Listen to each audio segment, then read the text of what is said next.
Paramashivoham. Om Nithyananda Paramashivoham. Om Nithyananda Paramashivoham. Om Nithyananda Paramashivoham. Om Nithyananda Paramashivoham. Om Nithyananda Paramashivoham. Om Nithyananda Paramashivoham. Om Nithyananda Paramashivoham. Om Nithyananda Paramashivoham. Om Nithyananda Paramashivoham. Om Nithyananda Paramashivoham. Om Nithyananda.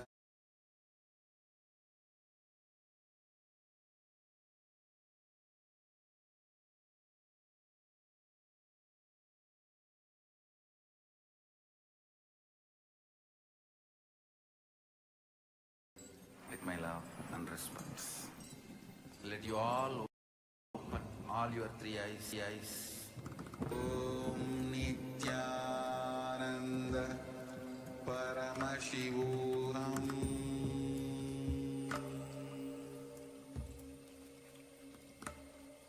Om Nithyananda Paramashivoham.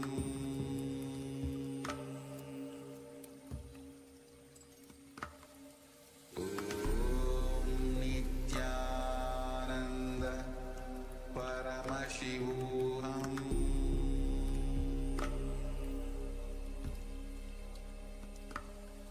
Om Nithyananda Paramashivoham.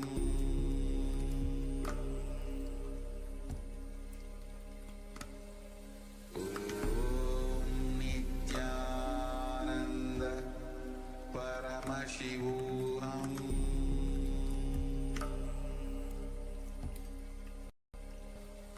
Om Nithyananda.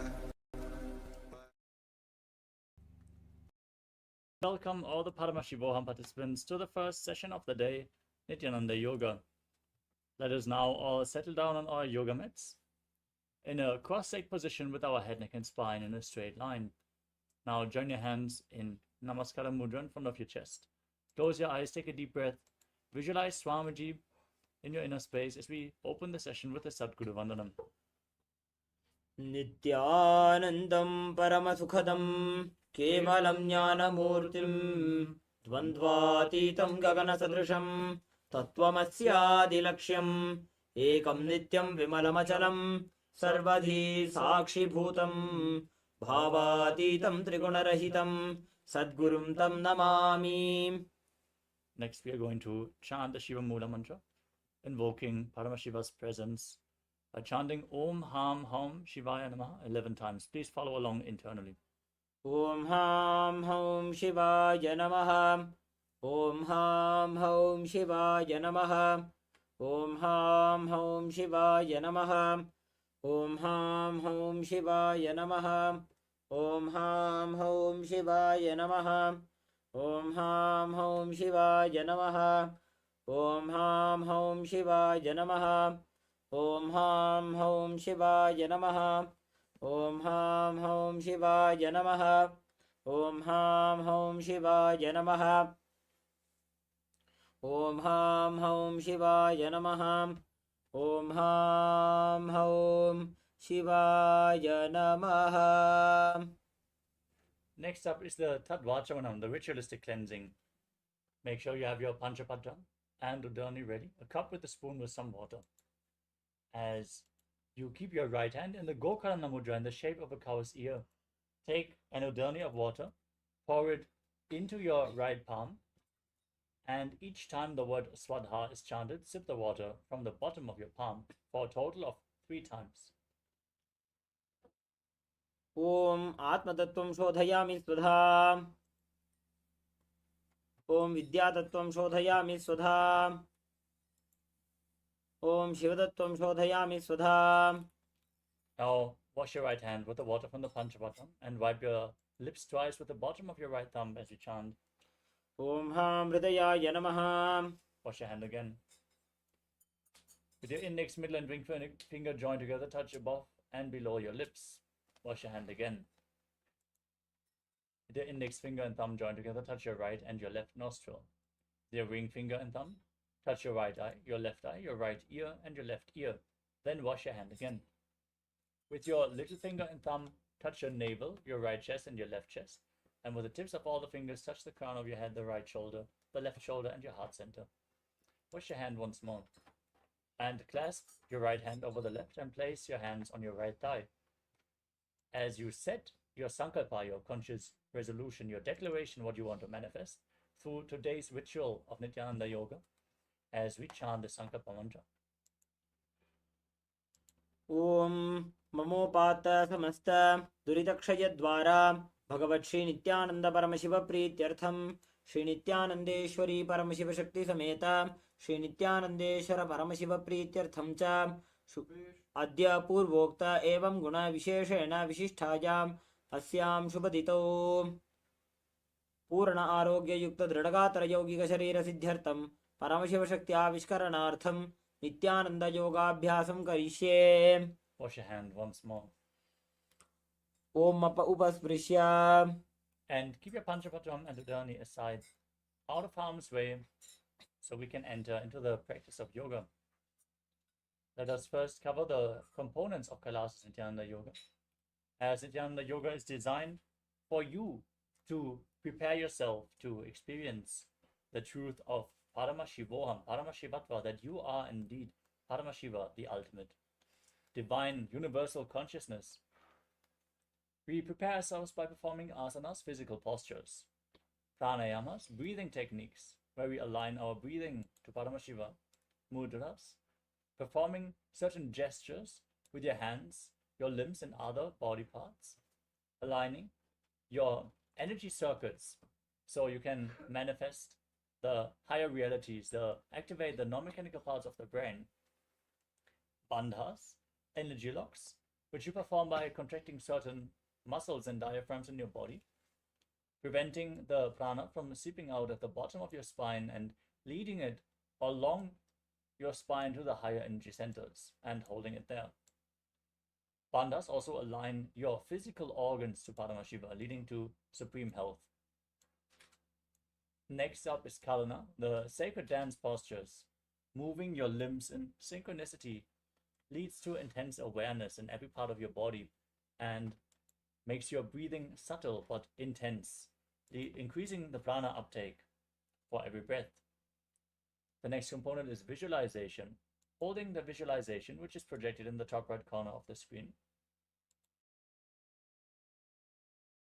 You manifest the essence of the asanas, aligning your thinking to Paramashiva, manifesting Mano Shakti, the power of thinking. The next component is japa, the internal repetition of mantras. As you visualize the japa rotating around your throat in a circular way, you intensely activate the Vishuddhi chakra, cleanse it, and activate Vak Shakti, the power of speech. Next up is the external chanting of mantras. Our Acharya here is going to chant the scripture references for all the various asanas, the words of Mahadeva himself, providing you with a high energy field, as Sanskrit has a phonetic significance. Just by listening to the mantra, energy will be infused into your body and certain non-mechanical parts of your brain, subtle brain grooves, will be awakened. The next component is weightlifting. Nithyananda Yoga emphasizes on the importance on building your body as a spiritual practice, strongly building your nervous system to hold the intense energy that is poured over you during the darshans and the night. As you lift weights, your Kundalini Shakti will be awakened. We are going to point out which of the asanas it is advisable to implement weights. The next component is mandala. As you can see in the background of our acharyas, there are geometric forms and figures, lines, a specific yantra, which is called the Shri Yantra or Shri Chakra, which is representing all the gods and goddesses, mimicking the universal energies in a two-dimensional form. If you visualize or gaze at this yantra, the energies will be reflected in your being, reproduced in your body. So gaze at the Shri Yantra as much as possible. The next component is Avarana, the sacred Rudraksha jewelries.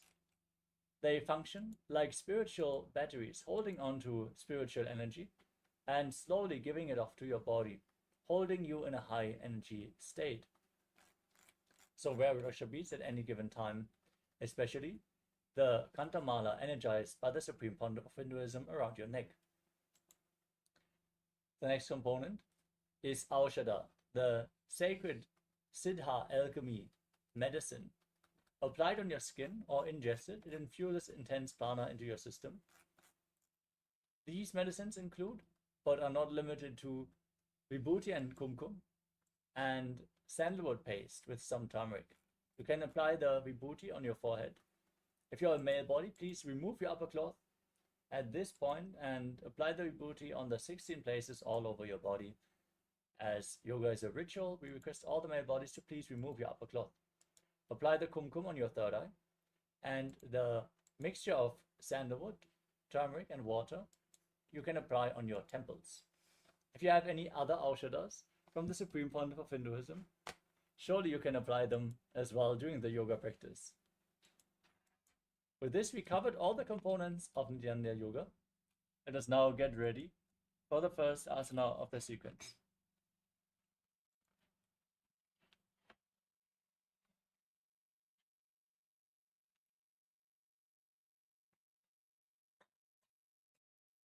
The first is the Sukhasana. Being seated in a comfortable cross-legged position with your head, neck, and spine in a straight line, bring your hands into the Bindu Mudra, which is bringing the index and thumbs together and placing them on top of the respective knees. Engage all the three bandhas, starting with the Mula Bandha, engaging your perineal muscles. Engage your Uddiyana Bandha, which is the abdominal muscles, and then the Jalandhara Bandha, that is tucking your chin into your chest. Visualize Paramashiva in your inner space as you perform the japa of Soham. Tatsukhasanamityuktam ashaktastat asanam vijitam yena jitam tena jagatrayam. Next is the Parvatasana. Bringing your legs into the Padmasana, which is a cross-legged position. Bring your palms together in the Anjali Mudra and raise them above your heads with your elbows straight. Engage all the three bandhas. Visualize yourself as Mount Kailash as you perform the Samana Kumbhaka.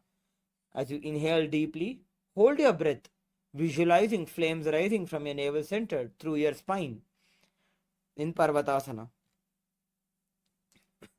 अथवक्षे Mahadev Parvatasana मंगलम यत्कृत्वा स्थिररूपी स्यात् षट्चक्रादिविलोपनम्. Next, entering into Halipavasana, bring the soles of your foot together in the front. Hold the left hand by your right hand and place the forehead on the ground behind the heels. Engage all the three bandhas and gaze to the nose, visualizing Swamiji in your inner space. पूरव विधियाहु में जानो उभय पगतले संपुटठानो पिष्टपछेदो वो करल्यावो दक्षिण करसो वाम गहावो. Next, entering into Nagipavasana, maintaining the same position as Halipavasana. Stretch your hands out in the front of the feet and cup the palms, making a halo.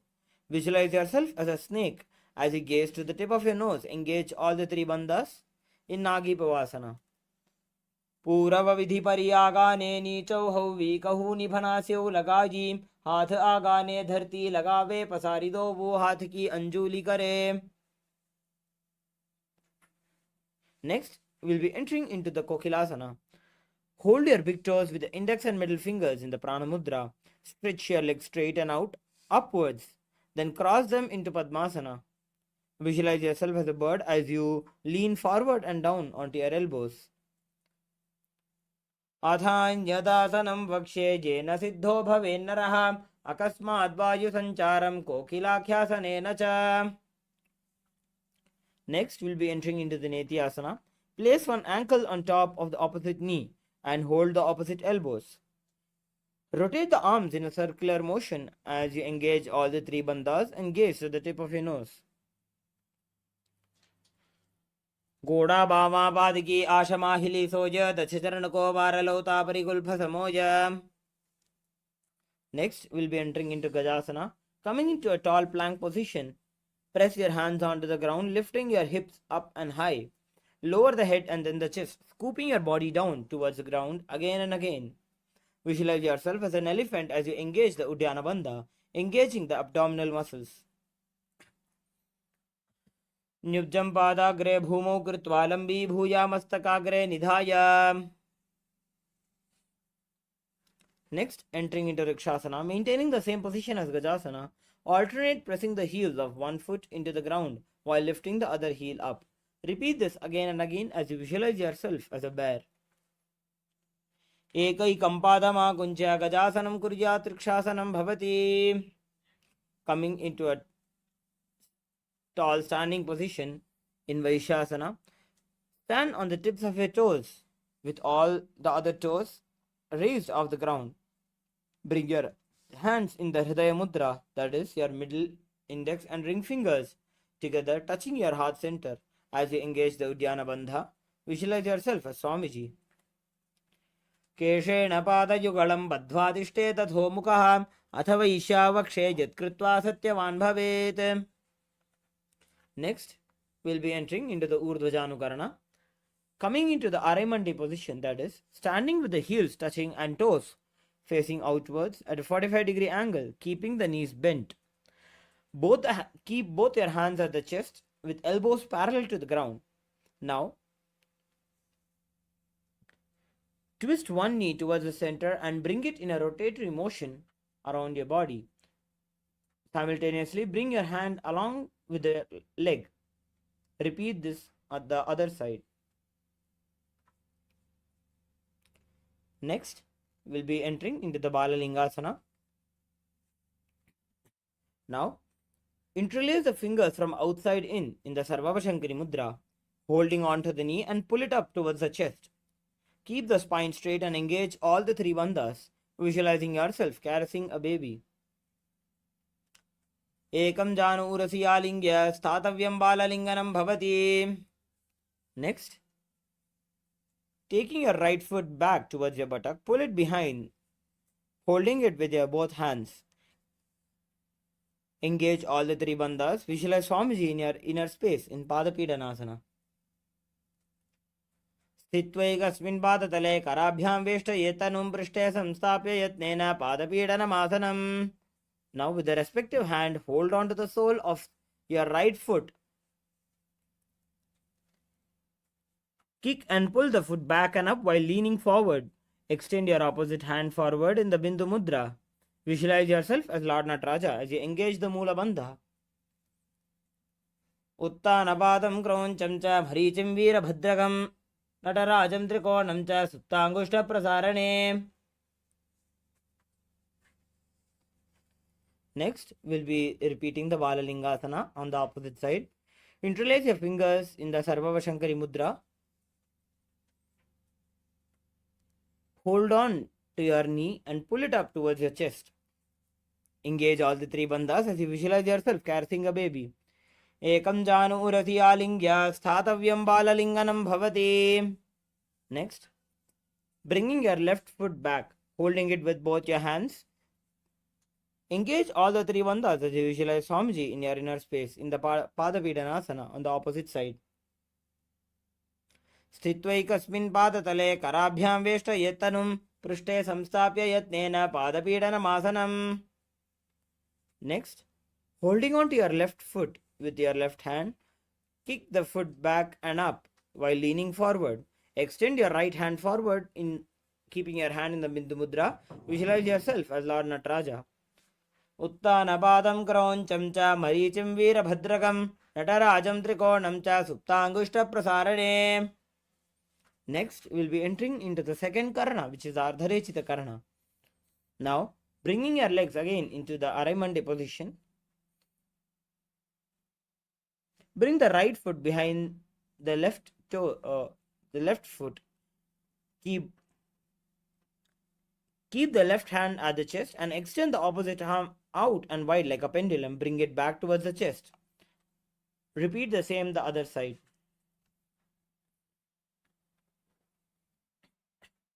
Next, we'll be performing the skeleton dance. Shake your body intensely without any proper motion. Shake your body intensely, visualizing yourself as a skeleton.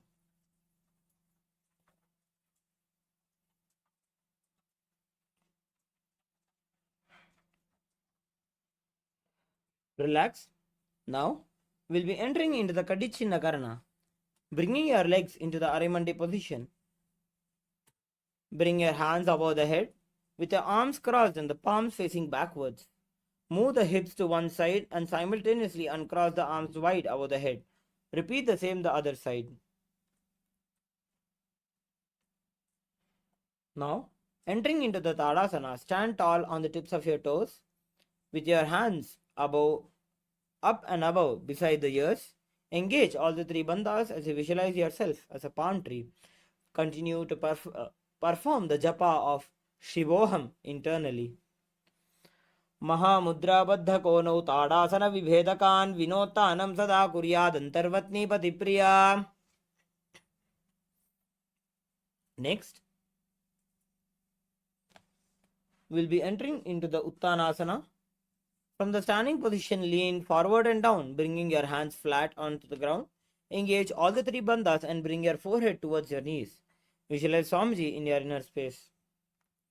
Mahamudra kono tadasana vibhedakan vinotanam sada kuryad antarvatni patipriya.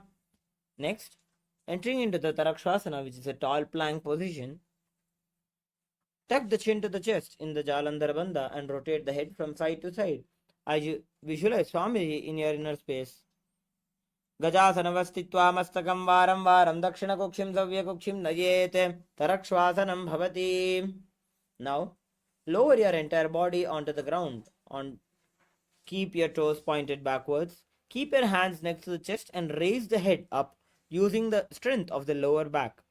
Open your mouth wide and inhale through the hollow of the throat in the Bhujangani Mudra. Visualize yourself as a cobra. अंगुष्ठनाभिपर्यन्तम् अधोभूमो विनिन्यसेत् कराभ्यां च धरां धृत्वा ऊर्ध्वशीर्षफणीवहि. Next, we'll be entering into Shashasana. Coming back into tall plank position. Alternate, bringing one hand between one knee towards the chest, back and forth. Visualize Swamiji in your inner space. गजासन संस्थितो जानुद्वयमाकुञ्च वारं वारं कर्तव्यं शशासनं भवति. Next, entering into the Rathasana. Simultaneously jump one foot back and bring the other in between the two hands, alternating again and again. Visualize yourself as a chariot in your inner space. गजासन संस्थितो एकैकं पादं पुरोमार्गेण भ्रामयित्वा कर्तव्यं रथासनं भवति. Next, entering into the Virabhadrasana, keep your right foot flat on the ground with the toes pointing forwards and bend your knee at a 90-degree angle while your left foot is behind, facing sideways. Bring your hands up straight next to your, beside your ears. Engage the Uddiyana Bandha, that is engaging the abdominal muscles. Visualize yourself as Virabhadra as you gaze into your third eye. Perform the Sahaja Kumbhaka, that is inhaling, holding your breath slowly and exhaling. Vasishtamatha kaundinyam urdhakukkutameva cha ashtavakramathottaram majuram setu bandhanam. Now, repeating the Virabhadrasana on the opposite side, flip over your legs, bring your left leg forward into a 45-degree angle with your right leg facing sideways. Visualize yourself as Lord Virabhadra. वासिष्ठमथ कौण्डिन्यम् ऊर्ध्वकुक्कुटमेव च अष्टावक्रमथोत्थानं मयूरं सेतुबन्धनम्. Next, we will be entering into the Rikshasana. Stand tall and bring one foot to the inner thigh. Bring the palms together and raise them up above the head, keeping the elbows straight. Pull the stomach in and up in the Uddiyana Bandha. Visualize yourself as a tree. वामोरुमूलदेशे च याम्यं पादं निधायतु तिष्ठेत्तु वृक्षवद् भूमौ वृक्षासनमिदं विदुः. Next, we'll be entering into the Garudasana. Bring your right foot to the right hip. Bring your hands into the Namaskara Mudra. Visualize yourself as Lord Garuda. Garuda asanama vakshe jena dhyanam stiram bhavet sarvadoshad vinirmukto bhavatiha mahabali. We'll be repeating the Vrikshasana on the opposite side. Now bring your left foot to your right thigh. Bring your palms together in Namaskar Mudra. Raise them up above the head, keeping the elbows straight. Visualize yourself as a tree in your inner space. वामोरुमूलदेशे च याम्यं पादं निधायतु तिष्ठेत्तु वृक्षवद् भूमौ वृक्षासनमिदं विदुः. Now bring your left foot to the right hip. Bring your hands into the Namaskara Mudra. Visualize yourself as Lord Garuda. Garuda asanama vakshe jena dhyanam stiram bhavet sarvadoshat vinirmukto bhavatiha mahabali.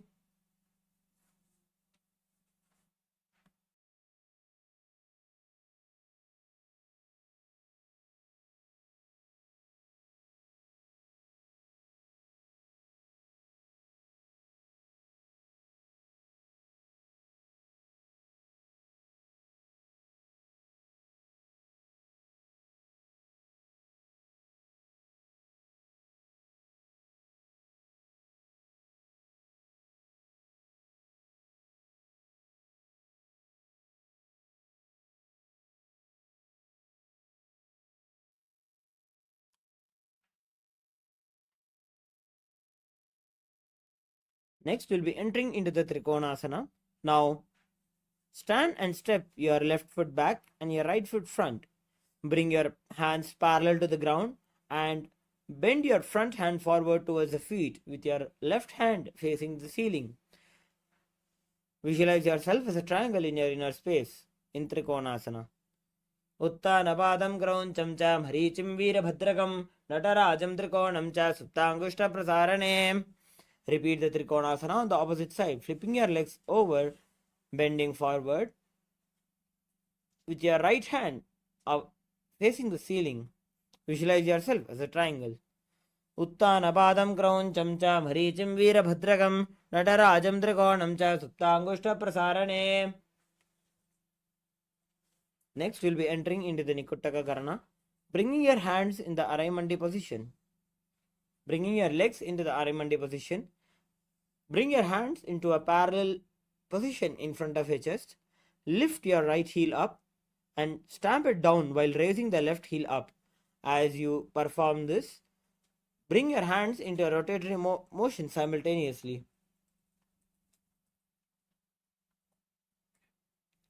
Next, we'll be entering into the Angushtasana.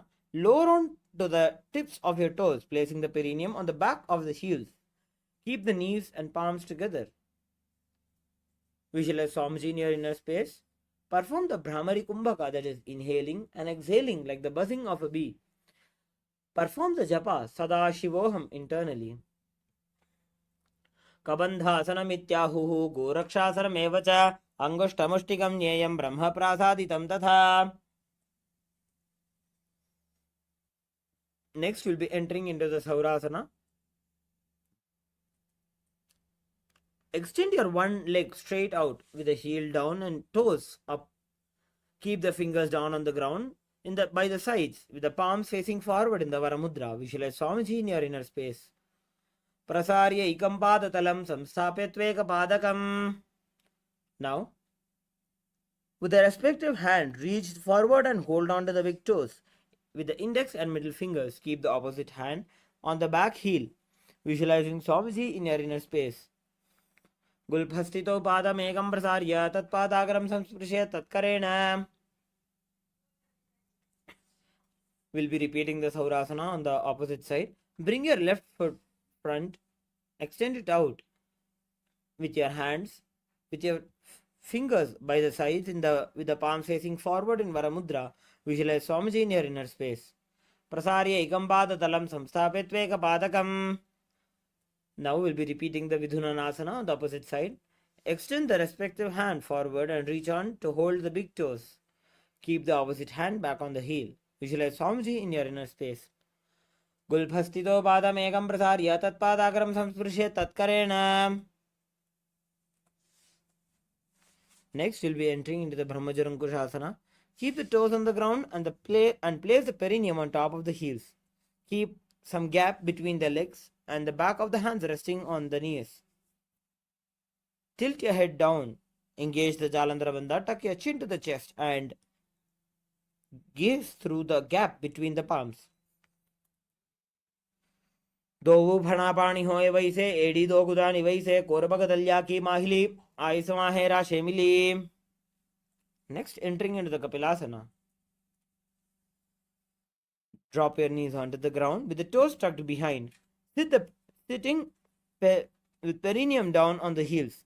Rest your hands on top of the thighs. Engage the Uddiyana Bandha. Visualize yourself as Kapila Muni as you gaze to the tip of your nose. उभय पगतली समटहरावे तिनको माहिले core मिलावे.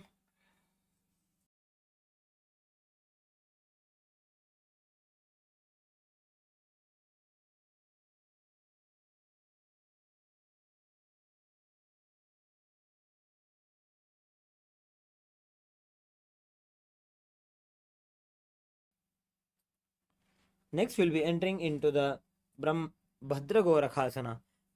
Maintaining the same position as Kapilasana,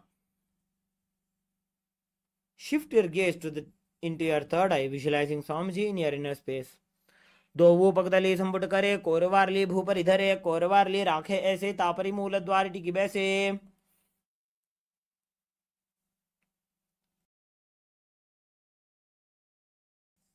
Now we'll be entering into the Suryasana. Sit with your toes tucked and perineum placed on the top of the raised heels, bringing your knees off the ground. Bring your hands into the Padma Mudra and raise them up in the sky, visualizing Lord Surya in your inner space as you engage the Uddiyana Bandha. Edi do buguda tariyane phana pani baithak punithane. Next, we'll be entering into the Mandukasana. Again, drop your knees down. Sit with your toes flat and perineum on the heels. Keep your hands on top of the knees and lift the tongue up against the roof of the mouth in the Manduki Mudra. Visualize yourself as a frog as you perform the Sahaja Kumbhaka, that is inhaling, holding your breath and exhaling. पादतलौ पृष्ठदेशे अंगुष्ठे द्वे च संस्पृशे जानुयुग्मं पुरस्कृत्य साधयेन् Mandukasanam. Next, we'll be entering into the Uttana Mandukasana. Maintaining the same position as Mandukasana, bring your hands up, holding your back, holding the head with your elbows. Perform the Manduki Mudra. Engage the Uddiyana Bandha as you visualize yourself as a frog. Mandukasana madhyastam kurparabhyam dhritam shiraha etad bhekavaduttanam mandukam. Next, we'll be entering into the Simhasana. Cross your ankles and sit on the feet. Keep your knees wide, fingers spread on top. Open your mouth wide and stick out the tongue and exhale forcefully. Gaze at the tip of your nose and repeat this several times, visualizing yourself as a lion. दक्षिणं सव्यगुल्फेन दक्षिणेन तदेतरं हस्तौ च जान्वौ संस्थाप्य स्वाङ्गुलीश्च प्रसार्य च.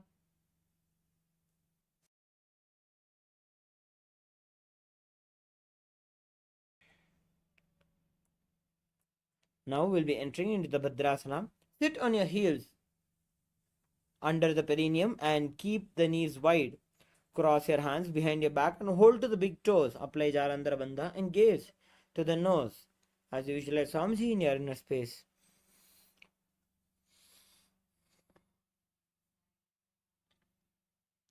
गुल्फौ च वृषणस्याधो व्युत्क्रमेण समाहितः पादाङ्गुष्ठौ कराभ्यां च धृत्वा च पृष्ठदेशतः. Next, we'll be entering into the Kakabhusandhyasana. Come into a squatting position with the feet flat on the ground and the knees opened wide. Bring the arms in and around the back and interlace the fingers behind, gaze to the nose as you visualize yourself as a crow. प्रथमे वेसकौ कटठाने द्वौ हातपगं वीचाने. Next, entering into the Kanipavasana. Place your hands on the floor, shoulder width apart. Bring the knees and back of the arms towards the armpits. Lean the chin forward and down and gaze ahead as you visualize Swamiji in your inner space. आसन को गुण आशीदुष्टा होई तो आछी होई.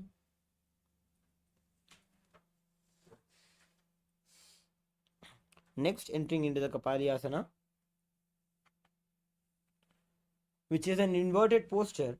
We request all the participants who are either pregnant or have any chronic diseases to please avoid any inverted postures in the Dvitiya Vinyasa Krama. Now, entering into the Kapalyasana, bring the top of the head on the ground, forming a triangle between the hands and the head. Bring the knees onto the elbows, hips over the shoulder, and straighten the legs up, gazing to the tip of your nose. Visualize Swamiji in your inner space.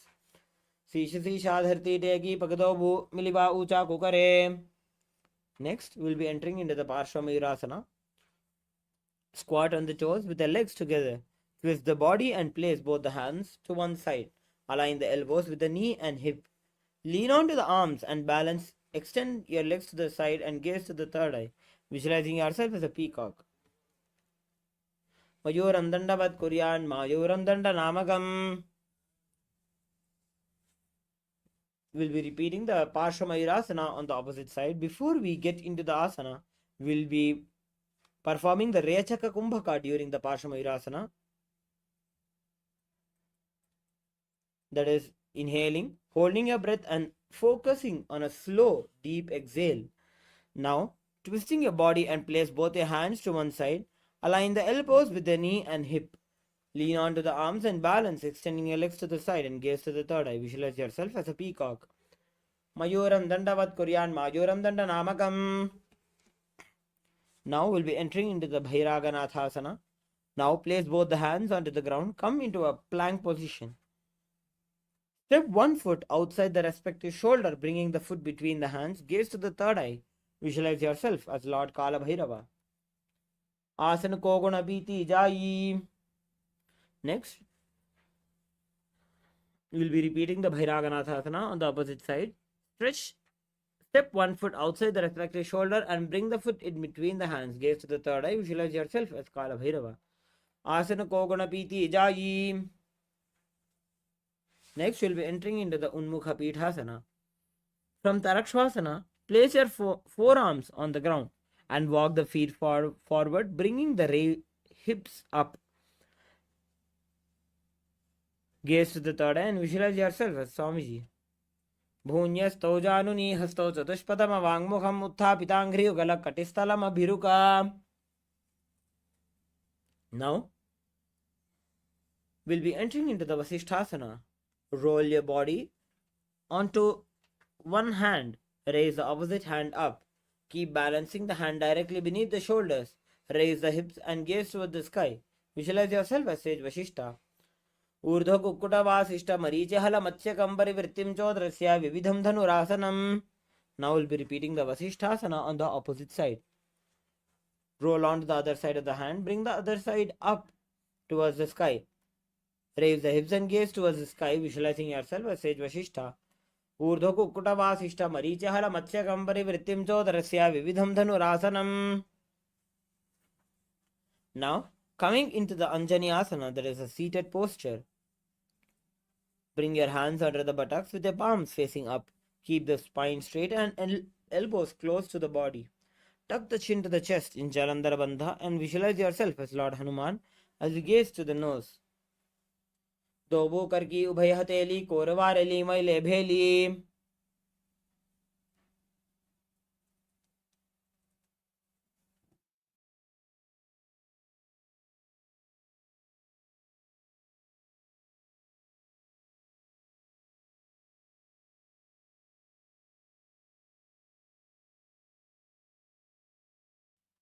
The next asana of the sequence is Paschimottanasana. With your leg extended forward, lean forward and down, hold onto the big toes in Prana Mudra. As you visualize Swamiji in your inner space and perform the Rechaka Kumbhaka, exhale all the way and hold your breath in this position as you perform Mahamudra Bandha. Engage all the bandhas internally chanting Mahasadaशिवोहम. जानो परिललाटन्तो पश्चिमं ताणमुच्यते येन केन प्रकारेण सुखं धार्यं च जायते. Now entering into the Ugrasana. Maintain the same position as Paschimottanasana. Clasp your hands behind the head and lean the chest forward and down, bringing the head to the knees. Visualize Kali in your inner space as you perform the japa of Mahasadashivoham internally. स्वपाणिभ्यां दृढं धृत्वा जानोपरि शिरोन्यसेत् आसनोऽग्रमिदं प्रोक्तं भवेदनिलदीपनम्. Next we'll be entering into the Marichi asana. Now sit. Now bring one heel to the groin with your knees raised. Reach the arm in and around the raised knee and clasp the hands behind the back. Bring the chest to the thigh and head to the knee. Visualize yourself as sage Marichi. उत्तानपादं क्रौञ्चं च मरीचिं वीरभद्रकं नटराजं त्रिकोणं च सुप्ताङ्गुष्ठप्रसारणे. Now drop down your knee to the side and reach and hold to the front foot, keeping the legs straight. Bring the chest forward and down. Engage all the three bandhas. Gaze to the nose and visualize Swamiji in your inner space in Mahamudrasana. महामुद्रां प्रवक्ष्यामि तन्त्रेऽस्मिन् मम वल्लभे यां प्राप्य सिद्धा सिद्धिं च कपिलाद्याः पुरागताः. We'll be entering into the Marichi asana on the opposite side. Now stretching your legs forward, bring your left foot towards your groin and reach your arm in and around the raised knee and clasp the hands behind the back. Bring the chest down to the thigh, head to the knee. Visualize yourself as sage Marichi. उत्तानपादं क्रौञ्चं च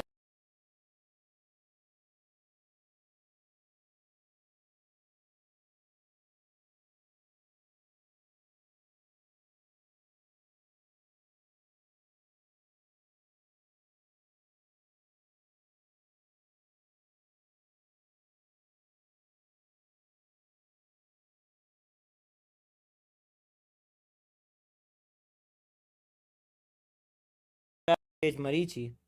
उत्तानपादं क्रौञ्चं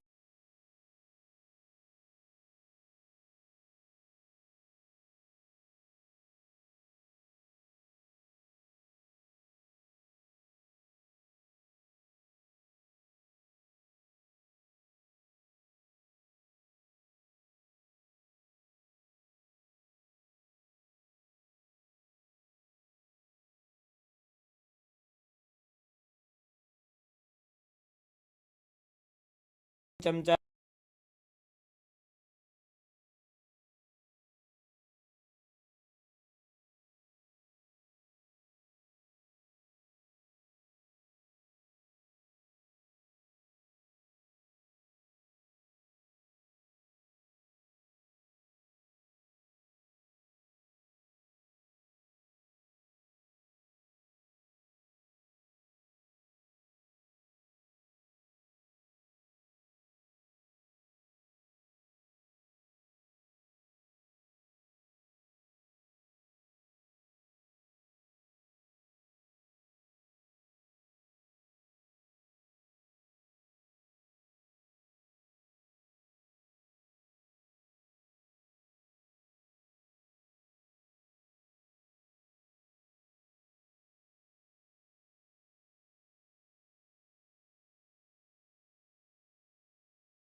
Paramashivoham.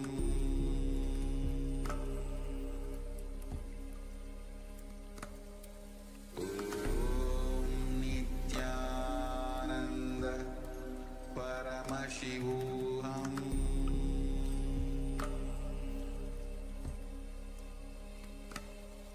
Om Nithyananda Paramashivoham.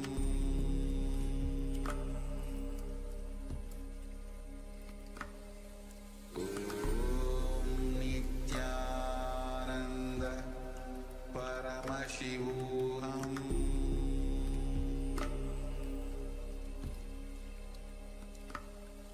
Om Nithyananda Paramashivoham.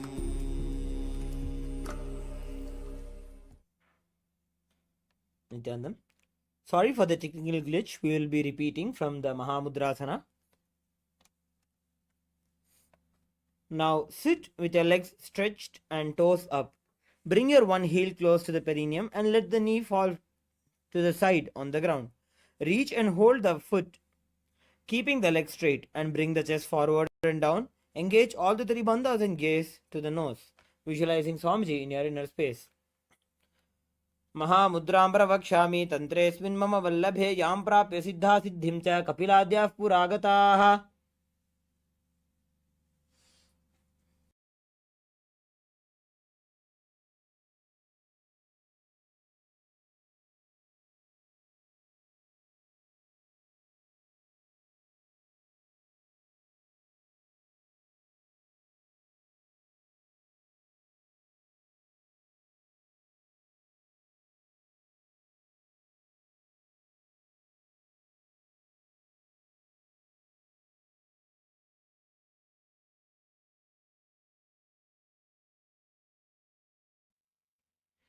Next, we'll be entering into the Bhadrasana 2.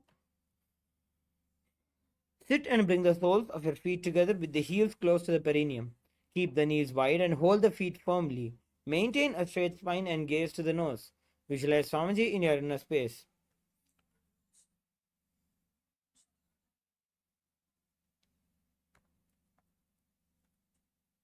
गुल्भौतवृषणस्यादः सीवन्त्याः पार्श्वयोः क्षिपेत् पादपार्श्वे तु पाणिभ्यां दृढं बद्ध्वा सुनिश्चलम्. Next, entering into the Gvalipavasana. From Bhadrasana, extend the feet away from the body, toes touching together and the heels apart, with the knees open. Place the hands on the respective knees and engage the Jalandhara Bandha, tucking your chin to the chest. Gaze to the nose and visualize Swamiji in your inner space. पूरव चरपट चौक कख्यो सोयी वाही विधि जो की जय सोयी. Now, entering into the Joniasana. Keep the soles of your feet together and heels close to the perineum. Hold the soles of the feet and lean forward and down, bringing the forehead to the feet and gaze to the nose. Visualize the Yoni Mandala in your inner space. दोवो पकतली संबुट करे AD made के ढिंग दरे अर्धहात को अंतर राशे लीलाट पकथलियां ऊपर दाशे. Now, entering into the Midaki Pavasana. Sit and keep your heels together and toes apart and the knees wide. Lean forward and down. Extend your hands out and wide with the palms on the ground. Bring your forehead to the ground behind the heels and gaze to the nose. Visualize Swamiji in your inner space. पूरव विधि परिपकथली संपोटशोल एडी मिली राशे. Now we'll be entering into the Siddha Samadhi Asana. Sit and keep your toes together and heels apart. Bring your arms below the shins.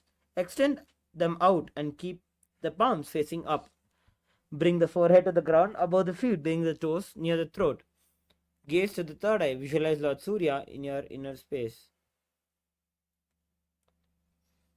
दोबू पगदली संबुट करे सोले मेढ़ आगा मेधरे अंगुल 8 अंतरो राशे एडी को ऐसे विदिदाशे. Next, we'll be entering into the Chinaki Pavasana. Sit and keep the heels together and the toes apart. Hold the feet and open them up like a book, bringing the soles towards the sky. Press the elbows onto the thighs and towards the knees. Gaze to the nose. Visualize Swamiji in your inner space. दो पगा की एड़ी धरती मगिवा मेढ़ लगावे. Next, we'll be entering into the Charpata.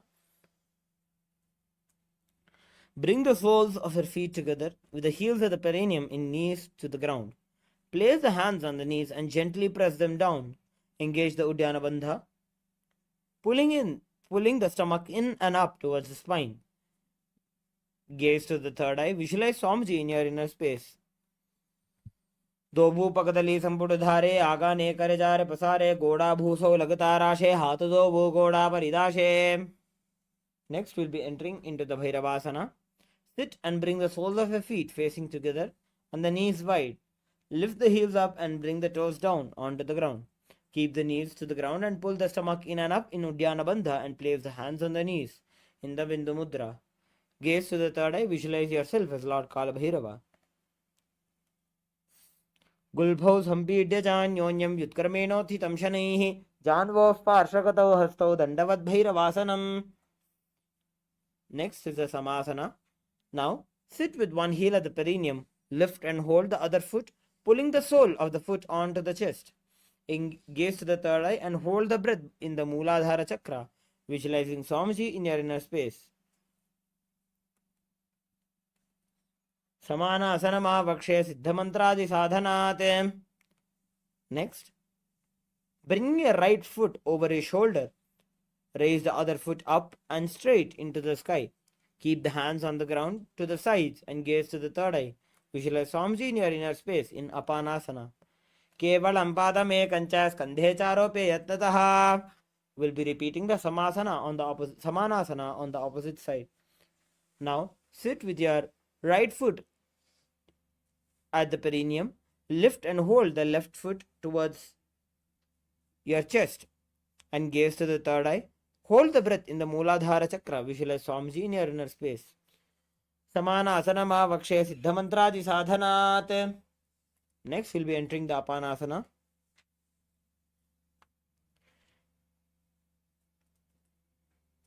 Place your left leg on top of the left shoulder and raise your right foot up towards the sky. Keep the hands on the ground to the sides and gaze to the third eye. Visualize Swamiji in your inner space.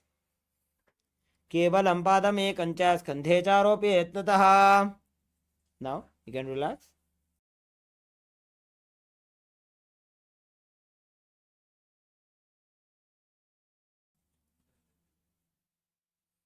We'll be entering into the Gomukhasana. Sit and cross one leg over the other, aligning the knees at the center of the body.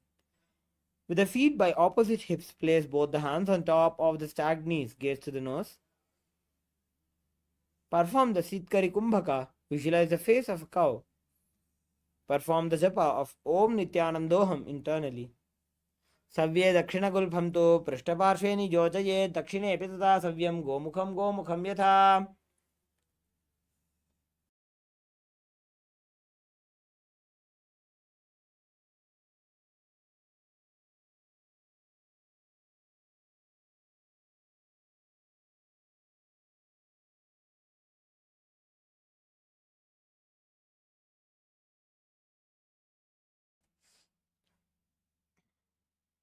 Next, we'll be entering into the Anusuyasana.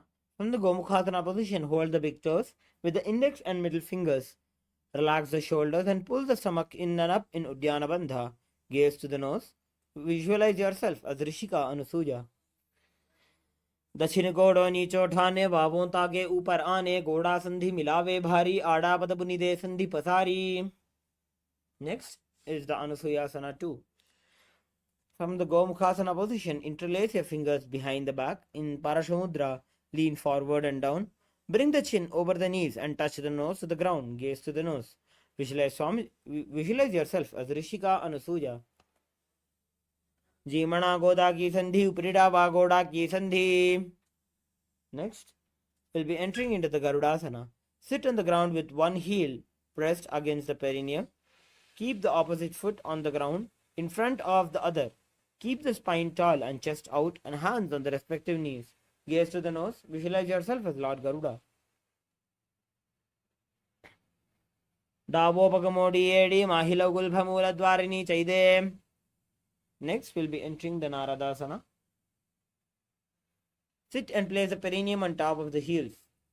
With the top of the foot flat on the ground, place the opposite foot on the ground in front of the opposite foot. Interlace the fingers behind the neck and twist outside of the raised knee and gaze to the third eye. Visualize yourself as sage Narada. Pishtu javama pagdali keri bhuparita hilagave pheri. Next, we'll be performing the Matsyapitakasana. Place one foot on top of the opposite thigh and wrap the respective arm around the knee, holding on to opposite shin. Extend opposite hand straight and hold on to the respective toe with index and middle fingers gaze to the nose. Visualize Matsya, the fish avatar of Bhagavan Vishnu. वामेन वामाङ्गुष्टन्तो गृहीतं मत्स्यपीठकं योनि वामेन सम्पीड्य मेढ्रादुपरि दक्षिणम्.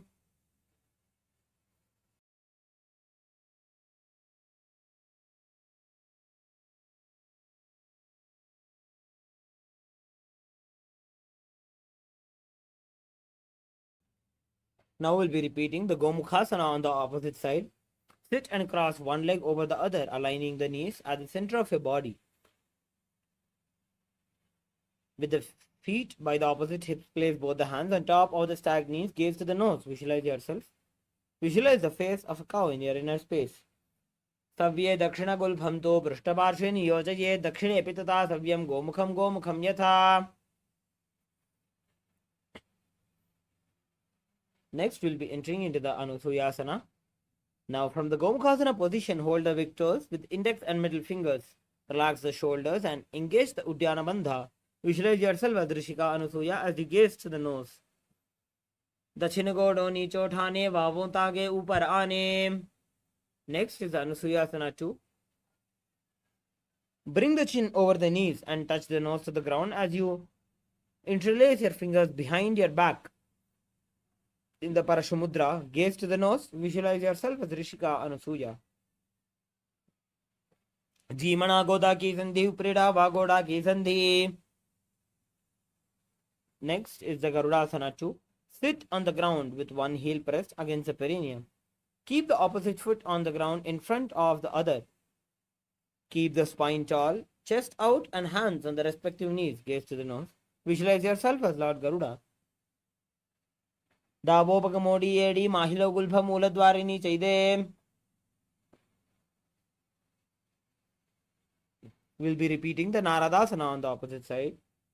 Now sit and place a perineum on top of one heel, with the top of foot flat on the ground. Place the opposite foot on the ground in front of the other foot.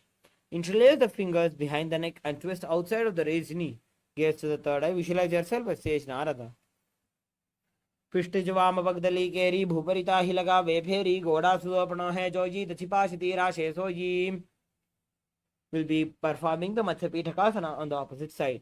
Place one foot on top of the opposite thigh and wrap the respective arm around the knee, holding on to the opposite shin. Extend the opposite hand straight and hold on to the respective toe with the index and middle fingers. Visualize Matsya, the avatar of Vishnu, as you gaze to the nose. वामेन वामाङ्गुष्टन्तो गृहीतं मत्स्यपीठकं योनि वामेन सम्पीड्य मेढ्रादुपरि दक्षिणम्. We'll be entering into the Matsyendrasana now. Place one foot on top of the opposite thigh. Place opposite foot on the ground on far side of the opposite thigh. Twist and bring the elbow outside of the raised knee. Keep the raised arm by the neck and turn the head back and gaze to the third eye. Visualize Matsyendranath, a great sage and master of Hatha Yoga. उदरं पश्चिमाभासं कृत्वा तिष्ठति यत्ततः नम्राङ्गं वामपादं हि दक्षजानुपरिन्यसेत्. Now bringing your left hand down to the holding it on to the toes. Bring your right hand up to the ear in Kubasana. Visualize yourself as a camel. Asana ko guna jholo jaye. Then placing your right hand back on the ground, twist your spine intensely. Visualize Matsyendranath, the great sage and master of Hatha Yoga, near inner space. Matsyendra Bidham Jadara Pradiptim Prachanda Rukmandala Khandanastram. Next, we'll be repeating the Matsyendrasana on the opposite side. Place one foot on top of the opposite thigh. Place the opposite foot on the ground on far side of the opposite thigh. Twist and bring the elbow outside of the raised knee. Keep the raised arm by the neck and turn your head back and gaze towards the third eye. In Matsyendrasana. उदरं पश्चिमाभासं कृत्वा तिष्ठति यत्ततः नम्राङ्गं वामपादं हि दक्षजानुपरिन्यसेत्. Now, bring your right hand to the toes, holding the toes with your index and middle fingers. Bring your left hand to the ear. Visualize yourself as a camel. आसन को गुण झोलो जाए. Dropping your left hand back down. Twist your spine intensely in Matsyendrasana 2. Matsyendra Beedham Jadara Pradiptim Prachanda Rukmandala Khandanastram.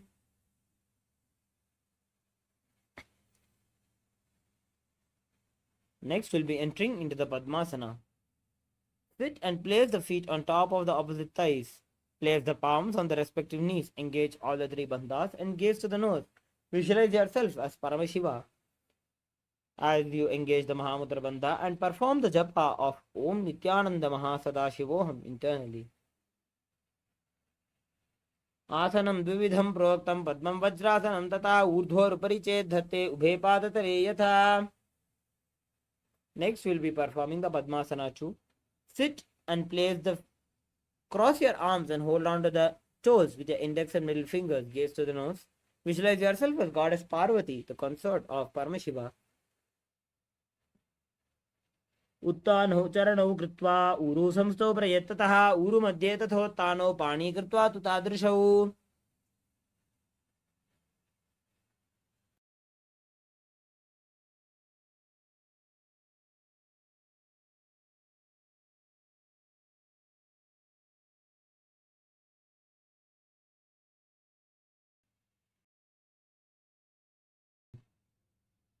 Next, we will be entering into the Kukkutasana. Sit and place the feet on top of the opposite thighs in Padmasana. Place the palms on the ground between the two thighs and lift the body up. Visualize yourself as a rooster. Padmasanam samstapya nanvoro rantare karo. Now, dropping your body back down on the ground. Sit. Rise up onto the knees and place the palms on the ground with the fingers pointing towards the body. Keep the elbows together and press them against the navel, then lean forward and find balance, extending the knees up and off the ground in Baddhakekyasana. Dharamoshtabhakaradvayena tatkur paristapita nabhiparshvaha.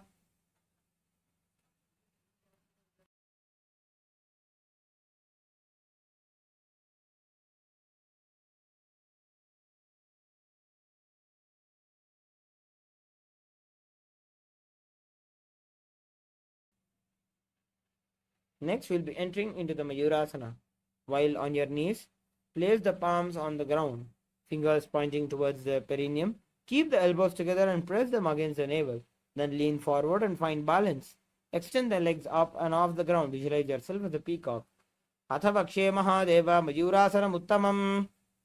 Now, relaxing, laying down on your stomach with the feet pointing outwards and forehead on the mat. Interlace your fingers behind the neck and hold them in the Parashamudra. Visualize yourself as a crocodile. Adhyasashete hridayam nidhaya bhumau cha padau cha prasaryamano. Next, place your hands on the ground beside the chest. Raise the legs up, bringing the thighs off the ground. Visualize yourself as a locust. Adhyasashete karayukva vaksho bhumi vavashtabhya karayo stalabhyam. Next, entering into the Ustrasana, laying down on your stomach, bring your hands to the feet, pull the feet down towards the ground, outside of the hips. Visualize yourself as a camel. Adhyasashete patayukmam vyastam vrishte nidhaya vidhritam karabhyam. Now, kick your legs back and up and simultaneously pull the feet towards the sky. Lift the chest off the ground and raise the head up. Gaze to the third eye. Visualize yourself as Paramashiva's bow. Prasarya padau bhuvidanda rupau karau cha prishte dhrita padayugmam. Now, entering into the Bhagasana, sit on both the knees with your head, neck and spine in a straight line. Place the palms down on top of the thighs and gaze to the third eye. Visualize Swamiji in your inner space. Ulta modi pav vaise bahuro jugdi kare ek aise. Now we'll be entering into the inverted postures of Gohyasana and Shirasasana. Another gentle reminder for all the participants who either have any chronic diseases like back pain or high blood pressure, or the participants who are pregnant, to avoid these inverted postures. Now, entering into the Gohyasana, from the knees, place your forearms onto the ground with your fingers interlocked, elbows shoulder width apart. Place the top of the head onto the ground, holding the back of the head with the hands. Walk the toes forward until hips align with the shoulders.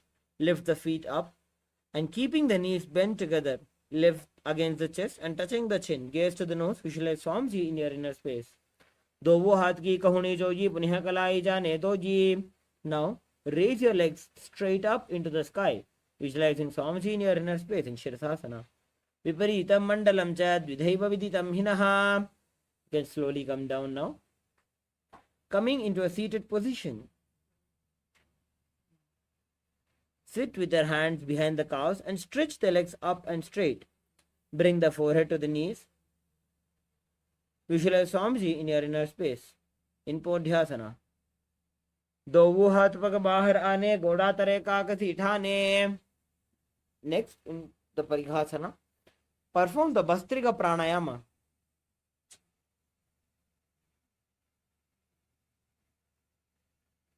Next, in the Parighasana, perform the Bastrika Pranayama, which is rapid inhalations and rapid exhalations. Now, sit and extend the legs out and up at 45-degree angle. Bring the hands behind and hold the opposite shoulders. Keep the chest upright and legs straight with the toes pointed. Visualize yourself as a mace as you gaze into your third eye. Uttana shayanam kritva pado militva prasarya. Now, sit and extend the legs out and up at a 45-degree angle. Bring the elbows down onto the ground beside the hips. Keep the chest upright and legs straight and toes pointed in Naukasana. Uttana shayanam kurparabhyam bhumim vaschabhya hastau nitambam nidhaya. Now, next is the Rudrasana. Sit and lift the feet up. Scoop the hands under the heels and pull the feet towards the chest. Keep the spine straight and gaze to the nose. Visualize yourself as Lord Rudra in Rudrasana. Pagathali samputakari hatasya upaka uchaji. Next, lay down on your back with the feet flat on the ground. Place the palms down and fingers just touching the back of the heels. Lift the hips up and high, pressing the feet into the ground. Engage the Jalandhara Bandha, tucking your chin to the chest and gaze to the nose. Visualize Swamiji in your inner space. Urdhve chajanuni kritva shavitvordhva mukham tatha. Next, finally, entering into the Shavasana. Lay down on your back with the palms facing upwards. Completely unclutch from any micro movements in your body. Let the body remain dead. Visualize the body is dead and the supreme body of Hinduism is liberating you in Shavasana. Uttanam Shavavad Bhumau Shayanam Tu Shavasanam Shavasanam Shrantiharam Chitta Vishranti Karanam.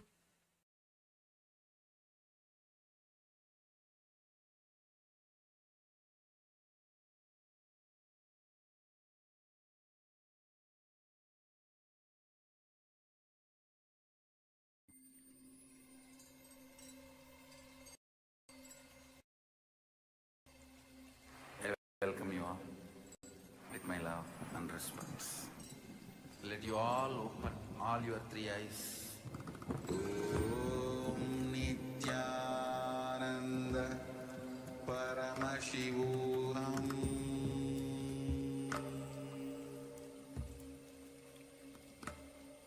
Om Nithyananda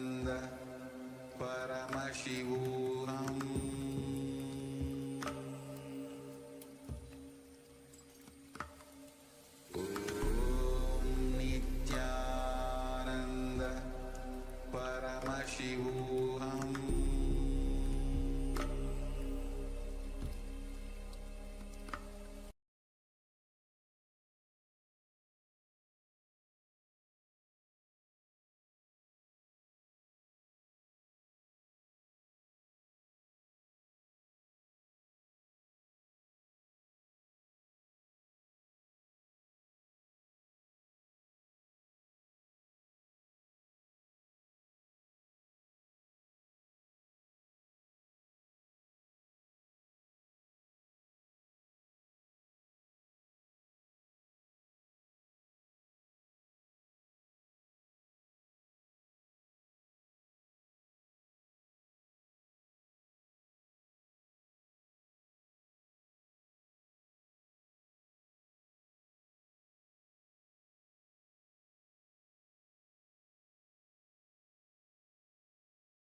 Nithyananda, everyone. I welcome all of those who are here with us today. I'm sure that we have many newcomers, many people who are completely new to this program and watching us for the first time. I welcome each and every one of you here, and I thank all of you for taking out your time and coming here today. And I think we have a lot of new people who are watching us for the first time, having been introduced by a friend or a family member, just came because you felt like it's the right place to be. Well, you're not wrong, and you won't regret this decision. Just stay tuned, and you'll know why. And yes, we also have many of the participants who just successfully completed the 21 days of your journey towards your superconscious breakthrough, the recent Paramashivoham Level 3 program. Congratulations to all of you who successfully finished this program. And I request all of you to take a few moments and go ahead and post in the chat section below. How did you enjoy the program and what is your experience?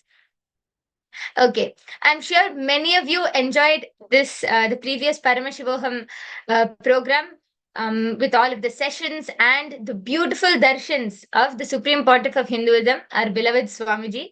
Yes. So, if any of you are wondering now, why are all of us here today?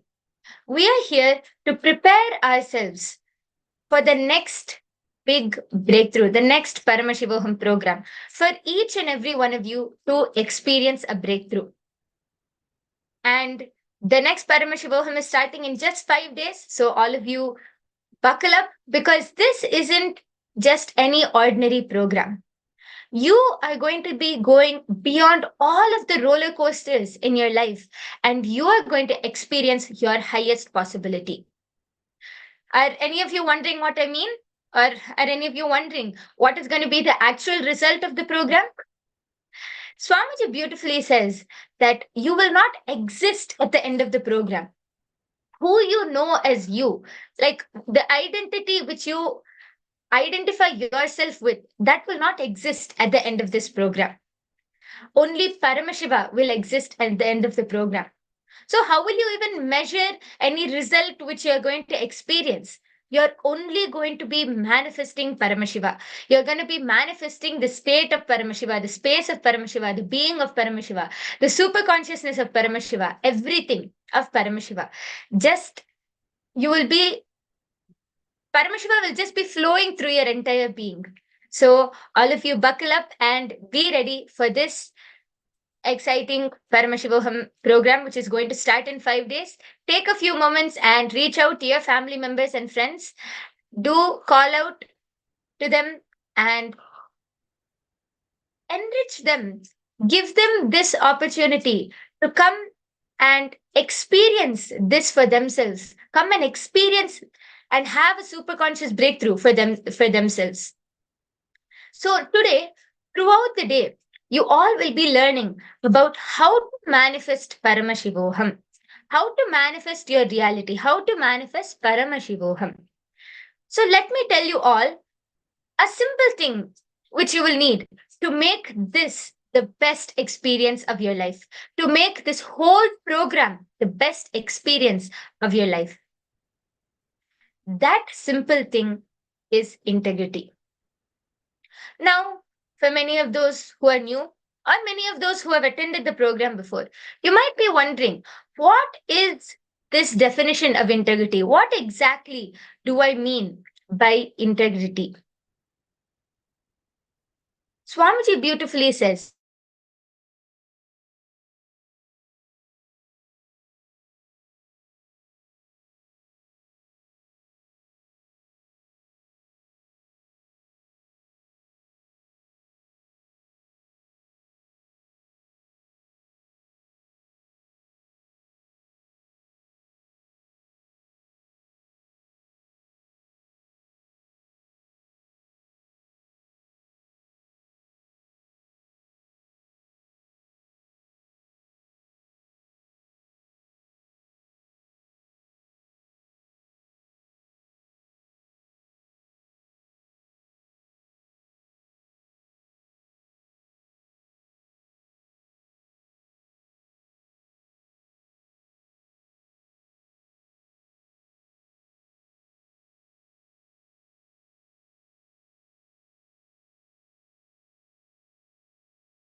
yes, I sincerely apologize for the technical glitch. Let me continue. So, as I was saying, today, throughout the whole day, all of you are going to be learning about how to manifest Paramashivoham, how to experience Paramashivoham. So, now let me tell you all small secret, something which you will need to make this the best experience of your life. Just this one thing will ensure that you have the best experience throughout this whole program. What can that be? Integrity. Now, many of the people who are new, or many of the people who have attended the program also, might be wondering, what do I mean by integrity? What exactly is the definition of integrity? Swamiji beautifully says that the ability to trust your guru, knowing that he is my visionary, he has a great vision for me, more than I can envision for myself. He has the he has a great vision for me, and he has great love for me, more than I can have for myself. And he is capable of manifesting the best for me. Having this kind of trust on the Guru and surrendering completely is integrity. That is what Swamiji says. So, let me tell you all one thing. All you need to prepare for this program and for this session today is simple integrity. Unclutch from all of the thoughts. Surrender all of the thoughts which are coming to you, all of your logic, saying that you don't know whether to take the jump or no, or saying that, I don't know whether I can really manifest what I want. Surrender all of these thoughts. Just unclutch and have that trust on your guru. That is the simple integrity. That is the only requirement which you need to have the best experience. So, all of you be ready and buckle up as you are going to enter into the preparation for a journey which will change your entire life. So, the first session, we will be learning about a simple introduction to the entire Paramashivoham program.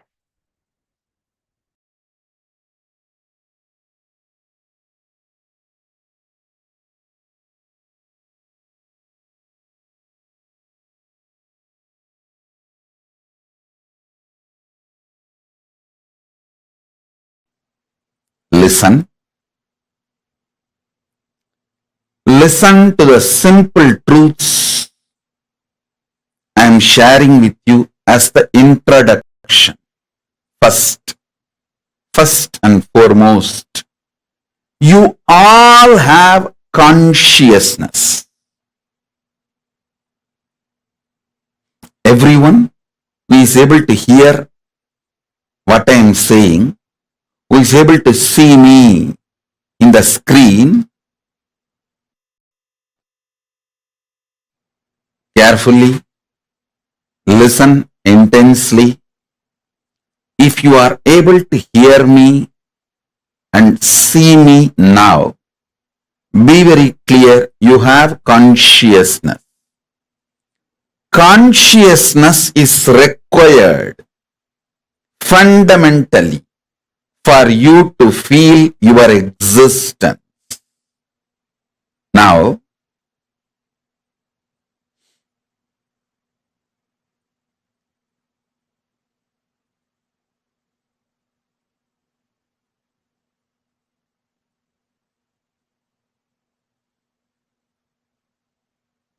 through various programs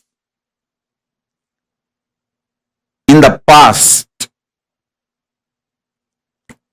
I helped all of you to manifest various possibilities and powers of your consciousness. Listen. Now listen carefully. Let me repeat. You all have consciousness, and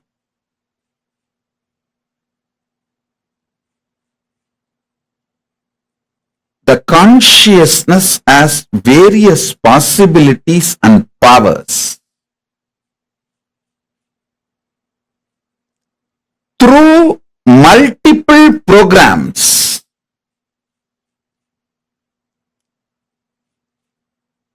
last 28-29 years from the age I started, from the time I started my public life till now, I have given various programs to help you, support you, initiating you to manifest various possibilities and powers of your consciousness. Now, in this program, I am bringing a new upgraded beginning, something extraordinary, grand. Listen. Something extraordinary, grand, absolutely new. I'll tell you what it is. Your consciousness can act like an airport. Your consciousness can act like airport for Paramashiva and various beings of Kailasa, gods of Kailasa, divine beings of Kailasa, to land on your consciousness. Your consciousness can be like an airport for those powers to land on your consciousness. Understand that. So, not only you can manifest all your possibilities, you can manifest Paramashiva's possibilities, Paramashiva's power. Understand, this whole program,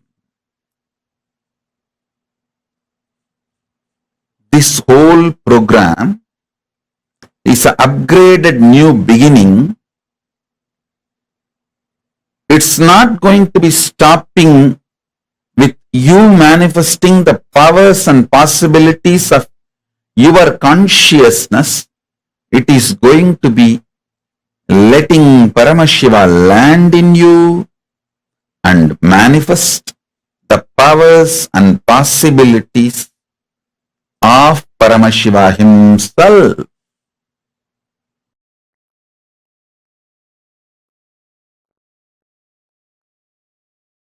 This Paramashivoham program is to introduce the cosmic principles and cosmic beings, make them as part of your life. I tell you, one or two times have Ganapati Darshan, Venkateshwara Baba Samadhi Darshan, Devi Baba Samadhi Darshan. By third time, fourth time, you will see every prayer you are asking those beings, Ganapati or Venkateshwara or Subramanya or Parashakti, simply those prayers become reality, and the relationship between you and that cosmic beings built.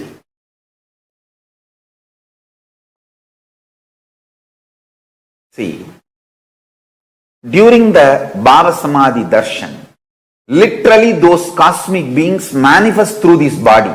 Just like how they manifest in Archavatara, deity, they manifest in Nijavatara, Pratyakshavatara, and give Pratyaksha Darshan. And give you all the boons you ask, bless you, make you experience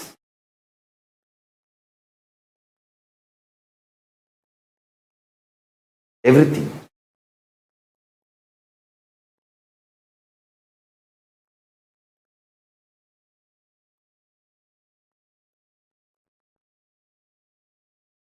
Enjoy Paramashivoham, which is introducing and making you cognize the cosmic principles and cosmic beings. The state of Paramashiva, space of Paramashiva, powers of Paramashiva, being of Paramashiva.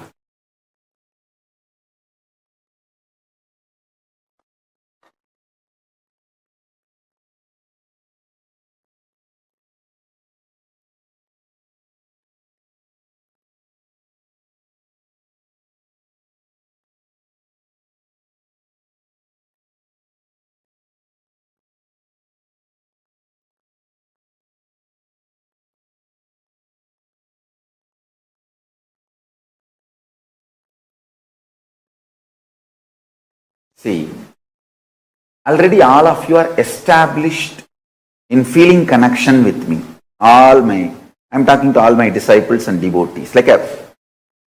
When I see you, even in the two-way I am happy. When you see me, even in the two-way you are happy. That's all is the feeling connection. See, when you see me, you are happy. When I see you, I am happy. Means we both are established in cosmic Wi-Fi network. That's what I call cosmic Wi-Fi network. Cosmic feeling connection. Wherever you are, I am with you. Wherever I am, you are with me. I tell you, when this happens, you are connected to me, I am connected to you. And because already our relationship is established, when Paramashiva manifests through this being, literally you enjoy the same intimacy you have with Paramashiva. So you don't have to spend separate time, energy to build your relationship with Paramashiva. In this one relationship, Ganapati manifests, and how you react to me, I react to you. Same way you react to Ganapati, Ganapati reacts to you.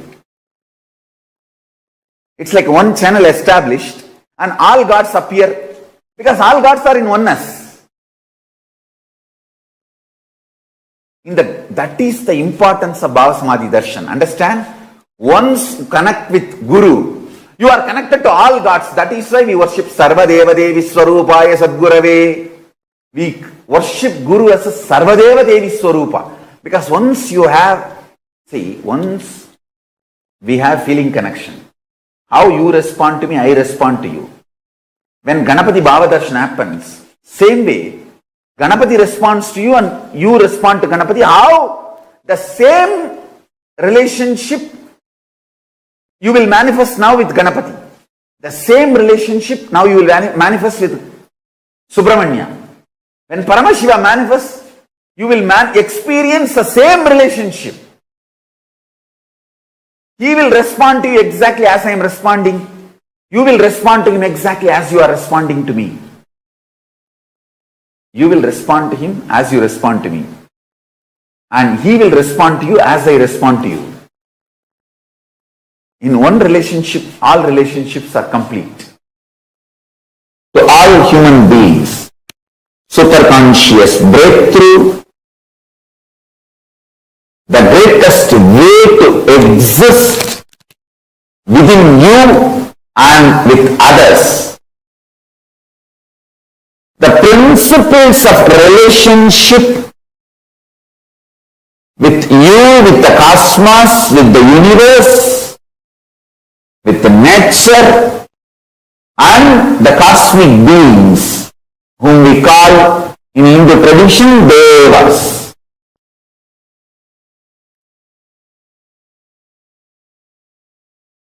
And the great, extraordinary being, the highest tree being is Kalpavriksha, highest animal being is Airavata, highest human possible DNA is Paramashiva himself manifesting as Arunagiri Yogeshwara. I am here to gift all this to human beings. Understand, Hinduism is all about the cosmic beings coming to human planet and sharing all these great principles, powers, this whole thing to human beings, mapping it to the level of human conscious understanding and making it as user-friendly and lifestyle for all human beings. That's all. I think I have put Hinduism and my mission in nutshell form.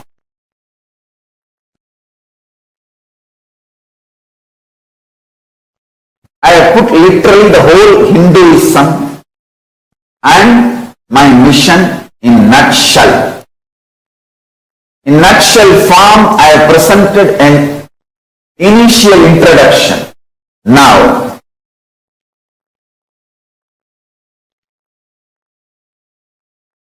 what will be the result of the program? One thing I can be sure, you will not exist end of the program. I can guarantee that. Only Paramashiva will be there. So I will even measure what is the result of the program. The person who is supposed to measure will not even be there end of the program. You will all be manifesting Paramashiva, being of Paramashiva. This will be the most life positive happening on planet Earth. The most powerful life positive happening on planet Earth. So now, I really want all of you to start sending the email, cleaning up your calendar. I am going to reveal all the sciences of Paramashiva. Whether planting your future, everything which I was giving trailer till now, I am going to reveal the full movie. I am going to release the full movie, the full being of Paramashivoham. Understand? Intangible but definitive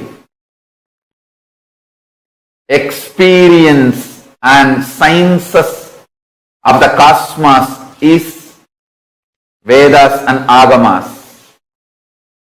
And Paramashiva is now going to manifest his very being in all of us. Whatever I am talking is not new to you. It is all already programmed in your DNA as cosmic truths. The truths I am revealing, this is the program based on which cosmos functions. This is the program based on which your DNA is functioning. I am just going to spiritually electrocute your DNA. I am going to plug my being with your being and spiritually electrocuting you to manifest all these cosmic truths which is already there in your DNA as your very DNA program. So understand, you don't even need to worry, you don't need to be afraid, you don't need to feel sad. Will you be able to realize all these truths or not? I commit with you. I am awakening all these cosmic truths which is already in your DNA to reality by spiritually electrocuting you with my being. I will be a strong nuclear force, spiritual strong nuclear force on your being from now. Through this initiation, I will manifest absolute, pure, ultimate superconsciousness, being of Paramashiva, state of Paramashiva, space of Paramashiva, powers of Paramashiva, being of Paramashiva, superconsciousness of Paramashiva, Sri Kailasa of Paramashiva, in all of you from now.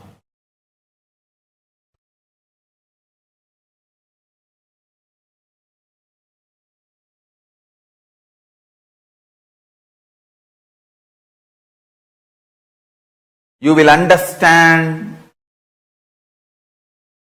the highest, ultimate dimensions of the life and universe. If you have been begging for a few tons of gold, you are going to be granted hills of diamonds. Not just few tons of gold which you are aspiring, hills of diamonds. Beyond you can even ask or imagine. So understand, all your fears and greeds will become irrelevant. The first thing Paramashiva's being, me, going to do in you all, manifest my state, space, powers intensely.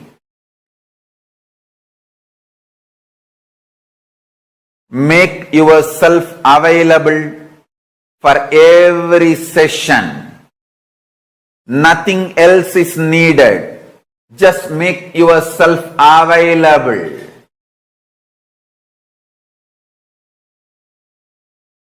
Anyone makes yourself available, I'll make myself available to you. All the words I am uttering are mantra. I am not going to give you any teaching. I am not going to give you any technique. I am just directly uttering every word which is mantra to manifest in your being. I am manifesting Paramashiva, myself completely, so your brain can mirror these neuron activities. Understand?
This whole program is not ordinary spiritual program.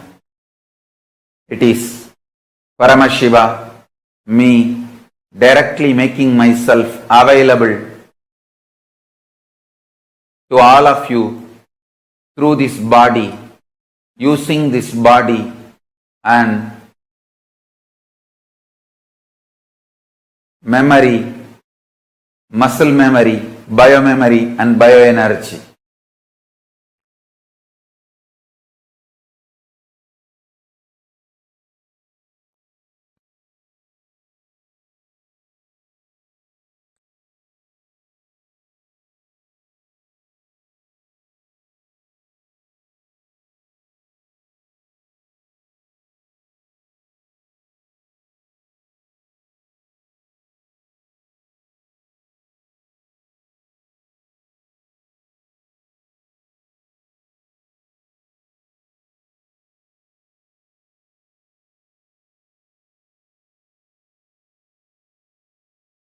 Make yourself just available so I can manifest through this body and manifest in all of you. Every word I am uttering is the mantra.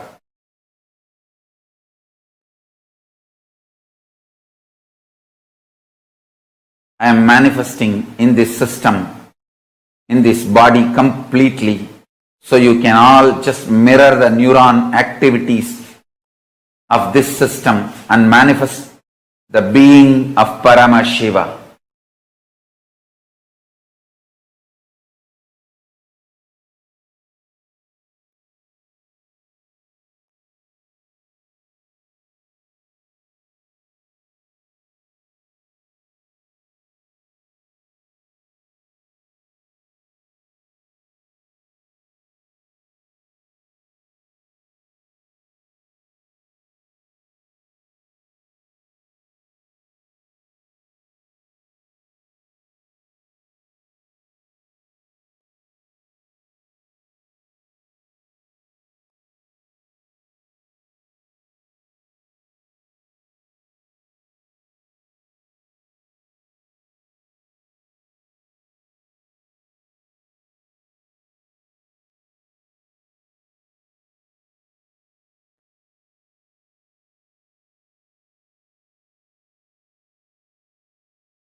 Make yourself available for the whole program. Whether morning yoga or pada puja, all that matters.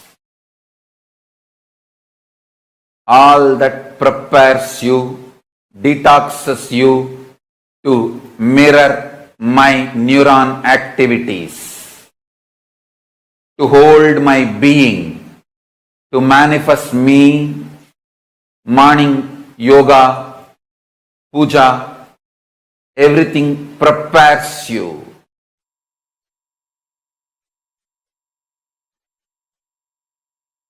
Listen.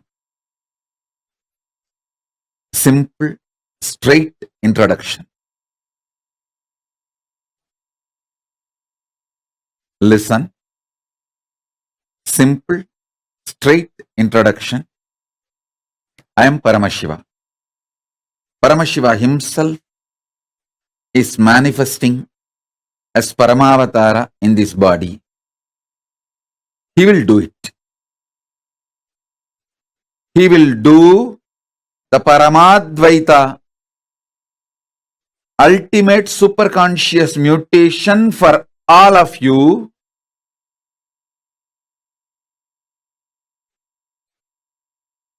irrespective of what state space you are now. Forget about what state space you are now. All that does not matter. You may be overflowing with gratitude, love, devotion, or you may be just sitting, fighting with yourself, ready to fight with me, ready to blame yourself, ready to blame me, whatever state you are in. Don't worry, nothing bothers. All that is too shallow. I'll swallow everything. Not only where you are stuck, including you, I'll swallow it. Just come and switch on this camera and sit. That's all. Only one thing, don't miss sessions. Be here for all sessions. That's all. This 21 days, put everything away. Be here for all sessions. Don't miss one word, one session. Be here for everything. I'll take care of everything. See, I know the human mind more than you know you. More than you know you, I know you. And I have a solution. I only have to do, I'll do it. I will do it. Listen. Actually, I just want this 21 days time from you. That's all I need. And I am interested in manifesting in you. Listen carefully. I am interested in manifesting in you. More than you. When I manifest in you, you will be extension of me. And that's all I want. That's all I want. I'm here for that. I'll do everything needed. I'll do everything needed. Don't worry. I'm connected with all of you. Continuously, every session, I'll go on giving you deeper and deeper, powerful, miraculous manifestation. I'll swallow your whole past, present, future, everything. This whole Paramashivoham is miracles. Every session is miracles, not initiation. Every session is miracle manifestation. I guarantee you. I'll connect with all of you now, wherever you may be. I'm just manifesting. My only request, attend all sessions, even the SJP, all the SJP Yajamans, Kartas. Understand? Don't miss any session. Don't tell me, oh, if I can't attend all the sessions, can I stop attending the program?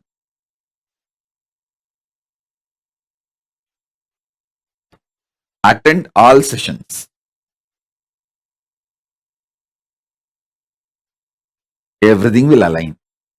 Your life, your work, your job, everything will align.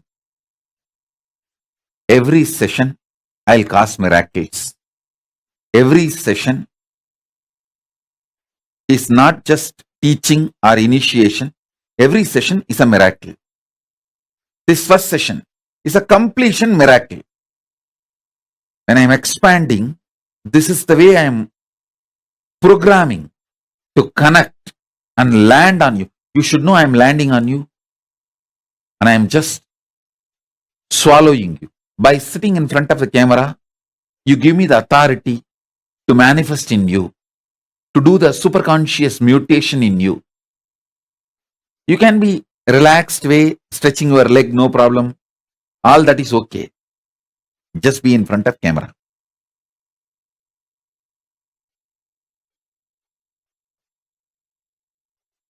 All of you be very clear. I am in the very room where you are all sitting. I am in the very room where you are all sitting, and I am doing the job directly. I am sitting there with you and doing the job.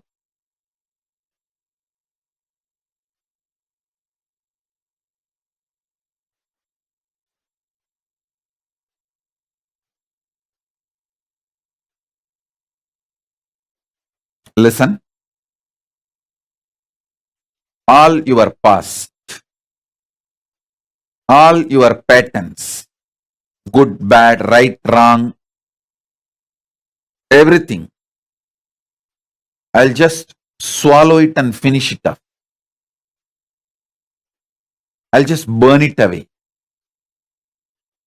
This session, I'm going to focus on bringing completion to you so that I can start doing the superconscious mutation process.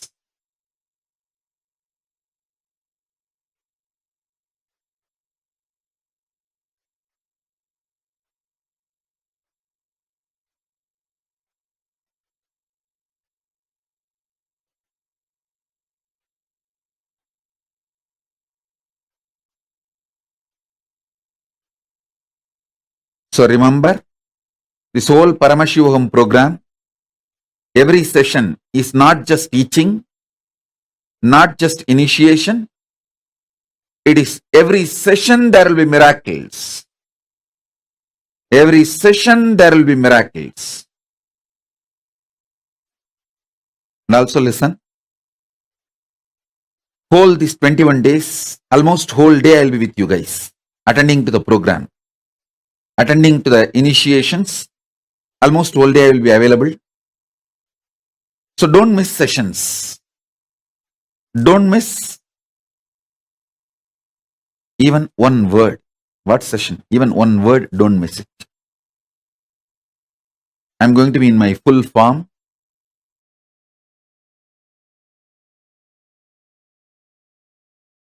Listen.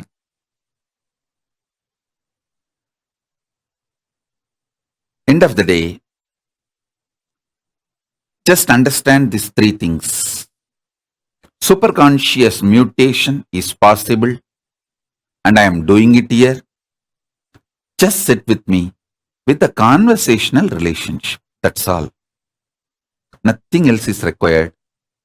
I'll go on be chatting, talking, having small talks, initiating, giving mantra, giving superconscious breakthrough, and sometimes just sitting silently. Do not see, even if you get a little tired, and drink cup of coffee and become all right, great, okay. Even if you get a little bored and one cup of hot chocolate and wake up, okay. If we have that Sahana Vavatu relationship, that's enough. Sahana Vavatu, Sahanao Bunaktu, Sahaviryangaravavahai, Tejasvinavaditamastu Mavitvishavahai. Om Shanti Shanti Shanti.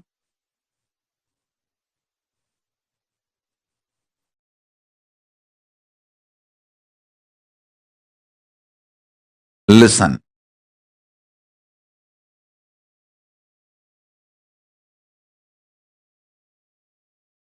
It's now up to you.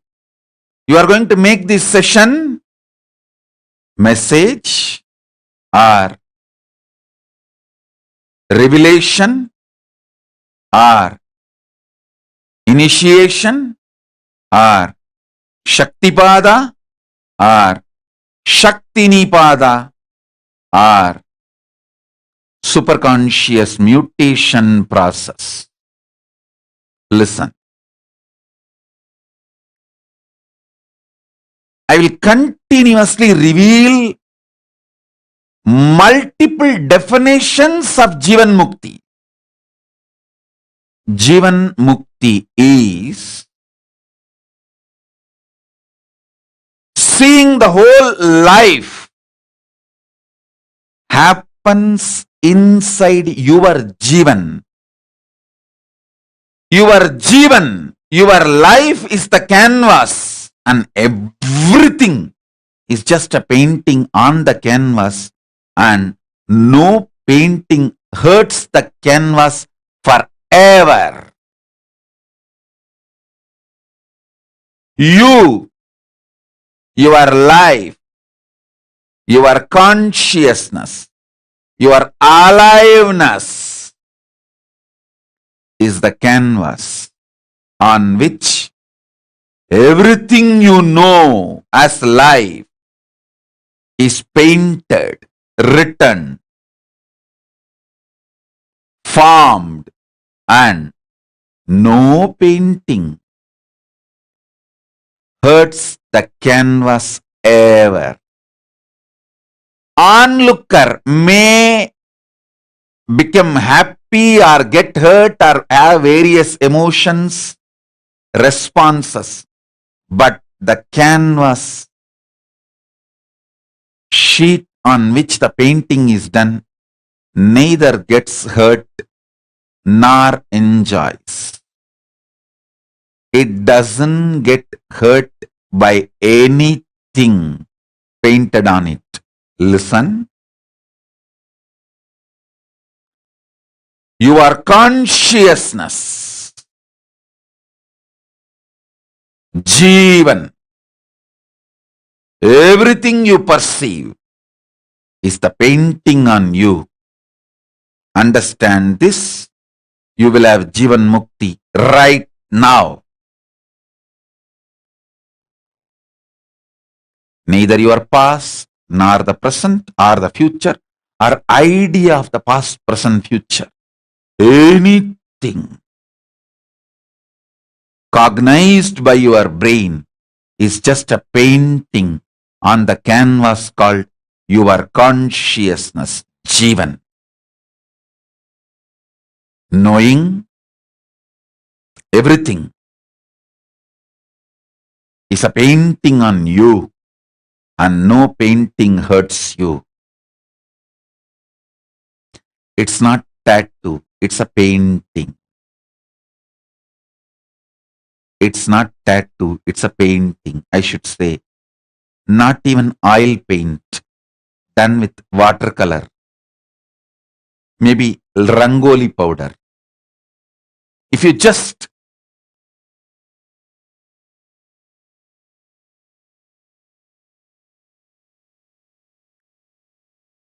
move the canvas, you don't even need to clean it up. Just move the canvas, the painting will melt down because it's more like a rangoli. Everything you know about life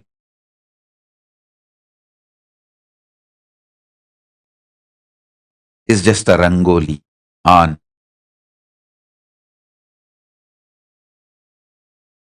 the canvas called your consciousness. Listen.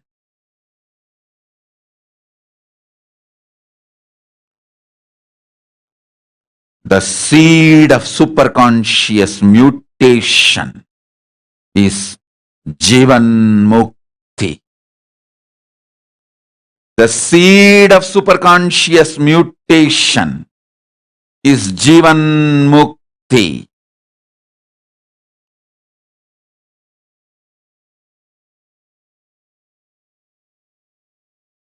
Understand?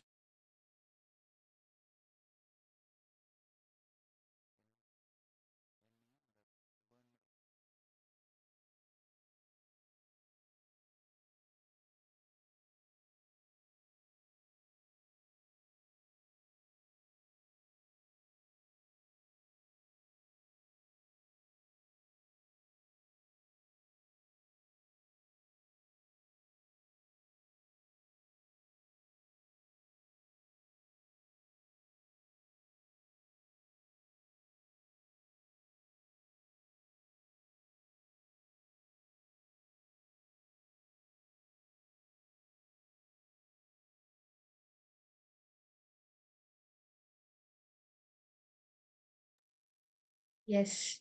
Such a beautiful session where Swamiji gave a beautiful introduction to the entire Paramashivoham program, and how Swamiji so beautifully explained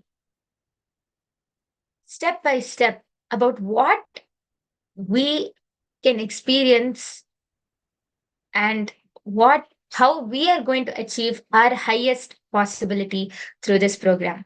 So with this, let us now move on to the power manifestation session. For those of you who are new, power manifestation is being able to manifest various abilities beyond the human conditioning, like for example being able to move objects through with your consciousness, being able to read with your eyes blindfolded, being able to scan another person's body, being able to scan a person's house or an object or a place from 1,000 miles away. All of these abilities, all of these powers are powers which each and every one of you who are sitting here right now can manifest just through a simple initiation by Swamiji. So, the first power which we are going to manifest today is the power of consciousness over matter. Being able to move any object through your consciousness without touching it. Before I give an explanation about this power, I request all of you to go and get any object and come, most preferably a coconut. If you do not have a coconut, you can get any round fruit, kiwi, an apple, an orange, any round fruit if you do not have a coconut. I'll give you 1 minute. Can all of you quickly go and grab your objects and come?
Yes. Are all of you ready with your objects?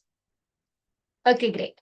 Now I request all of you to keep your objects aside as we will be using it in the power manifestation session. Now, let us understand about the superconscious mutation, which we are going to experience in the 21 days of the Paramashivoham program. See, for the superconscious mutation, for the ultimate superconscious mutation, we need to understand just three simple things. The first thing is that superconscious mutation is possible. It is possible and we are going to experience it. The second thing is the ultimate manifestation of Paramashiva. Ultimate manifestation of Paramashiva, our beloved Swamiji, the supreme pontiff of Hinduism, Bhagavan Sri Nithyananda Paramashivam, is giving us this experience of superconscious mutation. All we need to do is have that simple integrity. See, the first thing which we need to do is we need to see our whole life as a canvas and that everything is just painted on that canvas. Visualize this like a sweet painting session, like you're sitting with Swamiji. The same way, I request all of you to take 5 minutes and sketch or draw three of the happenings in your life and share it. So I request all of you to get a paper, pencil, and sketch and draw three of the happenings in your life. Can you take 5 minutes and do this? I request all of you to go ahead and start.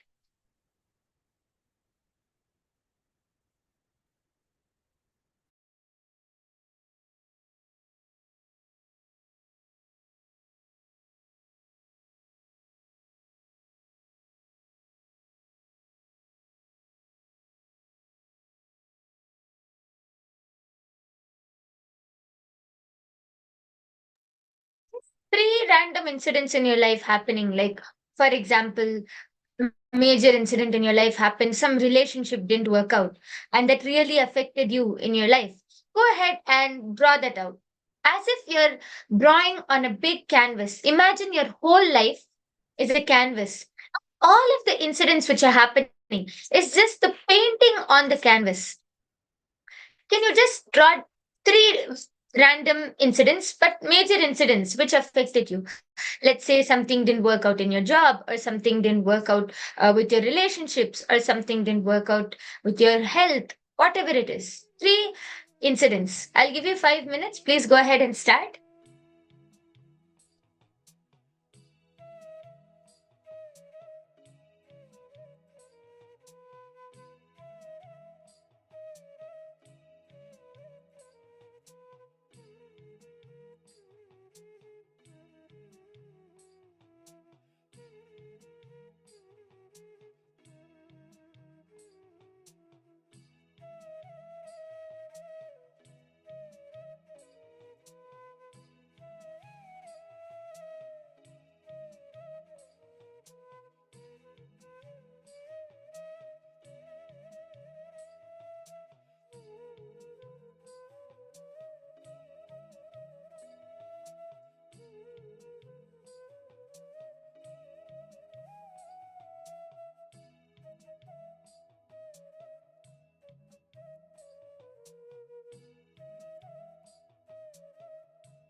Take a few moments. Consciously remember any three major incidents in your life which really affected you. What happened in that incident? How you felt? How you perceived the situation to be? Everything. Just draw it down, sketch any three incidents.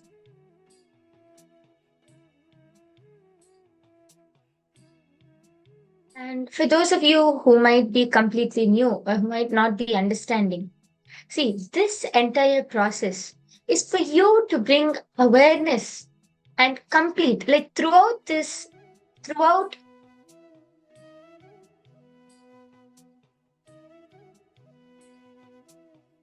yes, sorry for that, throughout this Paramashivoham program,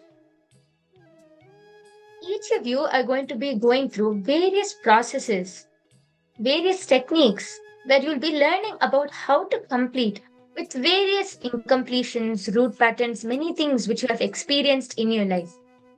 So it's fine if you feel a bit um, scared or if you feel a bit, I think scared is the word. If you feel scared to look back into your past, some incident which might have really hurt you or which really would have affected you, just put that fear aside. Take a few moments and draw everything out. Visualize this as a painting session with Swamiji. You don't need to show it to anyone. No one is going to judge you based on that. Just sit and write it. Draw three happenings in your life. Okay? I'll give you guys 2 more minutes. Please go ahead and continue drawing.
Okay.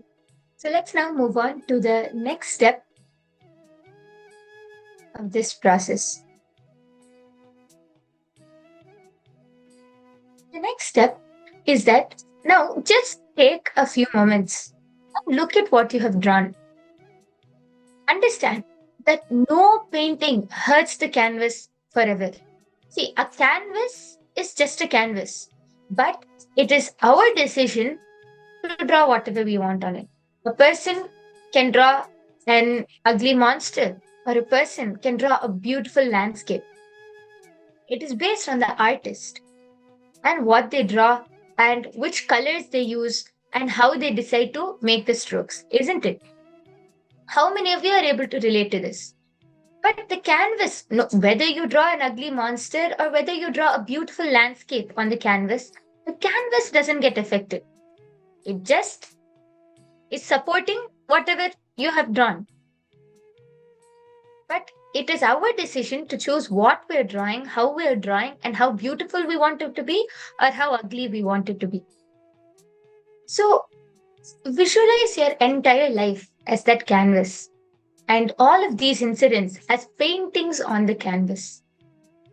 Let's say there was one incident in your life where, okay, let's say you really struggled in a relationship in your life and that really hurt you. You go ahead and draw that on the canvas. Understand that that cannot touch you. The painting which is on the canvas is your perception. So let us say that this incident, I'm not saying that the incident hasn't happened, but you have perceived that incident in such a way that it has a negative impact in your life. Are all of you able to understand this? How many of you are able to relate to this? The way you perceive each incident, because of the way you perceive it only, it has a negative impact on your life. That same incident can be, you can learn some positive thing from it, or it can be just another stepping stone to something which you want to achieve. But whatever it is, whether it has a negative impact in our life or a positive impact in our life, it can never hurt the canvas. The painting can never hurt the canvas. Everything you perceive is the painting. The painting which you have drawn on the canvas is your perception. The moment you understand this, actually, what I request all of you to now take another 5 minutes. Take each incident. Remember how that incident happened in your life.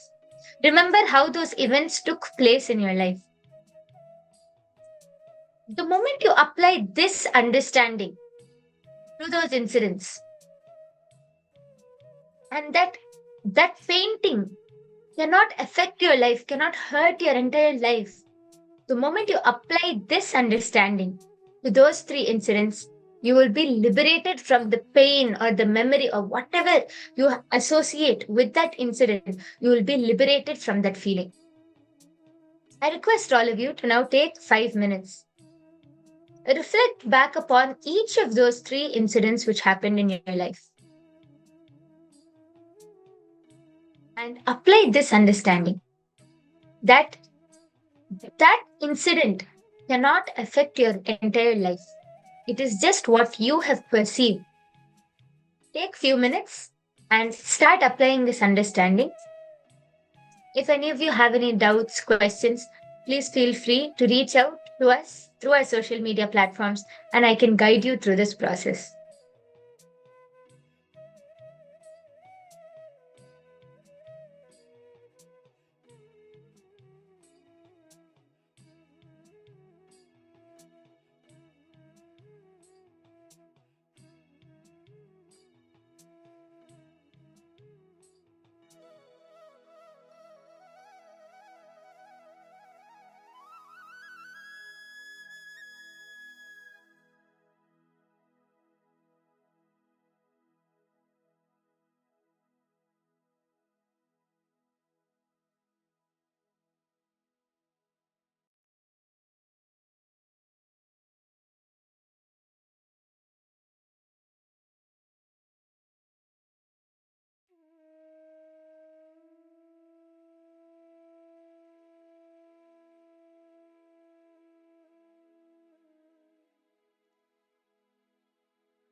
Are all of you done? Beautiful. Now, with this understanding, you will start feeling such a relief in your system. You'll start feeling so relieved of all of these incidents which affected you. Okay. So now let's move on to the next process. The next exercise is for 5 minutes. Dig deep, contemplate and meditate. And I request all of you to do this sincerely. The more sincerely you do, the more benefits you yourself will experience. The first step is listening to yourself. What is the purpose of your life? What do you aspire to be? Just become aware of what is your cognition. With what cognition do you wake up? What motivates you? Like, what is that? And what is that thought which motivates you to wake up every day? And what is that you value most in your life? It can be things, it can be possessions, it can be people, it can be talents, it can be cognitions. What do you really value the most in your life? What do you aspire to be? What motivates you to wake up every day? Start listening to yourself. We've become so insensitive, not only to the things and people around us, we've become insensitive even to our own selves. We don't listen to ourselves anymore. We never give time, we never take time to think, what do we really want? What do we really value? With what cognitions do I get up every day? How many of you are able to relate to this? Just reflect back upon not even the last 1 week, just today. Reflect upon your morning. How did you wake up? How much time do you spend being aware about what is happening with you? What is happening around you? Just spend some time. If you just reflect back upon even this morning when you woke up, you'll see that we have no listening for ourselves anymore. That is where so much of confusion comes. We don't know what we want anymore. We stop understanding what is it we actually want to achieve. We start becoming confused. All of these cognitions, all of these problems starts with just one thing. Because we're not in listening with ourselves. So in this exercise, we are going to bring listening to our beings. Bring listening to yourself. I request all of you to take 5 minutes and start writing down.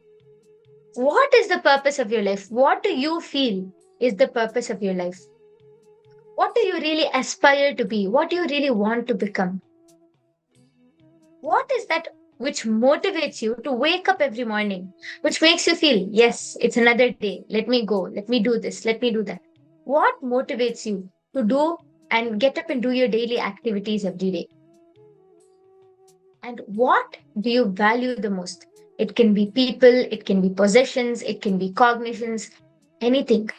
What do you really value the most in your life? Take some time, listen to yourself, bring awareness to yourself, and start writing this down. Take 5 minutes. Please go ahead and start.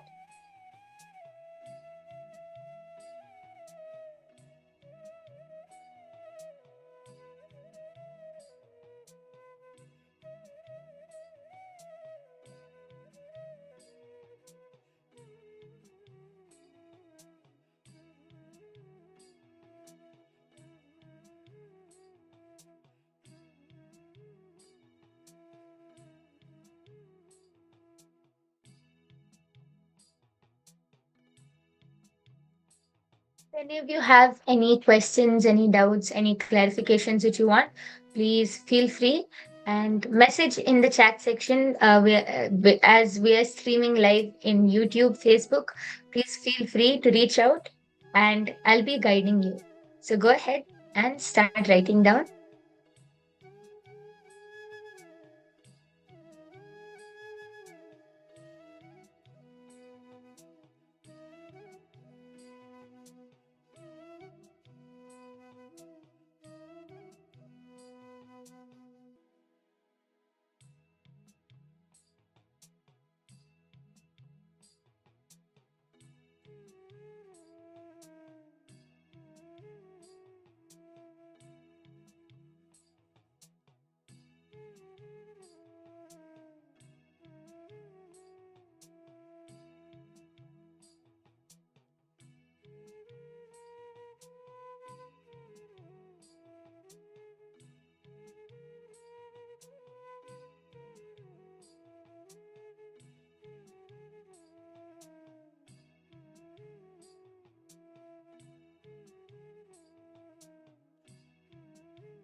Yes. Sorry for the technical glitch. I hope all of you are able to hear me now. Are all of you done writing down?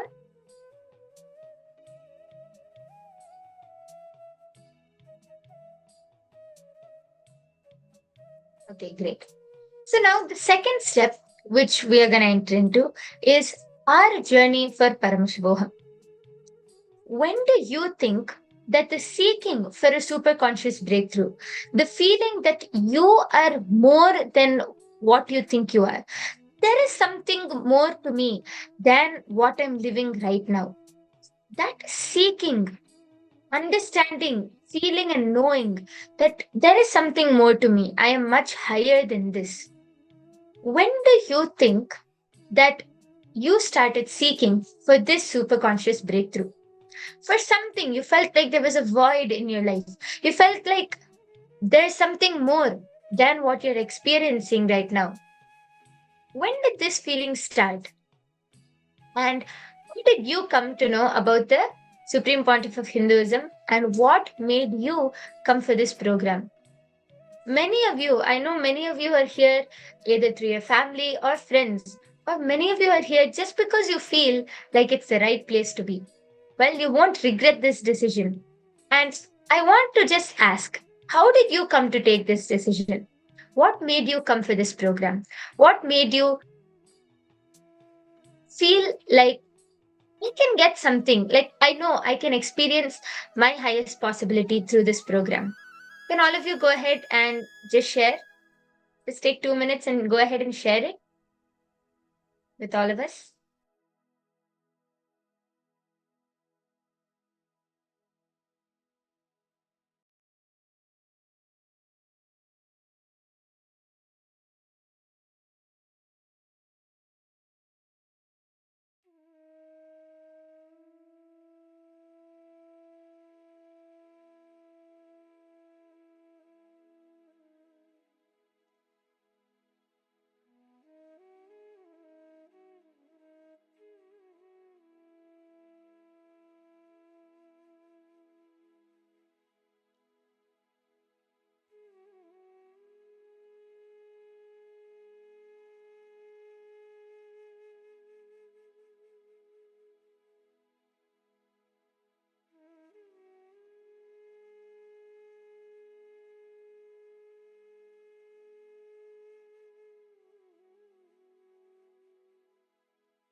So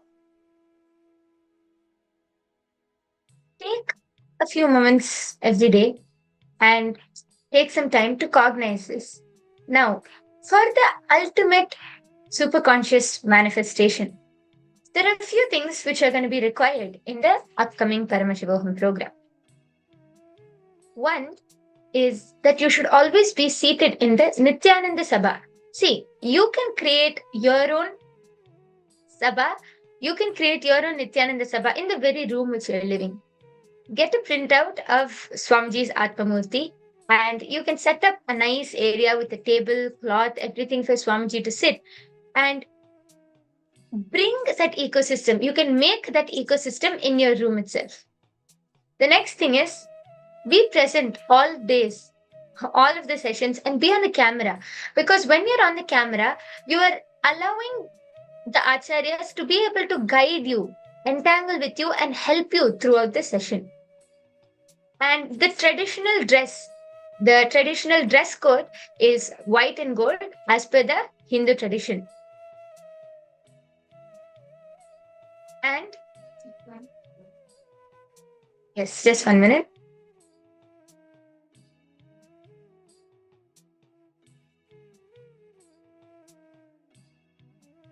Now, we are going to be moving on to a simple detox recipe, which all of you can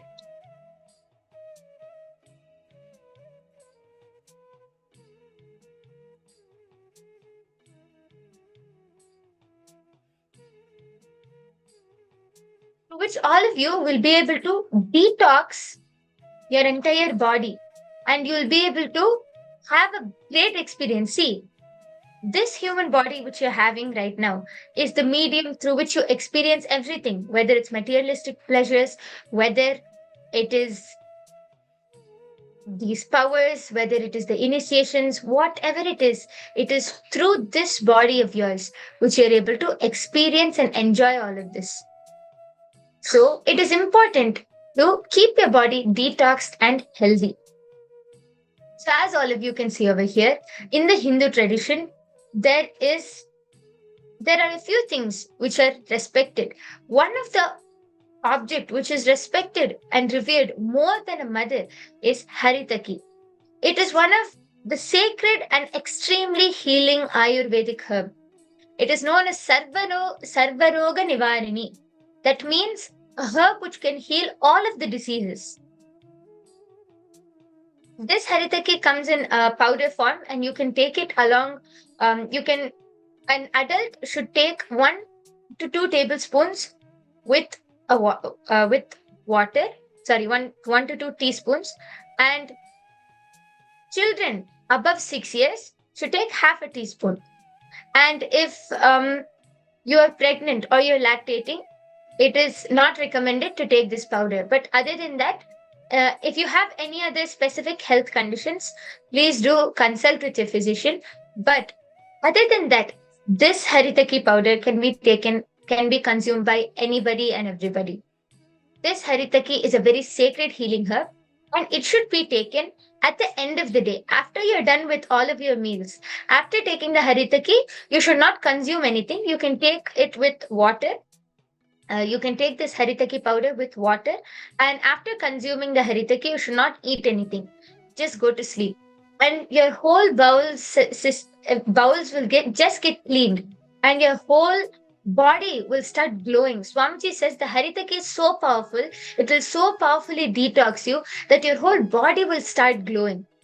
That is the power of Haritaki. And the second thing is called Jala Aushada. Jala in Sanskrit stands for water. Aushada is like various herbs put together which can heal the body and do various miracles in your body. So all you need for this Jala Aushada is 1.5 liter copper vessel. Fill your copper vessel and keep it overnight. Keep that water in that copper. It should specifically be a copper vessel, since copper has many great qualities which purifies the water. In the morning, just energize that water with the Mahavakya. Hold the water container in your hands, stare at it through all of your 3 eyes, and just chant the Mahavakya. Energize that water. The Mahavakya is Om Nithyananda Paramashivoham.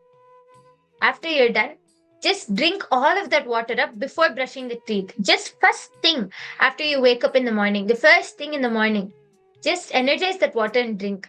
Your whole body will just start getting detoxed. You'll start seeing, you'll feel more healthy, you'll feel more fresh, your body will start glowing. That natural radiance, without any makeup, without any cosmetics, that natural radiance, the tejas, you will be glowing. So these detox recipes will really help you, and it will be a complete different experience in your body. You will start glowing, and your whole body will be ready to have the Paramashivoham experience. Okay, so with this, let us now move on to the power manifestation session.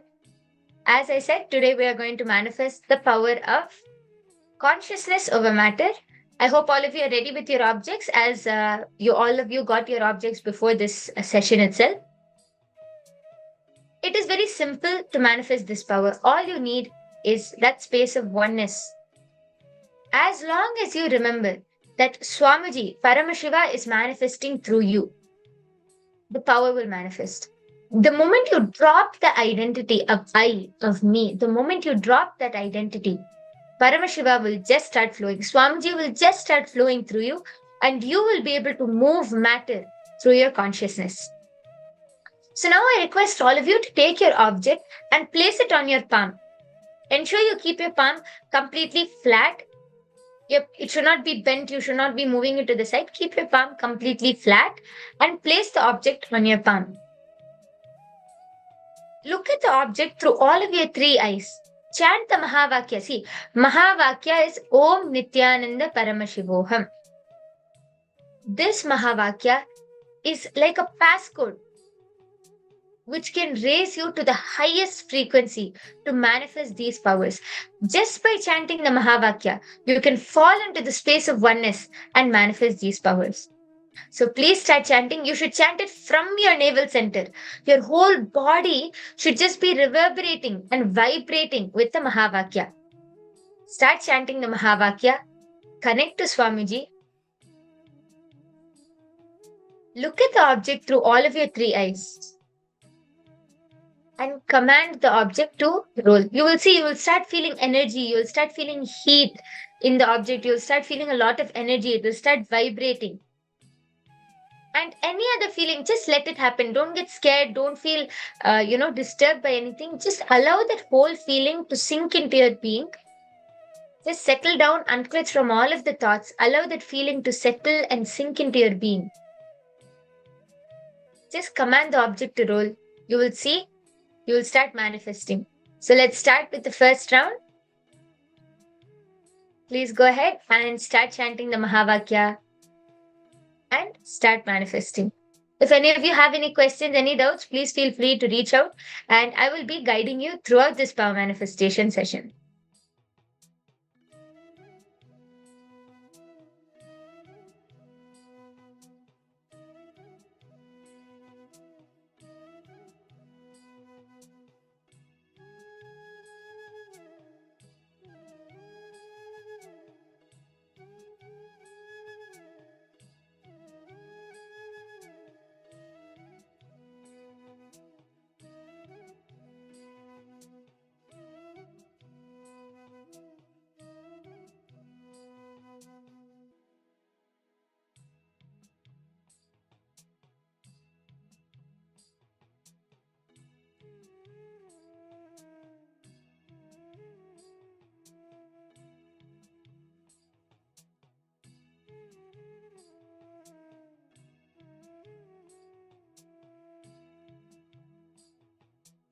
Yes, Ma Shanti Dasari has asked how to overcome from stammering.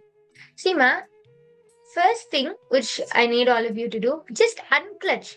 See, when you're stammering, that means you're not only nervous, you're not having that confidence and you're not able to bring confidence into yourself. First thing which you need right now, the simple solution I'll give you, Ma. Just unclutch from all of the thoughts.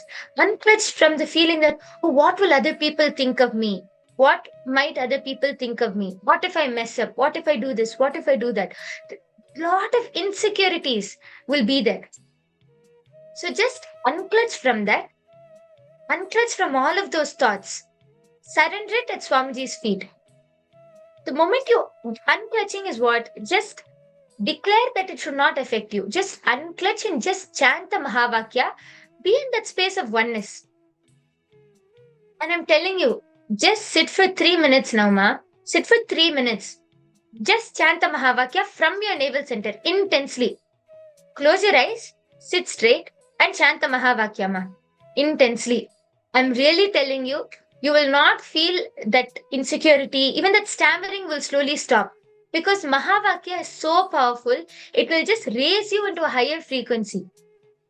I request if you can just take 3 minutes of your time. Start chanting the Mahavakya. The Mahavakya is Om Nithyananda Paramashivoham. Sit for 3 minutes and start, ma. Unclutch from all of the other thoughts which are coming. You will start feeling so much more confident yourself. Okay, ma?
Okay, Ma Shanti Dasari has posted, yes, I'm doing, ma. Yes, continue doing it, ma. If you have any more doubts or questions, you can go ahead and ask it in the chat. Just sit, chant the Mahavakya, and just manifest and roll the coconut. Okay, roll the coconut or whichever object you're holding. You will see that a certain pattern will break in you when you manifest this power. So just sit and do, ma. If anyone else also has any questions, any doubts, please feel free to reach out to us.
Yes, all of you relax now.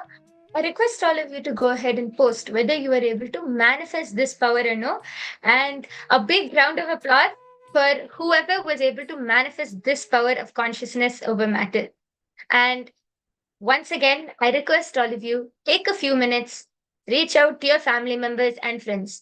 The Paramashivoham program starts in the next 5 days. You still have time and you can prepare yourselves for the ultimate superconscious mutation. As I said, you won't be the same person after these 21 days. And you will just be a higher version of what you ever imagined, of more than what you could have ever imagined yourself to be. And you can manifest the life the way you want. So buckle up for these 21 days, Paramashivoham blast, and do reach out to your family members and friends, enrich them, give them this opportunity to come and have this experience. So, with this, let's move on to the next session. The next session is Nada Bindu Kala. So, you'll be learning about the Nada Bindu Kala. Stay tuned and enjoy.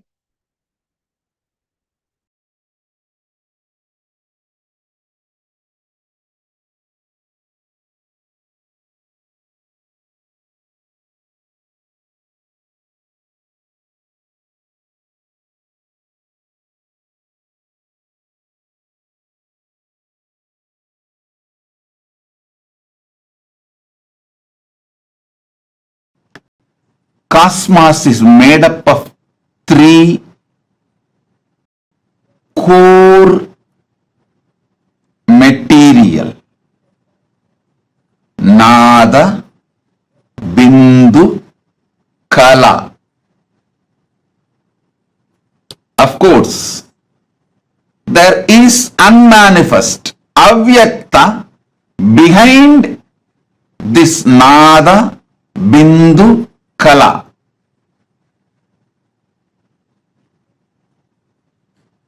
If you want to connect with cosmos, manifest cosmos in you, these three principles: Nada means frequency, Bindu means visualization, Kala means vibration. Listen. I'm giving you rough translation in English so you can start connecting with it. Nada means frequency, Bindu means visualization, Kala means vibration. Listen.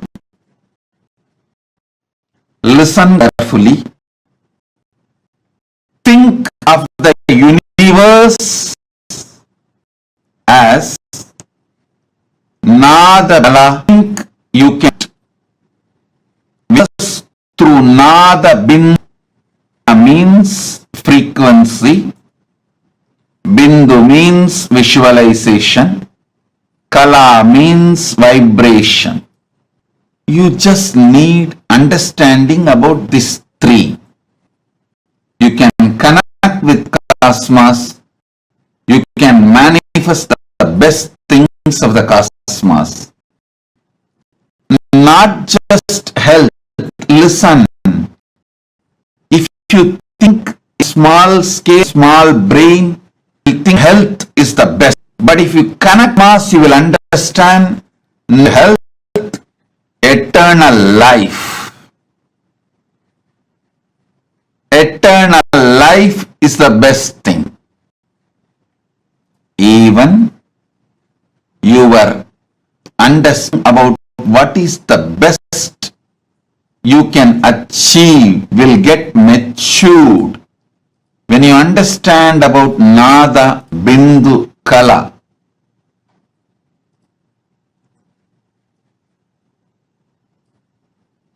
Listen again and again and again.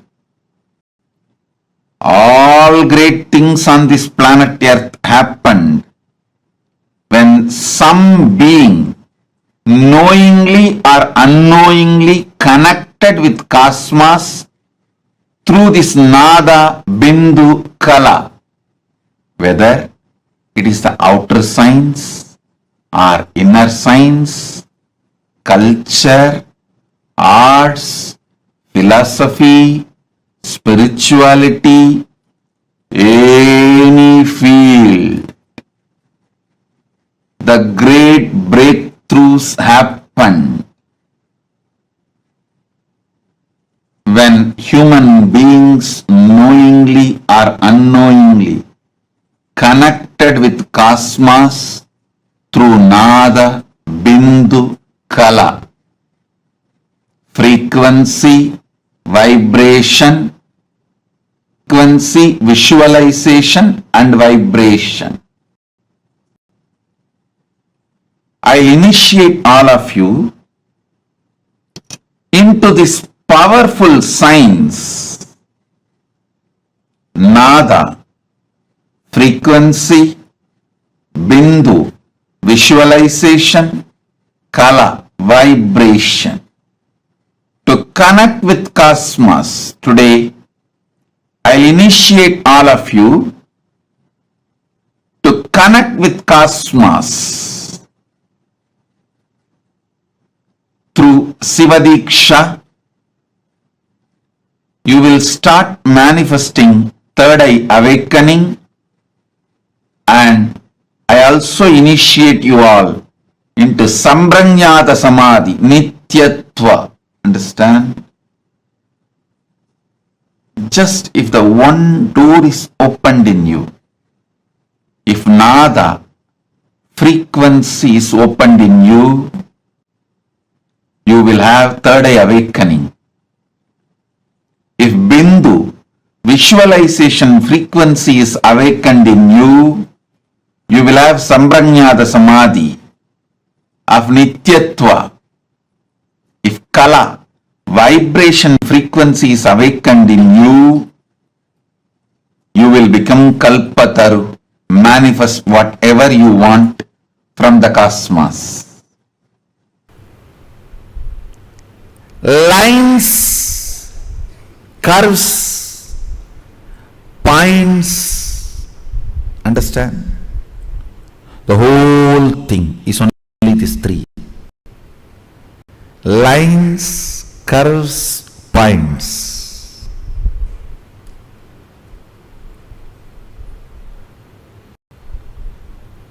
Nada Bindu Kala. Lines is Nada, points is Bindu, curves is Kala, flow. Lines, points, curves, which is the source which makes, which forms the basic unit of this whole cosmos.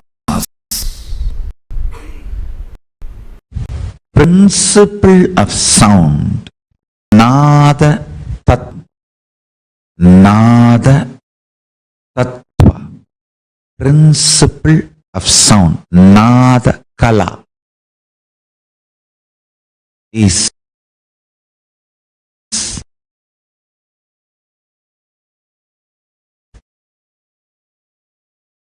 the source principle through which manifestation happens.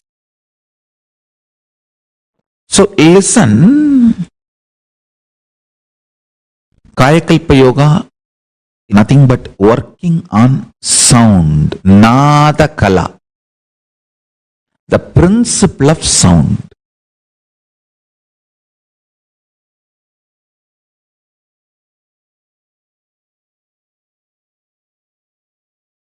If you bring your talking into mano mauna, mana unmana. Not just verbal silence, mental silence, where you are just there. An existence is there. It is just a beautiful music between you and existence. That's it. Understand in mano mauna, mana unmana. You understand the difference between sound, music, words. The source of all this is called nada. Nada kala. I tell you, if you can rest nada kala, not only you will understand all languages, you will know you can manifest anything you want just by creating the right sound. I have seen my gurus doing it.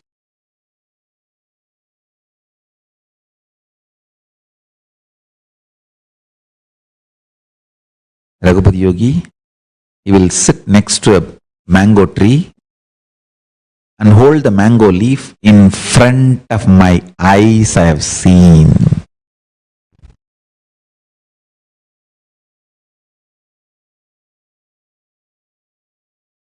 He will hold the mango leaf, the tree's branch on leaf, and create some sound. It'll be like in the night time when the rats come in the house and run around and like this, some sound he will create in the tongue. In front of my eyes, I have seen that mango tree flowering and that flower becoming mango and the mango becoming ripe mango, and fully ripe mango will be there hanging. Maybe it takes half an hour for manifestation, and he'll say, take it and eat.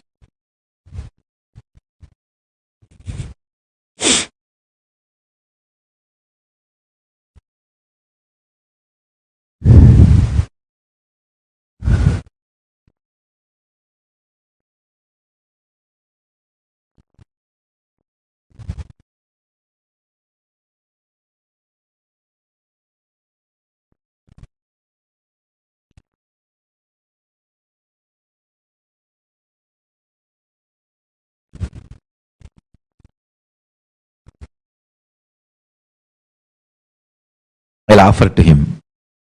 He will eat little and then give the remaining share to me.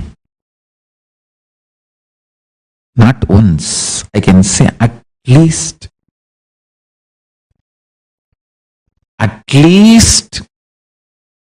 25 to minimum 25 to maybe maximum 50 occasions. I have seen him doing this. It's not some magic. He can just talk to the tree's DNA and connect with the tree, make the tree manifest the power. If you just connect with this nada kala, you can manifest anything you want. I know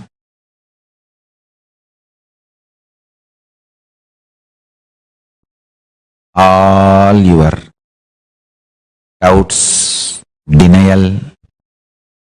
I am sympathetic towards that. But the truth is the truth is the truth is the truth.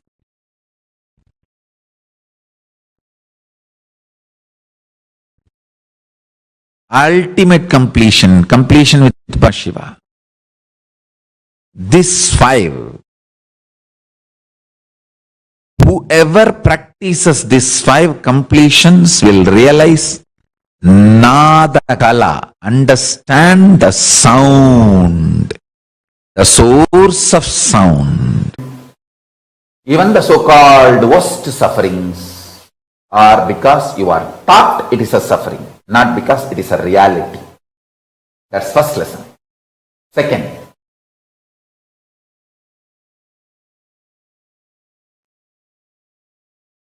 the hydrophobic material which keeps your DNA together. That hydrophobic material is filled with sound. See, being becomes identity through sound. Identity becomes physical expression of a person through fire. The person manifests is good, bad, right, wrong, everything through earth, the Prithvi element. Understand what I am saying? The sound component, Nada Tattva, sound principle, keeps consciousness and matter together. Means that is the first intervention into the hydrophobic component which keeps DNAs together, DNA's spare parts together. The sounds I am creating and infusing into you purifies the hydrophobic component which keeps your DNA material together, which is the bridge for being to become identity, identity to become personality. The purification happens in your core level.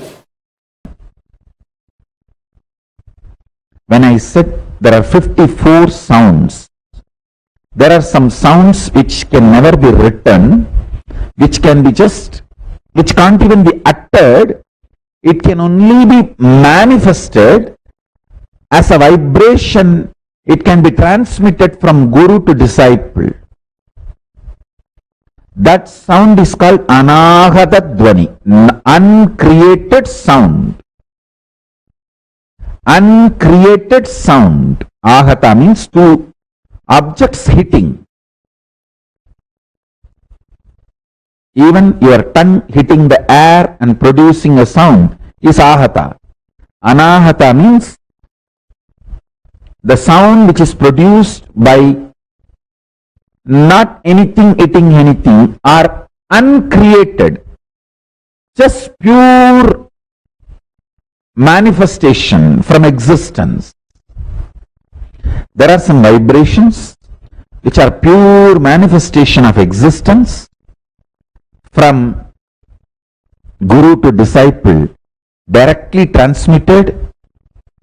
I'll be revealing all of them, all of those sounds also.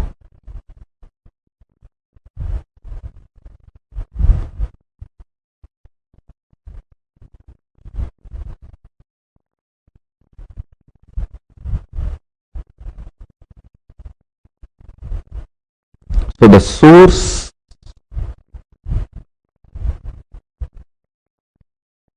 sounds of the cosmos, source sounds of the cosmos, Nada Tattva, Nada Kalas, source sounds are these 54 sounds. In Kailasa, Paramashiva Jnana, the knowledge of Paramashiva exists as pure frequency, Nada, and Bindu means sound and visualization. I map that down into Sanskrit, then it becomes concepts and principles. Breath without sacrificing the depth. Depth without compromising on breadth. That is the uniqueness of multidimensional logic. X, Y, Z in all three, and then few more axes in all, uncompromising. Depth and breadth and length and intensity.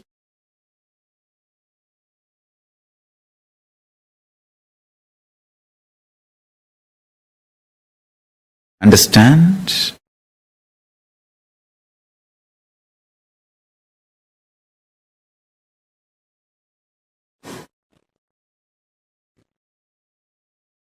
I was talking about an article, some of the Chinese scientists discovering a huge black hole which is not matching with all the known theories, including Einstein's E equal to mc square.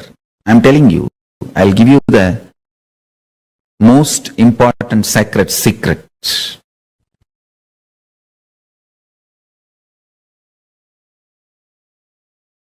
Intensity of the existence.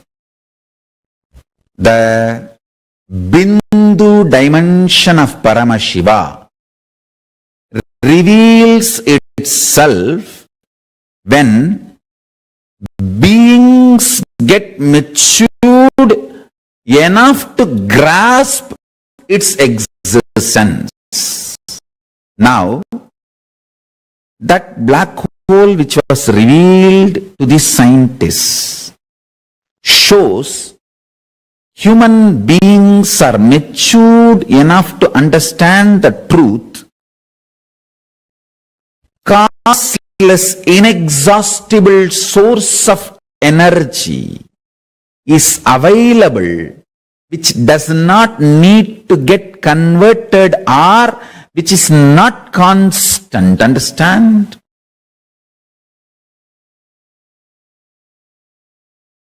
Endless resource is available is the statement Paramashiva is trying to make to the humanity through revealing that huge black hole to the Chinese scientists.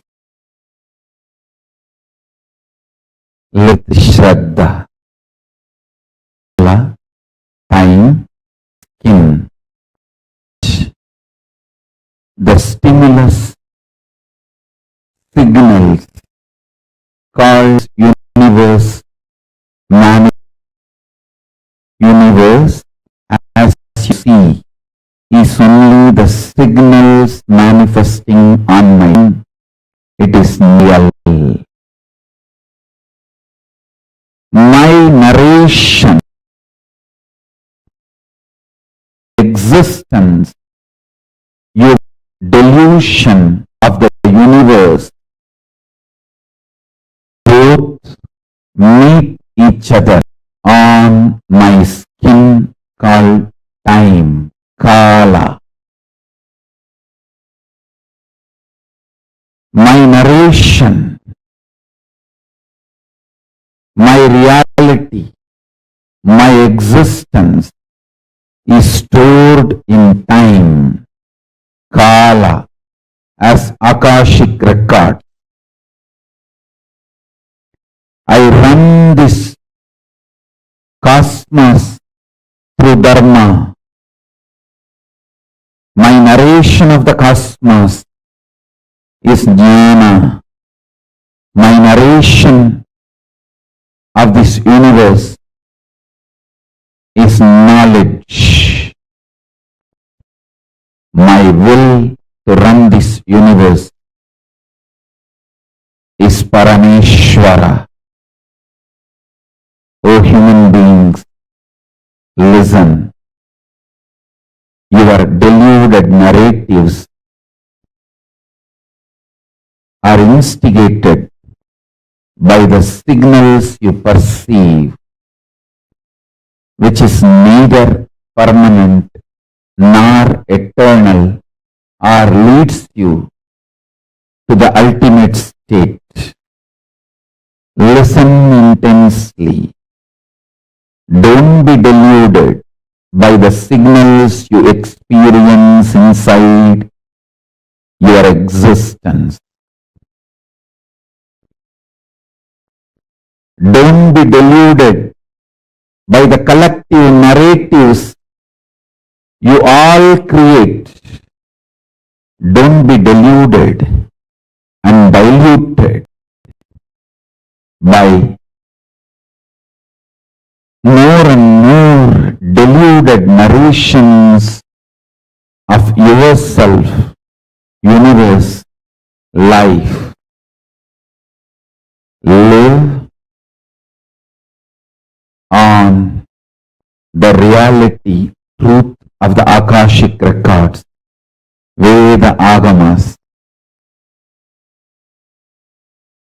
Let the universe reveal its grand narrative in the form of Veda Agamas to raise the quality of your existence, to give you all superconscious breakthrough.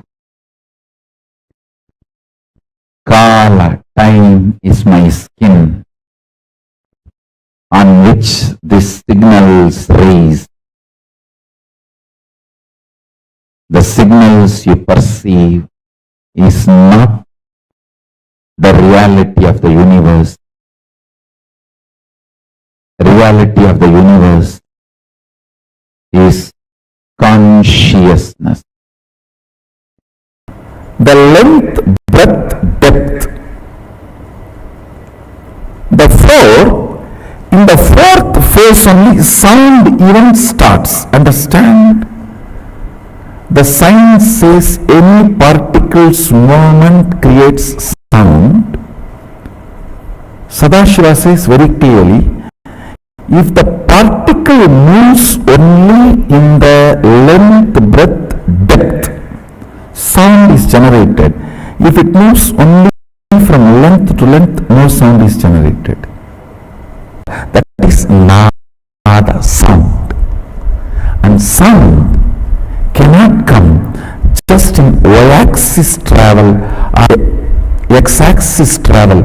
All sound only in z-axis travel. Particle, pure movement of x-axis and y-axis. I don't know whether I showed properly. I think this is x-axis, this is y-axis.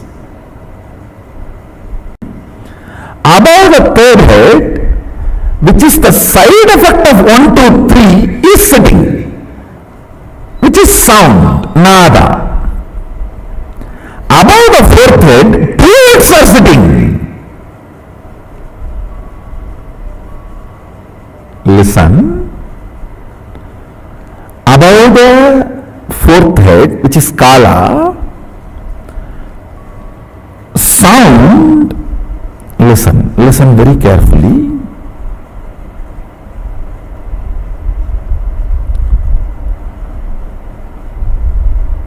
Sound and nada and bindu.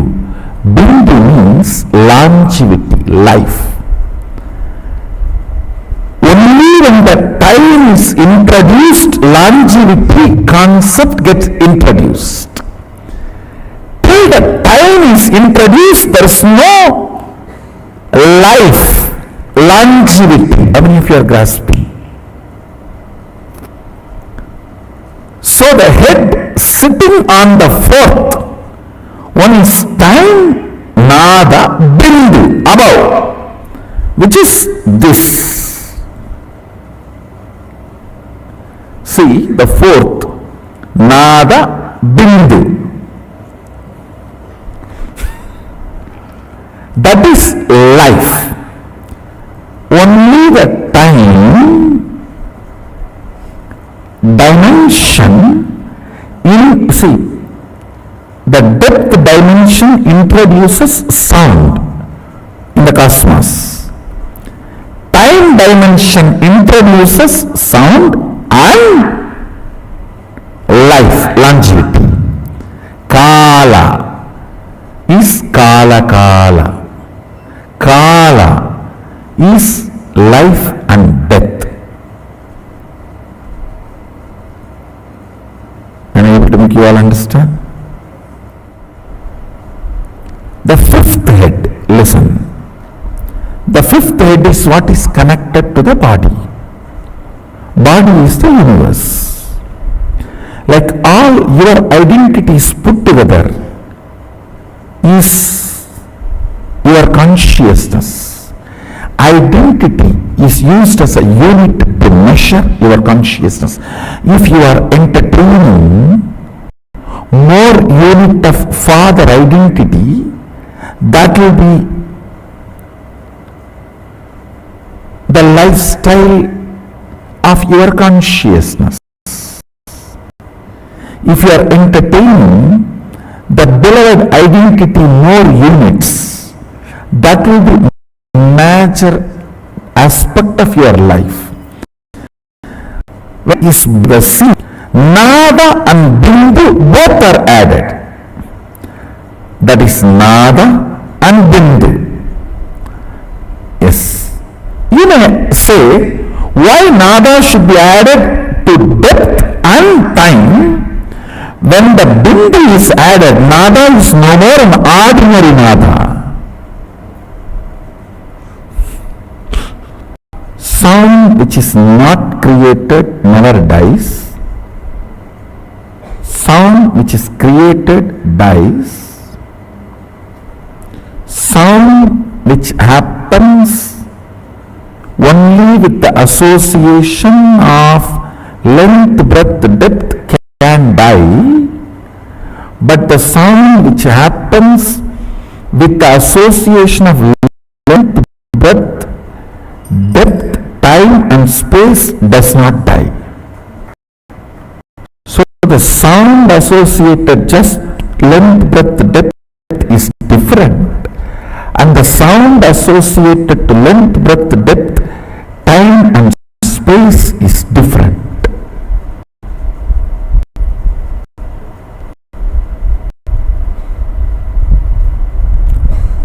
Just the sound generated by length, breadth, depth. Like I am moving this. This sound is different. Then the length, breadth, depth, time, all four create certain sound that is different. The sound generated by the two objects hitting, it is between length, breadth, depth and time. But the sound generated by my inner space, where length, breadth, depth, time and space is also involved, this can create the same space I am in you. But this sound cannot create the same space it is in you. How many of you are grasping? So the head which is sitting on the called as Shabda, head which is sitting on the between is called Nada. Shabda cannot create effect, it can exist. It can survive, not reproduce. Potent man. He can exist, he cannot create. But Nada can exist and create because Bindu is added, life is added into it.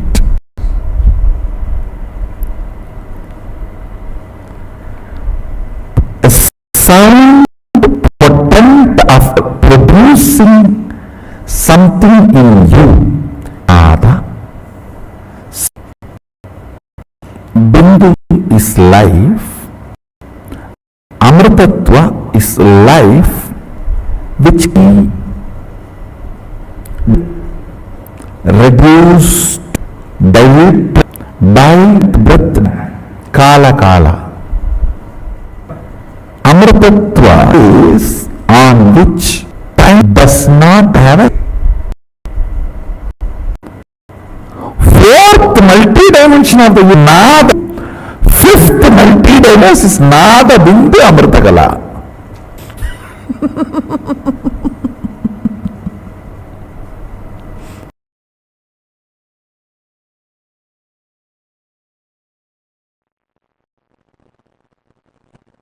Nada Kala, Bindu Kala, Sambandha. The relationship between Nada Kala and Bindu Kala.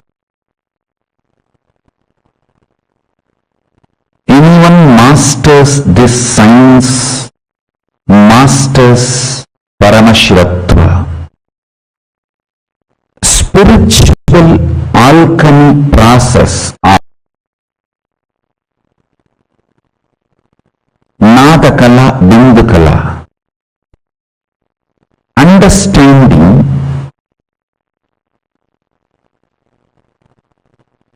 the words you use inside and the life you manifest inside and outside is closely connected.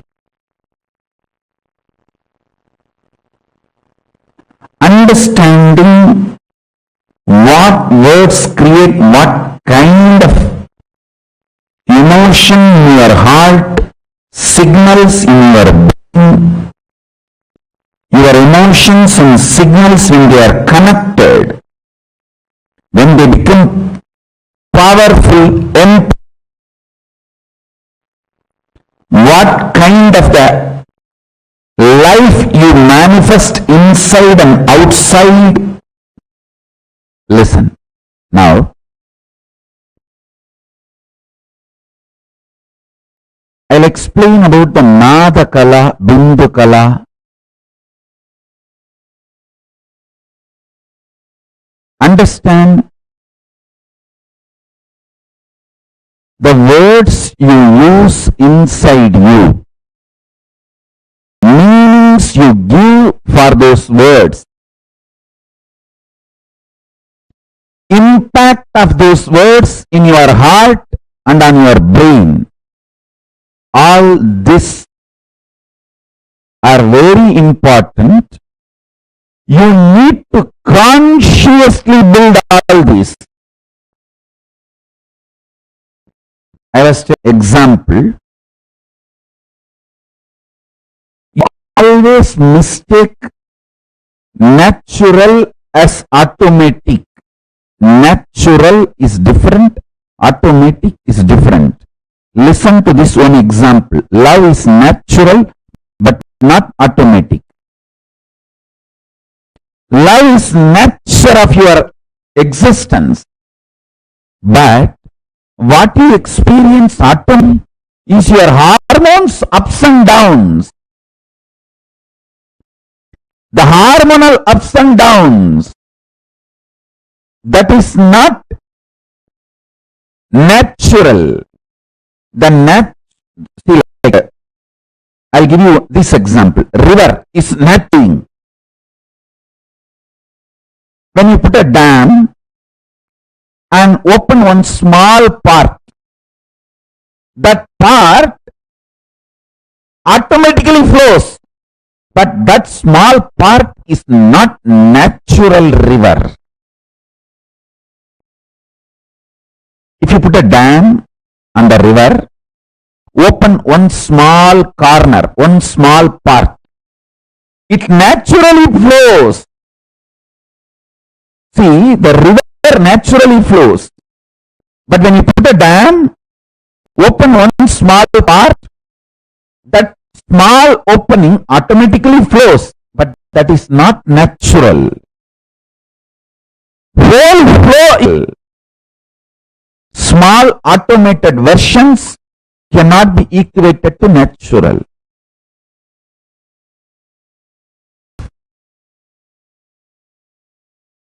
So understand spiritual alchemy process of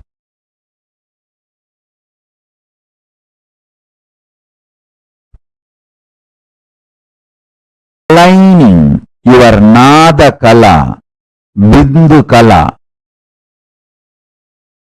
your verbalization energy, visualization ability, aligning them, consciously building your visualizations about yourself and life is signs of manifesting Paramashivoham in you. Understand?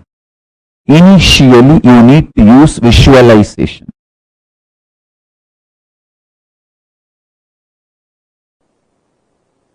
Pure life positivity, absolute life positive energy is superconsciousness of Paramashiva. The food you eat, the way it is produced, the way it is processed or cooked, the way it is consumed, the way you detox yourself, clean your body after the digestion, the whole thing, end to end, should be absolutely life positive. Same way, the words you generate, see, the pure vibration is the Nada in you. How you convert that Nada into Sabda, Sabda into language, how you use those words on yourself, and how you use that words on others, and how others use words on you, and how you consume, get impacted, decide to get impacted by the words others do. The whole thing should be with absolute life positivity. It is another created. See, when you create a will to manifest power, your wordings will never be adequate. How many of you understood that? A person who can bring integrity to his thought current only can experience Nada Kala. Means while you are thinking, completion. 2 ways you can work on Nada. One, creating the right sound and repairing the wounded. That is what is done through mantra.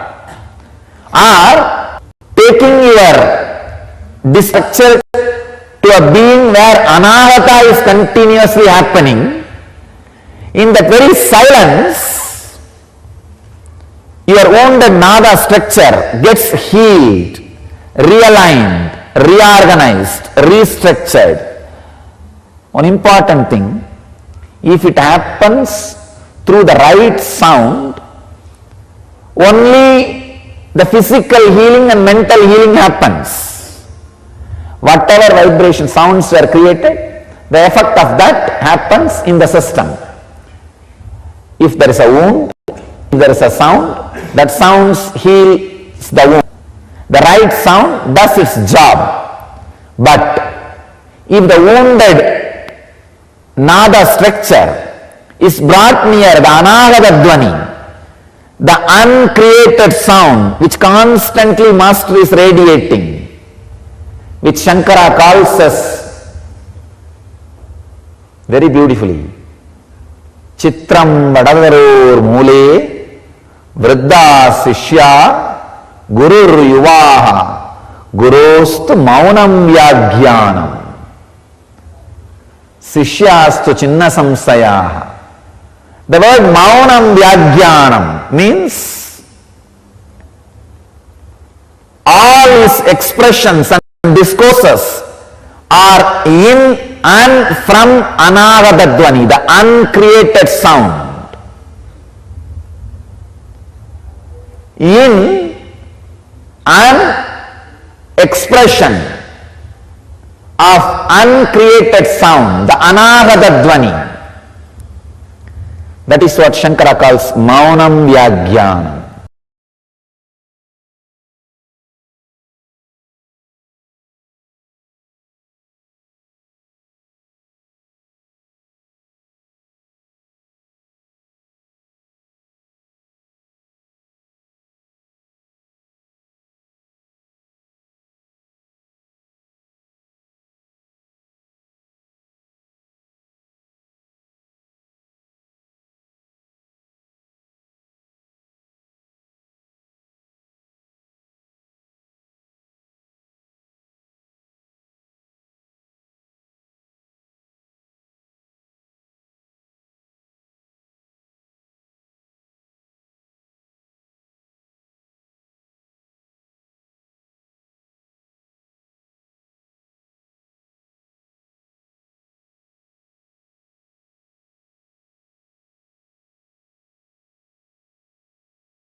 Yes. Nithyananda, to all the viewers who's watching us live right now, that was an amazing revelation. Swamiji spoke on Nada Bindu Kala. Now, what exactly is Nada Bindu Kala? All of us need to understand. These three are the source material out of which the cosmos is made up of, the universe is made up of. So, Nada means frequency. Bindu means visualization of the cosmos. Kala means vibration of the cosmos. I'm repeating myself. Nada means the frequency of the cosmos. Bindu means it is the visualization aspect of the cosmos. Kala means vibration, the vibration which is radiated, which is vibrated throughout the whole cosmos. So these three are the core material out of which the cosmos is made up of.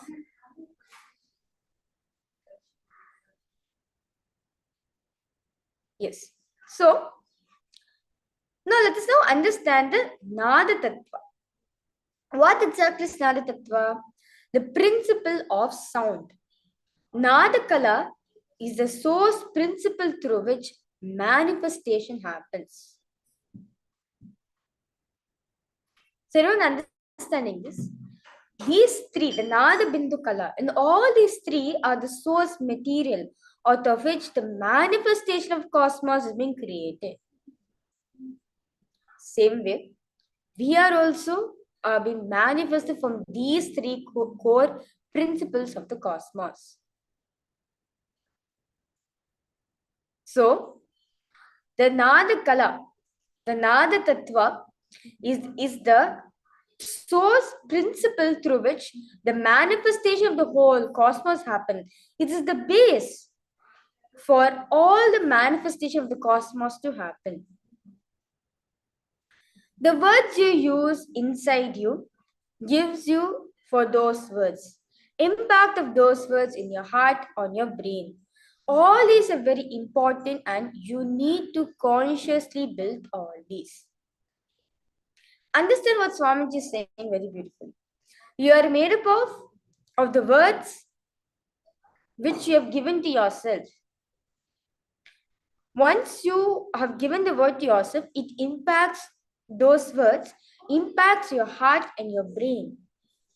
So basically, for example, if you continue to say yourself, I am a bad person, then your brain impacts it. Your heart impacts the statement which you're uttering. So all of us need to understand that the words which are uttering to ourselves is very important because it directly impacts our very consciousness itself. I can see many of the viewers who's watching us live right now. Ma Elizabeth, Ma Lalita, Lalita, Gabriella, Ma, yes, Dinesh Kumar Thakur, Lakshmanan Naya. I request all of you to post what your understanding is.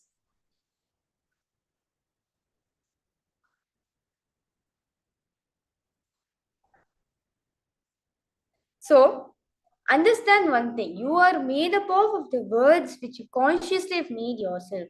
You have manifested the words which you have manifested yourself based on the words which you have uttered to yourself. Now, Swamiji is saying very beautifully. If you rest in Nada Kala, you will understand all the languages. You will know you can manifest anything you want just by creating the right sound. As sound is one of the main important component out of which manifestation, creation happens. So, just by creating few sounds, just by creating right sound, you'll be able to manifest, you'll be able to create anything you want in your life.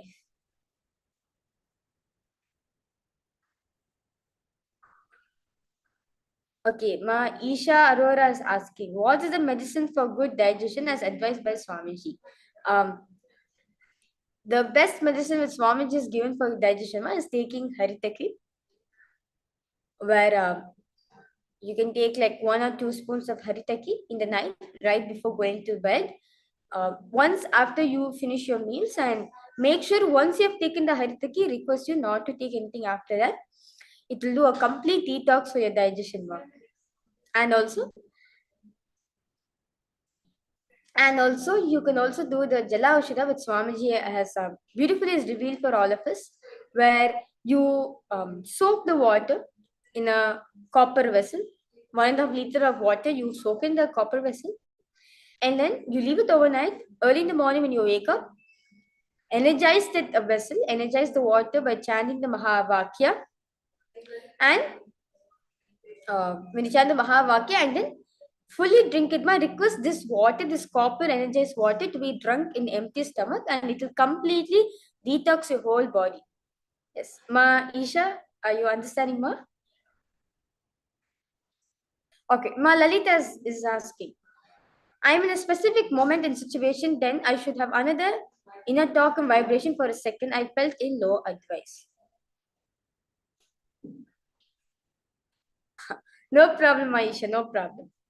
If you have any questions also, I request you to post in the chat section immediately. Please feel free to post in the chat section. I'll immediately answer you.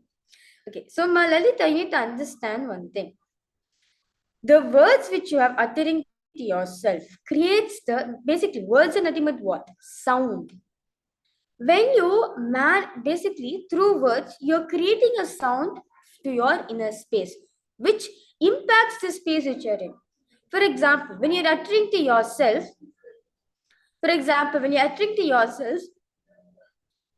let's say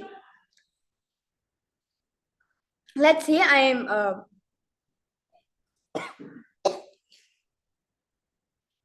sorry for that. Let's say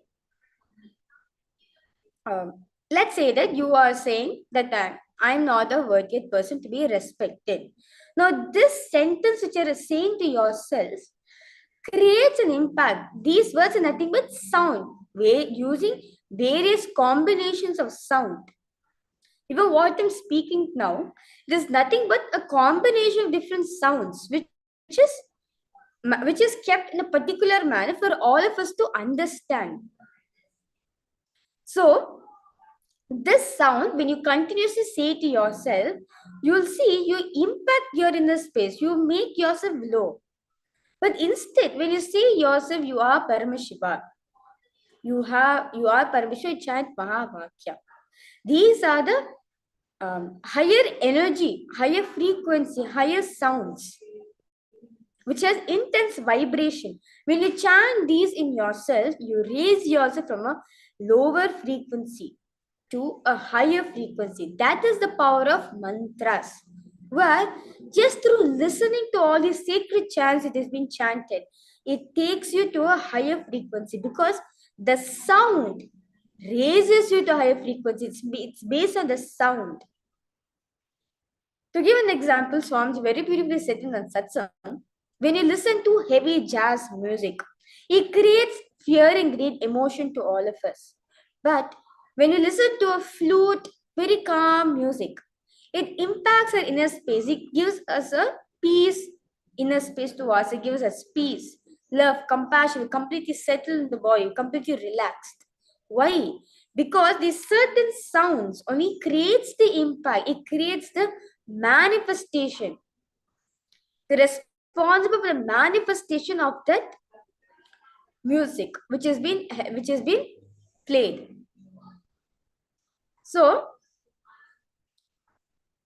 just through sound alone, you'll have the ability to create anything you want in your life. So creating right sounds impact your inner space. Swamji says very beautifully over here. Practice integrity to define your nada to nada kala. Subtle purification in your thinking level. Okay. Lalita, you're asking whether I can use Triphala. Yes, you can use Triphala also. It's one of the good Ayurvedic detox. You can also use that. Okay. My Isha, now you're saying that I'm not getting success in my career. What should I do to get success in job? My life becomes stagnant from 5 years. Please guide. No problem. Huh? I request you to listen intensely. Now, so I'm just saying very beautifully, by understanding this Nada Bindu Kala, meaning frequency, the frequency, the visualization and vibration, through these three, you'll be able to manifest, you'll be able to create the best of your reality. Okay, Malalita is saying, I saw something I didn't like, but I felt the low vibration, felt like a punch in my heart. Yes, that's the power of sound, ma. When it's a low, when it's a very low vibration, it directly impacts your system. When it's in a high vibration, it directly impacts your system. Okay. So now, Ma Lalita, now I request you to write down a will to manifest whatever you want in your life. Power is not just um, power is not just narrow to power manifestation alone. No, you wanting to manifest the breakthroughs in the field of your health, in the field of your health, wealth, health, relationship, in your career, any field, it is power manifestation. You experiencing a big breakthrough in those fields itself is a power manifestation. So now, ma, I request you to pen down all the things which you want to manifest in your life. Okay? Pen down all the things which you want to manifest in your life.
Okay. Now, Maisha, now you've been saying that my life has become stagnant from the 5 years.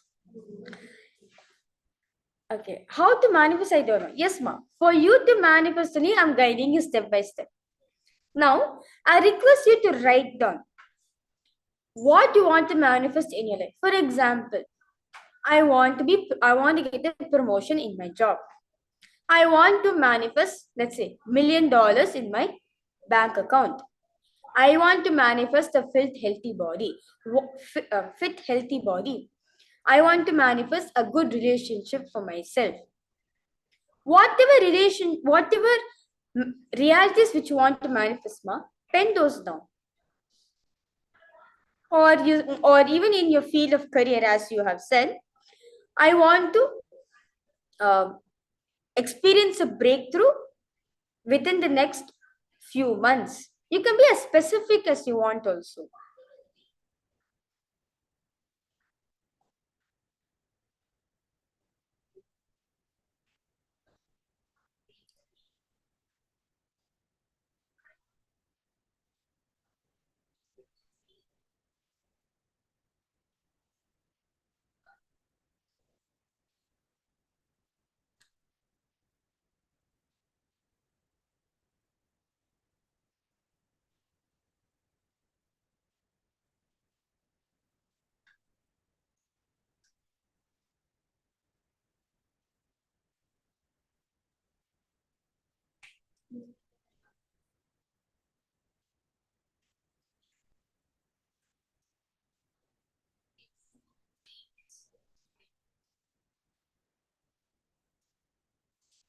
Okay. So you be specific, man. What you want to manifest in your life.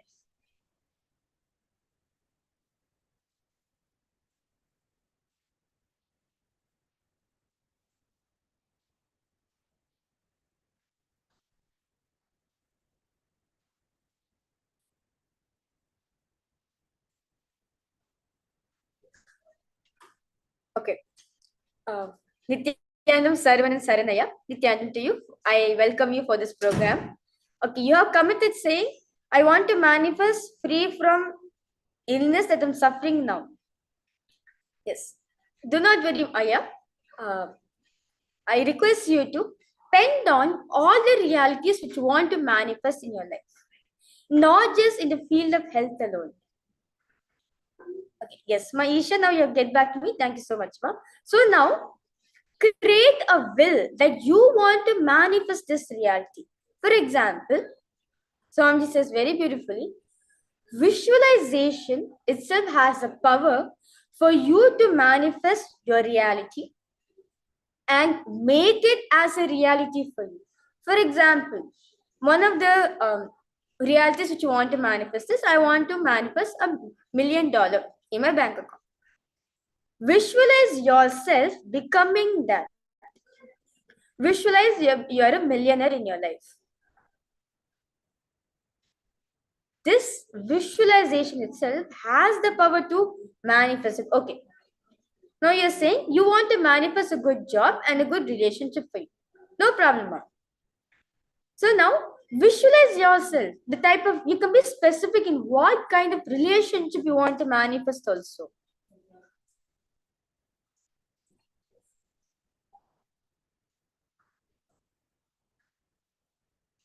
Then, now, create a strong will.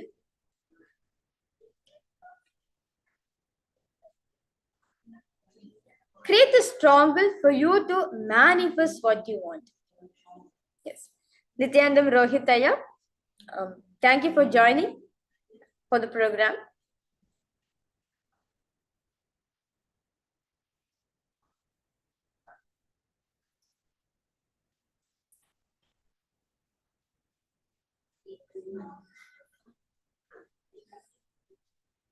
Sarvanandaya, I request you to write down whatever realities you want to manifest in the field of health, wealth, relationship, and career, whatever field you want to manifest, I request you to write down here. Not just the illness which is suffering right now, Swamiji will heal that, And not just that, he'll give you much more. He'll give you longevity. Swamiji says very beautifully, using this Nada Bindu Kala, you can manifest not just what you want, but the best of what you want. Meaning, if you want to have a healthy body, you'll have it, you'll have the power, you'll manifest longevity. Cosmos knows the best for you, and only when you access it. And only when you access it, you'll know how to manifest this reality in your life.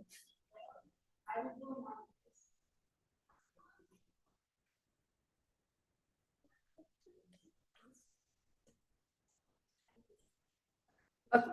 So now, Isha, Ma, now I request you to, now you have created a will. During the process of creating will, if any self-doubt, meaning self-doubt as in like, if you feel that, how am I going to manifest this as soon as possible? How am I going to manifest it? For the past 5 years, it's been stagnant for me. If such questions arises in your inner space, do not worry, ma.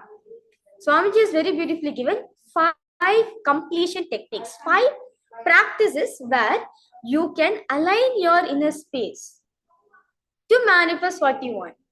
So you can see over here, this 5 beautiful technique which Swamiji has given. So the first technique is completion with yourself. Meaning, whatever, like for example, whatever incompletions which you have related to yourself, saying, I'm not manifesting a good job for myself, I'm not having a good health for myself, I'm not able to manifest a good relationship for myself, whatever problems which you're facing, complete with yourself. Understand you are not bound to suffer in your life. You are not bound to experience all this thing in your life. As Swamiji says very beautifully, you are manifested for your problems, you are the manifested for your joys, you are the manifested for your possibilities. So, when you complete with yourself, ma, you will see, you will get the confidence to manifest it. Second technique which Swamiji is beautifully given is the mirror completion, where looking at the mirror and completing with yourself.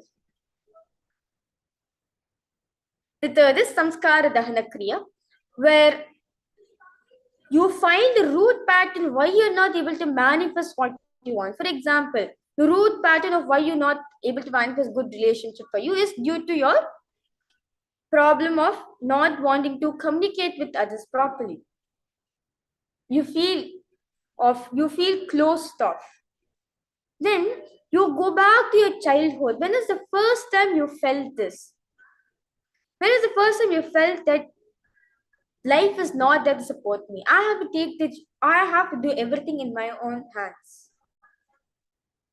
First time of feeling self-deprived. And completing with that incident.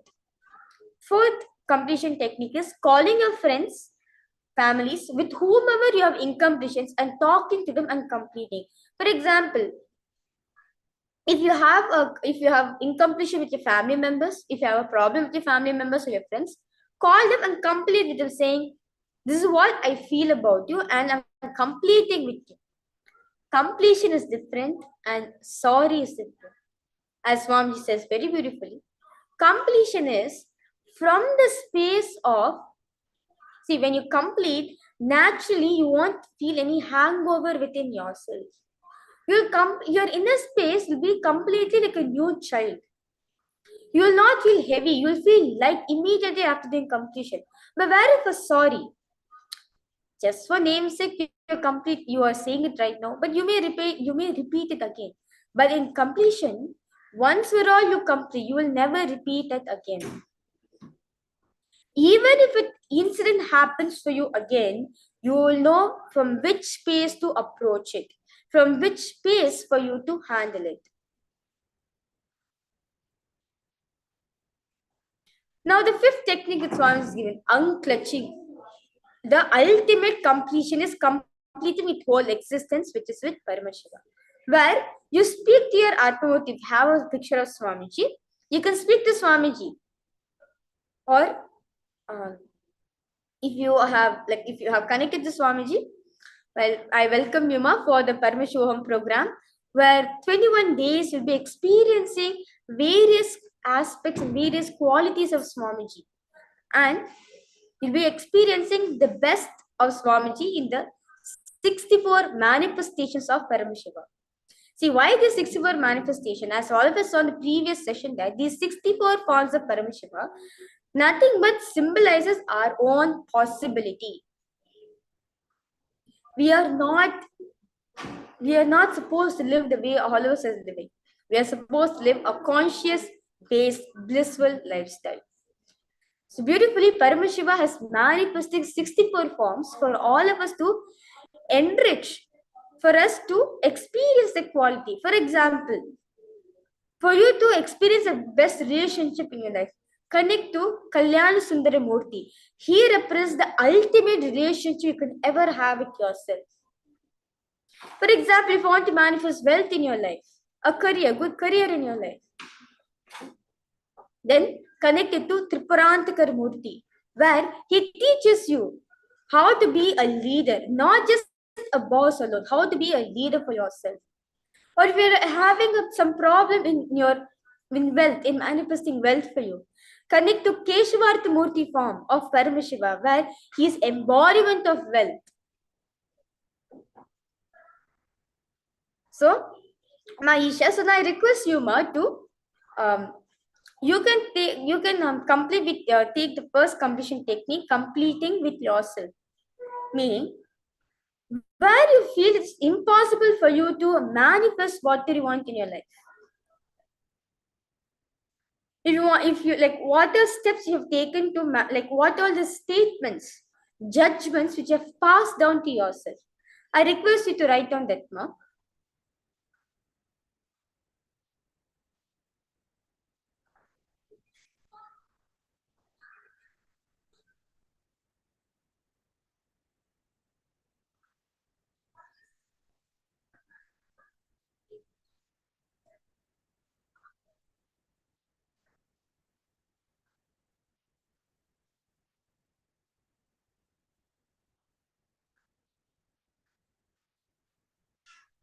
Okay. So, Saravanan Naya, I request you to write down what you want to manifest in your life. Meaning, what you want to. Like, you want a good health, you want to manifest lots of money, or you want to manifest a good career, good job, whatever you want to manifest, I request you to write down.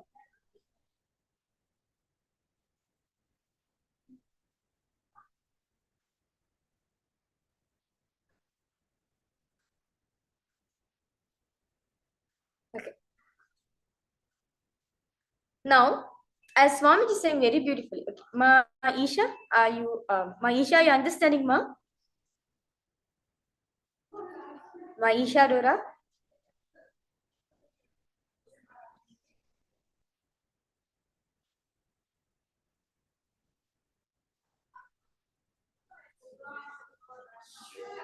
Okay. Now Swamiji is saying very beautifully, if your verbalization becomes visualization, then anything can become into a reality. For example, you commit to paint a deity. You're caught in something feeling uncomfortable. You will not create the reality which you want to manifest. Very simply, you can look into your life. Unless you don't visualize, you cannot make it as your reality. For example, an artist, a painter. First, what does he do? He tells himself that he wants to paint a picture. He visualizes the picture which he wants to paint, and then he executes it. Same way, if you want to manifest a good job, visualize the good job which you want to manifest, the type of job which you want to manifest for you. Visualize it happening for you, and immediately it becomes into reality.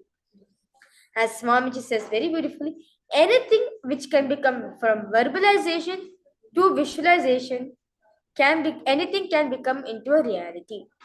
So, Ma Isha, are you understanding, Ma? So now whatever you are visualizing yourself to be, you'll see, Ma, within few days, not just few days, within few weeks, you'll be able to manifest your reality, Ma. See, I request all viewers who's watching us live right now, I request you, if you want a third eye solution scan also for yourself, I request you to post in the chat section saying, requesting a third eye scan for your problem which you want to, and I'll be doing a third eye scan, solution for you.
Yes. So, Sarvananaya, Rohitaya, Ma Isha, Ma Lalita. Now, I request you to visualize whatever reality you want to manifest. Visualize you are becoming that reality. You'll see. Okay, yes. See, Ma Isha, exactly what Swamiji is saying for you, Ma. I just did a quick third eye scan on you. Swamiji is saying very beautifully.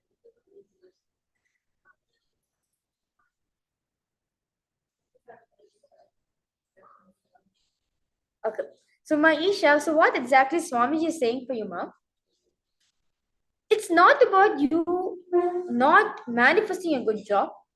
It's not about you not wanting to manifest a good relationship for you. It is all about whether you are ready to handle it. Meaning, Ma, you are MBC very exactly that. It's the feeling like which you have within yourself that will I be able to be successful in it? Will I be able to manifest it reality? You have a lots of self-doubt within yourself where every single action you take, Ma, you doubt yourself. Whether am I capable of it? Will I be able to manifest it? Am I gonna have a good, I'll say a good position in my life? This incident might you see very particularly which happened in childhood also, like around the age of 8 years old, no, when you're very small, like a race was happening.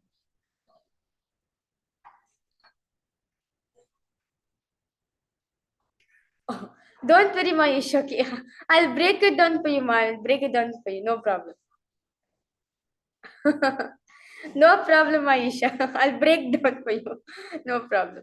See, um, so I did a third eye scan for you. Do not worry, ma.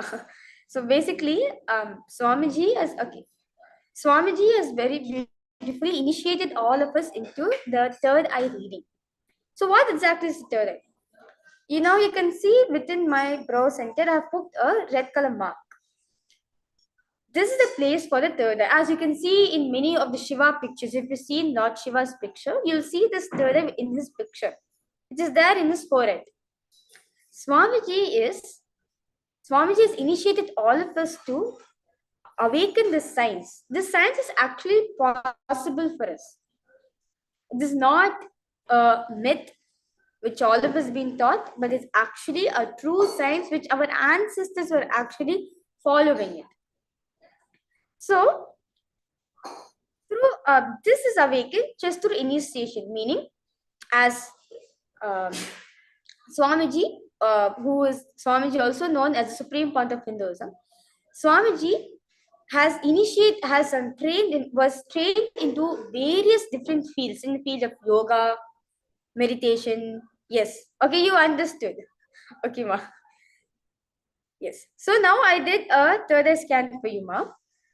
So what exactly Swamiji revealed to me that see, this power manifestation happens from the space of oneness, meaning one. What exactly is oneness?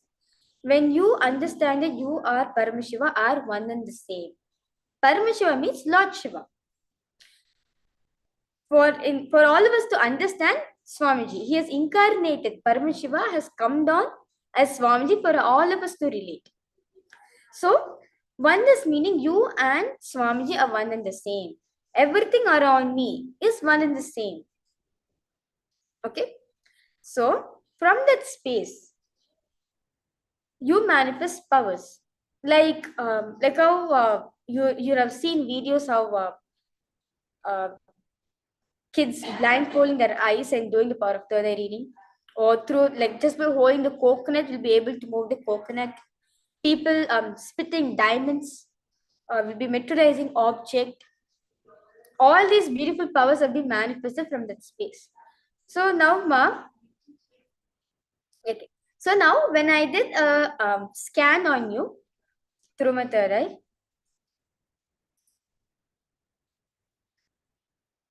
okay, now you're asking, think, visualize, and leave it on Paramashiva, and will happen. Anything prayer is required. Though not necessarily any prayer is required, ma. Not necessarily prayer is required. You just see, you just need to understand the power of visualization. See, ma, one thing which I was able to see very clearly in you is that there have been like you have a lot of self-doubt within yourself. Meaning, before you take any actions, before you take any actions, ma, you take a lot of decisions within yourself. You ask lots of questions, lots of doubt to yourself. Whether am I capable of handling this? Am I capable of manifesting this in my life? So, if you see this exactly, might happen in your childhood time also, like when during the age of when you're 8 years old, when you're maybe see like some sport related match, you wanted to apply for it, you want to go for it, but instead of like even though you have the ability to yes, even though you're able to you know that you are capable enough to go for a sport competition, but you ask yourself, will I be able to win? Am I capable of it? Even though people around you were even people around you were empowering you, like inspiring you, but you still felt like lots of self-doubt within yourself. It is actually because of this thought current which you're having only, it's not letting you to manifest a good job for yourself, not able to manifest a good relationship for yourself. So now, my Isha, so now just understand one thing. Now, sit and spend time with yourself. Talk to yourself, okay? Now, what all the doubts which I'm having, which I'm experiencing, what all doubts which I have created upon myself, let me complete with it. I'm declaring I am not these self-doubts. I am not these judgments which are passed on myself.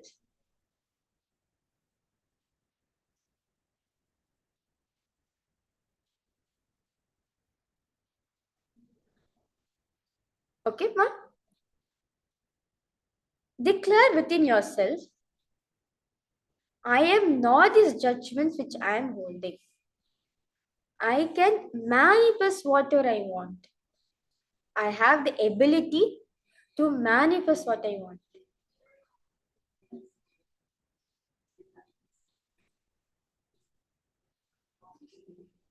Yes. Nithyanandam Jas Rajaya. Nithyanandam for the program. It's nice to see you participating in the program. Okay. Ma Lalita, you're saying, please can me or help me in breakthrough about the perception with my legs and my relation with Ramin, because it's being difficult to change vibration. Okay. Okay, ma'am. So now, Ma Lalita, now Swami is saying very beautifully, visualize what you want to manifest for you. What do you want to manifest? Visualize it.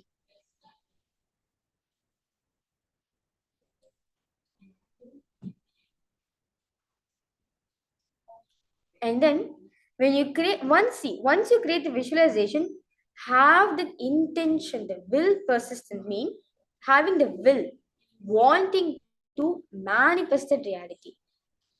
So now, Isha ma, you are asking whether anything prayer is required. Not necessarily any prayer is required, ma. You want to offer a prayer, you can offer a prayer, no problem. But it's all about your intention. Every day, spend time with yourself where you want to you want to create this intention which you're holding by visualizing yourself having it again and again and again. Have the strong will, intention to manifest it, ma'am. You'll see, my Isha, you'll see within you'll be able to manifest your reality as soon as possible as you want, ma'am.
Okay. My Isha. Okay, yes. Please can me pray for my job and relationship. Actually, ma, uh, actually within the next few days, we are having a program which on Jan 20, where Swamiji is opening this. Swamiji is conducting this program named Paramashivoham, where when you attend this program, ma, you will know the secrets to manifest your job and the relationship you want. You'll exactly know where you're not able to manifest the exact reason, where the exact reason where you're feeling stuck in manifesting it, ma. So I request you to join the program, and do not worry, ma. Do not worry. Now, since you're actively participating in this program, do not worry, ma. At the end of this day, you'll be having the darshan of Swamiji. At that time, you can leave a message to Swamiji. Swamiji will bless you in manifesting this, ma. So, so I request you to stay tuned during the darshan time. Swamiji will be coming, and directly he'll be attending to all of you, to your messages, to your prayers, which you want to be blessed. And after Swamiji bless, it is a nothing but Swamiji is taking the responsibility for you to manifest that, ma. So I welcome you to join us for the Paramashivoham Level 3 program. To be a great opportunity for yourself, where you'll understand that you're not supposed to live the kind of lifestyle which you're living. You're supposed to live a lifestyle which is blissful, happy, conscious, and manifesting the reality which you want to. Yes. So, my Isha, do not worry, ma. I will. You're asking me to pray for you. Do not worry, ma. Yeah, Swamiji will manifest for you. Yes. So, with this beautiful understanding, let us move ahead to power manifestation. I can see many of the viewers who's watching us live right now are newcomers. Welcome all of you for this program. So now, what exactly is power manifestation? Power manifestation is one of the beautiful signs which Swamiji is reviving for all of us. See, what exactly is power manifestation? You have heard many people, many in our ancient time, our ancient ancestors, such as um,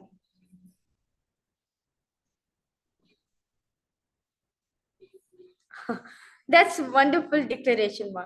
So now, okay, let me come back. So now, power manifestation. All of you have seen that our great rishis, like you have seen many rishis, just through closing their eyes alone, they'll be able to see what's happening around them, or just you'll be like they. If you go to rishi, they download. It means like they reveal the answer for any questions you have asked, or if you have if you have seen in Shiva Leelas how Paramashiva created Subramanya, Lord Muruga, from his third eye.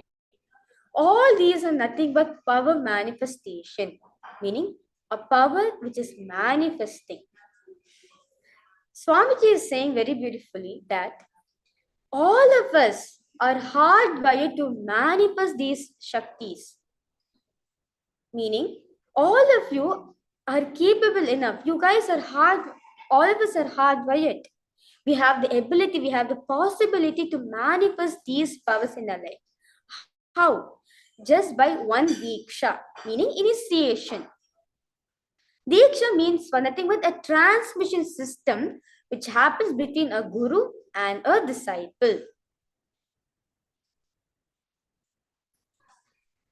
So, when it happens in three ways, either by sparsha, meaning touch, either by physical touch, the initiation, the energy is being transmitted, or through Nayana, or just by one look of Swamiji, or when you look at Swamiji, that itself is enough for you to get initiated into power. Or three, Shabda, meaning just by the words, the mantra, the words which Swamiji is giving. When just by listening to the words which Swamiji is uttering, you'll be able to manifest whatever you want. The energy will be transmitted. So, so now Isha is saying that I declare myself today to let go of my past. I am not dependent on my old. I am manifesting a new job. Yes, ma. Yes. You will be able to manifest it, ma. Yes, that's wonderful. So now, these sciences which Paramashiva has given in the source scriptures, the Vedas and Agamas. All of you might have heard the books named the Vedas and Agamas, which are source books of Hinduism. In the scripture, Paramashiva, Lord Shiva, has clearly mentioned that these powers are an ability or a possibility for human beings to manifest it. Okay, I can see one of the viewers have been asking, what would be an appropriate time in a day to manifest powers? Actually, there's no. I request this viewer, born ready protection. I request you to put your true identity name and your original photograph. Okay. So these powers are not limited to manifest to any specific time, not necessarily. Even now also, if you want to manifest powers, you can manifest. Or during the time before you want to sleep, you want to manifest powers, you can manifest powers. There's no specific time in a day where you should manifest powers. So, now exactly how this power manifestation happens. When you understand you are Shiva, you are Paramashiva, you are Swamiji, meaning you are one with the cosmos. You are the cosmos. You are the source for everything which is happening. When you understand this, you will settle down yourself to a restful awareness space where it's complete bliss, joy, happiness. There's no sign of incompletions like sadness, problem in your life. There's a state where you're so happy, so light. From that space, anything you manifest becomes a power manifestation. Beautifully, in the Vedas and Agamas, Paramashiva has beautifully given 463 powers for all of us to manifest. So, one of the powers which all of us are going to manifest today is the power of consciousness over matter. Meaning, out of your will, you can make the coconut move from your hand. Out of your will, you can move an object from your hand. It is not something which is um, something which I'm just making up. No, many of the people who are out there in the world have actually experienced and have manifested this power. And we'll be actually playing the video for all of you to see. Yes. So now, Ma Isha, Ma Jas, Raja, Aya, Ma Lalita, Ma Sarvanaya. So I request all of you to get a round object. If you have a coconut, it's best to have a coconut, or if you have any fruit which is round, such as orange or a lemon, lime, anything which is round, I request you to get it.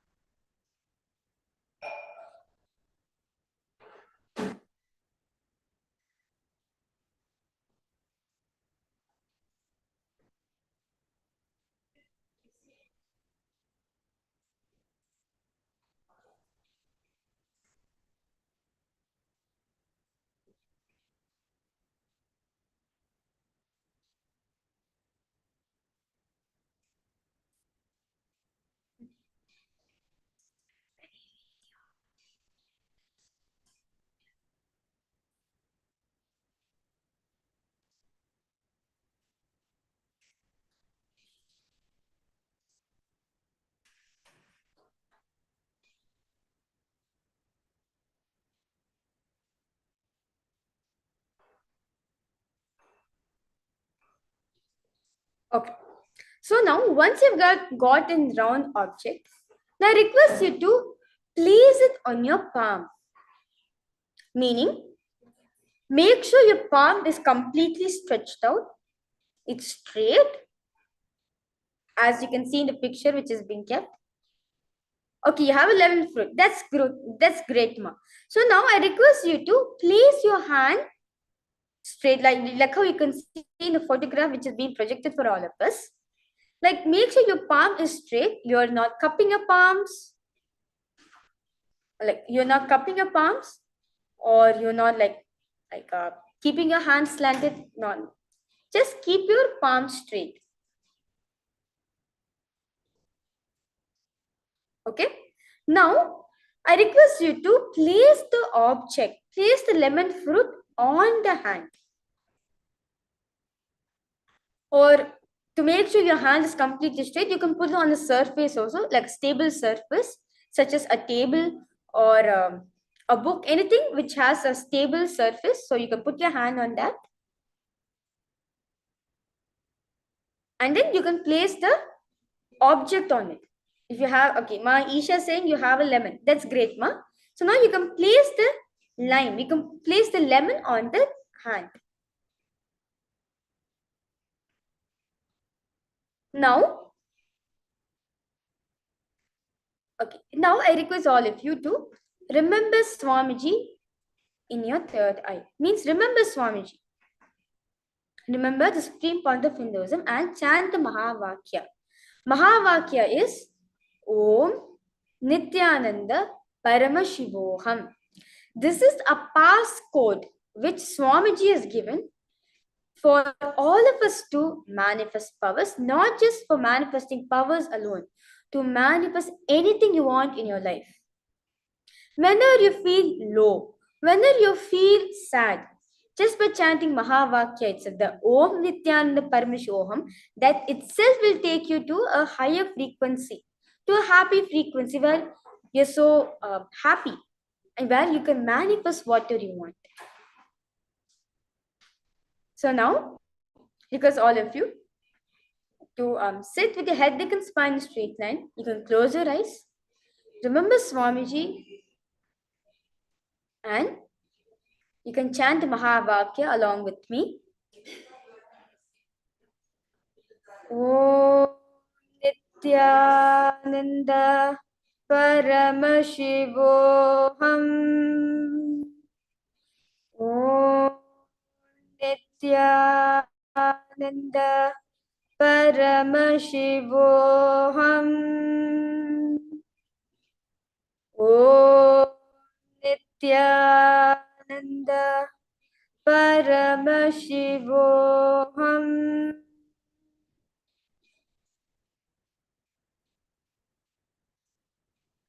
You can continue chanting this Mahavakya, this mantra. You will see slowly, your object, the fruit which you have, will start moving. Make sure no one's there around you, so that they, just by their movement, just by touching it, they should move. Make sure you're in an area where no one is there around you. And also ensure that no one is touching the fruit which you are holding for power manifestation. And yes, Maisha, that's correct. Yes, Om Nithyananda Paramashivoham. Yes. So now, as you can see, yes, you can see in this video over here, which has been played for all of us. The coconut is actually moving. You can see the hand of the person in the video. That hand is the hand is straight, flat completely. And as they were chanting the Mahavakya, the mantra, you will see the coconut was slowly moving. All of you can see in the video.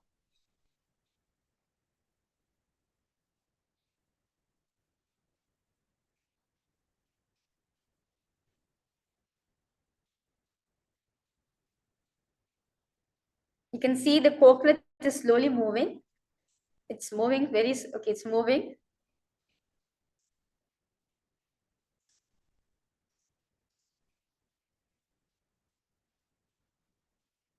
Yes, you can see it's slowly moving, and yeah, it's going to fall off.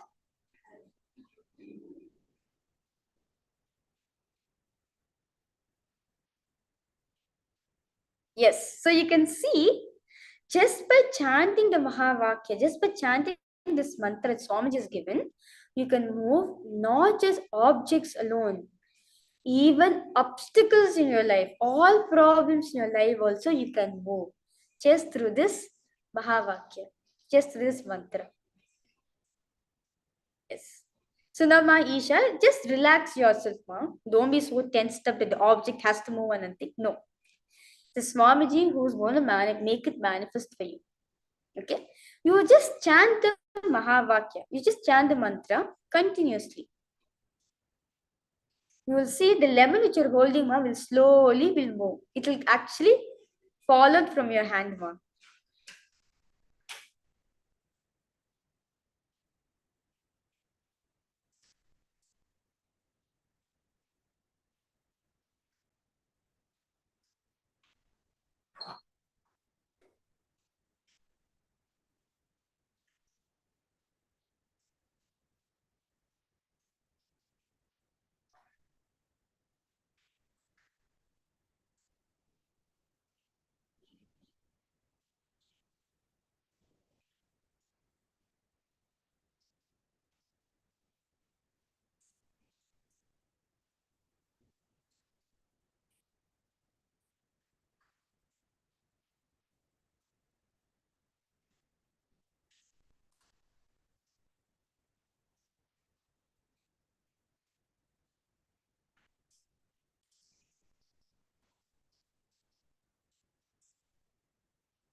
Okay, Ma, Isha, you're asking, if fruit does not fall, will my wishes never come true?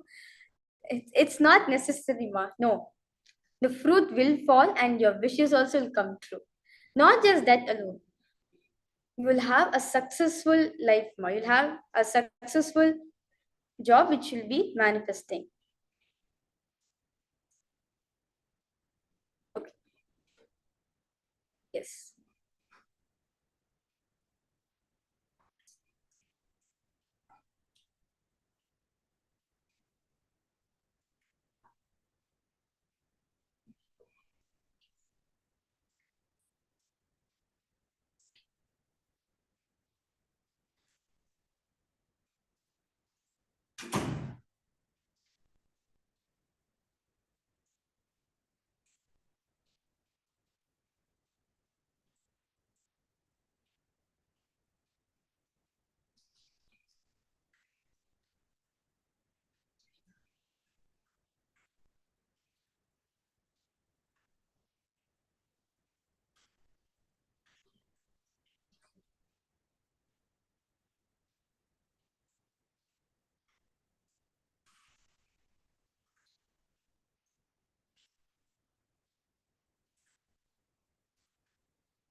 Okay. Yes.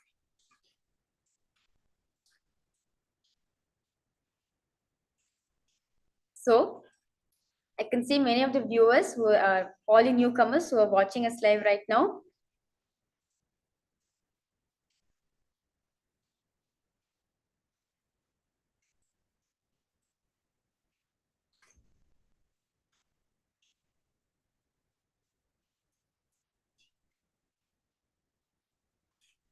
Yes. So now all the viewers, all the new viewers is watching us live right now. Understand one thing: all these powers, all these is nothing but for you to manifest a good relationship. Okay, it fell. That's wonderful, Maisha. Okay, it fell. That's wonderful for you. So now, Ma, just continue to manifest this, Ma. Understand one thing. You have the ability to move the lemon from your hand.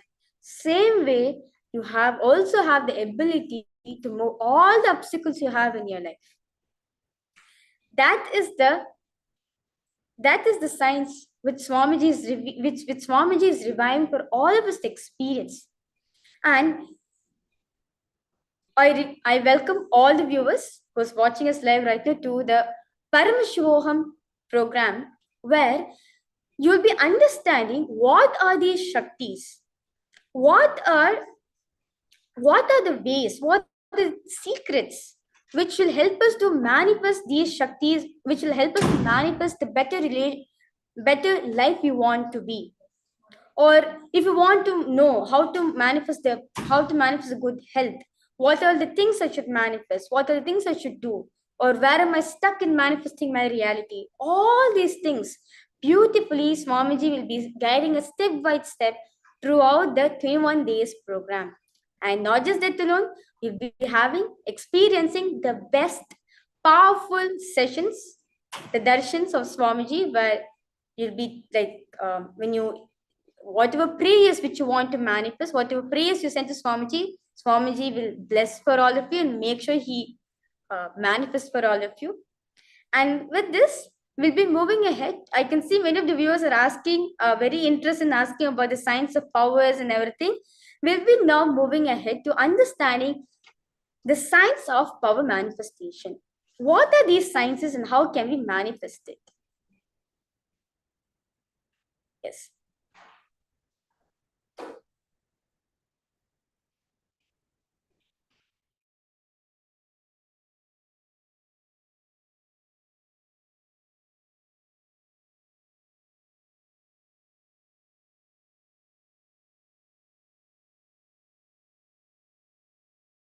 Now, listen to the cosmic signs, cosmic revelations, ultimate sacred secrets related to the Shaktis.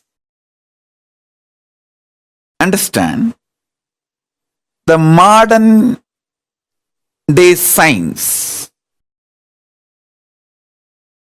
is able to understand using the human mind, the four forces. Listen. Modern day science is able to understand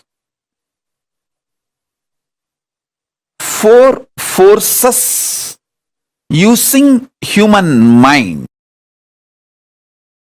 One,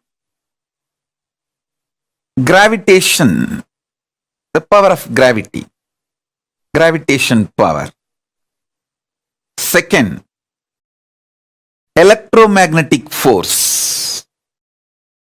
Third, weak nuclear force. Fourth, strong nuclear force. I want to give you some of the powerful sacred secrets, revelations to all of you, so you can understand these powers and forces in the higher level, from the higher dimensions. Understand? Whatever is happening in Brahmanda is happening in Pindanda. Whatever is happening in macrocosm is happening in microcosm.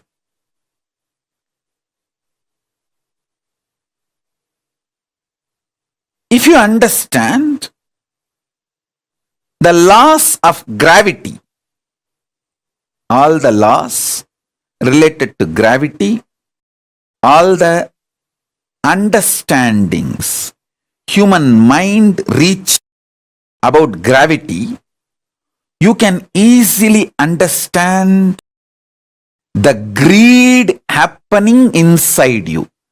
Greed and gravity is one and the same. Greed happening in the macrocosm is gravity. Gravity happening in the microcosm is greed. Listen. Greed happening in the macrocosm is gravity. Gravity happening in the microcosm is greed. If you map all the understandings you have about gravity on your greed, and all the understandings you have about the principle of greed on the principle of gravity, you will have powerful insights about your life. Gravitating is nothing but greed for more. Greed more. Listen carefully. First understanding. The second force is electromagnetic force. Fear happening in the macrocosmic level is electromagnetic force, and electromagnetic force happening in microcosmic level is fear. Understand? All the principles human mind knows about the fear. All the laws, principles, science, human mind knows about the electromagnetic force. Apply them to the fear you experience in your microcosm. You will realize so many deeper level truths about fear. You will just conquer fear, and you will know how to use fear in your life. Listen. Third force human mind decoded is weak nuclear force.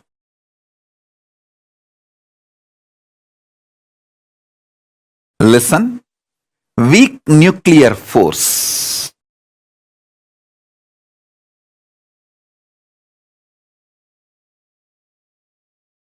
Powerful cognitions happening in microcosm is the weak nuclear force. Listen. Listen, I am repeating. In microcosm, the powerful cognitions you experience are the equivalent to weak nuclear force. In the cosmos, macrocosmic level, when powerful cognitions are revealed by cosmos to cosmos, when it manifests powerful cognitions, that is the weak nuclear force. The weak nuclear force manifesting in the microcosmic level is powerful cognitions. Powerful cognitions manifesting in the macrocosmic level is weak nuclear force. All the laws, principles related to weak nuclear force, take them and map to your powerful cognitions. When you manifest powerful cognitions, what happens in you? Map it.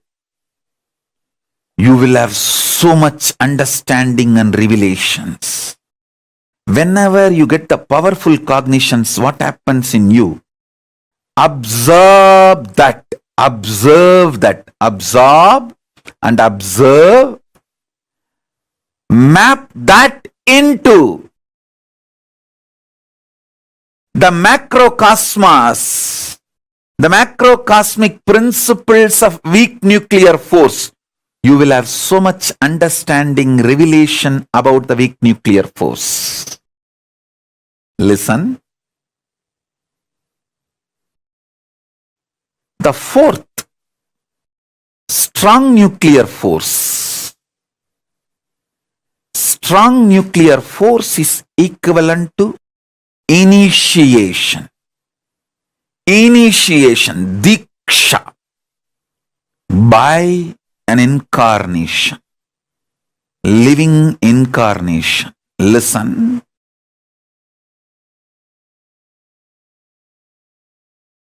Strong nuclear force happening in the microcosmic level is diksha, initiation.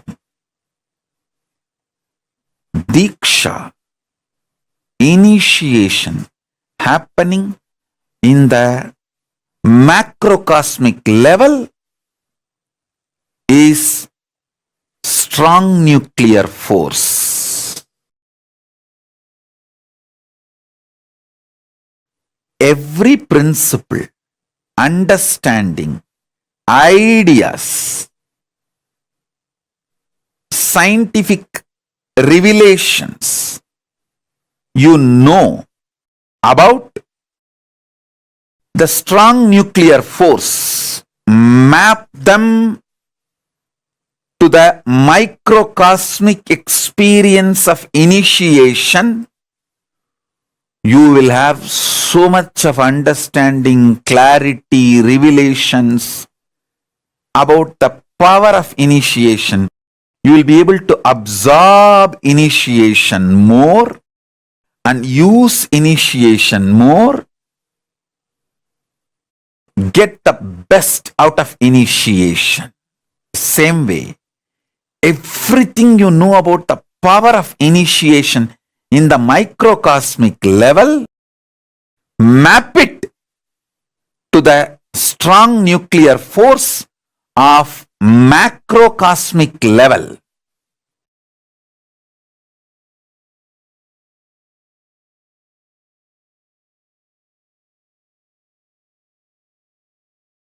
You will have not just new discoveries, inventions, revelations, new principles. You will be empowered to use the strong nuclear force in the macrocosmic level also.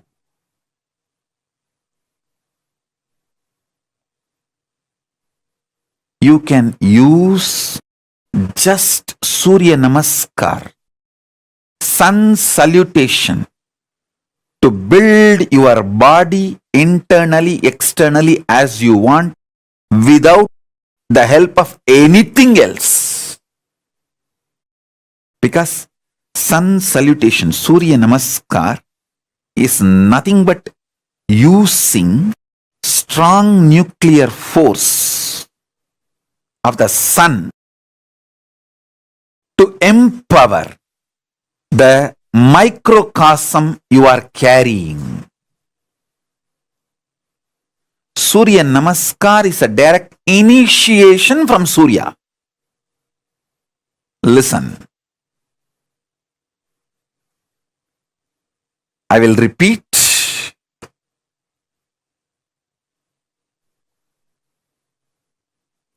Greed is equivalent to gravity. Fear is equivalent to electromagnetic force. Powerful cognitions are equivalent to weak nuclear force, soft nuclear force, soft nuclear power. Initiation by me, Paramashiva, directly is equivalent to strong nuclear force.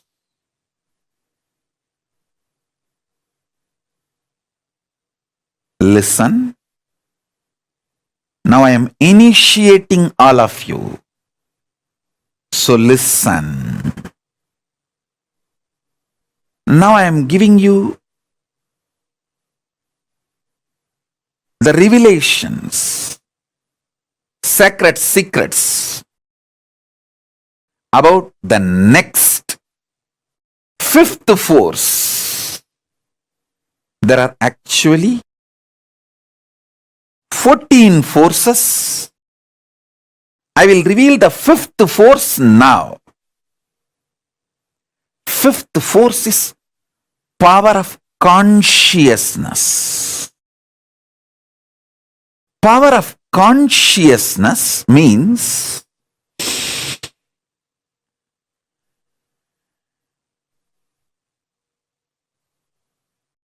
just knowing the truth. Paramashiva is there not because you believe. It's a truth. Paramashiva is real, is truth.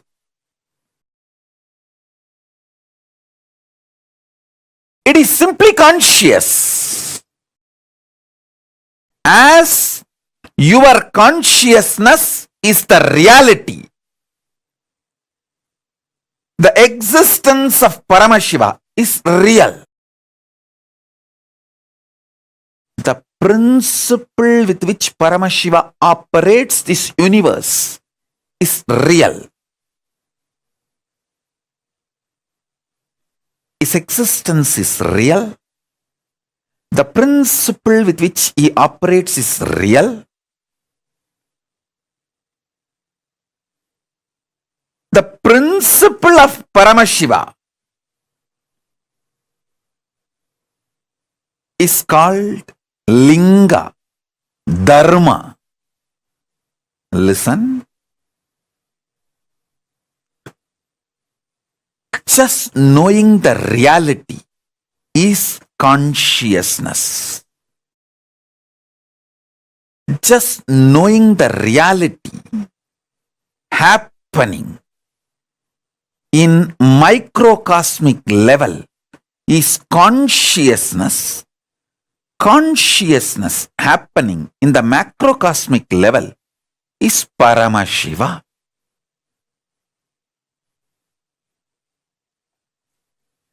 Paramashiva is real, is consciousness.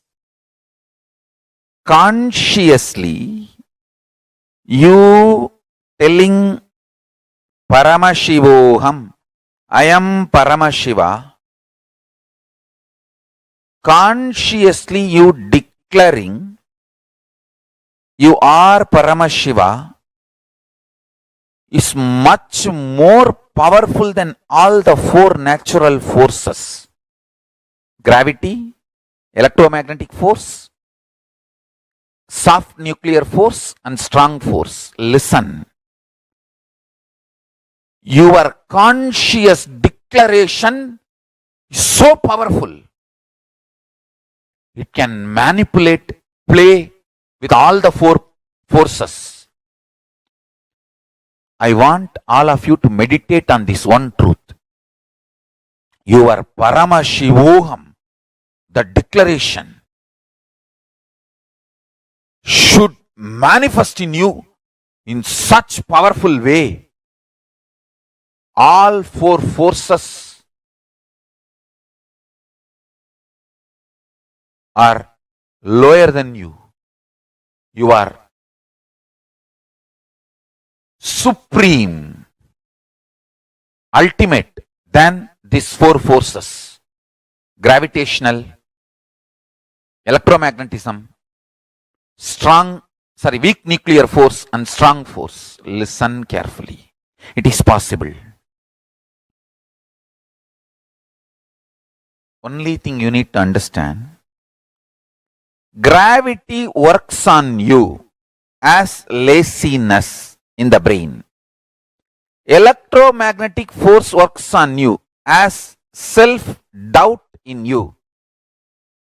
Weak nuclear force works on you as self-hatred in you. Strong nuclear force works on you as self-denial in you. Decide. You will declare the conscious truth. Nithyananda Paramashivoham, to the level where your laziness is destroyed, your self-doubt, self-hatred, self-denial is destroyed. Understand? You are Paramashiva not because that idea has a utility value. You are Paramashiva because that is the truth. Even if you face the worst fears of your life, even while you are facing that worst fears, you are Paramashiva. Listen.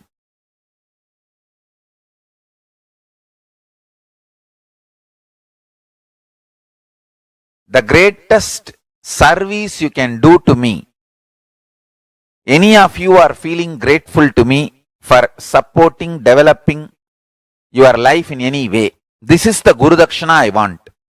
Declare you are Paramashiva today.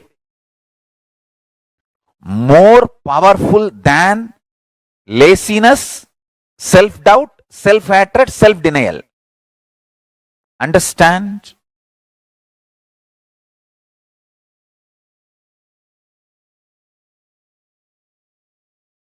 You don't need to conquer the external objects to be successful. If you conquer internal instinct, you will be successful. Same way, to manifest Ishvara Shakti, you don't need to conquer the gravitational force, electromagnetic force, strong nuclear force, weak nuclear force, how they impact you, that impels us, if you conquer, you can conquer all the four externally. The internal impact of gravity on your system is laziness. Internal impact of electromagnetic force on your system is self-doubt. The weak nuclear forces internal impact on your system is self-hatred. The strong nuclear forces internal impact on your system is self-denial. Understand? You can actually see how clearly all these four are mapping to laziness and SDHD.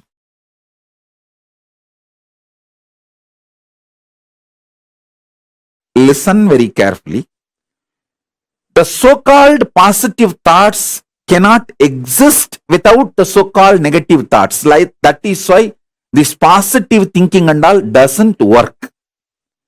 Life positivity only works. Positive thinking does not work. Life positivity is different from positive thinking. Be very clear. Positive thoughts and negative thoughts will always coexist. Life positivity is the foundation. That's a constant. If you study the electromagnetic forces laws, electrostatic forces laws, all the principles, the constant is life positivity. There is no life negativity for life positivity. But there is negative thought currents for positive thought currents. Both are centered on constant, which is life positivity.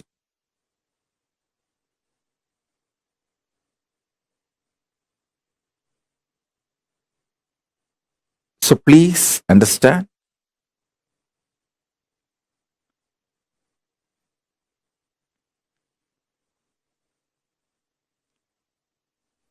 When you feel you are a broken part, you will always be afraid of the other pieces. If you know there is a constant which is in you, how much ever you have self-doubt, self-hatred, it will not go beyond certain limit. See, there are some people, they know, I fight with my husband, I fight with my wife, but I will never go to the extent of divorcing, leaving them.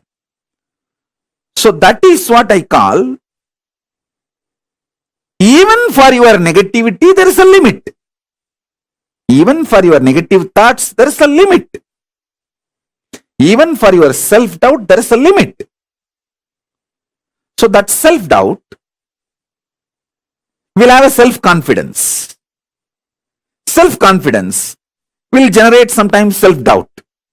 But both finally is established on the self. When you know that self's quality, that is life positivity. Self-doubt or self-confidence is like a self-doubt is negative thoughts, self-confidence is positive thoughts, but self is constant. If you know the self is rooted in consciousness, it is like a constant rooted on infinity. The constant, the principle of constant, rooted on the principle of infinity. Understand? Any one of you do little research, spend 3 months on this one principle. Principle of constant established on the principle of infinity, you will get Nobel Prize. You will get Nobel Prize because you will be revealed the science of number, exactly the state Ramanujam experienced, what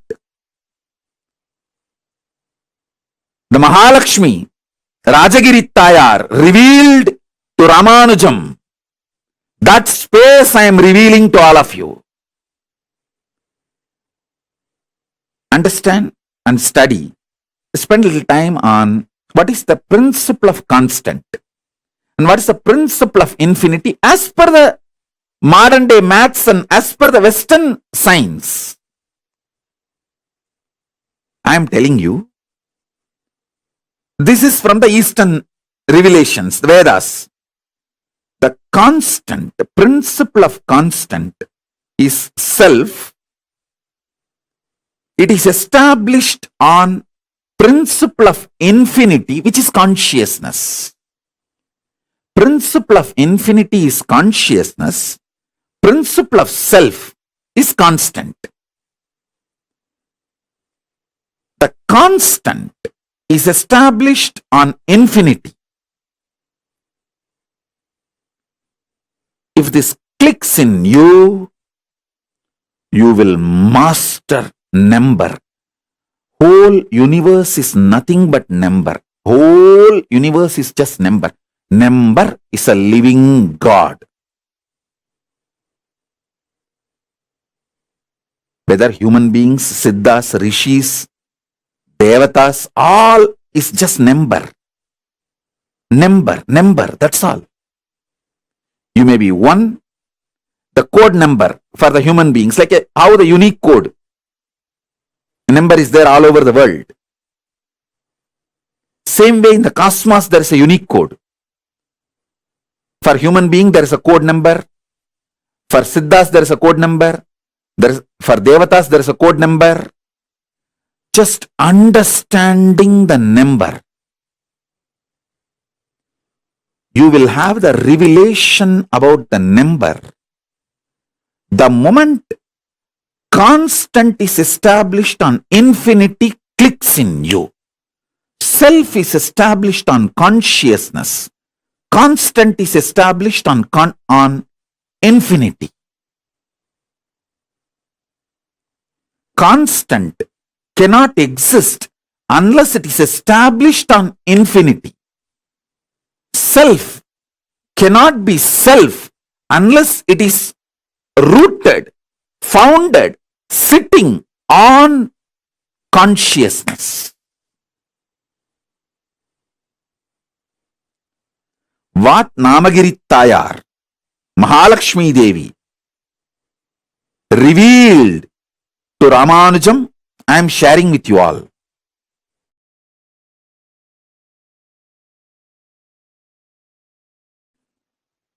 Everything you know about the nuclear power, quantum physics, parallel universe, everything which is established, this multiple existence, all of it put together is third force. Third force's imaginary fantasy extension. If you do a scientific fiction movie, sci-fi movie, based on all your understandings about the third force, it is fourth force. Listen. Till now, human beings have not decoded the fourth force in a concrete way,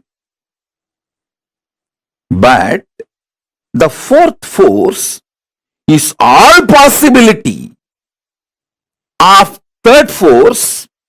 Because it is all possibility of the third force, any science fiction movie you develop based on anything you know about the third force is a reality in the fourth force. Listen to that. I am repeating. Any fantasy imagination you develop centered on the principles you know about the third force is part of the fourth force. Because the fourth force is everything you can imagine as an extension, transformation, multiplication of the third force and more.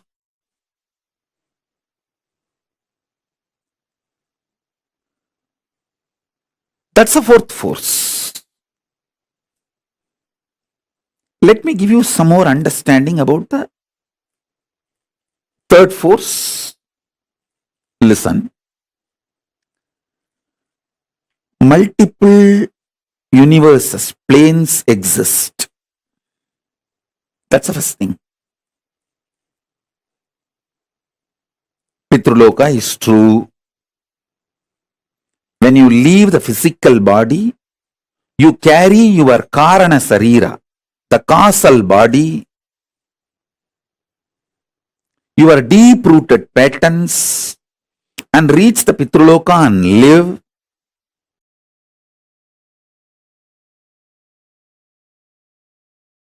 Listen, every word I am uttering today is a powerful cognition. Listen carefully. Just to share these truths to all of you, to the world, I am still alive. I am still protected by Kala Bhairava. Understand? I am still protected by Kala Bhairava, protected by Paramashiva, only to share all these truths with all of you and make this jnana and vijnana as realization in the planet Earth. Listen.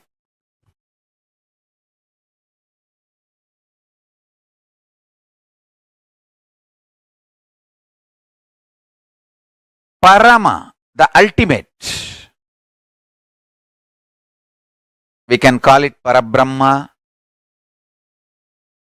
Paramapada, Paramashiva, Parameshwara, Parashakti. That Parama, from the pure power space, gets embodied and manifests as Parameshwara. Shivatva manifesting as Ishwaratva. Power manifests as force. Listen. When the pure spiritual power manifests as pure spiritual force, when Shiva manifests as Ishwara, Paramashiva manifests as Parameshwara.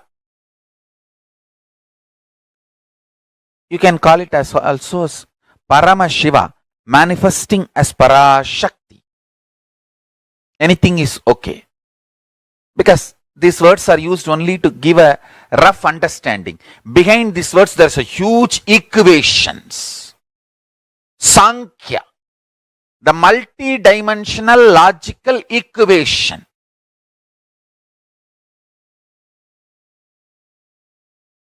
So listen.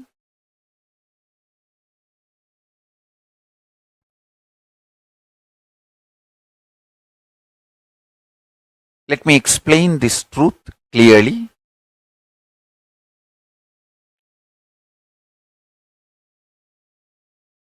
The important message Kailasa, Paramashiva want to convey to the whole humanity is Paramashiva is real. The pure spiritual power is real. He himself embodies and manifests as pure spiritual force, Parameshwara.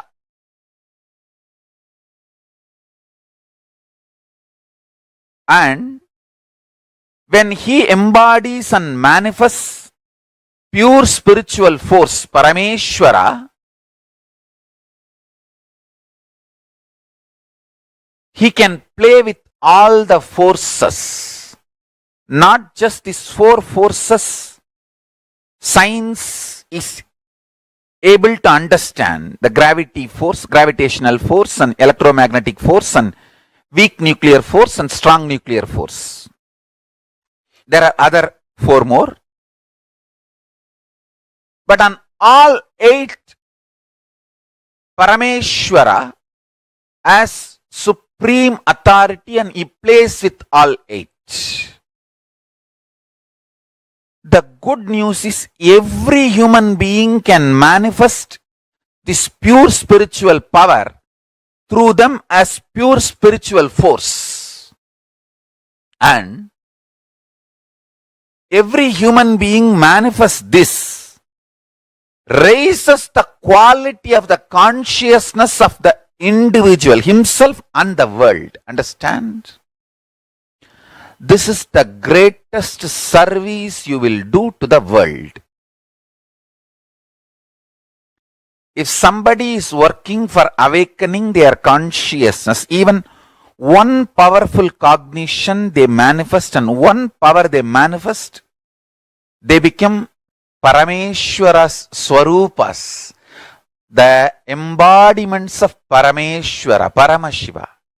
They raise the quality of the consciousness of the planet Earth. They are blessing for the planet Earth.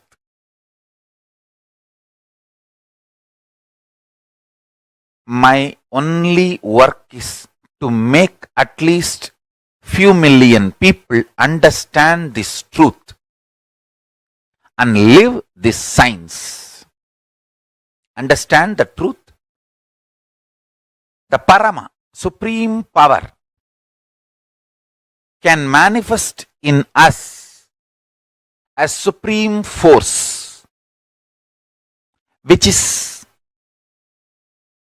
superseding authority, which can play with all the 4 forces science has understood, and there are 4 more forces science is yet to understand.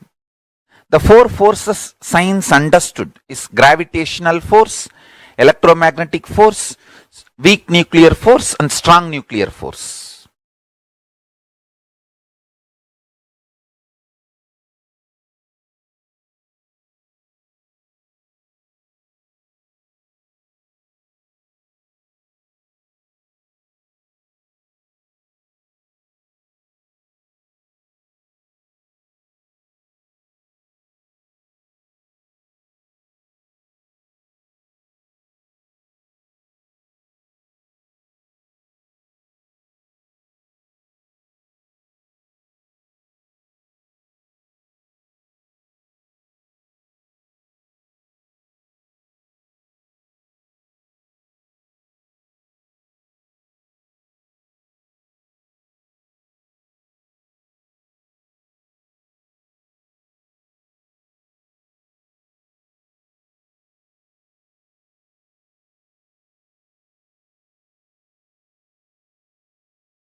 Swamiji revealed to us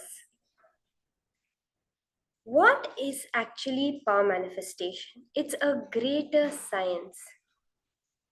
These great powers of Paramashiva, as you were understanding so beautifully in the previous session also, are a greater science that Swamiji has revealed. Many times we hear this word supernatural powers. We have genres like paranormal. We have so much of magic in our lifestyle, in our thought current, in thinking. But either as a myth or as an alteration done to us. That is why supernatural inherently contains the word that it is different, it is not natural. But Swamiji reveals that these powers of Hinduism are naturally super. They are an expression of the natural way of your own existence. As Swamiji revealed, whatever happening in the Brahmanda is happening in the Pindanda. If you make 2 columns in your notebook now, okay? Let's all do this. Let's all the viewers who are watching this session today, I request you to make 2 columns in your notebook. You can either do it in a notebook or on a notepad or online on your laptop or on your phone. We are going to be understanding the science of power manifestation as Swamiji has revealed. We have 4 fundamental forces in the macrocosm, in the universe around us. And we have 4 fundamental emotions within our being, which happens within us. Swamiji says both of these are directly related. Did you all catch that when Swamiji was revealing? For example, start writing the 4 fundamental forces in the macrocosm in one column and the 4 fundamental emotions within your microcosm in another column. First, in gravity, is the fundamental force of the universe. Gravity, which we know 2 objects attract each other. The emotion within you, which is a manifestation of that same gravity, is greed. The second is electromagnetic force. The electromagnetic force we see all around us, the light, the magnetic force which runs every single motor we have in our house, that is nothing but a manifestation of the fear emotion within you. The third is the weak nuclear force. It is the force which causes atoms to decay, because of which we have nuclear power plants. And it is this weak nuclear force which is mapped within us as powerful cognitions. This is the first 3 of the 4 fundamental forces. And the fourth we have is the strong nuclear force, which holds the neutrons and protons within an atom together. And this strong nuclear force is mapped to the power of initiation in our life. Very beautifully, all power manifestation happens through initiation. It is the strong nuclear force of the cosmos, of Paramashiva, of Swamiji that lands in us as initiation for us to manifest everything that we want to do, manifest these powers of Paramashiva. How many of you are cognizing this? I request all of you to post in the chat. How many of you are able to cognize and understand this mapping of the 4 forces? This is very important because Swamiji reveals one, that just by if you're able to cognize this, map this, you can even win a Nobel Prize. But when you understand the cosmos around you, you will have such a clarity on how in your day-to-day life you want to manifest your reality. That is what will happen when you decide to cognize these 4 fundamental forces. When you have mastered these 4 fundamental forces, you can consciously manifest your future.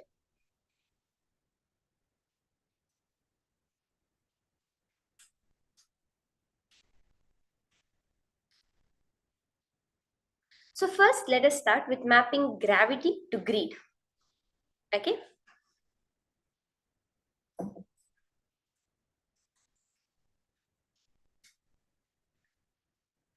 Map all the understandings that you have about gravity onto your greed, and the understandings you have about the principle of greed onto the principle of gravity.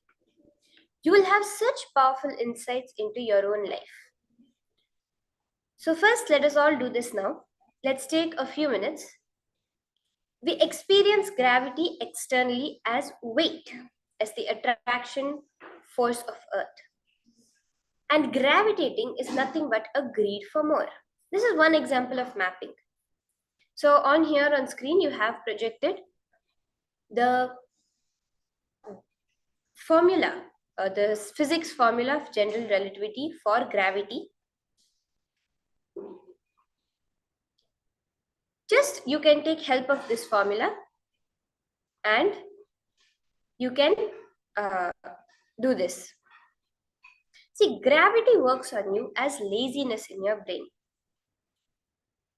Swamiji has said, when gravity is working on you, when you have not mastered the force of gravity, it expresses as laziness in the brain.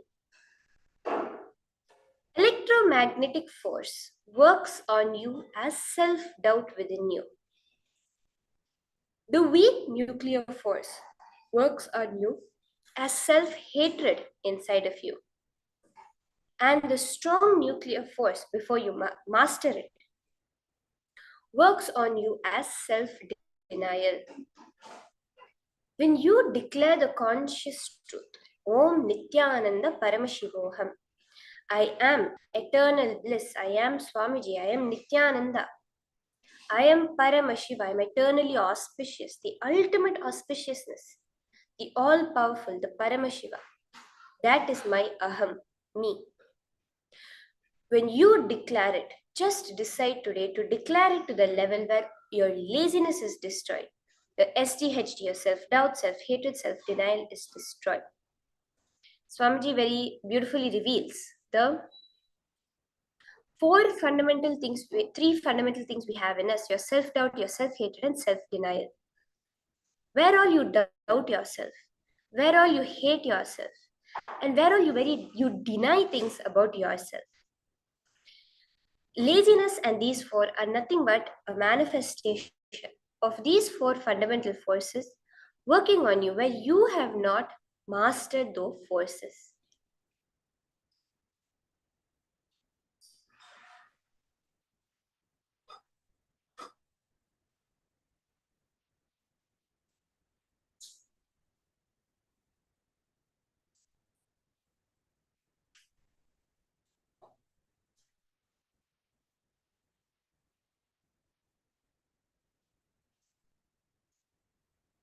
Are you all understanding this? I request all the participants to post, all those who are viewing us live on YouTube, Ma Isha Arora, Ma Lalita, Gabriela, all of you, I request you to post in the YouTube chat your understandings from this session.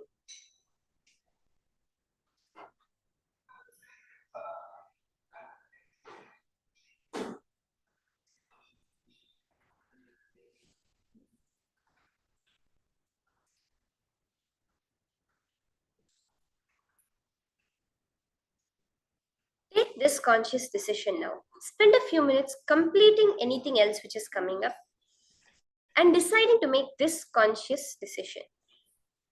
Om Nithyananda Paramashivoham. I am Nithyananda Paramashivam.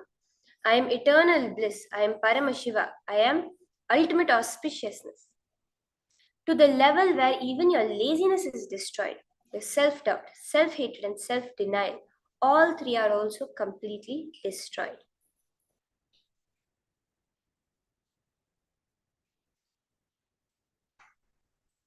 Let's take a few minutes now to make this as our conscious decision, our conscious declaration.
When you look in and you see how that gravity, wherever you perceive gravity inside you, that is actually nothing but the greed to gain more things, to possess, to attract more things around you. But fundamentally, this is just laziness. When the heaviness is there in your brain, the gravity working on you as laziness, that will only be the result. But when you complete with the greed inside you will break the laziness and you'll be freed from the force of gravity.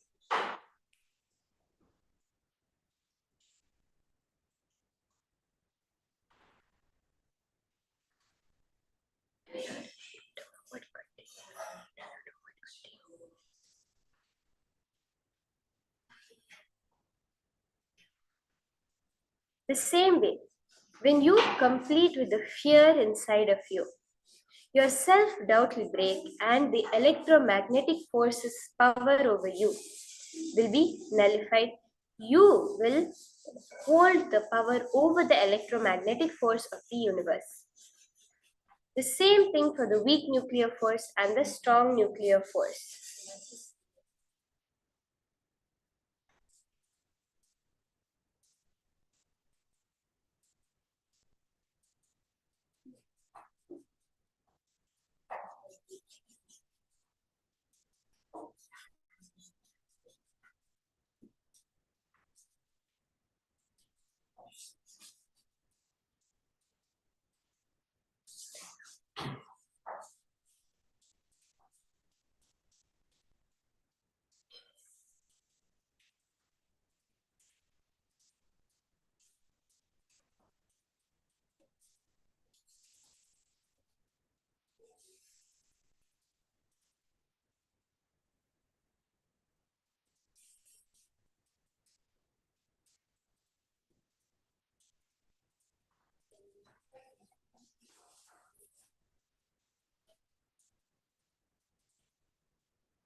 Yes, so now after that declaration of the conscious truth, Nithyananda Paramashivoham, let us enter into the next session, the continuation of the session as power manifestation.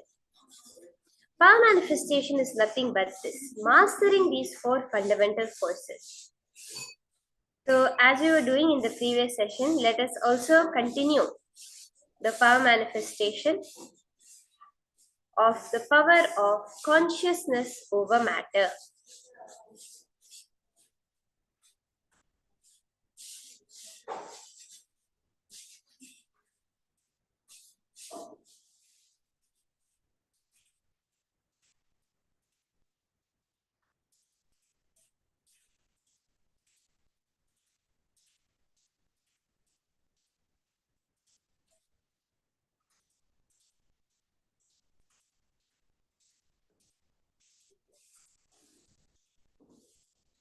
So as we were doing in previously, manifesting this power of consciousness over matter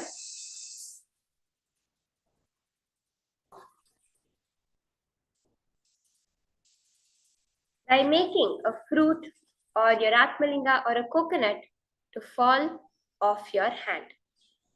So to get ready to start this session, ensure you have a round object. It can be a fruit like an apple or an orange.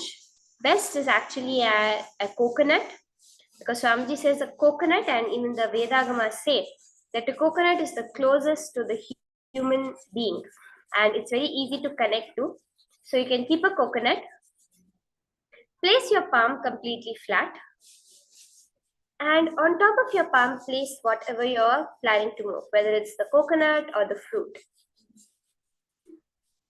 You can put your hand on a towel or some stable surface, as you can see in this image, and just declare, connect to Paramashiva, connect to Swamiji from the space of conscious decision.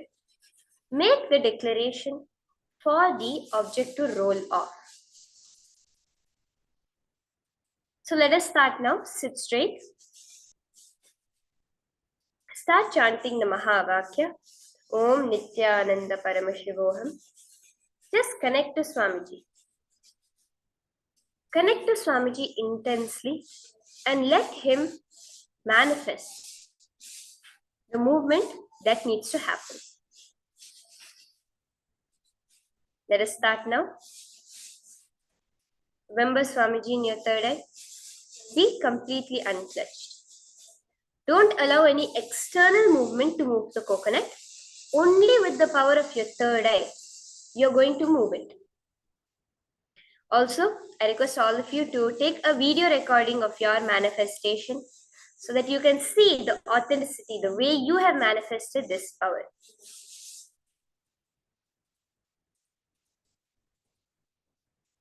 Let us start now.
Continue manifesting. Chant the Mahavakya. If you have any doubts, any questions coming up, you can post it in the chat. Just connect to Swamiji and let him manifest. Swamiji always says the science of power manifestation. Because this way we are doing power manifestation is nothing but you are manifesting the Shaktis of Paramashiva. You're not manifesting Siddhis. And there's a very fundamental difference, Swamiji reveals. Because Siddhis are nothing but powers that come on the way to enlightenment. It comes from within you by your effort. But these Shaktis of Paramashiva, they manifest within you without any effort from your end. These Shaktis manifest in you as a result of experiencing that enlightenment space. Immediately don't start to feel, oh, I'm not yet enlightened, so Shaktis will not manifest. Swamiji says, I have experienced that enlightenment. With that confidence, you manifest powers. Enlightenment will become your experience.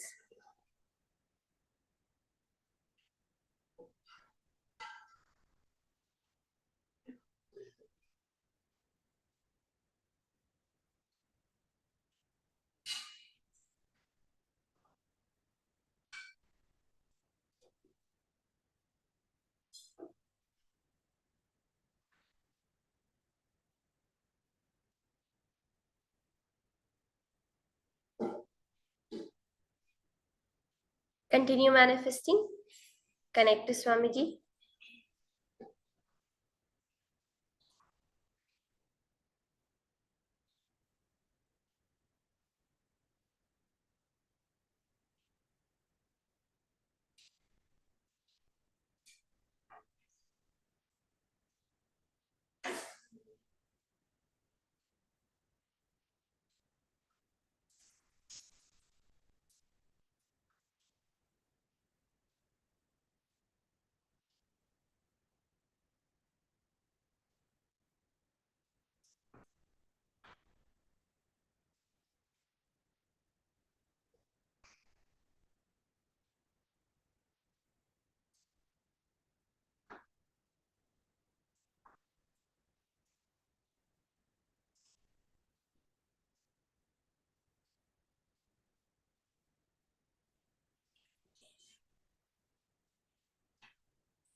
as you're watching this video of the manifestation happening, understand the quantum entanglement is happening between you and the manifestation experience.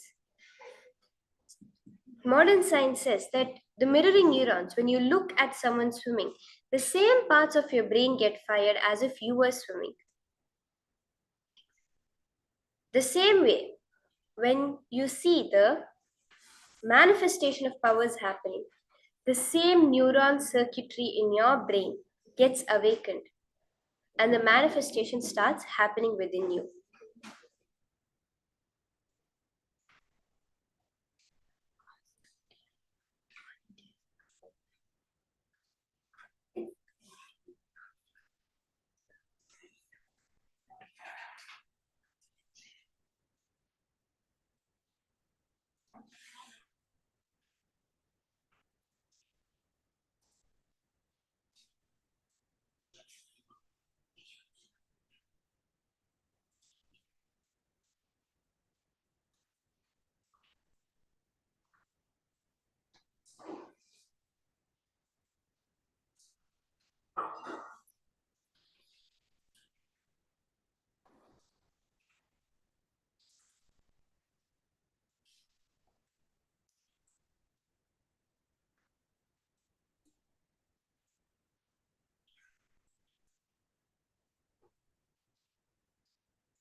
Nithyananda Paramashivoham. Om Nithyananda Paramashivoham. Om Nithyananda Paramashivoham. Om Nithyananda Paramashivoham. Om Nithyananda Paramashivoham. Om Nithyananda Paramashivoham. Om Nithyananda Paramashivoham. Om Nithyananda Paramashivoham. Om Nithyananda Paramashivoham. Om Nithyananda Paramashivoham. Om Nithyananda Paramashivoham. Om Nithyananda Paramashivoham. Om Now you can relax, you can look at your video recording also. Now, with that space of power manifestation, we are going to be entering into the next session. In this next session, very beautifully from Swamiji, we are going to be cognizing about the principle of space dimension of the cosmos, the Akasha Tattva. Let us now listen to the higher powerful cognitions from Swamiji on Akasha Tattva.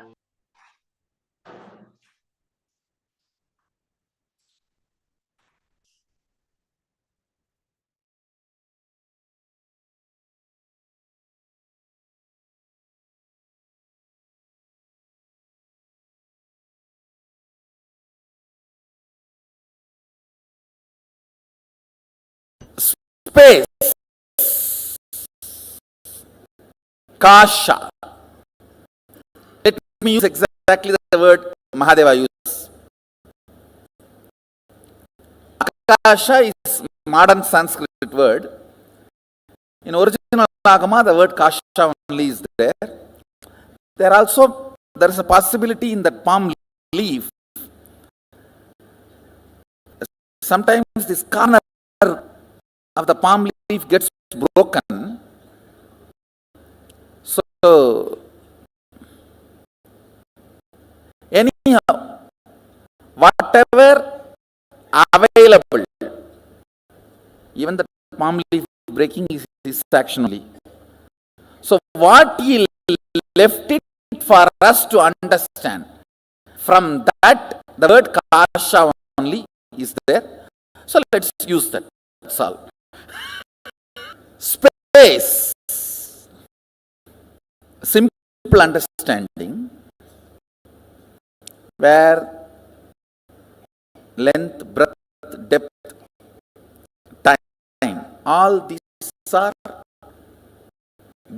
dancing, vibrating.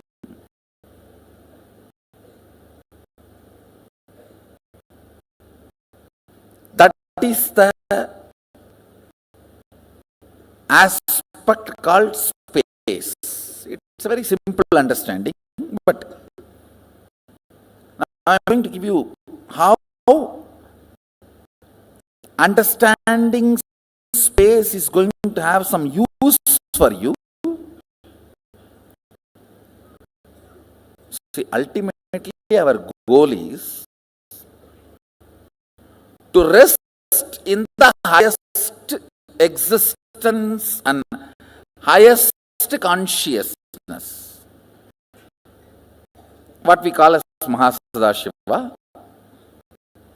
See the simple words: feeling suffocated, irritated, I'm not okay with all these. These simple words, only by uttering them again and again, you create that feeling. How many of you understand this?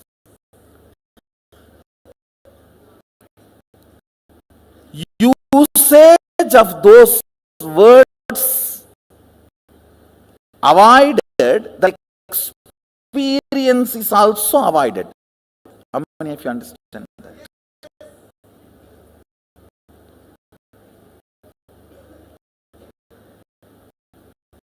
So, can you take 2-3 minutes and pen down, listen carefully.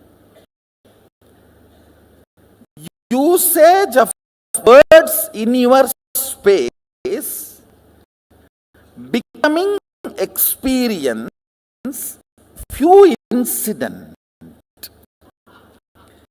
When you started using these words, cherishing these words, and manifesting those experiences in your space, just for you to understand, listen, please listen. If two objects are stuck, sound is generated.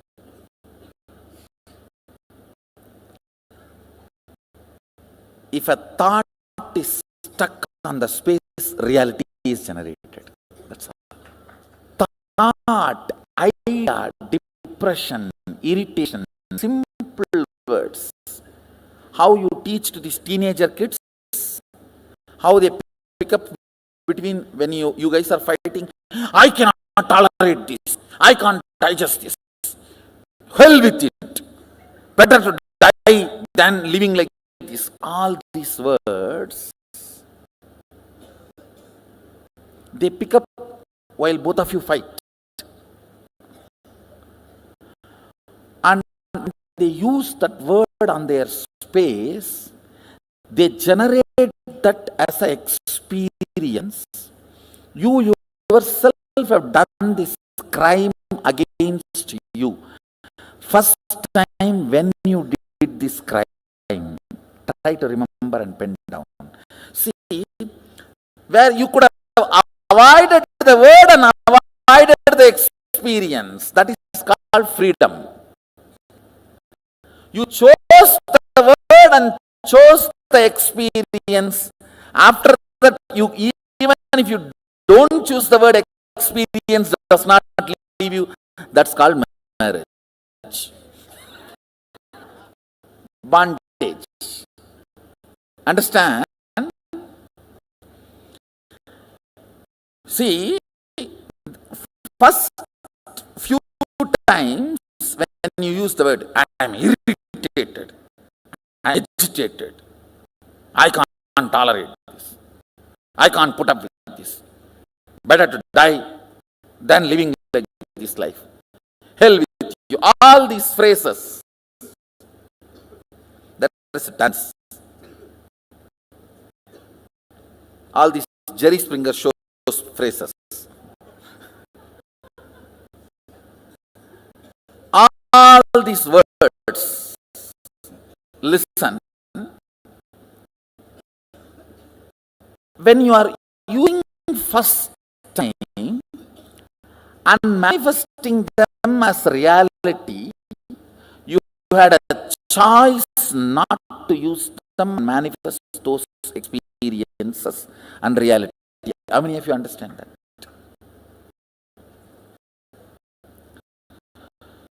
So, but after continuous usage and those experiences produced, when that become your normalcy, that is what I can't understand this word normalcy. What is common? What is normal? Most abnormal thing is normal. Most stupid things are common. Sometimes people question me why our kids are taught so much of importance for the language is given. Our balasans are not supposed to even utter the word no, not, all that. Avoid knowing. So much importance is given for their language because when the language is stuck in the inner space, the reality is generated. Understand the Damaru of Mahadeva dancing in the space of Chidamba generates the cosmos.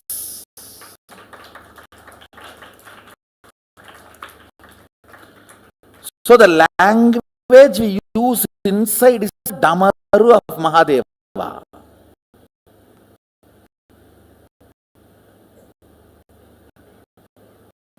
Whatever is generated here becomes reality. Just remember one or two incidents and write so you will understand when you started doing this big crime against you, using strong words and generating those ideas and experiences in your inner space stupidly. And same way, even when you use the good words, generated good words or generated bad words, when they hit the space, they become real. Whatever makes the word into real is space. Akasa. Kasa. You are adult. You can choose your words. Try to write both experiences so understand how initially the word you generate in your space manifests reality. These three words. Taharakasha, Chidakasha, or Katakasha, or Mahakasha. This as two words, Chidakasha and Katakasha, both. Why I am using both words, if you don't manifest what you want as a reality in your space, it is called Katakasha. If you manifest your life as you want, it is called Chitakasha. The state, space where you live. The state. Space where you operate. As now, all of you are operating in this Nithyananda Sabha. Am I right? So this is called Katakasha. If you don't manifest what you want reality, but if you manifest what you want as reality in your breathing space, it's called Chidakasha. Conscious space. Katakasha means mud space. Katam is a mud part. The space inside the mud part has no use. The part has any use of the space inside. No, you are saying Gatam. No, Gatam is used for us, not for mud part. For mud part, it is a beating. He is trying to show, no, there is a use Gatam. Gatam music is used for whom? For us who generates, not for the Gatam. In your space, listen, your state is Taharakasha, where you exist. Taharavidya. Taharavidya means the knowledge of enlightenment science. Now, whatever I am talking to you, all this can be classified as Taharavidya. Precisely, if I have to translate the word, grounded in existence. Tahara, grounding you in your soul, Atman, enlightenment, is called Taharavidya. Where you are grounded is called Taharakasha. The space of your life, alive. Your state. The words you generate there and hit you decides the state you are in. Feeling experienced, expanded, joyful, or suffocation, all is within this. How many of you are understanding?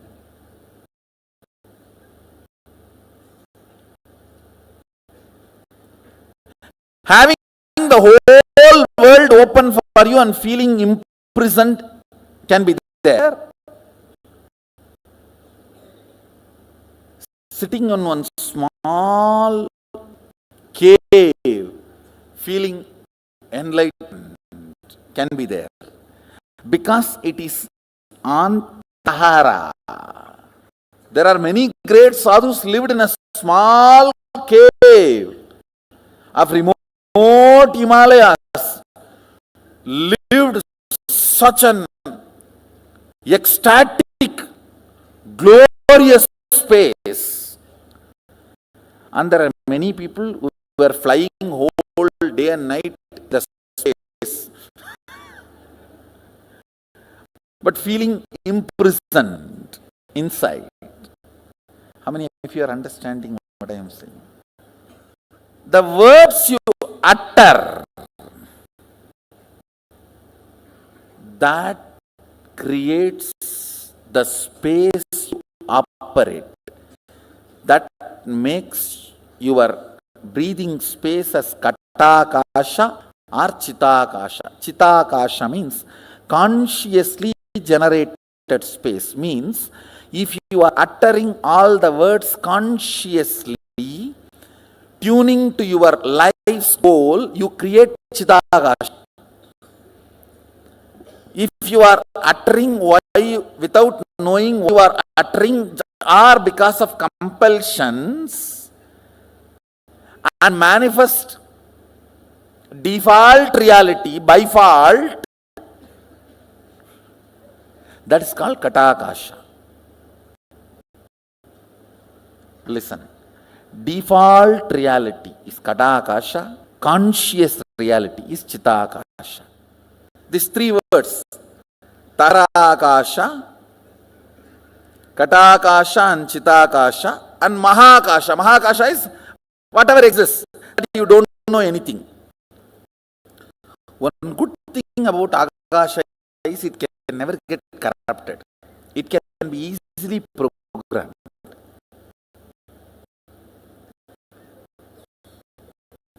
Like electricity cannot be corrupted. It may be helping you for last 100 years, but it will not bother to kill you in 1 second if you do something wrong. Same way it may be killing so many people in so many places if something wrong is done. It will not bother to help you if you do it proper circuit.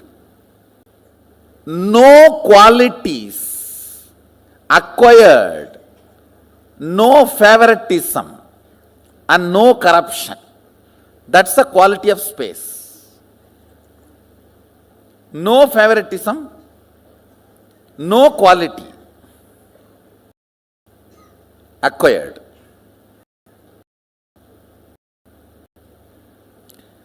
It is all about what you want to do from now. That decides the whole programming of the space. That's all. See, only when you are initiated, you use your will. With that will, you manifest something consciously in your space. Only then soul enters into your system. Till then, soul means the jiva is not operative in your system. Your body is alive and functioning because of the Vatavarana, not because of the individual soul. He calls it Pratyakatma Chaitanya Jagratam. I'll be using this word many times in the satsang also. Individual conscious will awakening and declaring its existence.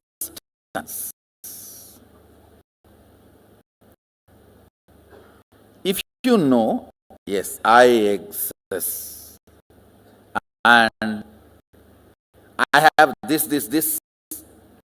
as a problem, this as an inspiration.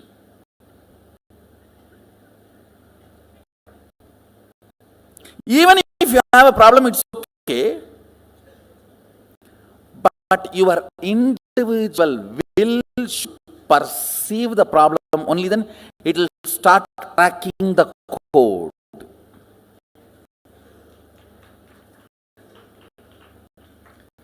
Understand, the Katakashtans is called accidental existence.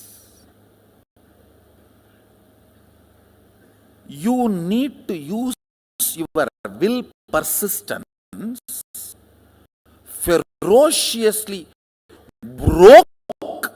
You need to break the laws of Katakasha, that is called tapas. Breaking the chains of your Vatavarana, will persistence, is called tapas. More tapas, more alive you will feel. That is why in Hindu tradition, if somebody wants to become a king, he will not enter into politics. He will retire to the forest and start meditating for 12 years. When he becomes alive and walks into the city, the elephant comes and puts the garland and carries him and puts him on the throne of the king. Whether conquering infrastructure or internal structure, breaking Katakasha by your will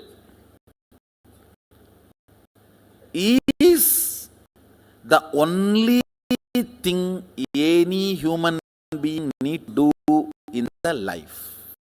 Katakasha is the accidental ambience you are breathing, which gives the illusion or delusion you are alive. Your existence is given a delusionary idea that you are alive. Because you are breathing, you are made to believe you are alive. Like ups and downs of the wave gives the feeling as if the ocean is alive in that area, even though there is no independent individual energy exists.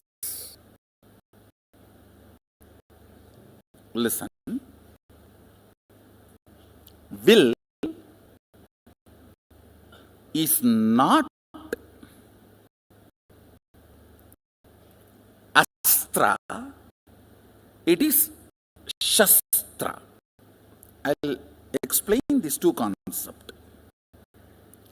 Astra means a weapon loaded, pre-planned, pre-programmed and operated.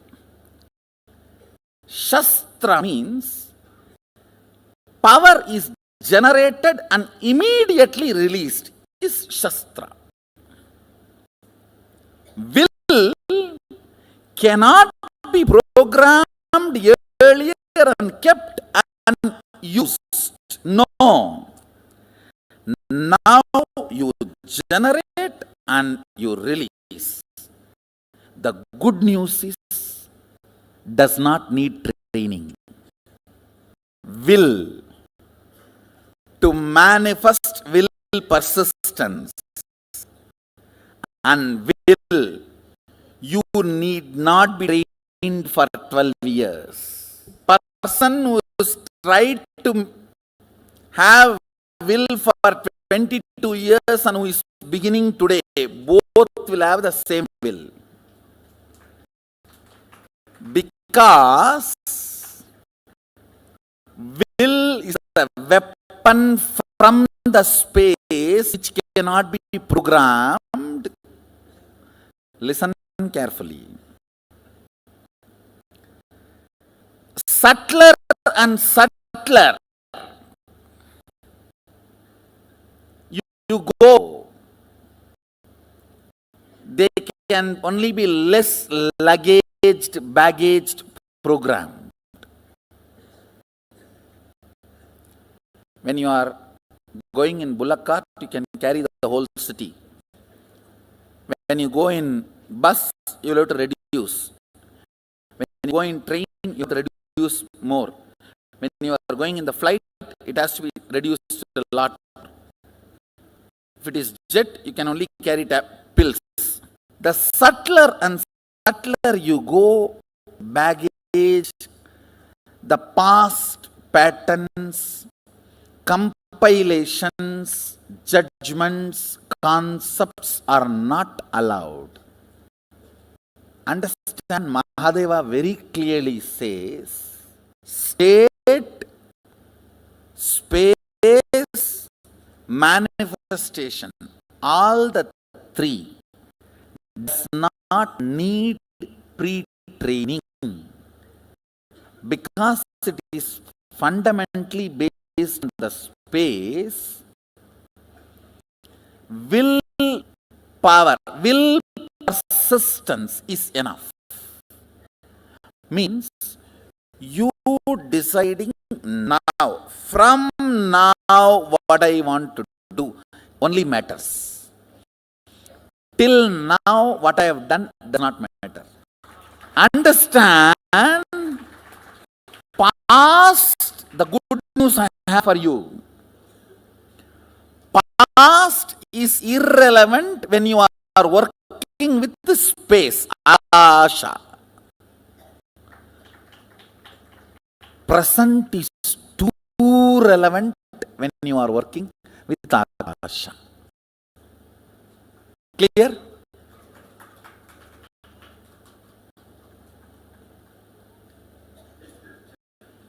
You have been 20 years devotee, 25 years devotee, or born and brought up along with me, does not matter. Or yesterday only you entered the program, does not matter at all. From this moment, what do you want to do matters. Taharakasha means your soul is infused into you in the form of Shaktipada as a will. Will means experience. I exist larger than what I was feeling as me till before the initiation. How many of you are catching what I am saying? How many of you feel? Listen carefully. After the initiation and power manifestation, even the way you feel you is much larger. That only manifests into Katakasha and makes it into Chidakasha. If you don't manifest power, your Nithyananda Sabha is Katakasha. If you manifest power, your Nithyananda Sabha is Chidakasha. Signs of initiation. Diksha. This word Diksha need to be understood. The word initiation is too superficial for Diksha. If I have to translate exactly the word Diksha into English, breathing life, infusing life. The frequency of your will existence raised to the level of frequency of will persistence to become the realization of will reality, realization. Understand? Taharakasha breathed, Guru breathes life into Tagarakasha.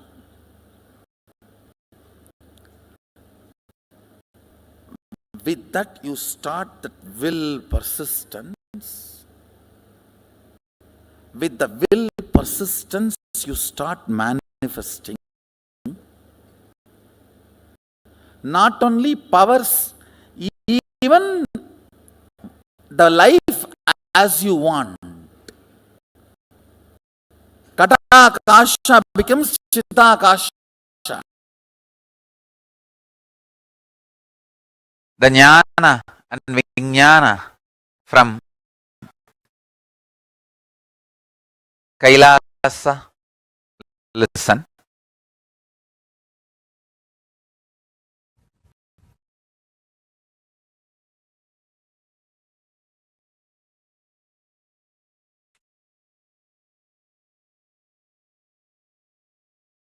The higher frequency truths.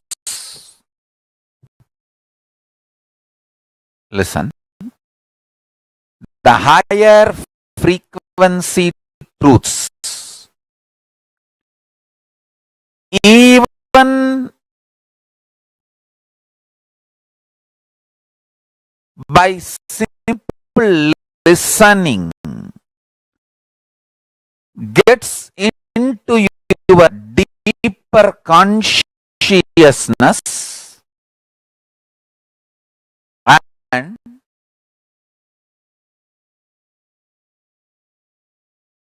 starts growing in your inner space,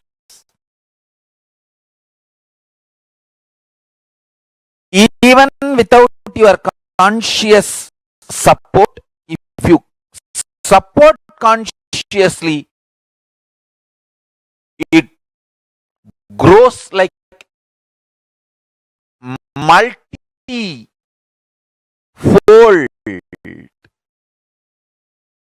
extreme high speed. Understand intensely.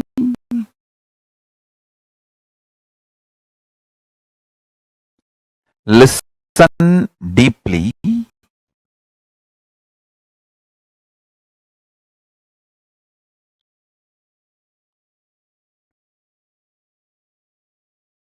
Higher truths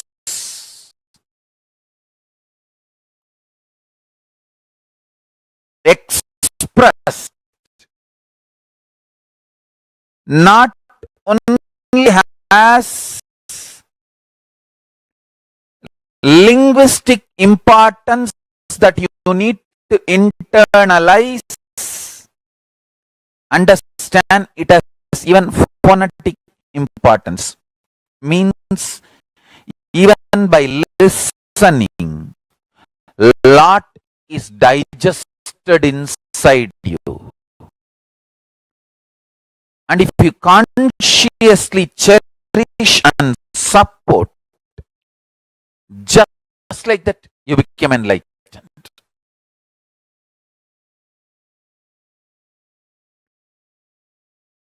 Please understand.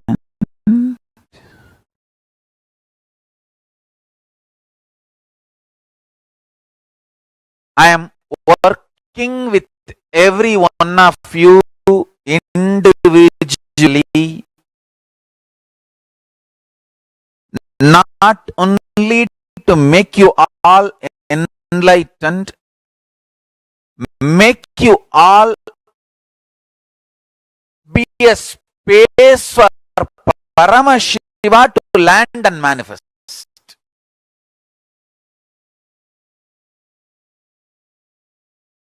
Inner space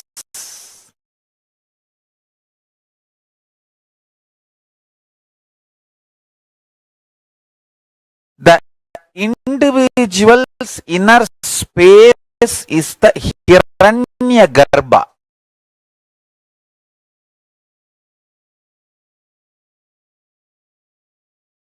For individual's life to manifest.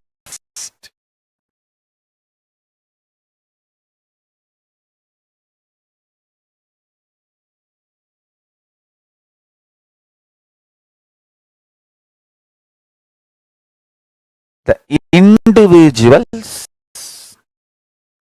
inner space is the Hiranyagarbha. For the individual's life to manifest, Hiranyagarbha means the golden womb from which the universe manifests. Same way, our inner space is the golden womb, Hiranyagarbha, for us to manifest our lives.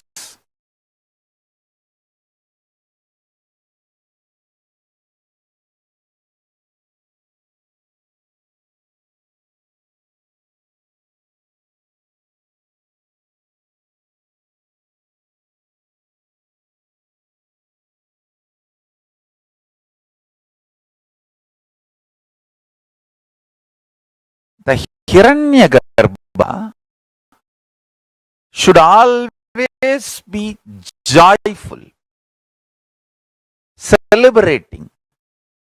Listen carefully.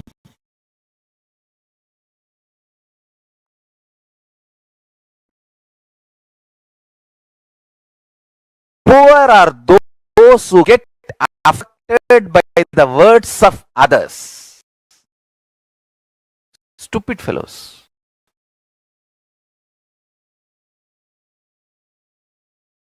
You will ever be poor as long as you are affected by others' words. Money is only one aspect of richness.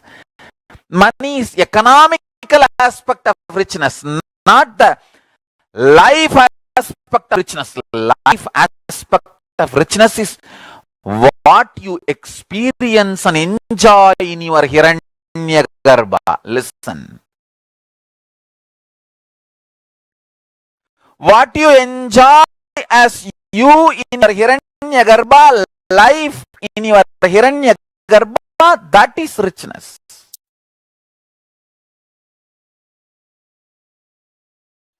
Chidambara, the arena of the cosmic dance, is living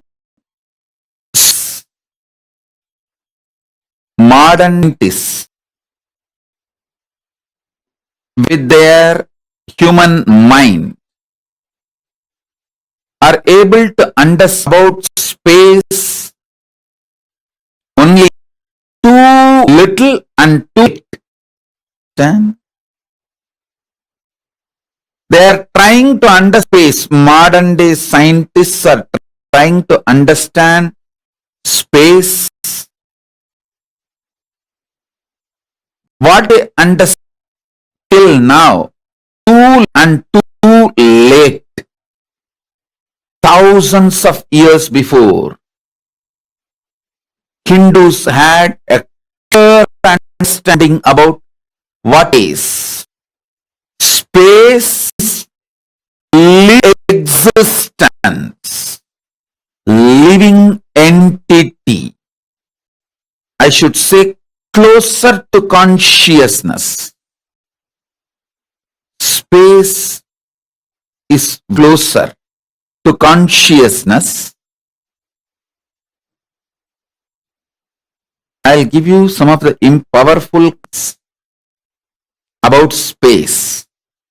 Just if you internalize this, you can use the power of space in your day-to-day life in a very practical way, simple and very practical way. First, space is a living, it's not dead, it is living. Second, close to consciousness. Third, space you are carrying inside you, where the thoughts manifest, is to the space where earth is ished. Chitakasa, conscious inner space, is directly connected to Mahakasa. This universe is established. the space where is established is directly connected to the space your inner where you are established. It means you have absolute ability to influence, inspire,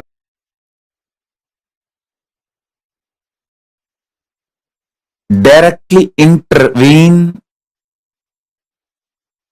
with the outer space on which the world is established. Any mass has a power to influence, able to influence space through which you can influence anything which is established in the space, and just by sheer power of you can raise, lower your mass through which you can influence the space through which you can anything established in the space. Please, when you meditate on cognize something very heavy, higher than brain can grasp, your space becomes powerful that can influence the space outside, and anything established in the space side.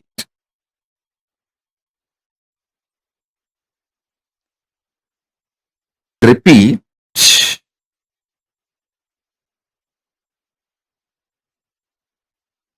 Very modern day scientists to understand how to influence, how space can be manipulated to make our lives more comfortable and better. But thousands and thousands of years ago, Hindus had cleared this time-space balancing itself and the speed of instant, the continuum of time-space balancing itself almost like eternal. All these are known to Hindus long before, thousands and thousands of years before. Arts can travel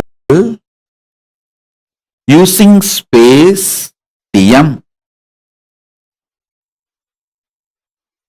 Anything, a mass, can space through the influencing established space.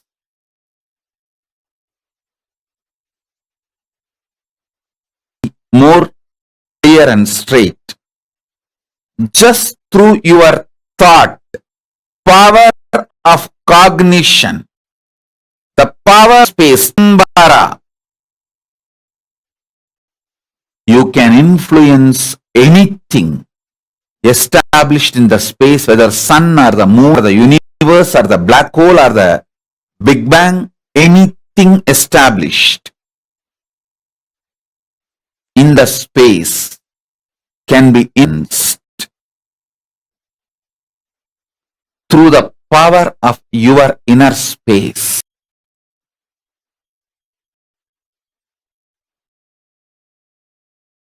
Just like grabs its own logic, consciousness, its own logic, Brahman cosmos, endowed are carrying.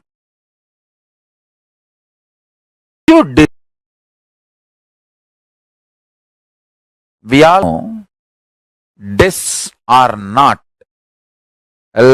It is Sankhya, dimensional force. One more idea. Listen carefully. Conscious visualization.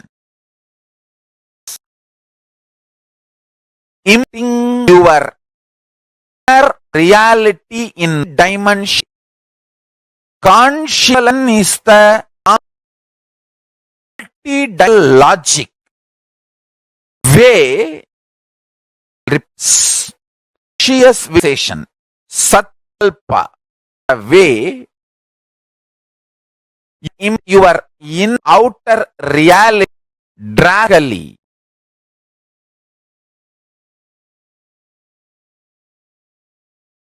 This powerful cognition, the Sankhya, logic, consciousness and Parashakti.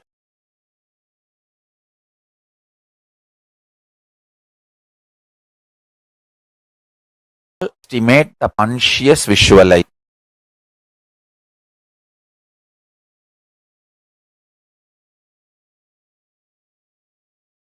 Do not underestimate this visualization, because consciously impacts the Sakasa Tattva. Sakasa is powerful to map what you want life. Multi-dimensional functional logic Akava principle. That is to you now.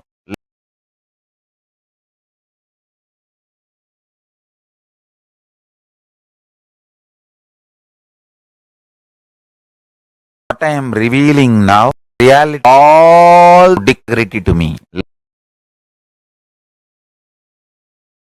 If you want, take few seconds, consciously integrity to me. It require you to give your appreciation as your possession. Next, be very clear. I am putting it very clearly. Now, your conscious to me does require anything to be anything which you are love as you are given away. Conscious is the sanctical method through which you connect umbilical cord connect me. Connects what Paramashiva to me, I can show. You can receive that to your system. This all disciple tradition sampradaya. All the greats are revealed. Guru Sishya Sampradaya.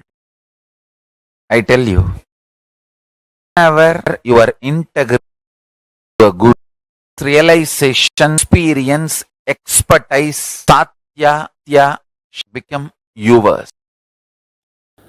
Taharakasha,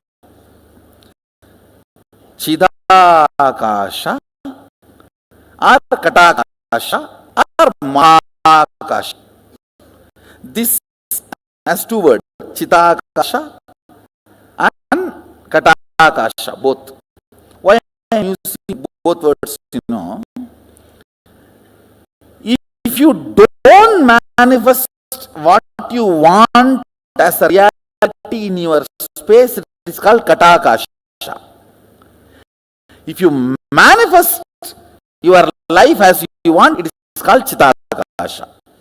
The state, space where you live. The state.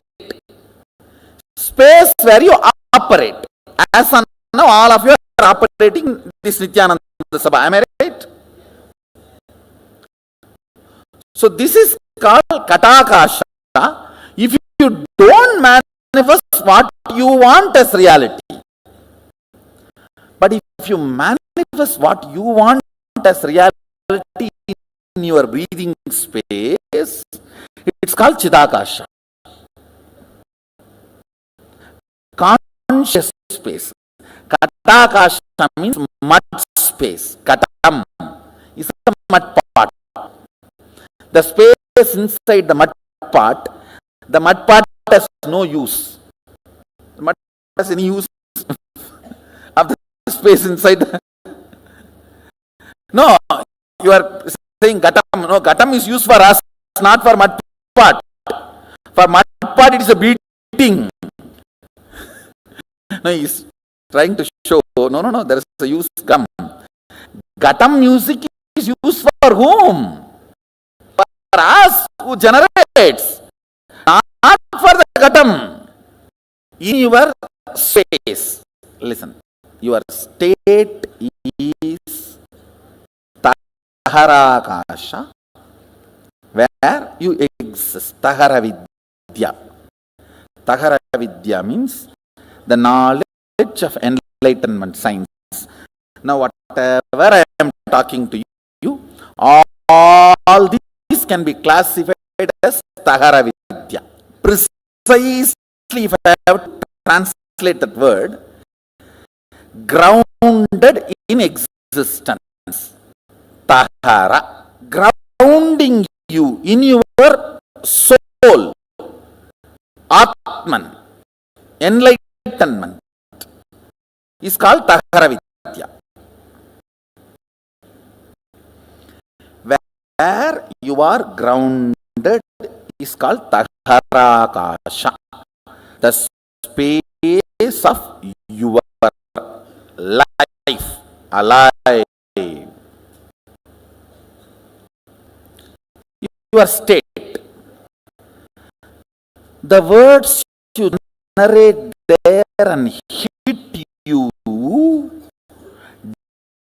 decides the state you are in.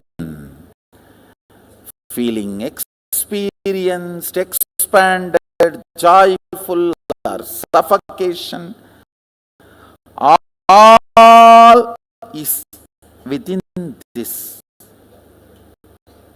How many of you are understanding?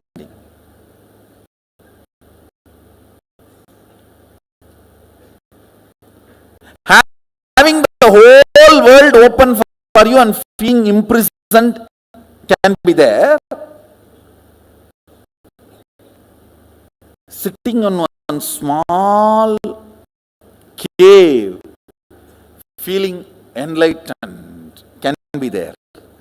Because it is on Tahara.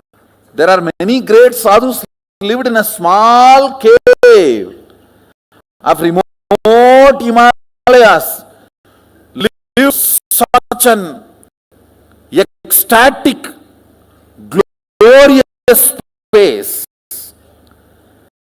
And there are many people who are flying whole day and night in the space, but feeling imprisoned inside. Every time you visualize and make it into reality, it is called creation. But you visualized, you did not make it into reality, you failed, means it is only recreation. It cannot be direct creation. Please understand. Every time you hold a space for something, if there is an incompletion, the reality you created collapses. So again you will have to complete this incompletion and hold that reality back. So listen.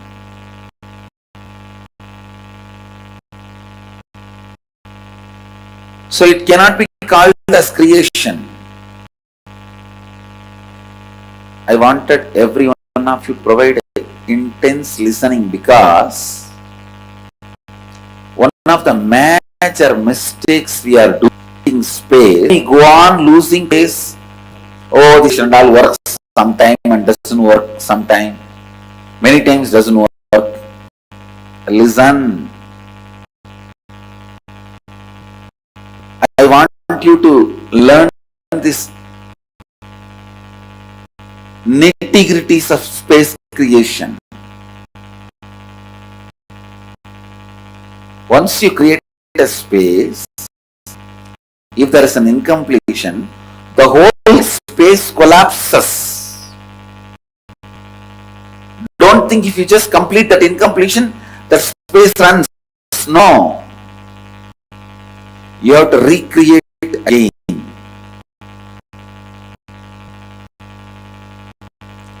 So whenever you find an incompletion, complete that incompletion and drop and recreate the whole space again. Only then it gets its own individual energy. If you want wealth, you create the space for attracting maybe $100 million. After you created the space, after 2-3 minutes, who is going to get fooled by this space creation idea and all? Maybe by teaching the space creation idea, he might have become what he wanted to achieve, but we have not got anything. Some foolish, stupid thing. The moment that incompletion comes, but you are so intelligent, you catch that. You catch your SDHD and complete with that and drop. After you complete and drop, you think that space you created earlier is by itself powerful. No. Once you complete the incompletion, again you have to visualize step by step and create the space, because when you complete the incompletions and drop them, along with that, the visualizations you created earlier also goes away. The science of space creation is, it's a self-Kundalini awakening process. Understand? The science of space creation is a self-Kundalini awakening process. You can awaken your Kundalini on your own right, on your own energy, on your own intelligence. You can awaken your Kundalini on your own. The science of space creation, the science of creating the space, can awaken your Kundalini on your own. To understand the space creation really works, you need to understand that first. Whatever you think can become reality. Creating the space works. Space works. If it is not working, something is wrong with the way you are creating and the system and the science. Complete that. The essence of today's satsang. The space you carry, its smell, its flavor comes out of you like energy.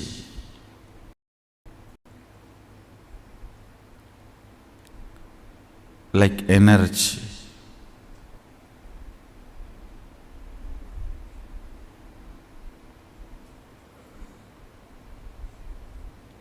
Many of the Indian restaurants use this as a tactic. They release a certain masala flavor. That whole area will have that masala flavor. The moment you enter zone, you will feel like eating.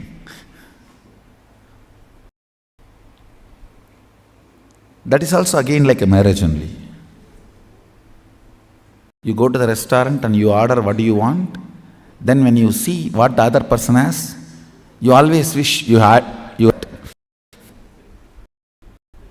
And the other person is feeling the same.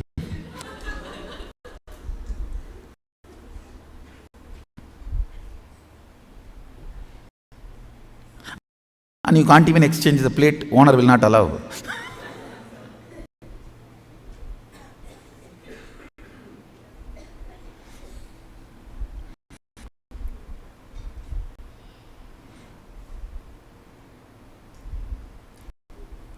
The smell, the flavor of your space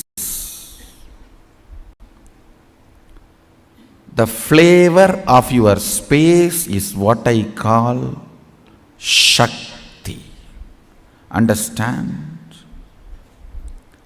The explosion happening in your inner space is Shakti.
Now, with that powerful cognitions, those powerful understandings on Akasha Tattva, in this session, we very beautifully cognized about what is Akasha Tattva.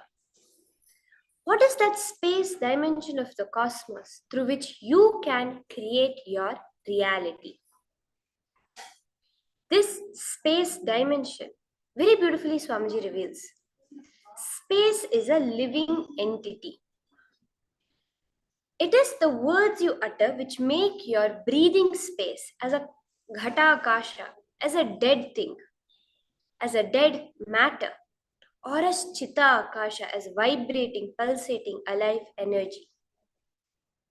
Chitta akasha means consciously generated space, where you are uttering words consciously, tuning to your life's goal and creating a conscious reality.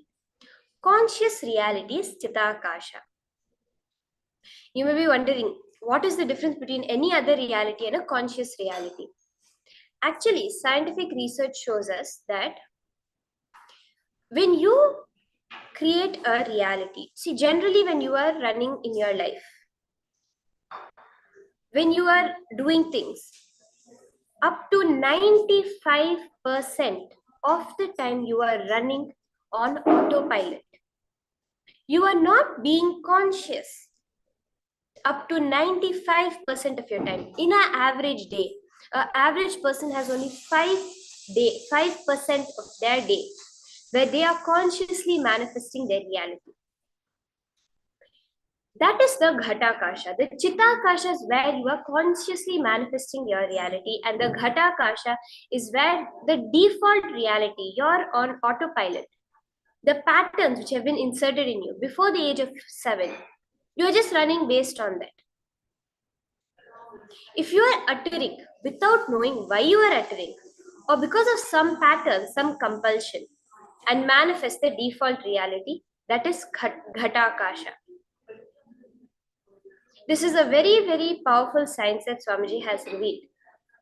Because when we are below the age of 7, during that time our mind is in a brain state where we just record. We are like a blank recorder.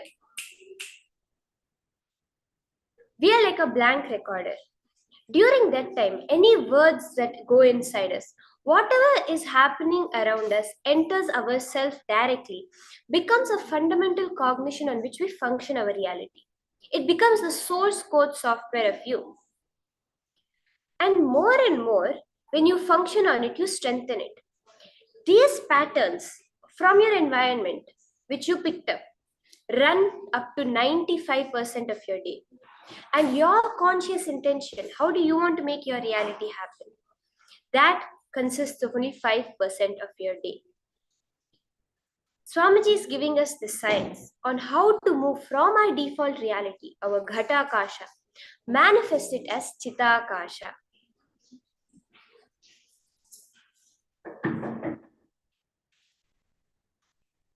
See, the space decides your experience. Swamiji always says, it is the space that you hold, the space around you, which decides how will your experience be. Just cognize this simple thing. Very simple thing. When you are small, as I was saying, there would have been some statements you would have heard repeatedly.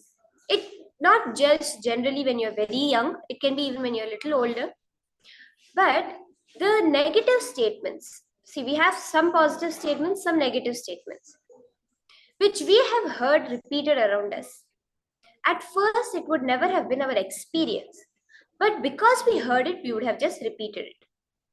Very simple. Your your dad would have come back from work and the house would be a big mess. So your dad would be really mad and he would be like, I just feel so suffocated in this house. I can't even live in such a place. I'd rather be on the streets than be here. I'm so suffocated. It just irritates me. I cannot handle it. Some statement like this you would have heard. So the next time when you come and a place is messy, you will also think, oh, my dad did this, let me also copy it. And you will also start saying things like, I cannot handle it. This place is so suffocating. It's just irritating me. When these words you start using, at first you would have used it because you heard your dad use it. And it seemed like he was very powerful. He seemed to be such a great person when he did it. So you would also do it again. But after some time of repeating these words, they start to become your experience. Originally, it was just a word you used. You could have picked it up from your friends in school, from your seniors in your class. Well, when they say something, they are considered cool. When they, let's say, they tell that this is too complicated for me. I'm not interested in all of this. At that time, when you use the word, it would have looked complicated, but it would have been easy for you. But just because it looked cool, when your peer said it, you would have also said it. And after some time, that becomes your experience. So let us take 5 minutes now to pen down 5 of these negative statements that you use in your life commonly. The strong words that have generated the experience within you. Are you all understanding it? All the viewers who are watching us on the various social media platforms, if you have any questions, any doubts, not understanding this session, any questions from what Swamiji revealed about this greater science of Akasha Tattva, you can post it in the chat and in the YouTube comments, and I will be happy to help you clarify and get the clarity on what Swamiji is revealing.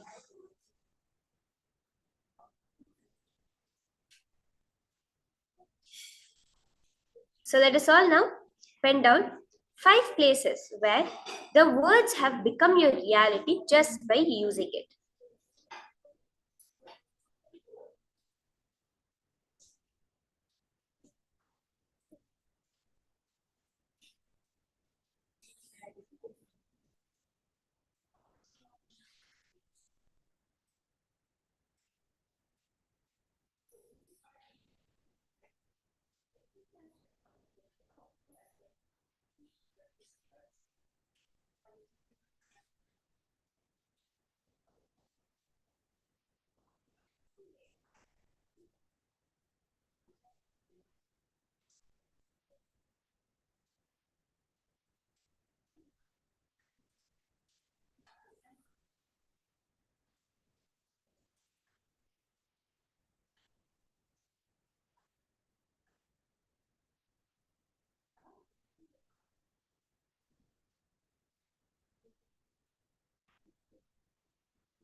Nithyananda, Ma Sophia, Ma Birgit, Kakars, Frings, Manamika, welcome all of you to the program.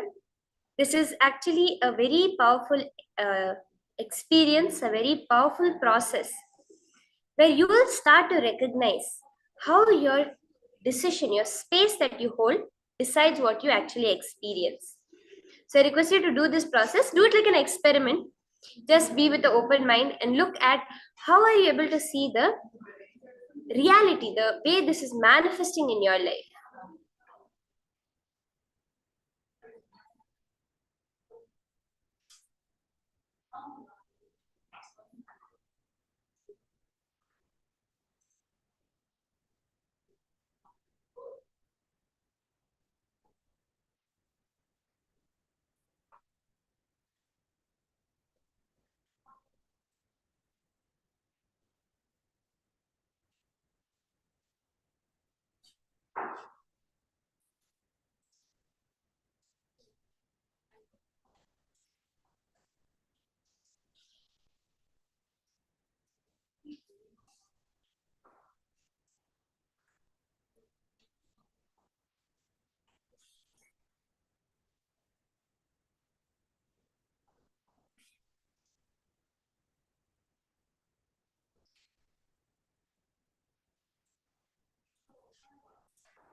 Once you have penned down 5 negative statements, so you have recognized how in your life there are negative statements that you have said have become your reality. But it is not just for negative statements. This also works for positive statements. So now look in and pen down 5 positive statements that you use in your life and have experienced those statements and deepened since the first time you used it. So like for example, we did it in a negative way the first time you used the word I'm irritated. or I cannot handle this.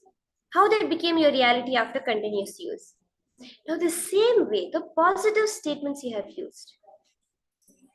For example, when you felt that after I do puja, it's so peaceful. You heard someone say this, or you heard that, oh, this is supposed to be the effect of puja. Or else you felt, okay, saying this gives importance of the puja in my life. At that moment, it may or may not have actually been your complete experience. But just by seeing it, I feel very peaceful after puja. It really started manifesting, deepening as your experience.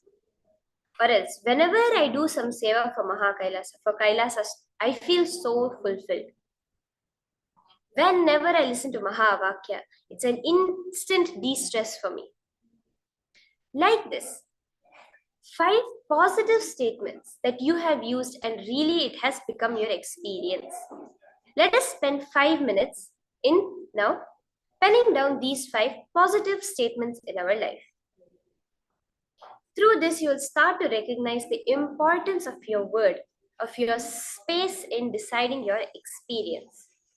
Just the words you use about a situation will change your experience of that situation itself. Just by the words you use, a very, very stressful situation can become peaceful, calm, and happy for you. And just by your words, a very calm, enjoying situation, a blissful situation for you can turn very violent, very irritating, and not something you really want. So just do this exercise to cognize the power of your words, of your space.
Just pen down 5 of these positive statements.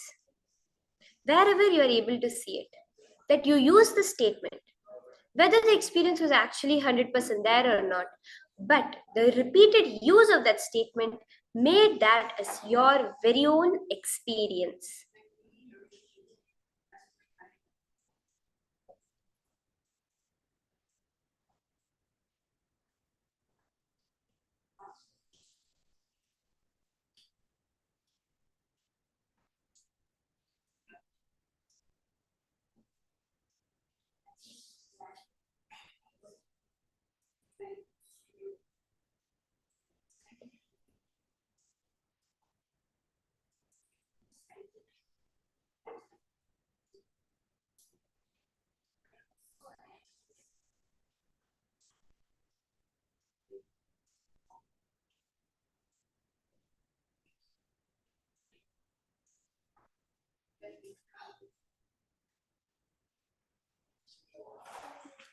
So now let's move on to the next step of this process.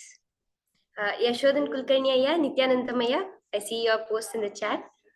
And we are learning now the science of space creation. Swamiji revealed about the Akasha Tattva and about what the science of space actually is. Swamiji has revealed a very beautiful science called the science of space creation. As we just now understood, the words you hold inside, the space you hold, is what creates your reality, your experiences. But how do you change your space? That is what Swamiji is revealing in this beautiful process now about how you can change your space and impact your experiences. So the first step is choose any one reality you want to manifest. So I request all of you, choose a single one reality you really want to manifest today. Inside you, intensely create a space for that reality to manifest. How? By visualizing it in the present. Bringing your future possibility into the present is space creation. What is it you want to manifest? Intensely visualize it happening in the present moment. There is the example of the man who wanted rain. And he went and he sat and he visualized. He visualized feeling the raindrops on his skin, the smell of fresh earth, the crops that had grown, brushing his ankles, the mud under his feet. He visualized that and manifested it as a reality. To that detail, visualize the possibility that you want as it is happening, as if it is happening in the present moment. Now, when you are creating this space, if any incompletions, self-doubts, impossibilities are coming up inside of you, complete with them. Generally, when we do space creation, this is where we stop. But Swamiji says it's not enough. It is not enough to create a space, complete with the impossibilities, and drop it. Because when you drop the impossibilities, you do drop the completion, the space you created also. So go back and recreate that space. Keep doing this till you create the space where there's no incompletions, no impossibilities, no conflicts, no doubts coming up. That will just manifest as your reality. Now let us take 5 minutes and create our space for the reality that we want to manifest right now, today.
Continue to hold the space intensely. Do every step of the process. Choose the reality. Create the space. And complete everything within you and recreate that space. Today, decide this is what you are going to manifest as your reality. Any doubts, any incompletions, any impossibilities coming up, complete them, recreate the space in the pure space of Paramashiva, of Swamiji. Continue doing the process.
Yes, now with that intense space creation, let us continue into the power manifestation.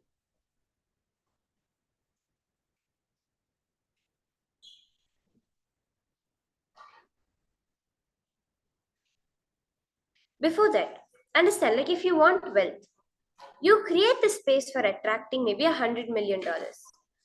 After you create the space, you think, who's going to get fooled by this space creation idea and all? All this is not going to happen.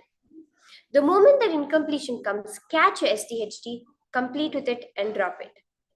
Once you complete the incompletion, again you will have to visualize step by step, create the space. Because when you complete the incompletions and drop them, along with that, the visualizations you created earlier also go away. This is the science of space creation. From cognizing this science now, deciding to manifest powers as your reality, your higher possibility as your reality, not your human possibilities. Let us enter into the power manifestation.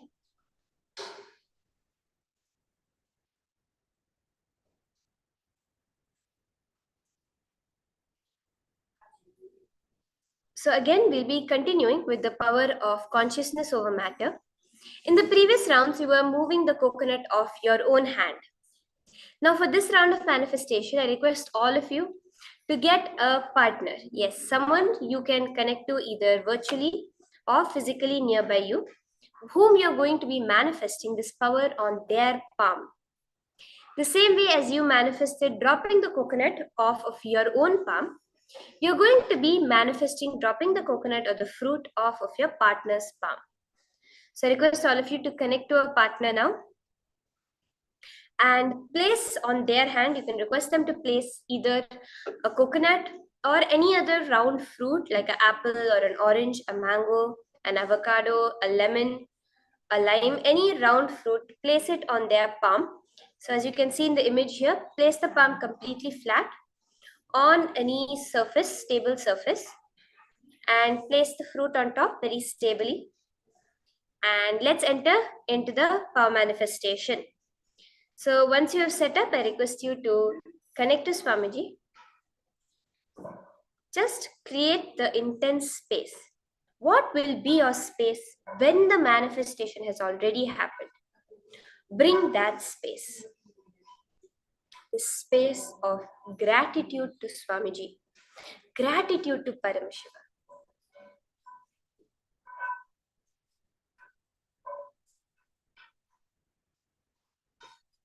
Intensely bring that space within you. Chant the Mahavakya. Om Nithyananda Paramashivoham. The mantra, the Mahavakya, the sutra to manifest Paramashiva. You will see the coconut will just roll off. You can also request your partner to video record the manifestation. So with that, let us start manifesting.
Paramashivoham. Om Nithyananda Paramashivoham. Om Nithyananda Paramashivoham. Continue manifesting. Om Nithyananda Paramashivoham. Om Nithyananda Paramashivoham. Om Nithyananda Paramashivoham. Om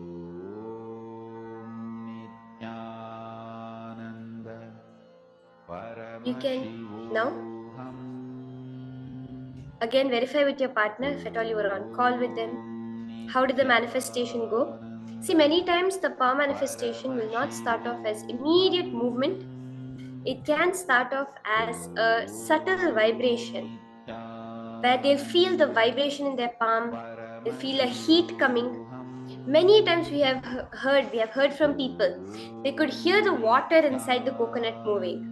So you can also ask your partner how their experience of the manifestation was and the different things that manifested, what did they feel, and most importantly, how did you feel when you were doing the manifestation?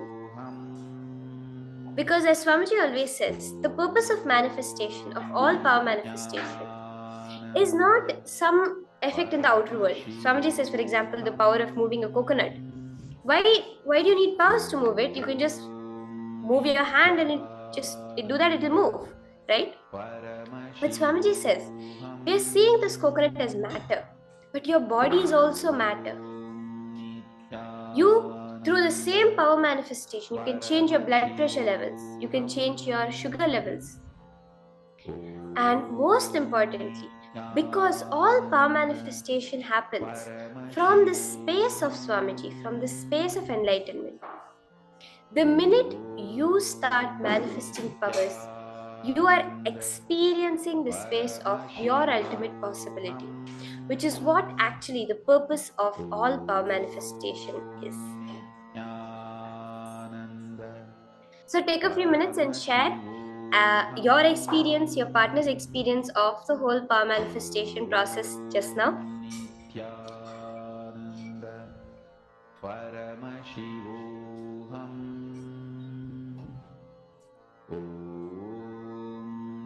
Nithyananda Paramashivoham. You can share it in the YouTube chat. You can also head to Facebook and share it to reach out to many people to also to experience this power manifestation powers that you have experienced today. Paramashivoham Om Nithyananda Paramashivoham. Mahamahavagya, spiritual lullaby for samadhi, and Suprabhatam, wake up call, wake up song for Paramashiva. This Mahamahavagya is spiritual lullaby for you to fall into samadhi. Suprabhatam, wake up song for Paramashiva to wake up in you. Just remember this one powerful cognition. This Mahamahavagya puts me in samadhi. This is spiritual lullaby for samadhi, and Suprabhatam, wake up song for Paramashiva in me. For Paramashiva to manifest. With this one spiritual powerful cognition, chant this Mahamahavagya.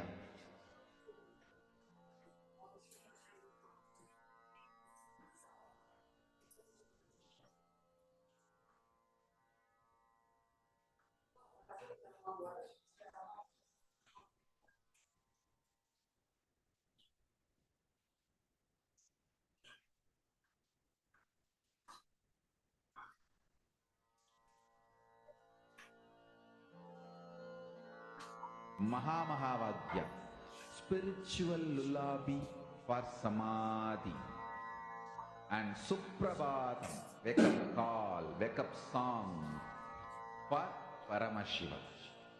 For Paramashiva to manifest. With this one spiritual powerful cognition, chant this Mahamahavagya.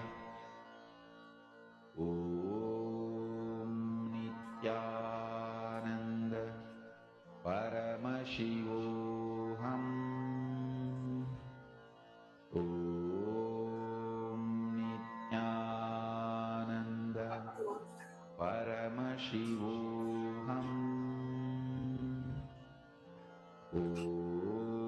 So now, with that beautiful experience of palm manifestation, we are going to be entering into the next powerful cognitions from Swamiji.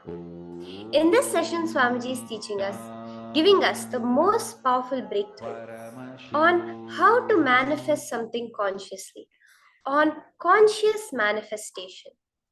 So let us now listen from Swamiji directly the powerful cognitions on conscious manifestation.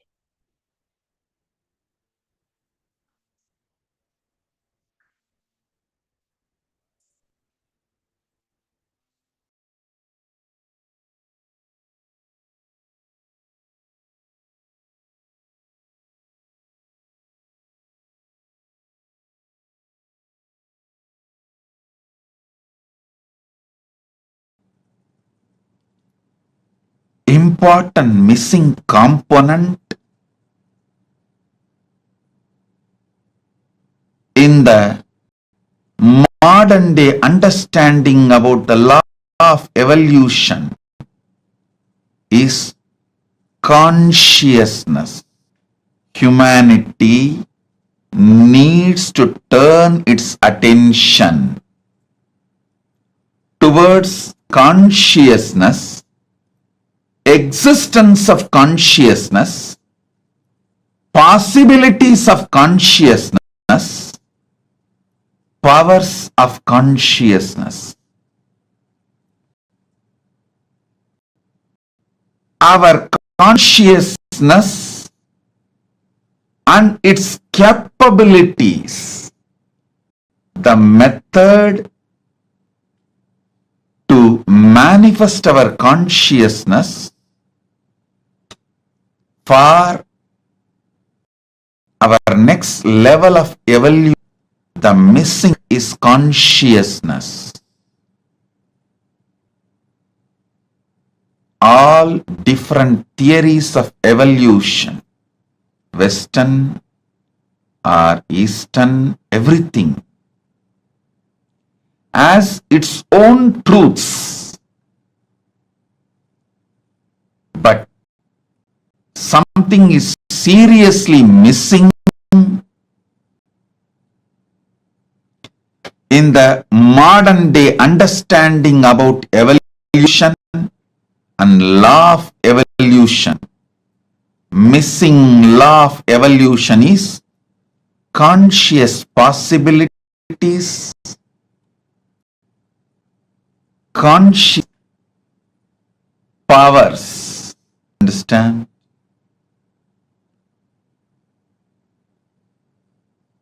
Even if we start cognizing the existence of consciousness in us and the methods to manifest it for our benefit, we will have huge breakthrough in our evolution. It is time humanity turns its focus on consciousness and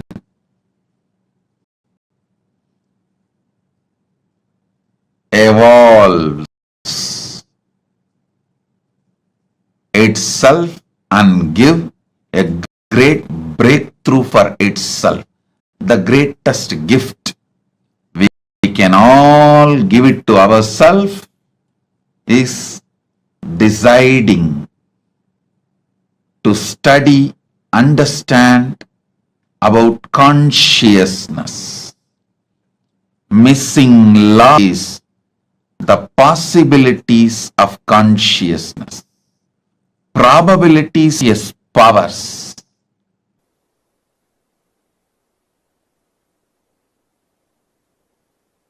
All your possibilities are from your consciousness. Your consciousness is the source of all your possibilities. your mind is the source of all your probabilities. Understand? All your possibilities are from your consciousness. Your consciousness is the source of all your possibilities.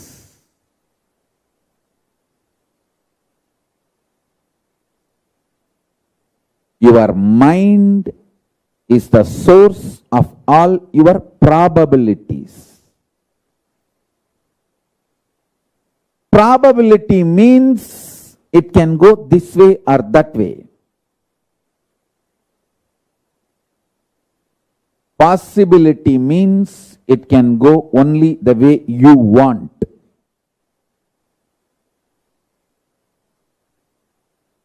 Understand? This is the secret behind all the secrets.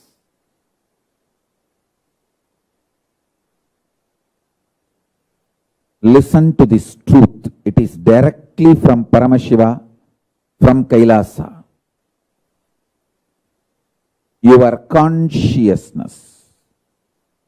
If you are in the human body and you are able to hear what I am talking and you are able to make meaning, if you are able to cognize, your consciousness is capable of printing anything you want, just like 3D printers. In 3D printers, nowadays, even the homes, they started doing 3D printing. Full homes are getting 3D printed. Listen carefully. Just like 3D printer, how you can print anything you want out of the 3D printer and take it out. You can print anything you want. You can manufacture anything you want. You can manifest anything you want out of your consciousness. This possibility is freedom. Oh Hindus, one of the worst thing happened to you is not Islamic invasion or Christian British colonization. All those are two small problems. The biggest problem is due to centuries of slaveries, you forgot, you lost confidence in conscious printing technology, conscious manifesting technology. Hey, our ancestors are not fools to build such large size temples. They are not fools. Don't be brainwashed by those who colonized you, those who conquered you, those who raped your ancestors, those who looted your civilization, those who enslaved you, and those who killed you brutally by creating artificial famines just to break your confidence. Don't be brainwashed by them. Listen.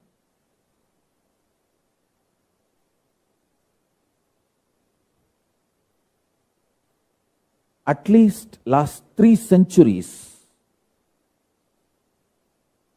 extreme efforts are put to break this one science. Oh Hindus, I tell you, the moment you lost this science, you are no more a royal civilization. You became mediocre. This is the worst thing done, not just to Hindus, to the whole humanity. Because if the Hindus lost this science, humanity has lost it. I tell you, Just like that. Anything I can cognize in my consciousness and just print it and take it out. For example, anyone comes and presents their problems. All I do is consciously, I see Paramashiva and I decide, let this Paramashiva manifest there also, and print that, take it out. I simply see the other person not only solved his problems, those problems have become irrelevant for him. He has gone to the level of the highest consciousness. His problems have become irrelevant.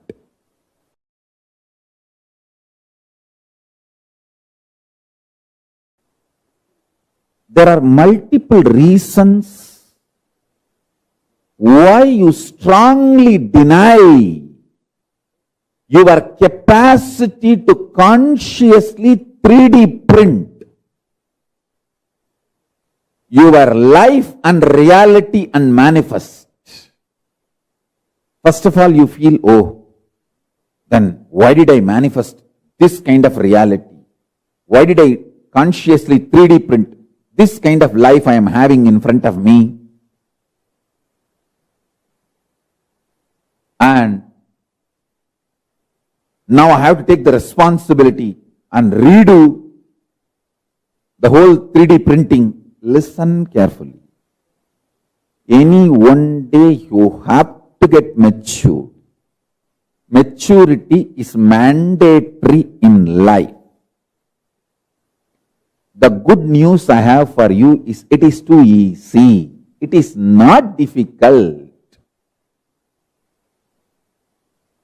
All you need to do is get out of the impact of the gaslighting done on you by the unconscious.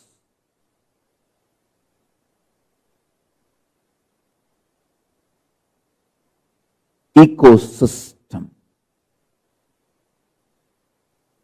The so-called human society. Listen carefully. The modern day human society you are living is such an unconscious ecosystem. It does so much of gaslighting. Gaslighting means, let me define, so much of false ideas are dumped on you, even you start believing them about you. Listen carefully.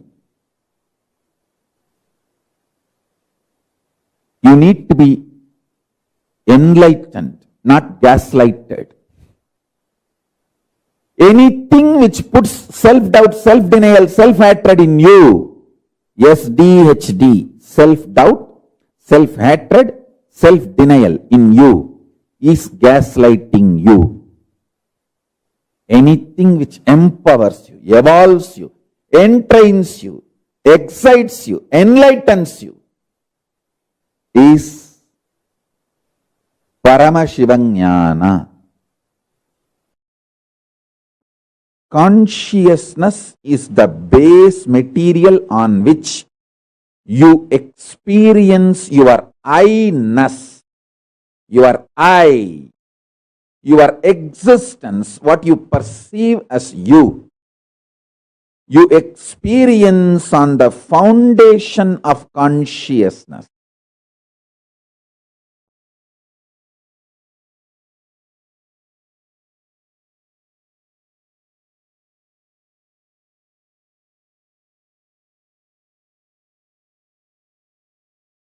Life is not just probabilities from the mind. All probabilities, good or bad, worst to best, all probabilities are mind-based, mental. I'm telling you,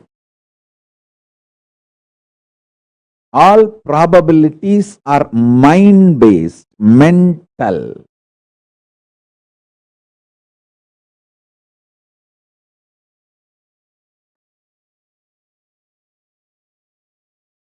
People who live and end up with this mind-based probabilities live as mediocre, middle class and die.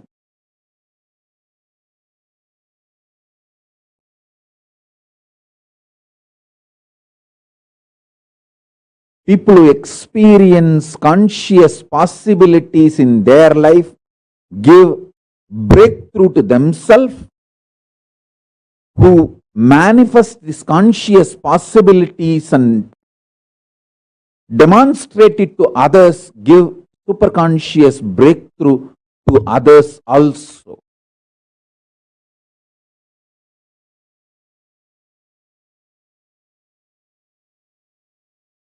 Unfortunately, you do not want to respect your problems as simple dust, because 90% of what you consider as your being and huge wars of life, too big, whatever you have been taught as too big, as core of your being, is mere dust. If you accept your problems, powerlessness is mere dust. You need to literally drop your being, and you don't know which one to hang on, hold on. That is why you kept your old being alive and suffered a lot.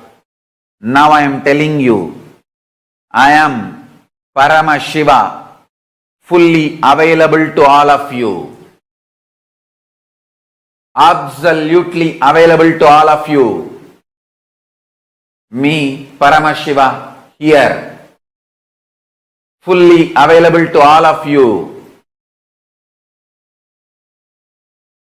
Decide to drop your powerlessness, fear, greed, non-integrity, a low way of existing. Drop all of it. I am available now here. Understand?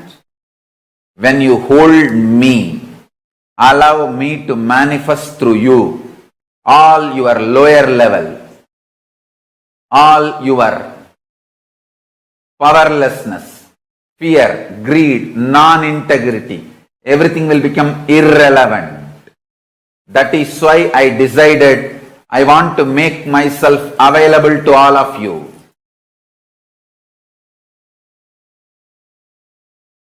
That is why I broke all the social structures, ideas, concepts, including money.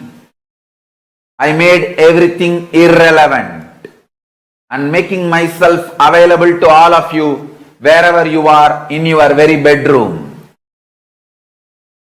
I am sitting with each one of you now personally in your room.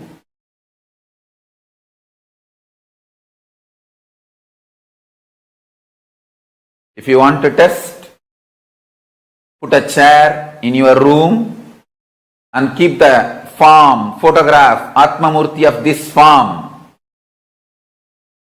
Check.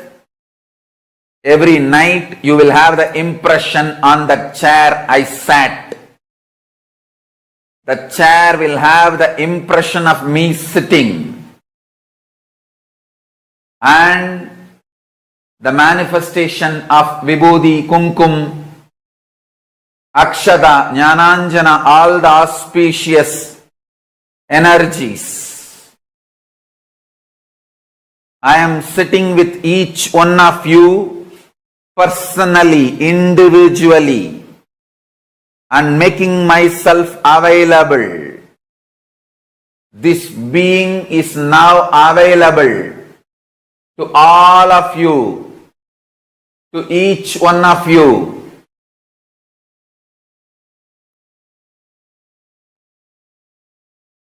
I am making myself available to each one of you.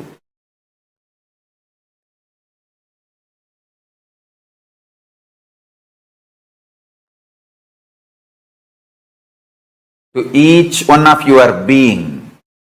Now the relationship is absolutely between you and me. It is absolutely you and me. Allow me to fill you. Allow my being inside you.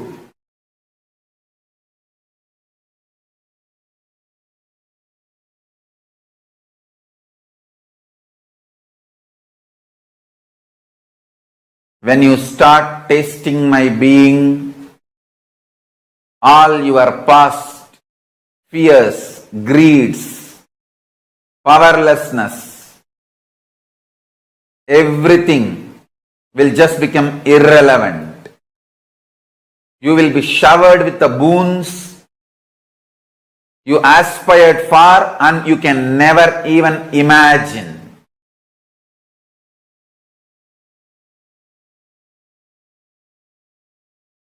Consciously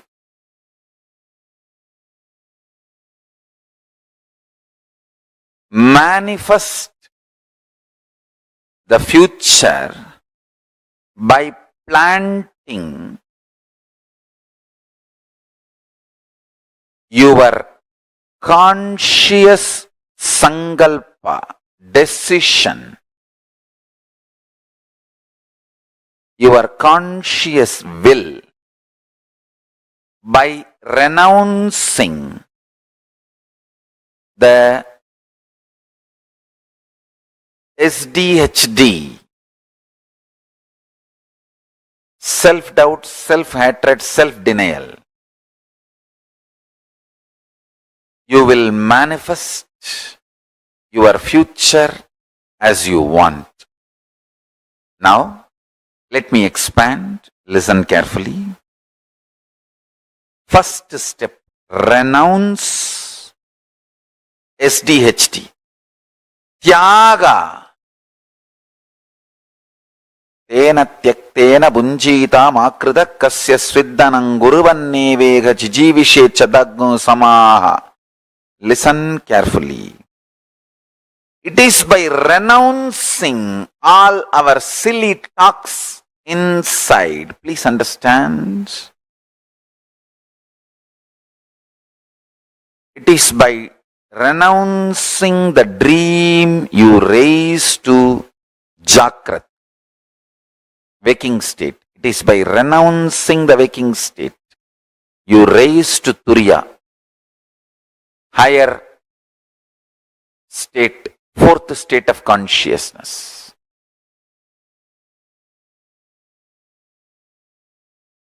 This whole delusion of self-doubt, self-hatred and self-denial. Listen carefully. This whole delusion of self-doubt, self-hatred and self-denial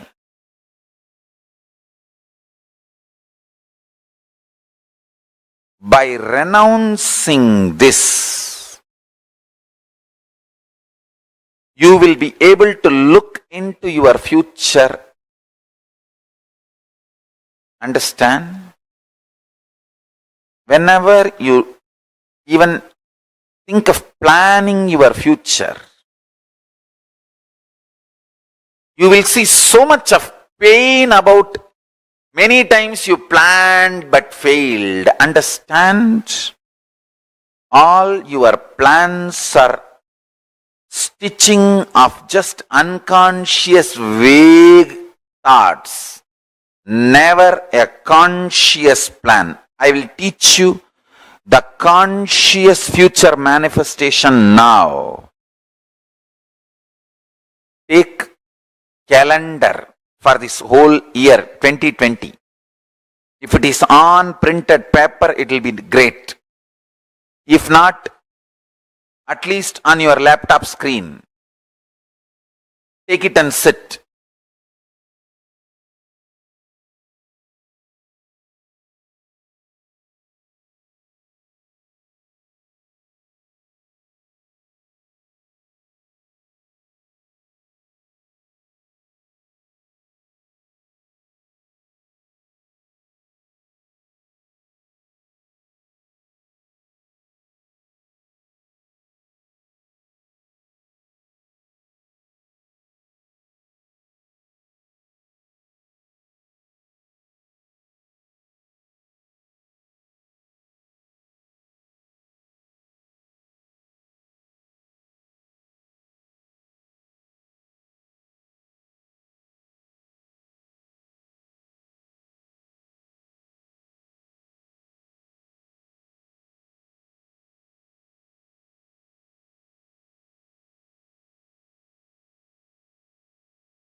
We just heard, understood, cognized, listened from Swamiji about the greatest science of conscious manifestation.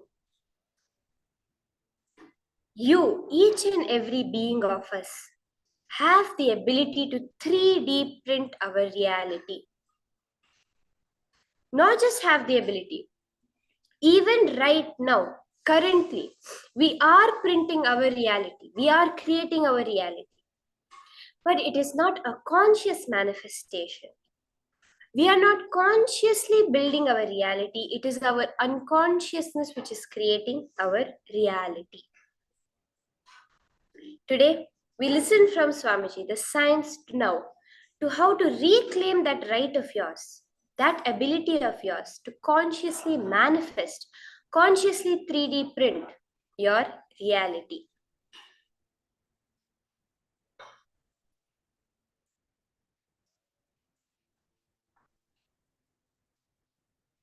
So, as we enter into this beautiful understanding, beautiful exercise, I request all of you to start with making 2 columns in your notebook. Again, it can be in your notebook, a notepad, a Google Doc, it can be anything. What would you print if you knew that you can 3D print your reality? What would you print? Now, this moment, what you will become your reality. What is it you will for? Pen them down. Your consciousness has the ability, already the inherent ability, capacity to consciously 3D print your life. For what reason are you denying that ability? So, like Swamiji gives the example of a yogic body. If you want to 3D print your body as a perfect yogic body, but you are denying it with the cognition that, oh, it's not for me, I can never achieve it. Let's say you want to consciously 3D print a promotion within the next 2 days. But some way you are denying it. You're denying that happening because you feel, oh, I'm not worth it, or I haven't worked for it. It's too soon. Like this, in many ways, we deny our own capacity to consciously 3D print our life. I request all of you now to take a few minutes now to cognize, to contemplate, and pen down each thing that you want to manifest and why exactly it is that you are denying that ability to manifest that as your reality.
So now, to start consciously manifesting your reality, to cognize the possibilities that consciousness has for you, renounce your self-doubt, your self-hatred, and your self-denial.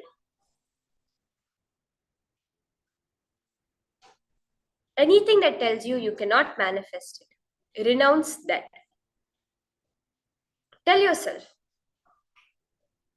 if you want to visualize something and 3D print it out of your consciousness and take it out and make it as a reality for you, simply you can do it. If there is a time delay, if for some reason you feel it's not happening immediately, be ferocious with yourself. Declare for completion. Remember, human consciousness is a mirror of Swamiji's own consciousness. Human consciousness is an extension of Paramashiva's consciousness. Make this as your conscious cognition.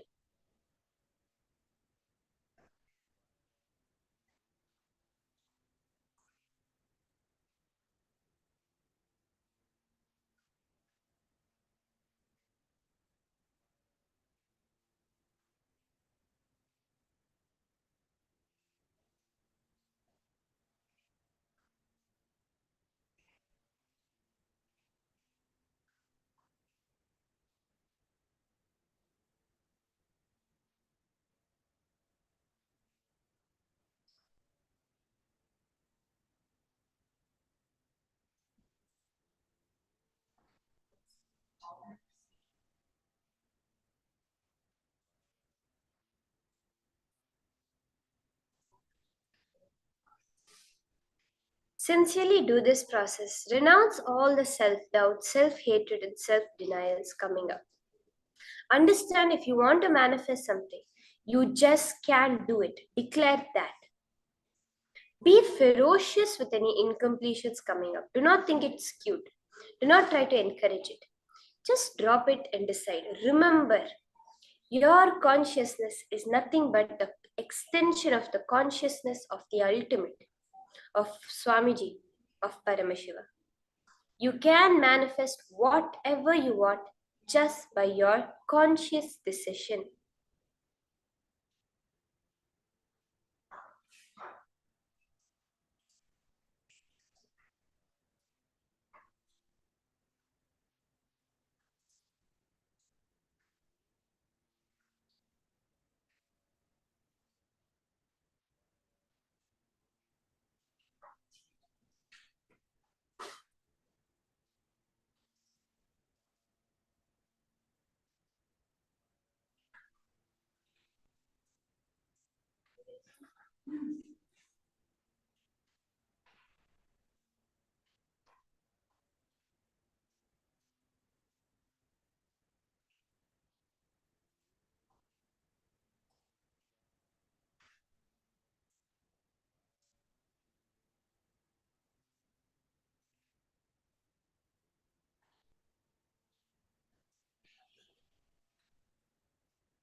So now, once you have consciously declared, the next step is take a calendar for this whole year.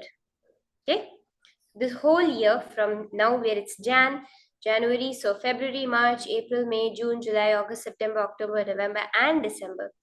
Take a calendar with all the dates of this new year 2024. For each month, each date, mark what you want to manifest. For example, June 26th, you want to manifest a new business launch. Write it over there in your calendar. If you want to manifest, I want to manifest being able to lift 10 kgs comfortably, right? In the next 7 days. Write that down on your calendar. Like this, write down each and every place. What is it you want to manifest? Do it in detail. You will see how the manifestation just happens.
See, do not have any self doubt, self hatred, self denial.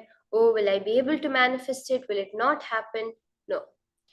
Forget about all of that. Just decide this is what I want to manifest on this particular date.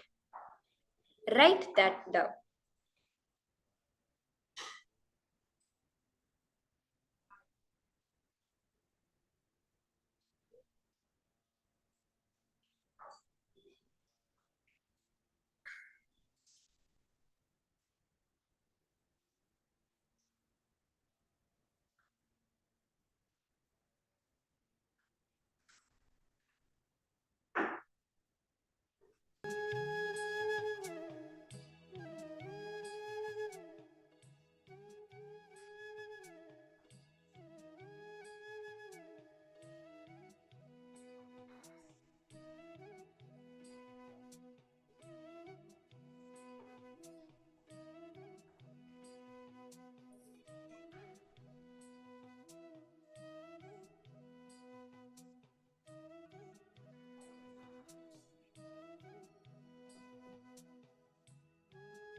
But is not anything over the bank. Shamba knows.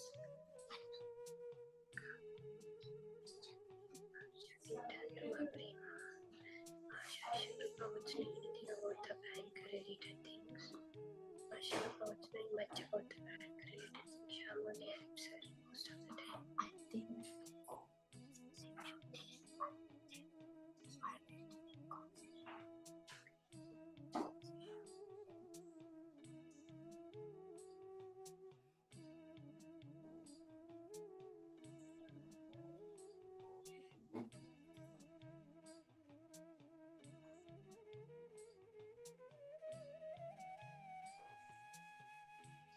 note down for each date what do you want to manifest throughout your year.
Shivoham.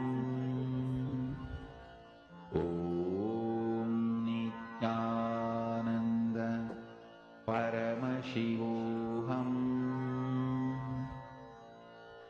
Om Nithyananda Paramashivoham. Om Nithyananda Paramashivoham. Om Nithyananda Paramashivoham. Om Nithyananda Paramashivoham. Om Nithyananda Paramashivoham. Om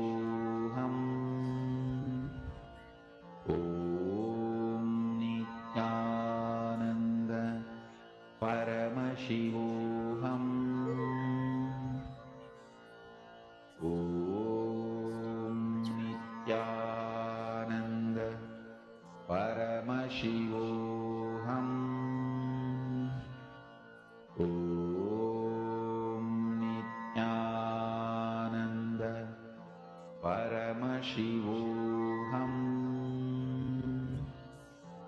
Om Nithyananda Paramashivoham. Om Nithyananda Paramashivoham. Om Nithyananda Paramashivoham. Let us enter into the power manifestation. So now the same calendar upon which you have marked all the dates. Place that calendar. See if it's a phone or if it's a paper, a tablet, a laptop screen, whatever it may be. Place it flat on the ground and place the fruit that you are going to be manifesting with. For this power of consciousness over matter, whatever it is, you're going to be using a fruit, an apple, an orange, a coconut, whatever fruit that you are going to be using now for the manifestation, place it upon your calendar. So now we are entering into the next session, into the power manifestation of the power of consciousness over matter.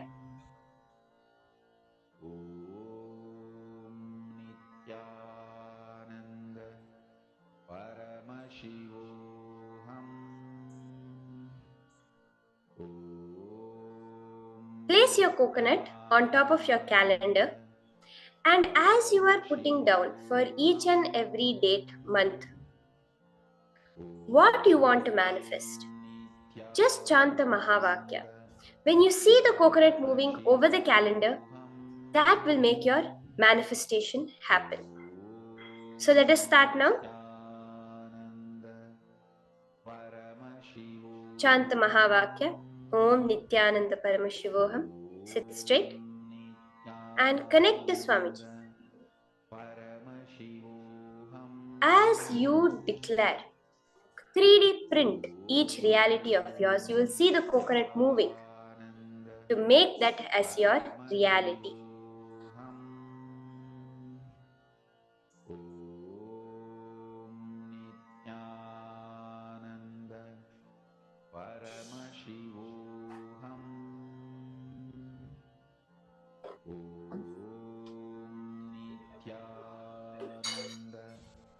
Paramashivoham.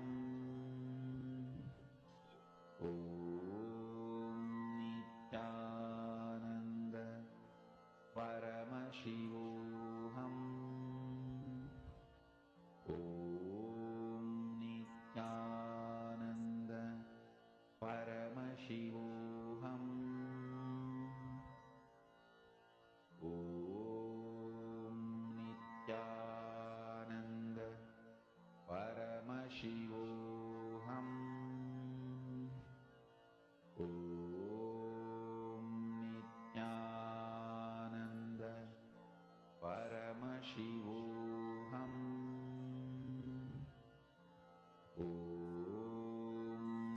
Connect Swamiji with a clear cognition.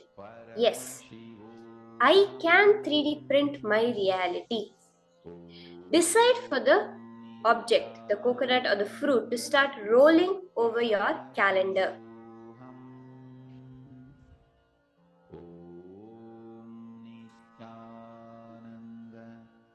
Paramashivoham.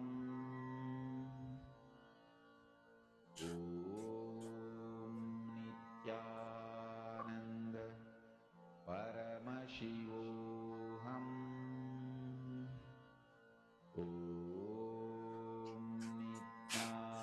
Nithyananda. Paramashivoham.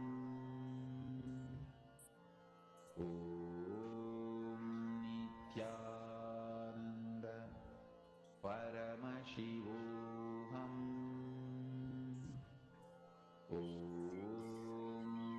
Nithyananda. Paramashivoham. Nithyananda. Paramashivoham.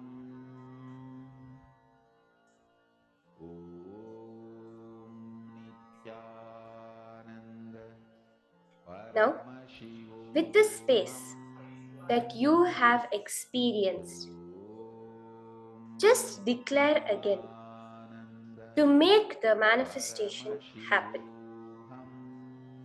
Let the cosmos be the co-creator of your reality today.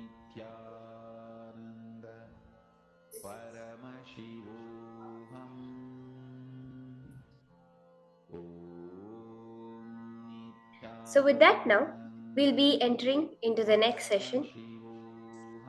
Very beautifully, Swamiji reveals to all of us very powerful cognitions on a very important Diksha. The Shiva Diksha, the initiation into the start of Hinduism. So now let us listen from Swamiji himself, the higher powerful cognitions on Shiva Diksha. Nithyananda. Paramashivoham. Nithyananda.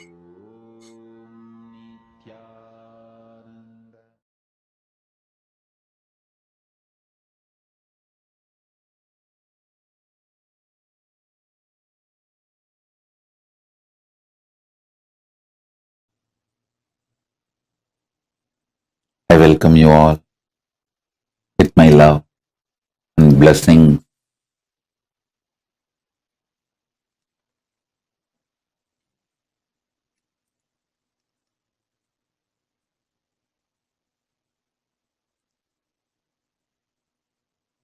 The first powerful cognition, the truth, I want to give you all. Now, through the initiation, I am going to give you all. I awaken the Paramashiva in you, make you all manifest the ultimate life, Paramashiva. As Paramashiva has blessed me,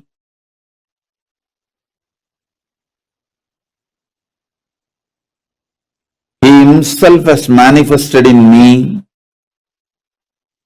I will make Him manifest in you all now, because He has authorized me to manifest Him in all of you. Listen intensely. I will give you some of the most guarded secrets of the spiritual world. In the spiritual world, there may be some gurus who experienced ultimate within them, but they will not know how to teach. There are some, even if they know to teach, they do not know how to transmit the experience. There are some who would have had experience but not the traditional initiation. There are some who would have had experience and initiation but may not know how to transmit. There are some who would have had initiation and experience and even know how to transmit, but they may not have received initiation, the right to transmit. That's called Acharya Abhishekam. Even if you know the method to transmit to others, you should be ritualistically initiated, authorized by the Guru Parampara through Acharya Abhishekam. Means the right to initiate others should be given to you ritualistically by the right authorities. There are some who may have capacity to transmit the initiation and in turn initiate others. In every level, he gave me everything just by making one right decision, making this body happen in Tiruvannamalai. That ecosystem gave all the 16 things needed for an ultimate guru. Intellectual knowledge, enlightenment experience, right to transmit the intellectual knowledge, right to transmit the experience, proper initiation into intellectual knowledge, proper initiation into enlightenment experience, proper initiation to initiate others into intellectual knowledge, proper initiation into initiate others into enlightenment, proper initiation to initiate my disciples to authorize them to initiate others into intellectual knowledge, proper capability to initiate my disciples to teach others the intellectual knowledge, rightful initiation to authorize my disciples to empower others with enlightenment experience, proper initiation to initiate my disciples to empower with enlightenment experience, initiating my disciples into enlightenment and initiating them to transmit enlightenment in every level, totally 16 level. All 16 he showered on me. All 16 he blessed me. So with his grace, compassion, and the authority,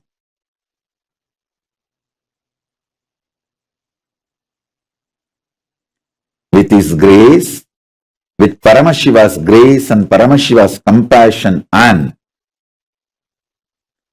the authority Paramashiva showered on me directly and through the unbroken Guru Parampara, chain of Guru Parampara, I initiate all of you into Paramashiva Jnana, Paramashiva intellectually, experientially, ritualistically, and giving the Shakti Pada, Shakti Nipada initiation. So understand this initiation.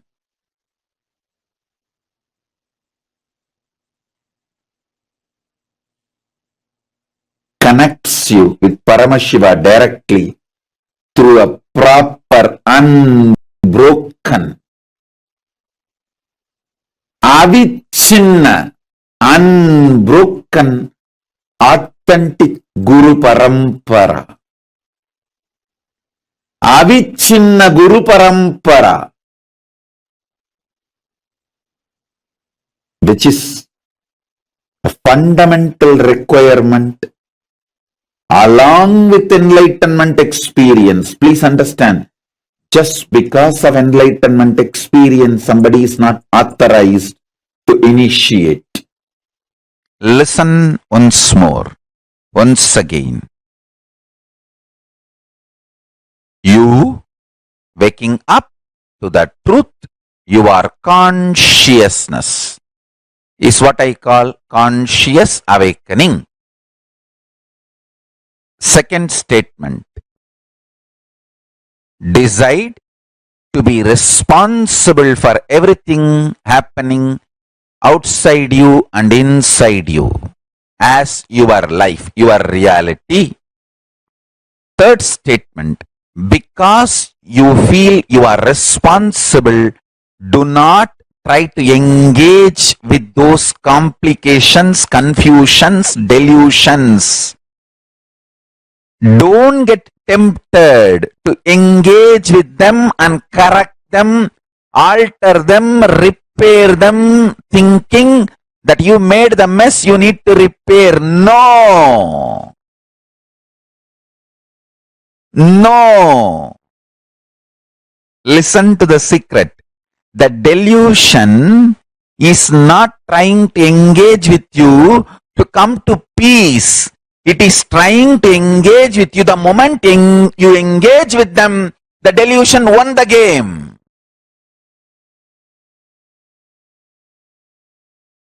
They are not expecting peace from you. They are expecting you to engage with them. Once you engage, you are gone. You are also deluded. That is why I am telling you again and again. Your internal complications are external complications. Do not think by engaging you will solve. No.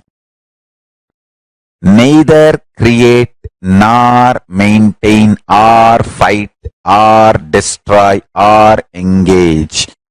Just absolute unclutching. And I tell you, this absolute unclutching wakes up Paramashiva in you. You will have immediate conscious awakening. Statement of Paramashiva is be unclutched.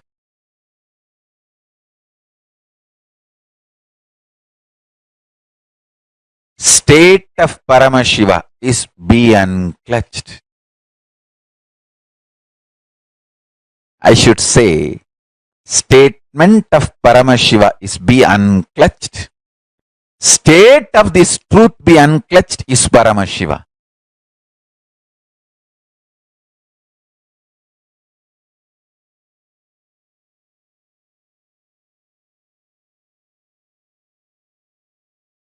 Celebrate yourself because you are consciousness.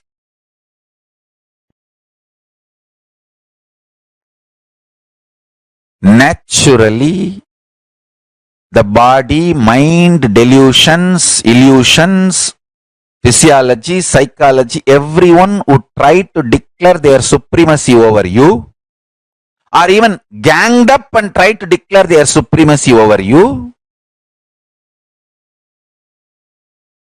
will just implode, collapse, destroy themselves and disappear.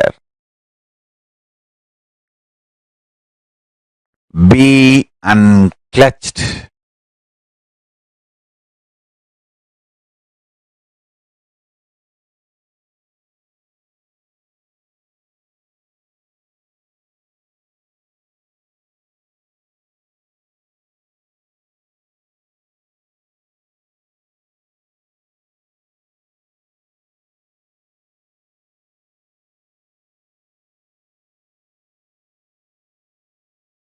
Listen intensely.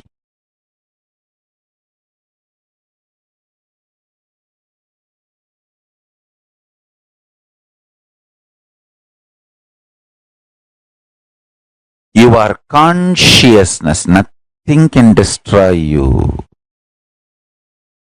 Many times people tell me, Swamiji, your solutions are too simple. Arey, your problems are too simple. Actually, even you are not that big guy as you imagine and delude yourself. So your problems are also not that big. If you just unclutch, you will understand neither your problems are too big nor your solutions need to be too big. You just need to stop repeating the stupid delusions with which you are engaged for quite a long time. You should stop stupidly planning, strategizing to fight with a cyclone, tornado with your crowbar. Do you know the power of this crowbar? For last 3-4 generations we use this crowbar. I'll go out and finish off this tornado and this cyclone with the power of this crowbar. You are fool. Your logic and your delusory idea, with your logic and your mind, you can handle delusion. You can handle the deadly combination of arrogance and delusion is stupidity. Take responsibility for all the internal, external problems and be unclutched. Never get tempted by the delusion. Delusion will always try to tempt you, misguide you. Hey, just answer this one question and then go.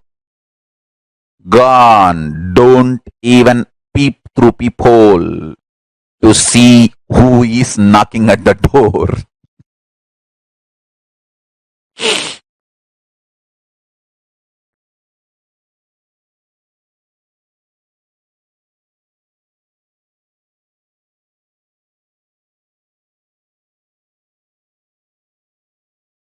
With any delusion, you declare unclutching as your strategy. That delusion will just disappear. It will become redundant in your life. You will never need to handle with the delusion anymore. You will just be Paramashiva. So, essence of today's webinar, just these 4-5 statements. 1. You waking up to the truth, your consciousness is conscious awakening. Not allowing your body, mind, delusion, illusion, arrogance, ignorance, all of it alone or together trying to declare their supremacy over you. Not allowing it is powerfulness. And don't get tempted by your delusion that you can win over your delusion by engaging with it. No. And take responsibility for whatever way your life is, good or bad, externally, internally. Take responsibility. And the next statement, because you are responsible, don't think you can correct it by engaging with it. No, that is stupidity. No. When you feel you are responsible, decide to unclutch. That is the ultimate solution.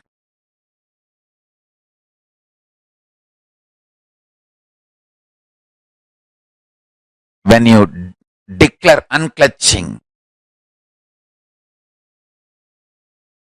you are Paramashiva. Parashakti. Even if you try to engage with delusion, you will subtly fall into the trap of violence, anger, powerlessness, and you will try to declare your supremacy over the delusion. That's it, you are gone.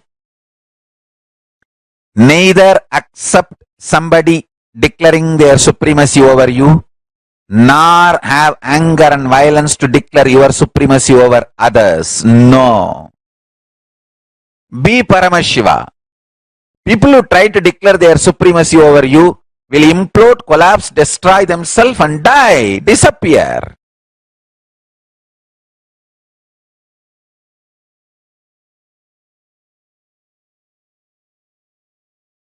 So, solution is be unclutched. You celebrating yourself because your consciousness is conscious awakening. If you understand, at some point of time in your life, no, even when all these hormones, chemicals, body, mind, these ups, downs, all these impermanent things are not functioning, I am existing, I exist. So there is something more than this impermanent existence is in me. If you get the glimpse of, if you cognize that, if that hits your existence, the moment you know you have an existence, you may call it as identity or different words you may use. Pratyagatma Chaitanya Chakratam, conscious awakening, any word you may use.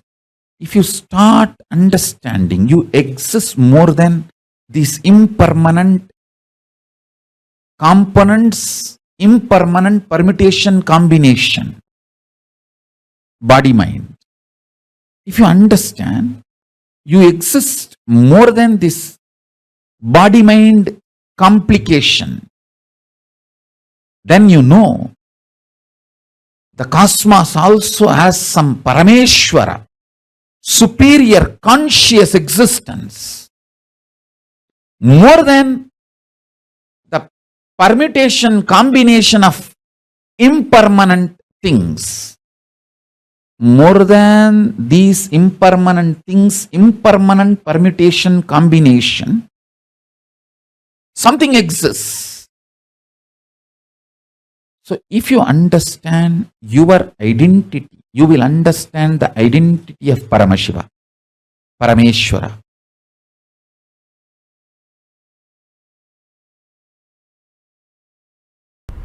Dictators, people who want to be power centers without having any context, right reason, common good as the goal. When they form their vested interest based vidhis, that become laws. That becomes law. If the common good is the priority, then whatever is formed is vidhi. If their individual interests, vested interests become priority, then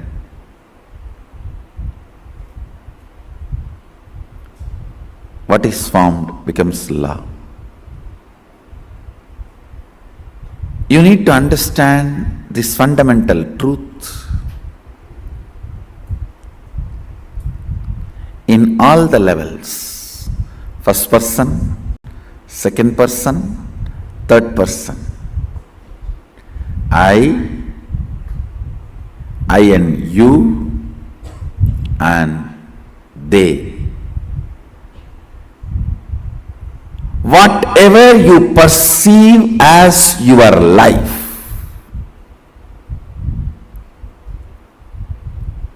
whatever you perceive as you,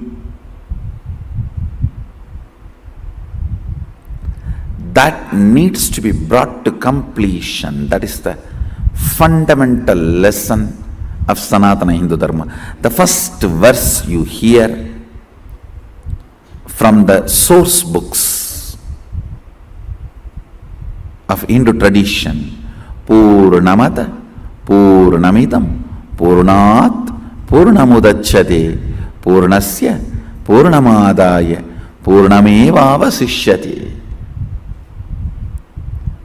It is from completion happens completion. From completion, completion comes out and continues to be established in completion. It's not mathematics, understand? It is not logic of numbers.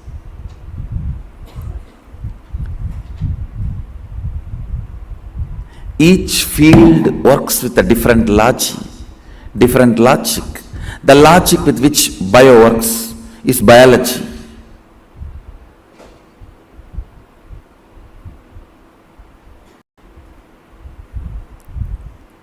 Yield has its own logic. This verse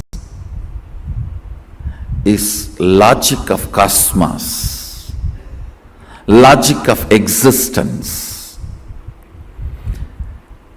In the space of completion, completion is established. From the completion manifests. When the completion is established in the space of completion, completion remains as completion.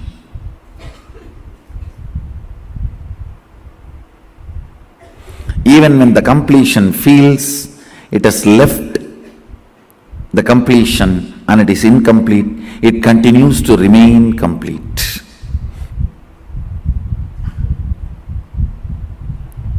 It's a logic of consciousness, logic of the cosmos. Today you will understand how the logic of the consciousness need to apply to you.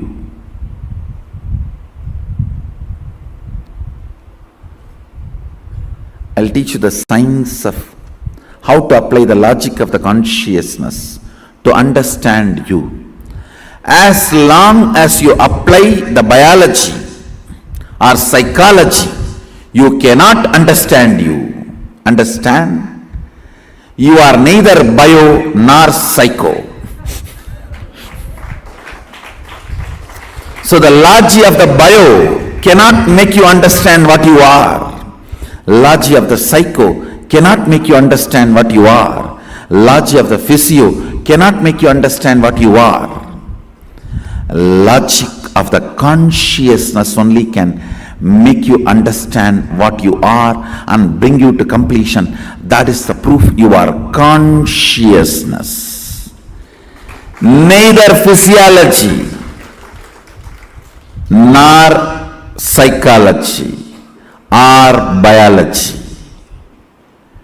You are not bio because the logic of the bio does not bring completion to you. If you perceive about you based on the logic of the bio, it doesn't fit, it doesn't match.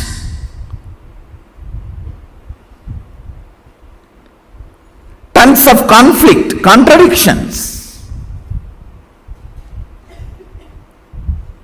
If you try to perceive you based on the logic of physio, again, it doesn't fit, doesn't match. I can give you 1,000 reasons why that logic doesn't fit with what you identify or feel, perceive, realize as you. Neither the logic of the bio, logic of the physio, logic of the psycho fulfills, completes all the questions and doubts you have about you. It is logic of consciousness that fulfills, completes, answers all the haunting questions you carry from the time you started remembering you. I guarantee, from the time you started remembering you, all the questions, haunting, daunting questions you have, if you have created the questions about yourself and no answers is found, it is haunting. If others have created questions about you and you believed it and still you are not able to find answers for it, they are daunting. All the haunting and daunting questions you have about you, I commit with you, I'll answer it with this one logic of consciousness. This one logic of consciousness. Purnamata Purnamitam Purnat Purnamudachyate Purnasya Purnamadaya Purnameva Vasishyate. This one conscious logic will answer the whole thing. That is the proof you are neither bio nor physio or psycho. You are consciousness.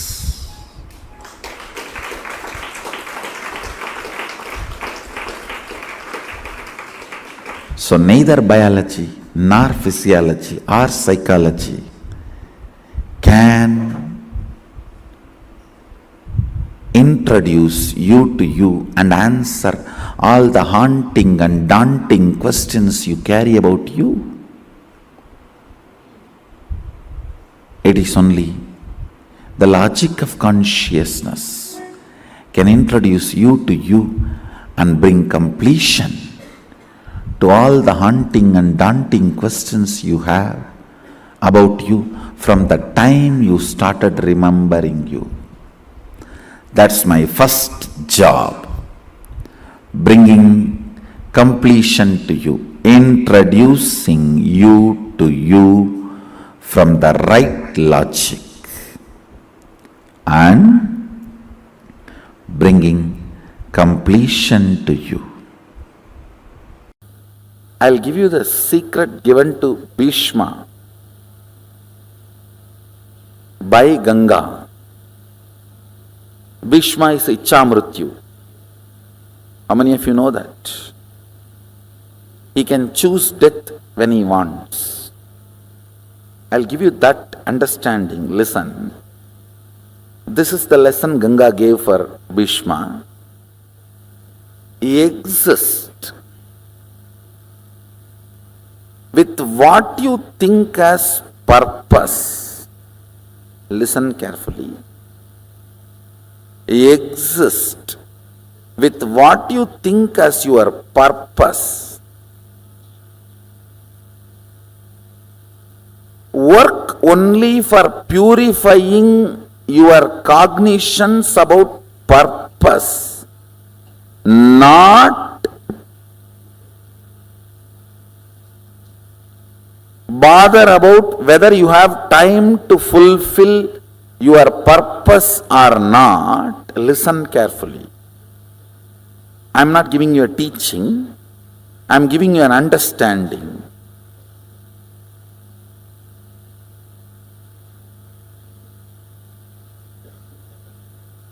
The number of times you remember you have become old makes you old. How many of you understand that?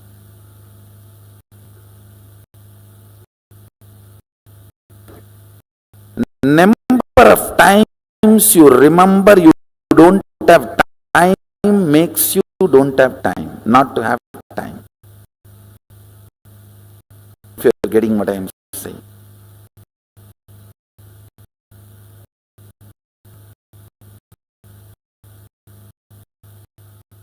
The next statement I am going to make is a little mystical, but listen.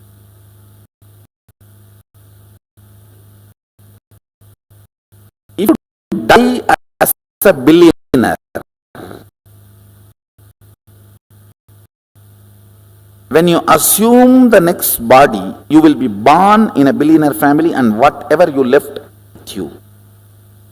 It's a law of cosmos, understand? You don't get cheated.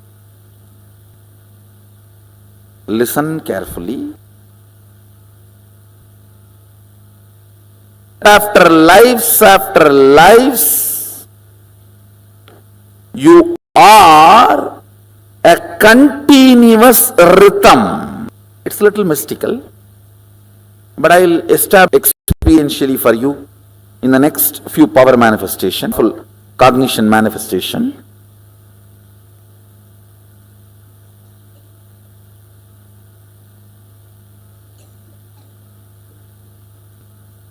Sometimes in class they tell, oh, let us assume x is equal to y till we come to the, when we come to the result you will understand x is equal to y.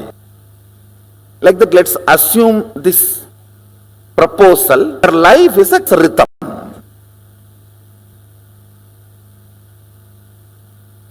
Acquired, whether power or money or love or relationship or fulfillment or in the last janma, and where you left, where you dropped out, you again start from there.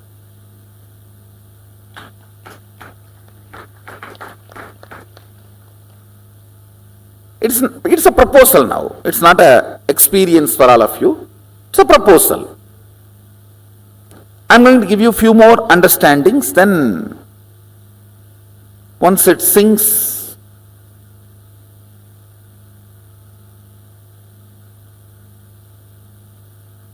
you will understand time. There is no crowd in front of me. There is only one and one and one. All of you are sitting alone with me.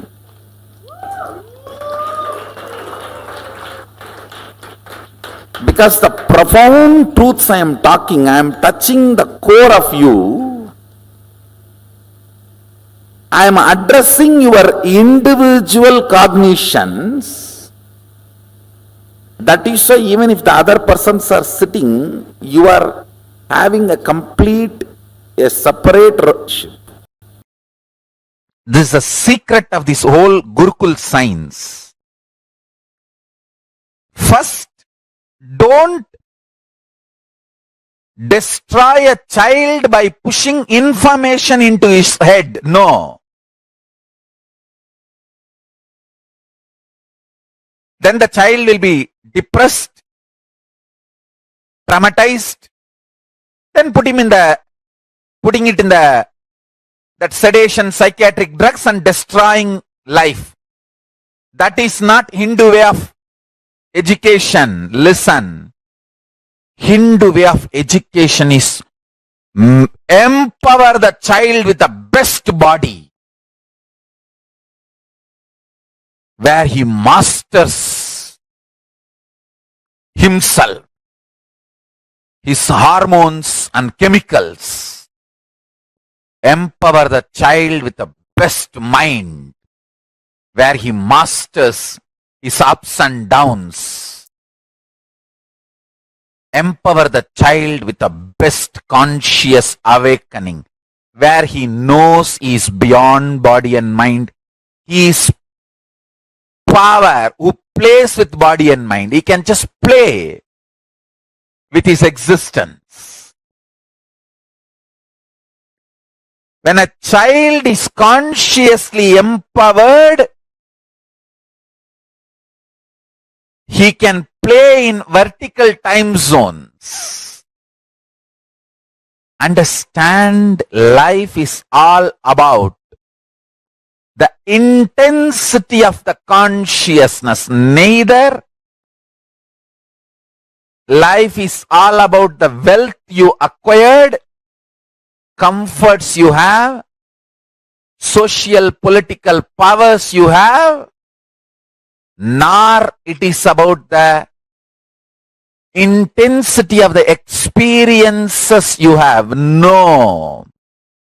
Life is all about the intensity of the consciousness. Your ability to experience vertical time zones, higher time zones.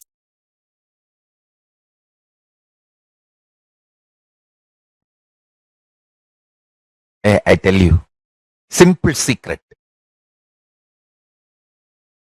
When you start manifesting powers, when you know your consciousness, see, it is not that you need to be completely enlightened to know your consciousness. Even if you start manifesting one or two powers, majority of your inner core will start getting convinced your consciousness.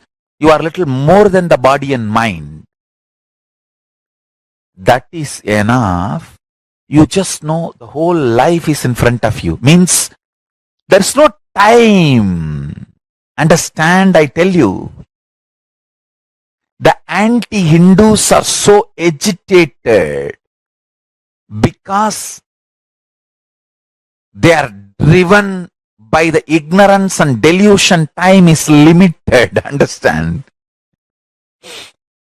The real Hindus who experience consciousness, they know the truth. We have unlimited time. Listen. Normally, when you get a password, mantra, you need to repeat it, master it through your practice.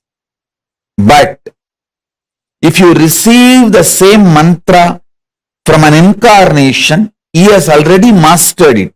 I have already mastered the mantra. This key will directly start working for you. You do not need to do anything specific, special.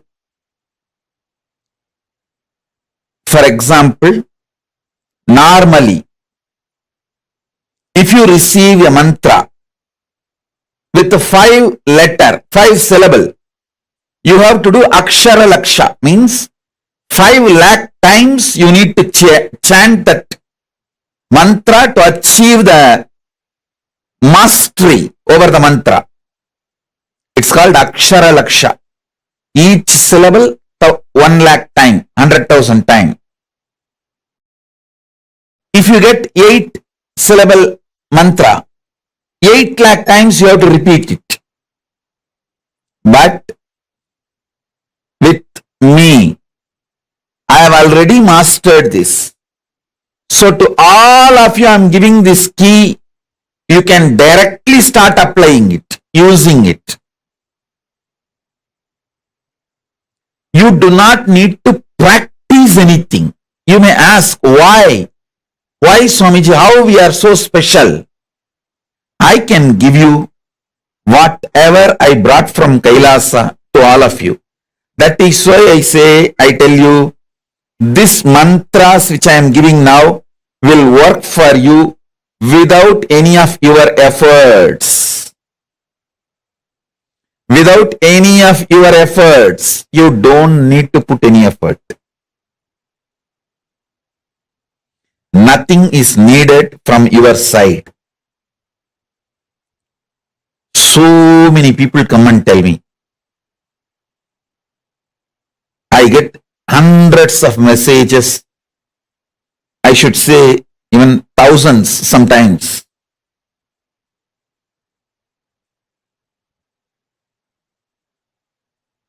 How once initiated this experience, so many powers, so many things manifesting.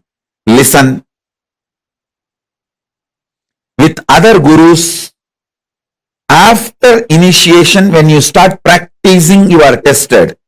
With me, after you are tested only, you are even allowed to come near me.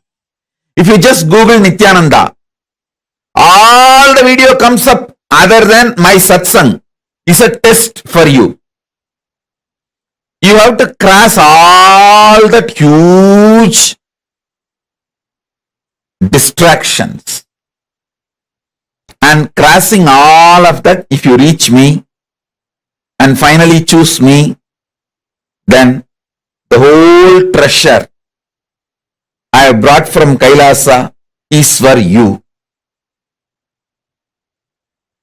It's like how in the fairy tales or the stories, You have to cross 7 oceans, 7 mountains, 7 rivers. Only then you can reach the treasure sitting inside the cave.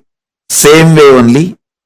You have to cross all kinds of scandals, rumors, lies, brainwashing, diverting informations, everything. 7 hills, 7 oceans, 7 river. Only then you can reach me. But if you decide to reach me, then all the treasure I brought from Kailasa is here for you. If you choose me, that's enough. You don't need any other spiritual practice. You don't need any other spiritual practice.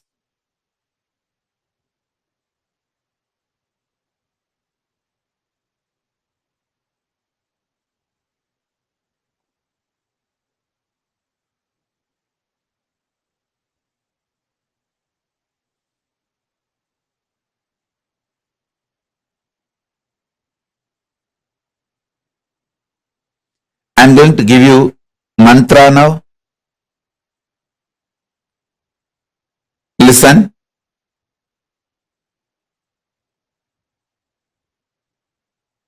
I'm going to give you 4 mantras. Gayatri mantra,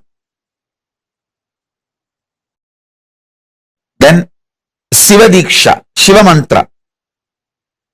Gayatri mantra will open Brahmaloka for you. It will give you access to Parabrahman. Samaya Diksha, Shiva Diksha mantra will give you access to Paramashiva. And I will also be giving Vishesha Diksha, which will give you access to Kailasa. And I will be giving you Mahavagya, which will give access to me directly.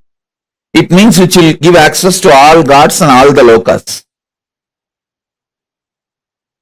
So listen. You can use these keys anytime you want. Please listen. I am an extremely responsible person. Whether it is some simple headache and physical problem or grave dangers and crisis, health crisis or business crisis or life crisis or accident, any crisis, use these mantras. I guarantee you I'll be there with you. I am the cosmic 911. I'll be there immediately to attend, protect, take care,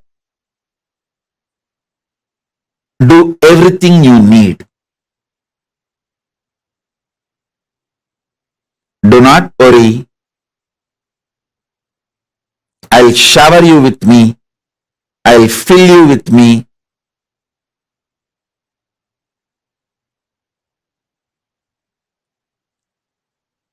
I will manifest me through you.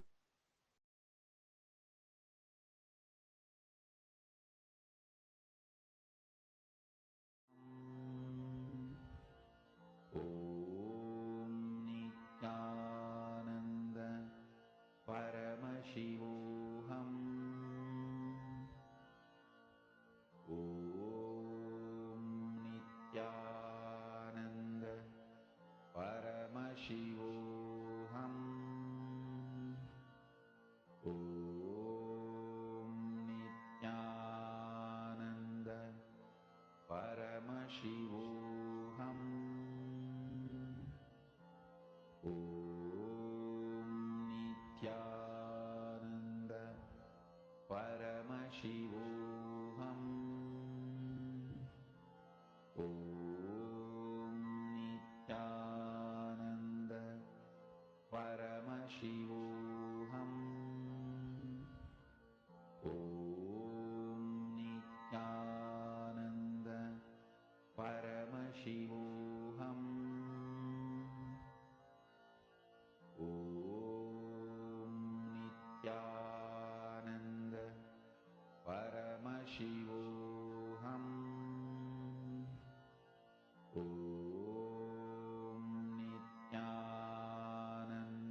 Paramashivoham. Om Nithyananda Paramashivoham. Om Nithyananda Paramashivoham. Om Nithyananda Paramashivoham. Om Nithyananda Paramashivoham. Om Nithyananda Paramashivoham. Om Nithyananda Paramashivoham. Om Nithyananda Paramashivoham. Om Nithyananda Paramashivoham. Om Nithyananda Paramashivoham.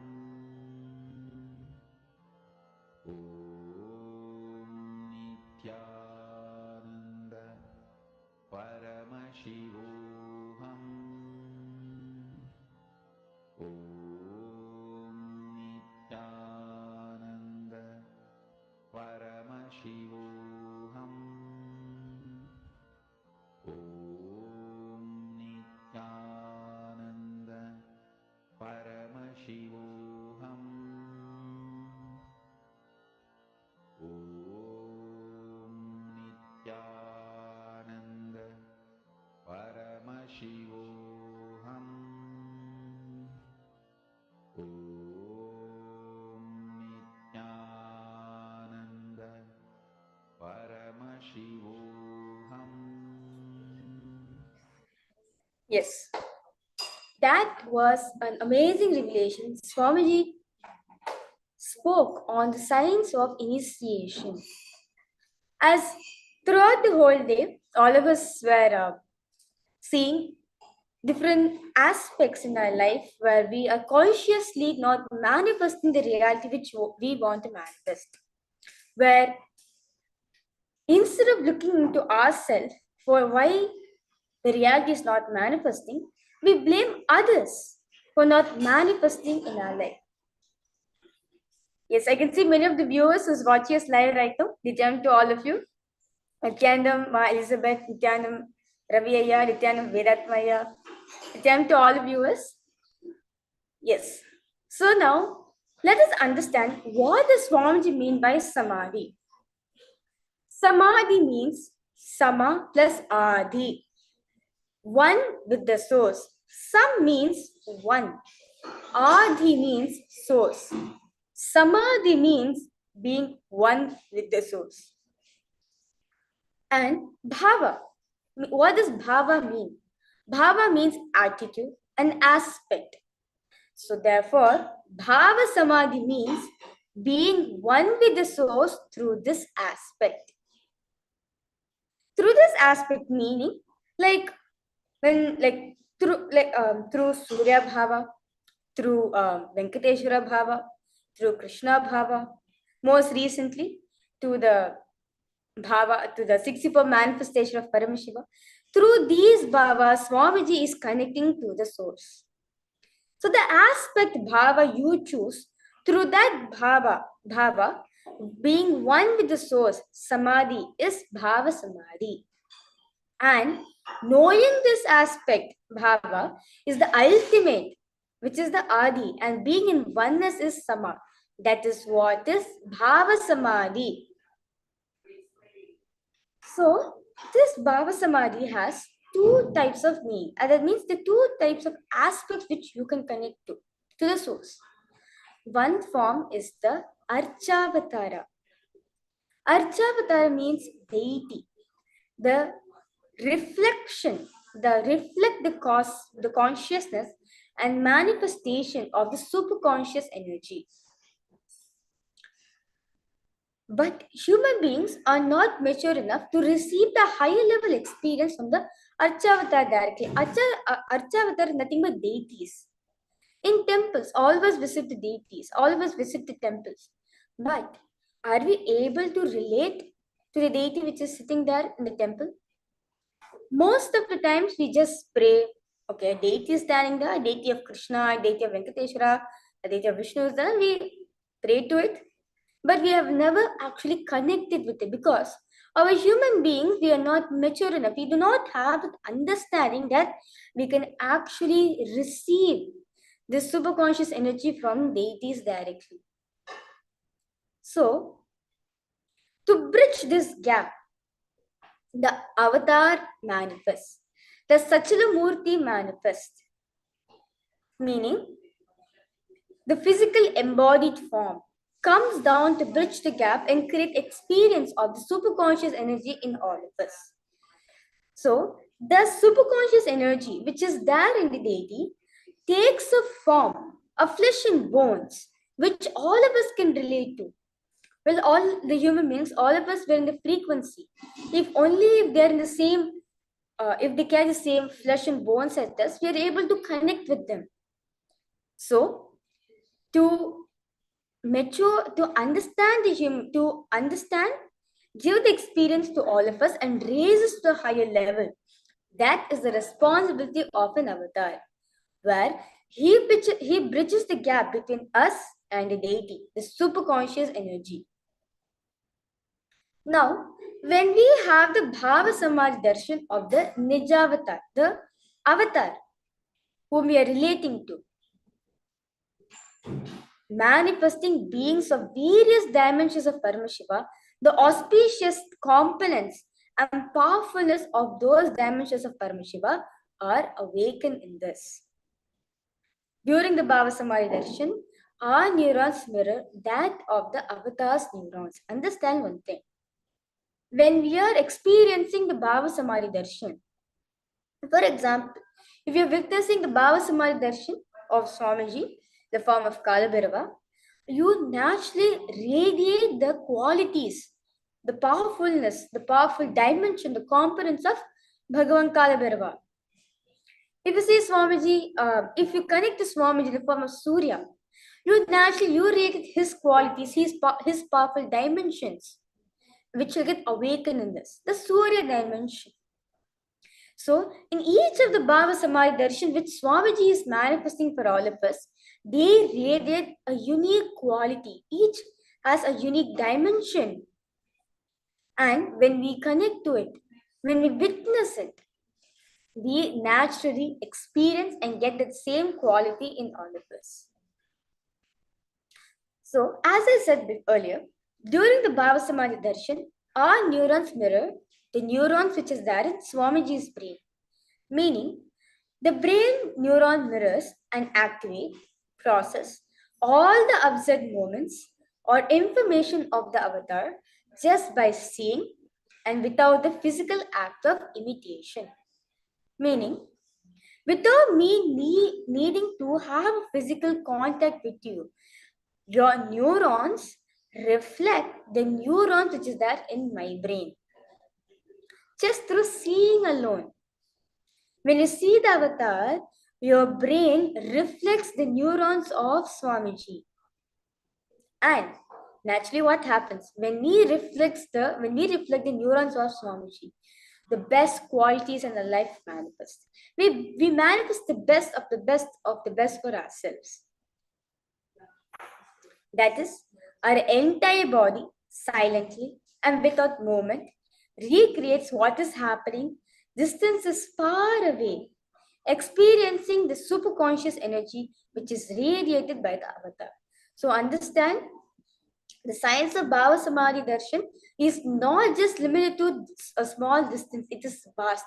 In whichever country you are living right now, you can still experience this darshan as mirror neurons. You can sit in you can sit at any distance from the world. You can maybe sitting across in the world.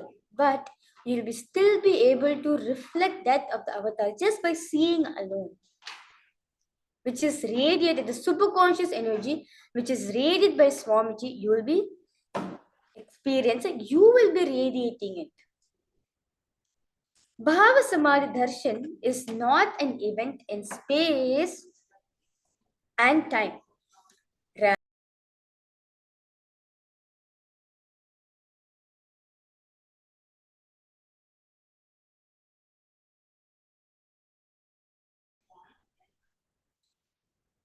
Yes, sorry for the interruption.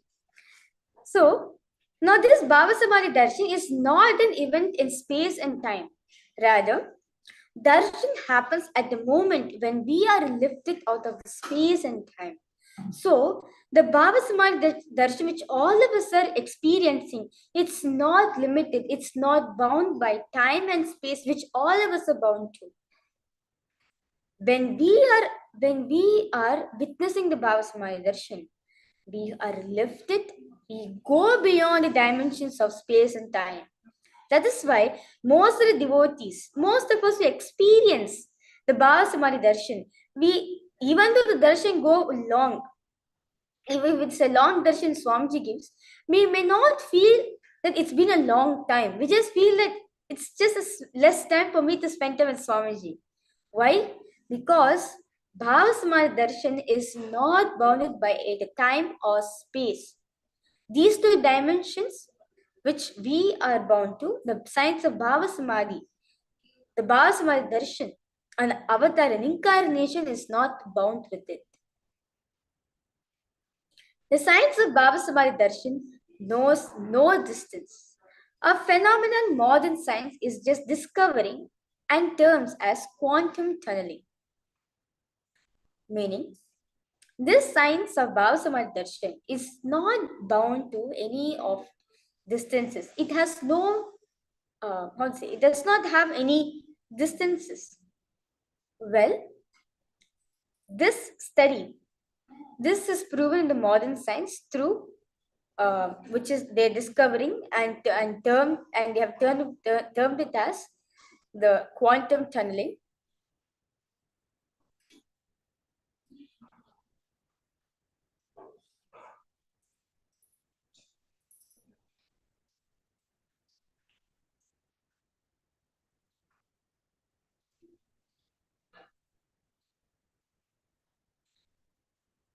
Yes. Yes. So, in today's darshan, all of you will be experiencing the Bhavasamar darshan of Bhagavan Gajamukha Anugraha Murti, where just by connecting to him, the form of Paramashiva who gave liberation to Ganesha himself. And as Ganesha is considered as the remover of all obstacles, as Paramashiva in this form of Gajamukha Anugraha Murti, he has removed all the obstacles for Ganesha to experience the super consciousness. Same way, when we connect to this Murti of Paramashiva, this dimension of Paramashiva, the Gajamukha Anugraha Murti, when we connect to him, any obstacles you're experiencing in your life, in any field, just by typing out, just by putting a prayer to him, you will see all your obstacles will get cleared. And not just that alone, he'll give you liberation. He will liberate you from all the obstacles and tell you the secret key, the passcode for you to manifest the best of your realities.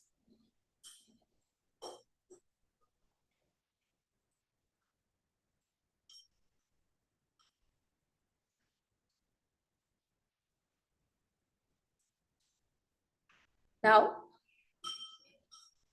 I request all the viewers who's watching us live right now, waiting to receive this amazing darshan of Gajamukha Anugraha Murti, because all of you just sit with your head, neck, and spine in a straight line.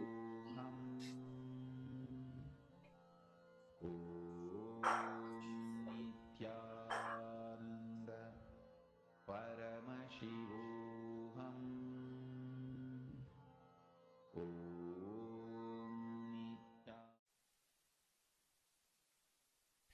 Connecting with the divine with your eyes closed is meditation. Connecting with the divine with your eyes open is darshan. Come, let us all now move from meditation to darshan. Connecting slowly with the divine, very slowly. Your eyes closed. Please open your eyes. Meditation. Connecting with the divine with your eyes open is darshan. Come, let us all now move from meditation to darshan. Connecting slowly, very slowly. Please open your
ಪರ್ವತವೆಲ್ಲ ಪರಿಹಾರವೋ ನಿತ್ಯಾನಂದೇಶನ ಸ್ಮರಣೆಯ ಮಾಡಲು ದುರಿತ ಪರ್ವತವೆಲ್ಲ ಪರಿಹಾರವೋ ಶ್ರೀ ನಿತ್ಯ ನಿತ್ಯ ನಿತ್ಯಾನಂದ ನಿತ್ಯ ಎನ್ನಿರೋ ಶ್ರೀ ನಿತ್ಯ ನಿತ್ಯ ನಿತ್ಯಾನಂದ ನಿತ್ಯ ಎನ್ನಿರೋ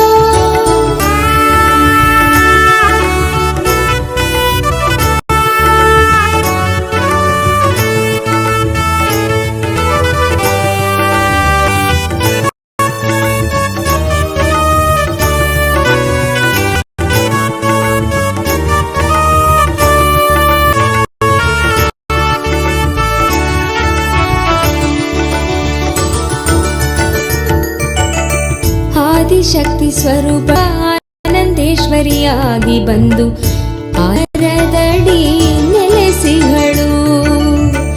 ಆದಿಶಕ್ತಿ ಸ್ವರೂಪಳಾದ ಆನಂದೇಶ್ವರಿಯಾಗಿ ಆಲದ ಮರದಡಿ ನೆಲೆಸಿಹಳು. ವಿಶ್ವದ ಮಾತ ಸಲಹಲೆಂದೆ ಬಂದ ತಾಯಿ ನಿತ್ಯೇಶ್ವರಿಗೆ ಶರಣು ಹೋಗಿ ಮುಳಿರೋ. ವಿಷಾದಯಾಗಿ ಸಲಹಲೆಂದೆ ಬಂದ ತಾಯಿ ನಿತ್ಯೇಶ್ವರಿಗೆ ಶರಣು ಹೋಗಿ ಮುಕ್ತಗೊಳ್ಳಿರಿ. ನಿತ್ಯ ನಿತ್ಯ ನಿತ್ಯಾನಂದ ನಿತ್ಯ ಎನ್ನಿರೋ ನಿತ್ಯ ನಿತ್ಯಾನಂದ ನಿತ್ಯ ಎನ್ನೋ.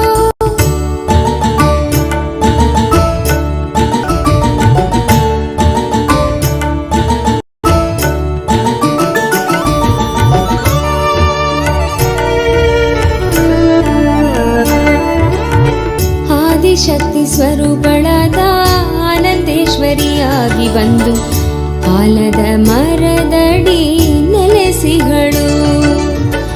ಆದಿಶಕ್ತಿ ಸ್ವರೂಪಳಾದ ಆನಂದೇಶ್ವರಿಯಾಗಿ ಬಂದು ಆಲದ ಮರದಡಿ ಸಿಹಳು. ವಿಶ್ವದ ಮಾತೆಯಾಗಿ ಸಲಹಲೆಂದೆ ಬಂದ ತಾಯಿ ನಿತ್ಯೇಶ್ವರಿಗೆ ಶರಣು ಹೋಗಿ ಮುಕ್ತಗೊಳ್ಳಿರೋ. ವಿಶ್ವದ ಮಾತೆಯಾಗಿ ಸಲಹಲೆಂದೆ ಬಂದ ತಾಯಿ ನಿತ್ಯೇಶ್ವರಿಗೆ ಶರಣು ಹೋಗಿ ಮುಕ್ತಗೊಳ್ಳಿರೋ. ಶ್ರೀ ನಿತ್ಯ ನಿತ್ಯ ನಿತ್ಯಾನಂದ ನಿತ್ಯ ಎನ್ನಿರೋ.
जप नित्या नित्या नित्य नाम जप रे इष्ट नाम सत्य नाम मुक्ति नाम जप रे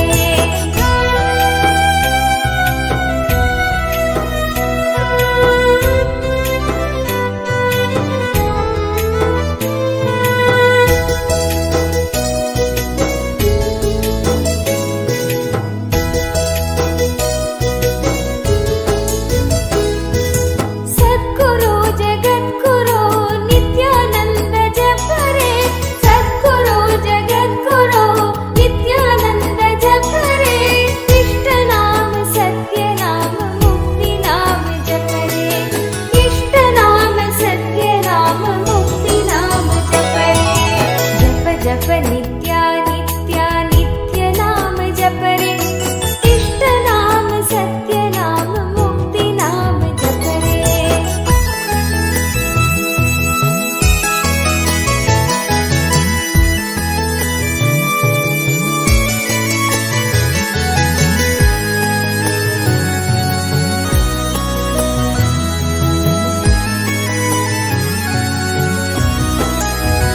नित्य नाम कर्म नाम योग नाम जप रे नित्य नाम कर्म नाम योग नाम जप रे इष्ट नाम सत्य नाम मुक्ति नाम जप रे इष्ट नाम सत्य नाम मुक्ति नाम जप रे जप जप नित्या नित्या नित्य नाम जप रे इष्ट नाम सत्य नाम मुक्ति नाम जप रे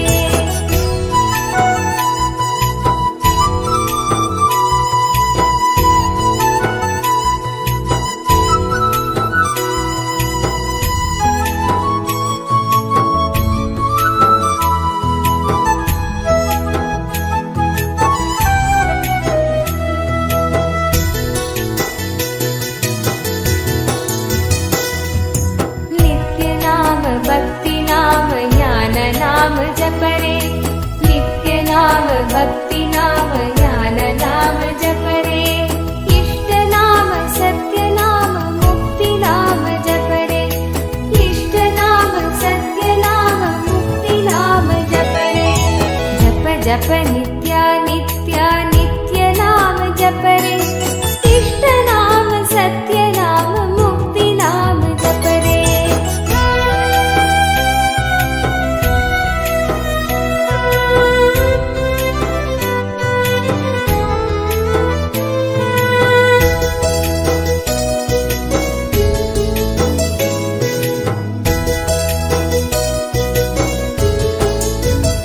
नित्य नाम ब्रह्म नाम दिव्य नाम जप रे नित्य नाम ब्रह्म नाम दिव्य नाम जप रे इष्ट नाम सत्य नाम मुक्ति नाम जप रे इष्ट नाम सत्य नाम मुक्ति नाम जप रे जप जप नित्या नित्या नित्य नाम जप रे इष्ट नाम सत्य नाम मुक्ति नाम जप रे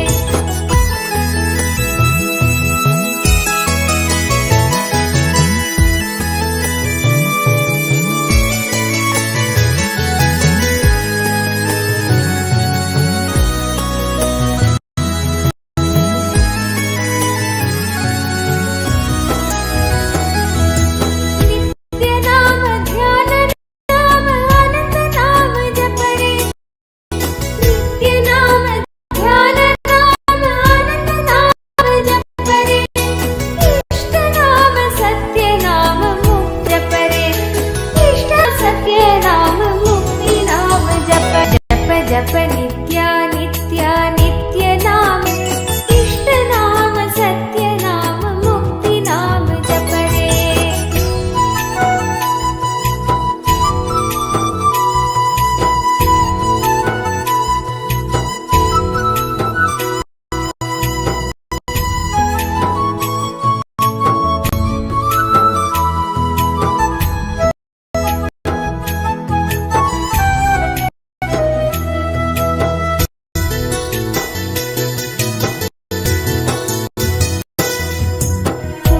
नाम मधुर नाम नित्य नाम जप रे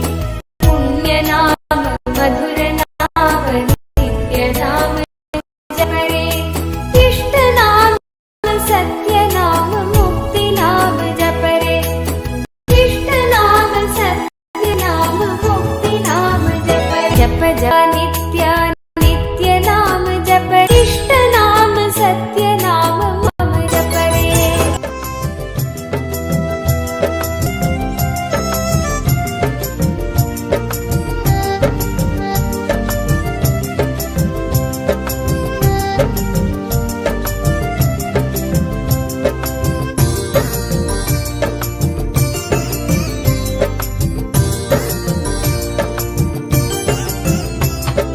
नित्यानंदा नित्यानंदा नमो नमः श्री गुरु नित्यानंदा नित्यानंदा नित्यानंदा नमो नमः श्री गुरु नित्यानंदा अनंत संसार समुद्र तार नौकायिताभ्यां गुरु भक्तिदाभ्यां अनंत संसार समुद्र तार नौकायिताभ्यां गुरु भक्तिदाभ्यां वैराग्य साम्राज्यद पूजनाभ्यां वैराग्य साम्राज्यद पूजनाभ्यां नमो नमः श्री नित्य पादुकाभ्यां नमो नमः श्री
Anugrahamurti. परमहंस नित्यागुरु शरणं परमहंस नित्या सद्गुरु शरणं परमहंसानन्द सद्गुरु सुवर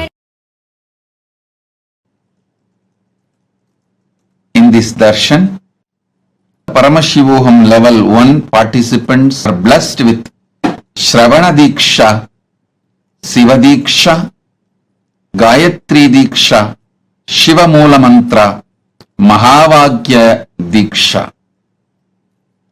Paramashivoham level 2 participants, all of you will be initiated to experience superconscious breakthrough. Paramashivoham level 3 participants, you are all initiated into Sampranyada Samadhi, experiencing the deities as reality. Initiation into consciously manifesture, you are all initiated. Connect with Mahaganapati and you will be able to feed him.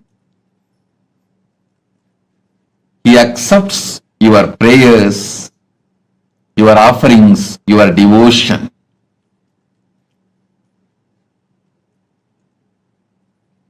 Blessings for all the Paramashivoham level 1, level 2, level 3 participants, and I initiate all of you. Now, Gayatri. Om Bhurvuvaswaha Tat Saviturvarenyam Bhargo Devasya Dhimahi Diyo Yo Na Prachodayat. Om Bhurvuvaswaha Tat Saviturvarenyam Bhargo Devasya Dhimahi Diyo Yo Na Prachodayat. Om Bhurvuvaswaha Tat Saviturvarenyam Bhargo Devasya Dhimahi Diyo Yo Na Prachodayat. Next, Shiva Moola Mantra, Siva Diksha. Om Ham Haum Shivaya Namaha. Om Ham Haum Shivaya Namaha. Om Ham Haum Shivaya Namaha. Chant along with me. Om Ham Haum Shivaya Namaha. Next, Mahavagya Upadesam. Om Nithyananda Paramashivoham. Om Nithyananda Paramashivoham. Om Nithyananda Paramashivoham.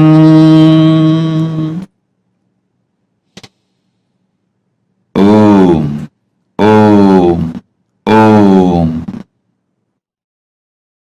विघ्नकोटिहर नित्यगजानन सकल विघ्नहर नित्यधर प्रबाल भासमान वक्रमण्डल श्रिये शरण्यशाकर प्रकाश मन्दहास मञ्जुळा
संरक्षक देवदेवोत्तम दीन संरक्षक देवदेवोत्तम दीन संरक्षक देवादिदेवा नित्यानन्दा देवादिदेवा नित्यानन्दा देवादिदेवा नित्यानन्दा देवादिदेवा नित्यानन्दा श्री नित्यानन्दा कृपामया श्री नित्यानन्दा कृपामया श्री नित्यानन्दा कृपामया श्री नित्यानन्दा कृपामया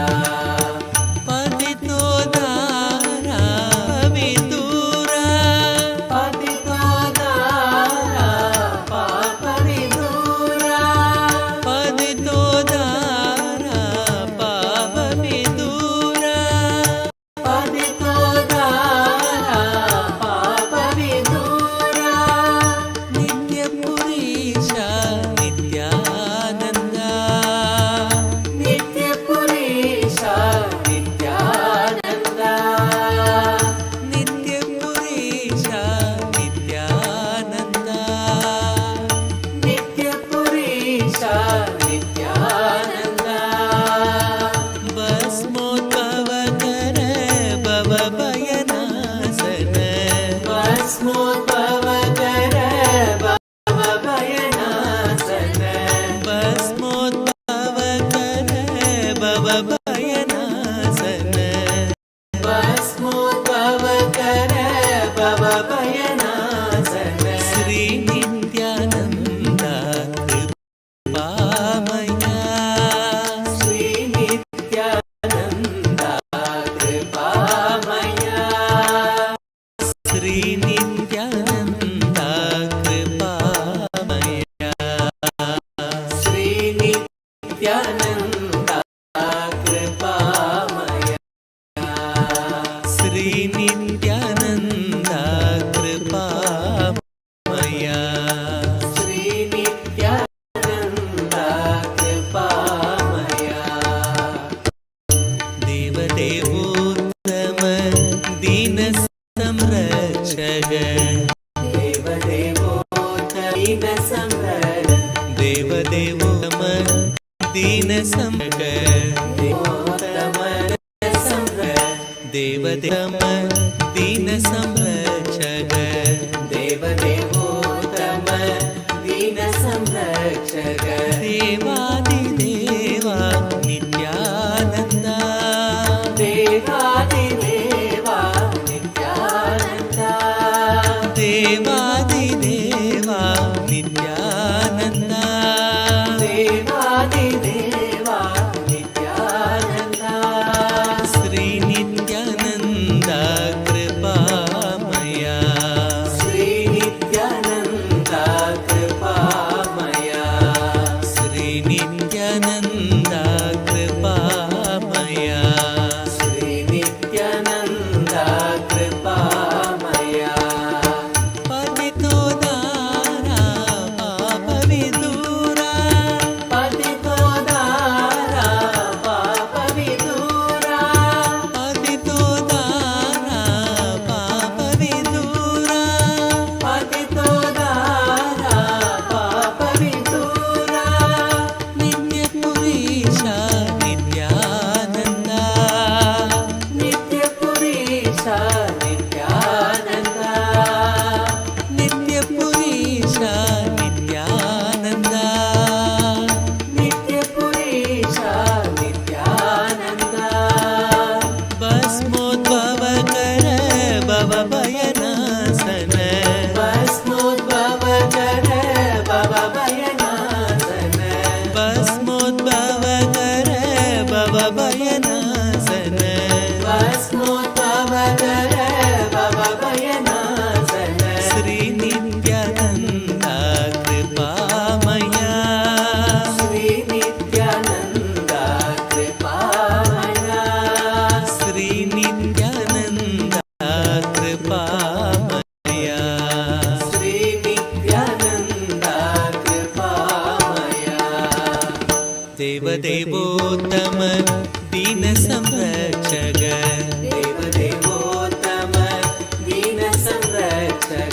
దేవాదిదేవా నిత్యానంద దేవాదిదేవా నిత్యానంద శ్రీ నిత్యానంద కృపా శ్రీ నిత్యానంద కృపామయ పతితో దారా పాప విదూరా పతితో దారా పాప విదూరా పతితో దారా పాప విదూరా పతితో దారా పాప విదూరా నిత్య పురీష నిత్యానంద నిత్య పురీష నిత్యానంద భస్మోద్భవ కర భవ భయనాశన భస్మోద్భవ కర భవ భయనాశన భస్మోద్భవ కర భవ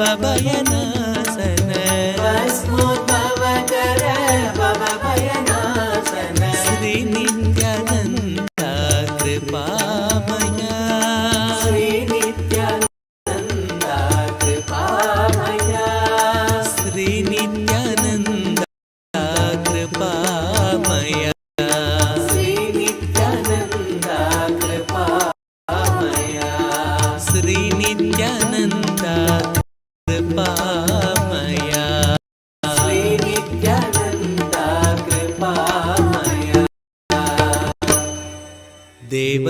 దేవదేవోత్తమ దీన సంర దేవదేవ దీన సంరక్షక దేవాదిదేవా నిత్యానంద దేవాదిదేవా నిత్యానంద పతితో దారా పాప విదూరా పతితో దారా పాప విదూరా పతితో దారా పాప విదూరా పతితో దారా పాప విదూరా భస్మోద్భవ కర భవ భయనాశన భస్మోద్భవ కర భవ భయనాశన శ్రీ నిత్యానంద కృపామయ శ్రీ నిత్యానంద కృపామయ శ్రీ నిత్యానంద కృపామయ శ్రీ నిత్యానంద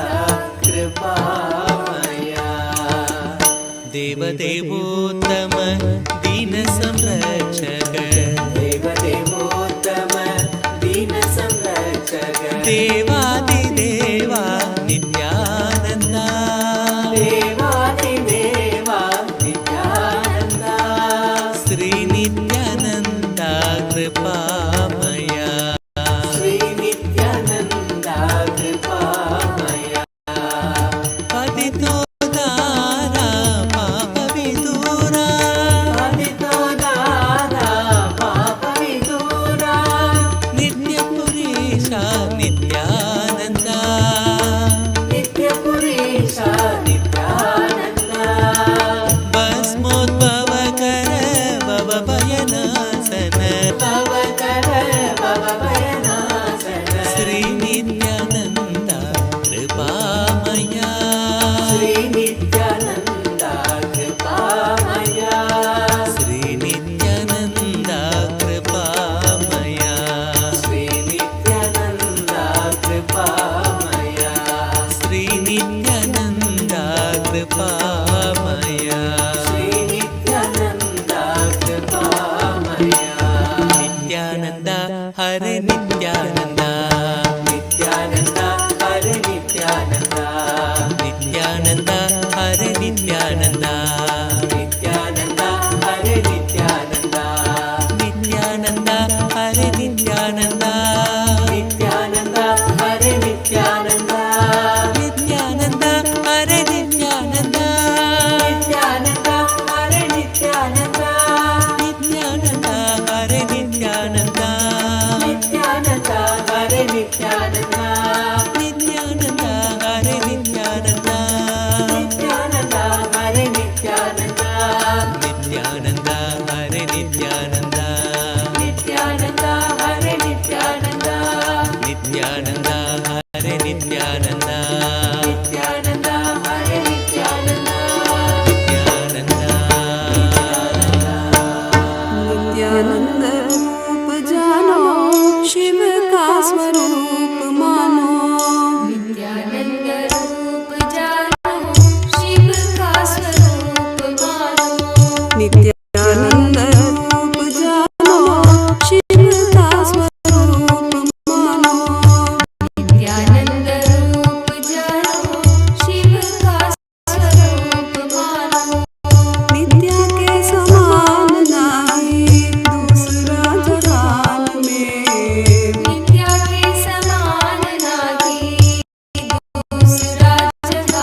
त्याग दीजिए, नित्या जी की सेवा कीजिए।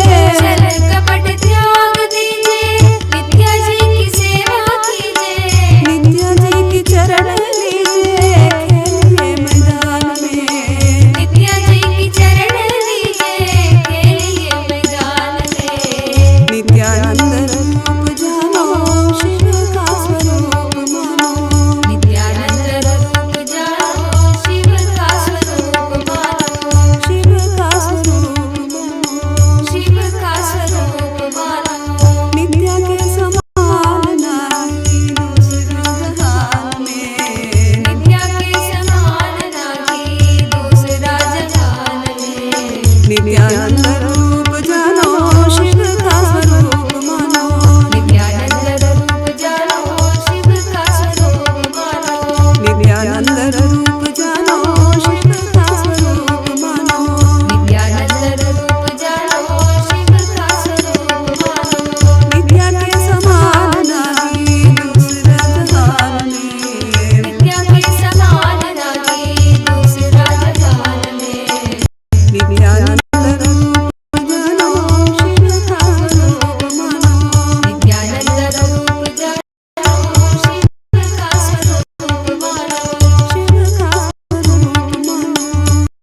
ನರ ಜನ್ಮ ಬಂದಾಗ ನಾಲಿಗೆ ಇರುವಾಗ ನಿತ್ಯಾಯನ ಬಾರದೆ. ನರ ಜನ್ಮ ಬಂದಾಗ ನಾಲಿಗೆ ಇರುವಾಗ ನಿತ್ಯಾಯನ ಬಾರದೆ.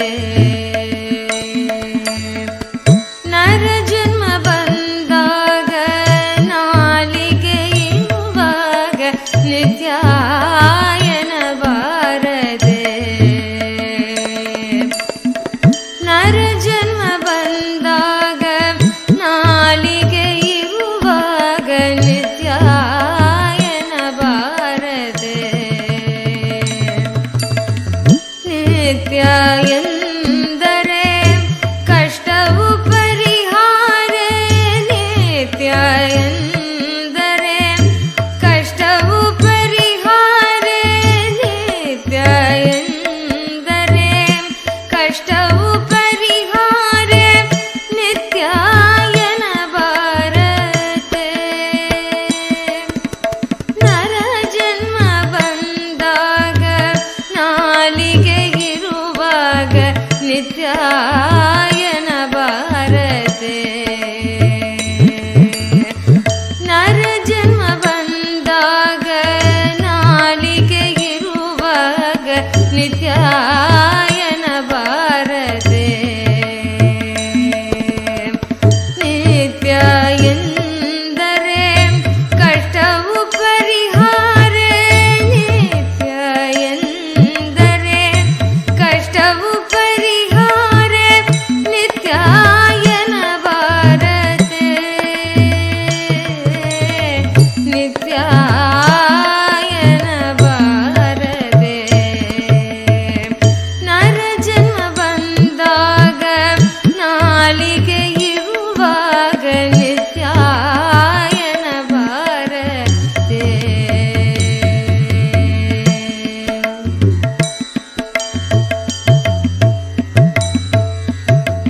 ಮರಗತು ಮೈ ಮುರಿದು ಏಳುದಲೊಮ್ಮೆ ನಿತ್ಯಾಯನ ಬಾರದೆ. ಮರಗತು ಮೈ ಮುರಿದು ಏಳುದಲೊಮ್ಮೆ ನಿತ್ಯಾಯನ ಬಾರದೆ.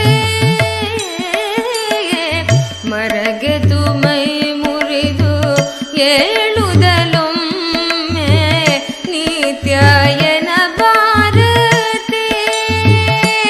ನಿತ್ಯ ಸುಳಿದಾಡುವಾಗಲೇ ತಿರುಗಾಡುದಲೊಮ್ಮೆ ನಿತ್ಯಾಯನ ಬಾರದೆ.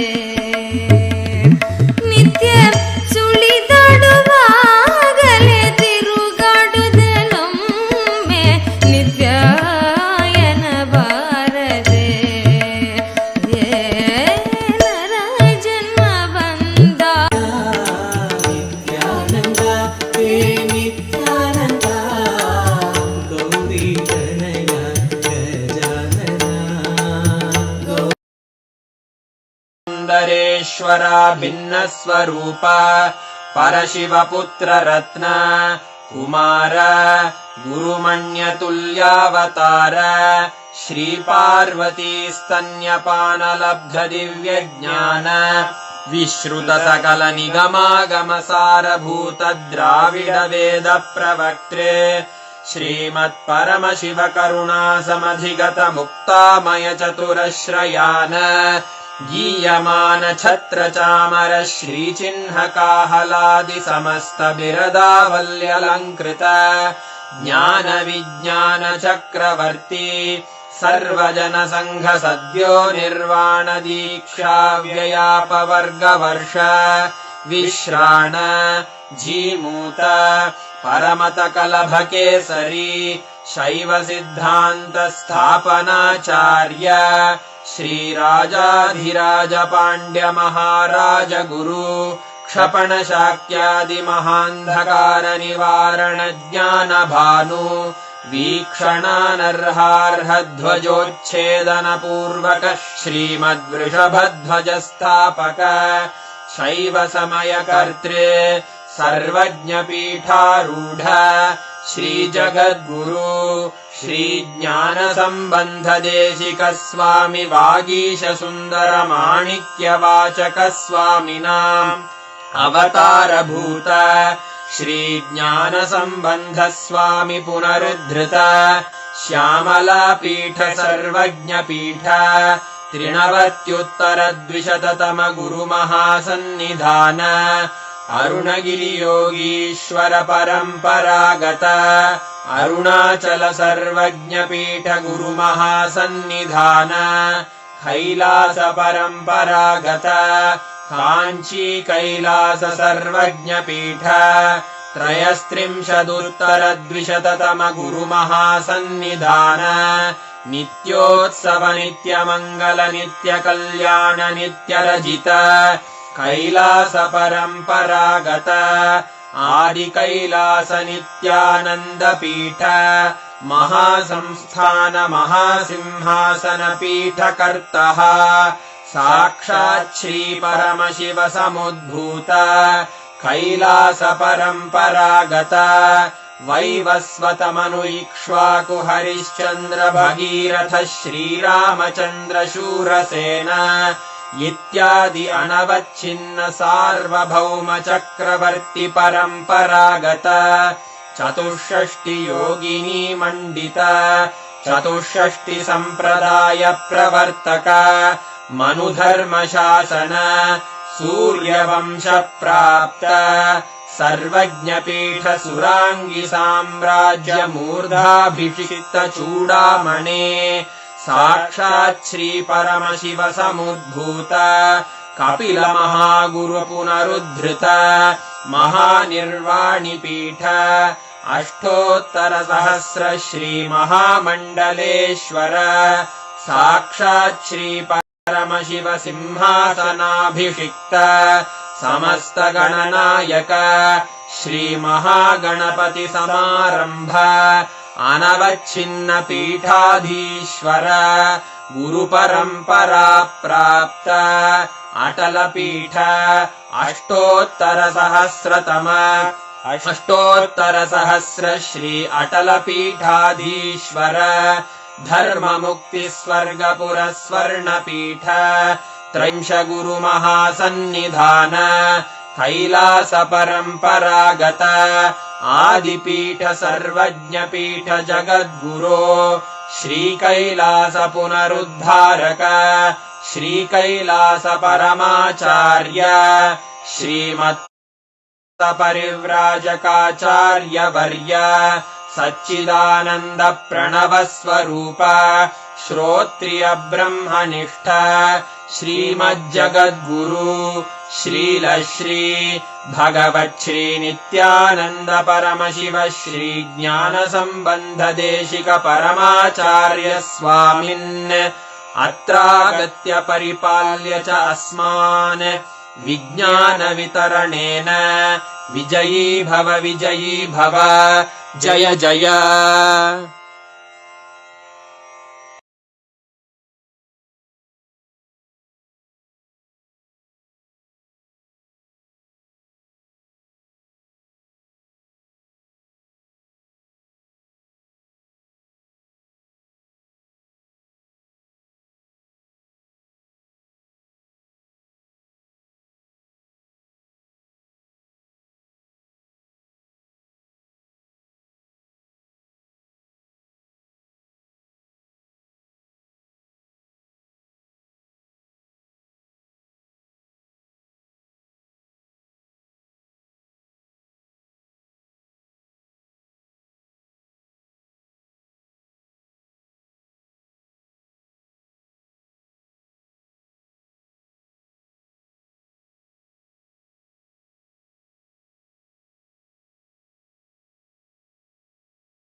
Paramashivoham.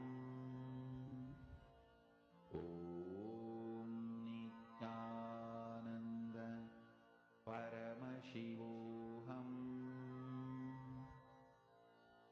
Om Nithyananda Paramashivoham. Om Nithyananda Paramashivoham. Om Nithyananda Paramashivoham. Om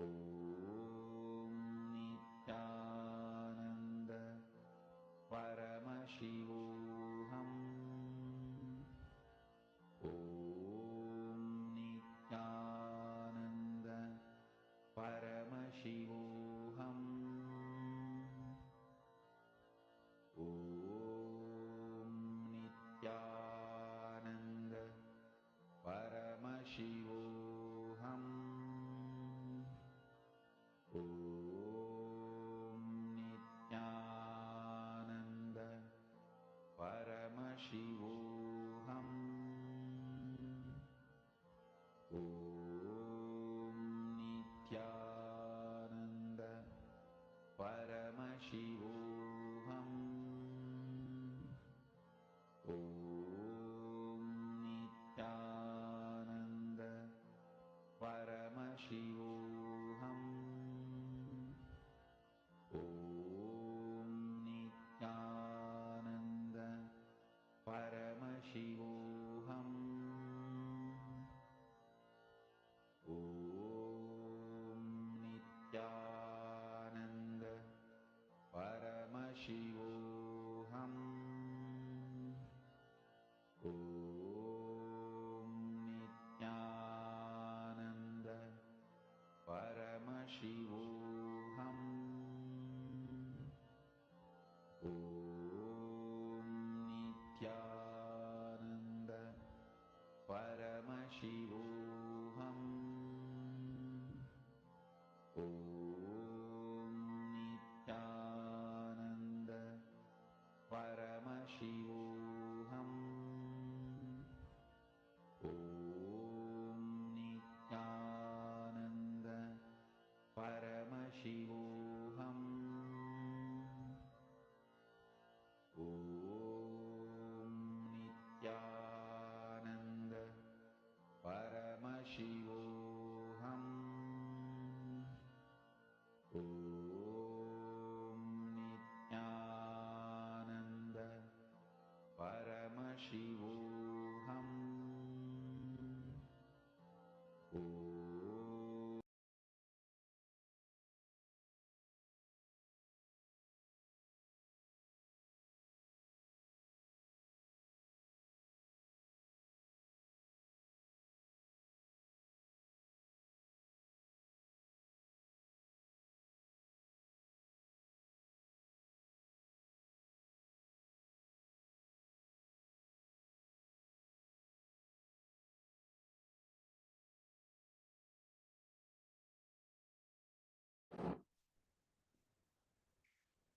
Yes. Nithyanandam, to all the viewers who's watching us live right now in various different social media platforms, that was an amazing darshan which Swamiji has given for all of us in the form of Gajamukha Anugrahamurti. Many of you were posting your prayers, and Swamiji was answering all of you, and Swamiji was blessing all of you. That's wonderful. Now, the best thing you can do right now, all of us have been raised ourselves to a higher frequency. All of us have basically now all of us have learned about the mirror neurons right before the darshana started. How when we just by seeing Swamiji, we not just we mirror Swamiji's neurons alone, we manifest the qualities of which Swamiji is manifesting through that particular deity. For example, in today's darshan, all of you witnessed the ultimate form of Swamiji in the form of Gajamukha Anugrahamurti. He is as Ganesha. He symbolizes the removal of all obstacles. He's called Vignaharta. Vigna means Vigna means removing. Vigna means obstacle, and Artha means removing the obstacle. Vignaharta, the one who removes the obstacle. So, when you are in darshan with the avatar, in that particular aspect, the particular bhava, you naturally get that aspect in you. Now, all of us have witnessed that bhava of Gajamukha Anugraha Murti. Now, we are also blessed. All of us are going to manifest the quality where we are able to solve, destroy, remove all the obstacles in our life. We have the ability, we have the power to remove all the obstacles in our life and manifest the best quality. As Ganesha symbolizes perpetual completion, all of us also will be radiating this very completion. But the best thing you can do to radiate that space is through power manifestation. Like how an ocean is being kept in all of us. To channel it, you need a funnel. You need a big funnel for the ocean to go through it. Or even like say water bottle. A water bottle filled with water. You want to pour it to a glass. You use the funnel to pour the glass in. You use the strainer so that any other unwanted dirts here and there you do not need. You only get the pure essence, the pure water. Same way, the best funnel, the best strainer you can get, not strainer actually, the best container for you to hold that energy within yourself is through power manifestation. As all of us learned today, the power manifestation happens from the space of pure ultimate oneness with the divine, where we understand we and the divine are one and the same. So, in this power manifestation round, you'll be manifesting a special power where you will be feeding Ganesha. As now Swamiji has blessed all of us to this power of feeding Ganesha, you'll see when you call Mahaganapati, when you just say Mahaganapati Paramporule, he is there. He's sitting there and accepting your offerings. Yes, Ma Ivana, Ma Dina Bole, Ma Sarvamitra, Ma Tekshi, Kiran Vakaya. I request all of you to post your experiences on the darshan, how it was. And I request all of you to get your Ganesha deities. If you do not have a Ganesha deity, you can manifest this with your Atpalingas or with Swamiji's Murti. It's best if you have a Ganesha Murti. And I request you also to get some Nevedyam, as in some food offering for you to offer the Ganesha. It can be milk.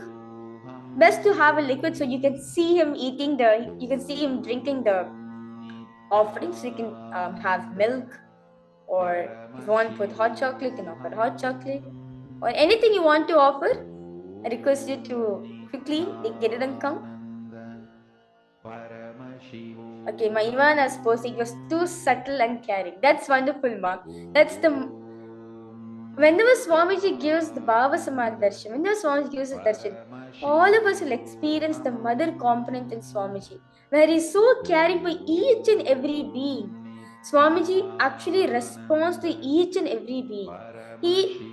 He's not the type of person where only my devotees he will respond to. No, he responds to every single one who gives their prayers to him. Out of his extreme love and compassion, he is available for his devotees. He is available for everyone to experience him, his love, his care for all of us. Yes. So I request all of you to, all the viewers who's watching us live right now, I request you to go get your Ganesha deity, and also get a food offering. Best if it's liquid, so you'll actually see Ganesha drinking the liquid. Nithyananda Paramashivoham.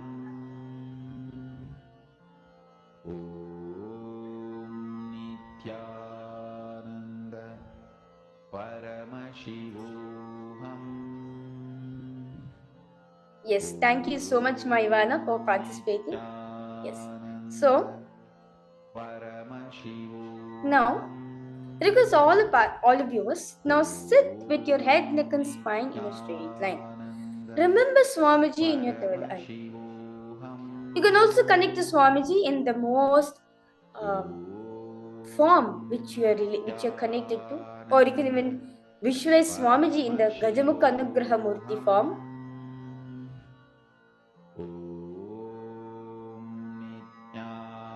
Nithyananda Paramashivoham.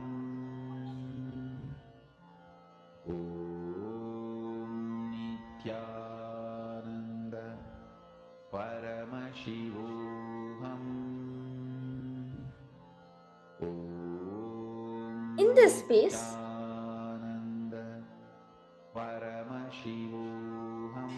you can start chanting the Mahavakya.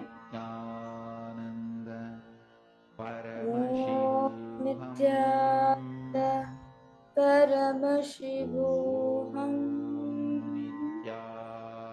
Om Nithyananda Paramashivoham.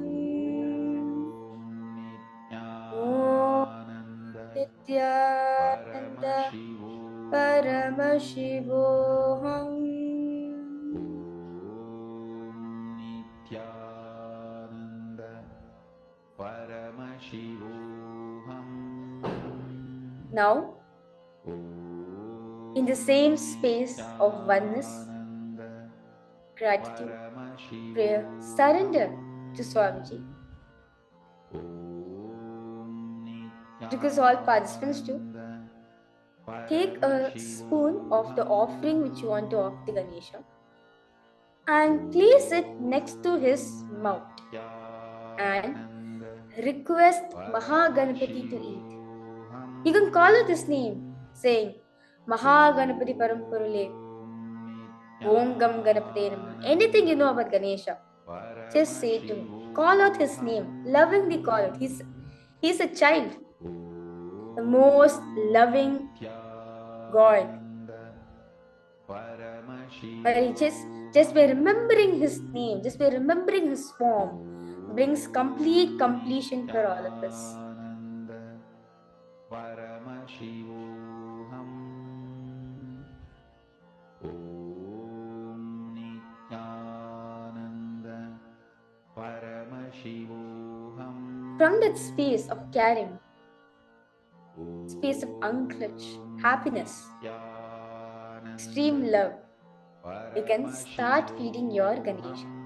As you can see in the video which has been projected for all of us, you can see how beautifully the manifester has connected to Mahaganapati, and you can see Mahaganapati is actually receiving the Naivedyam. It's actually receiving the milk which is being offered.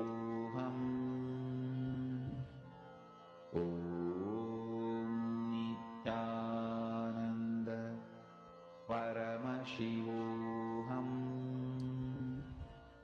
Om Nithyananda Paramashivoham. Om Nithyananda Paramashivoham. Om Nithyananda Paramashivoham. Om Nithyananda Paramashivoham.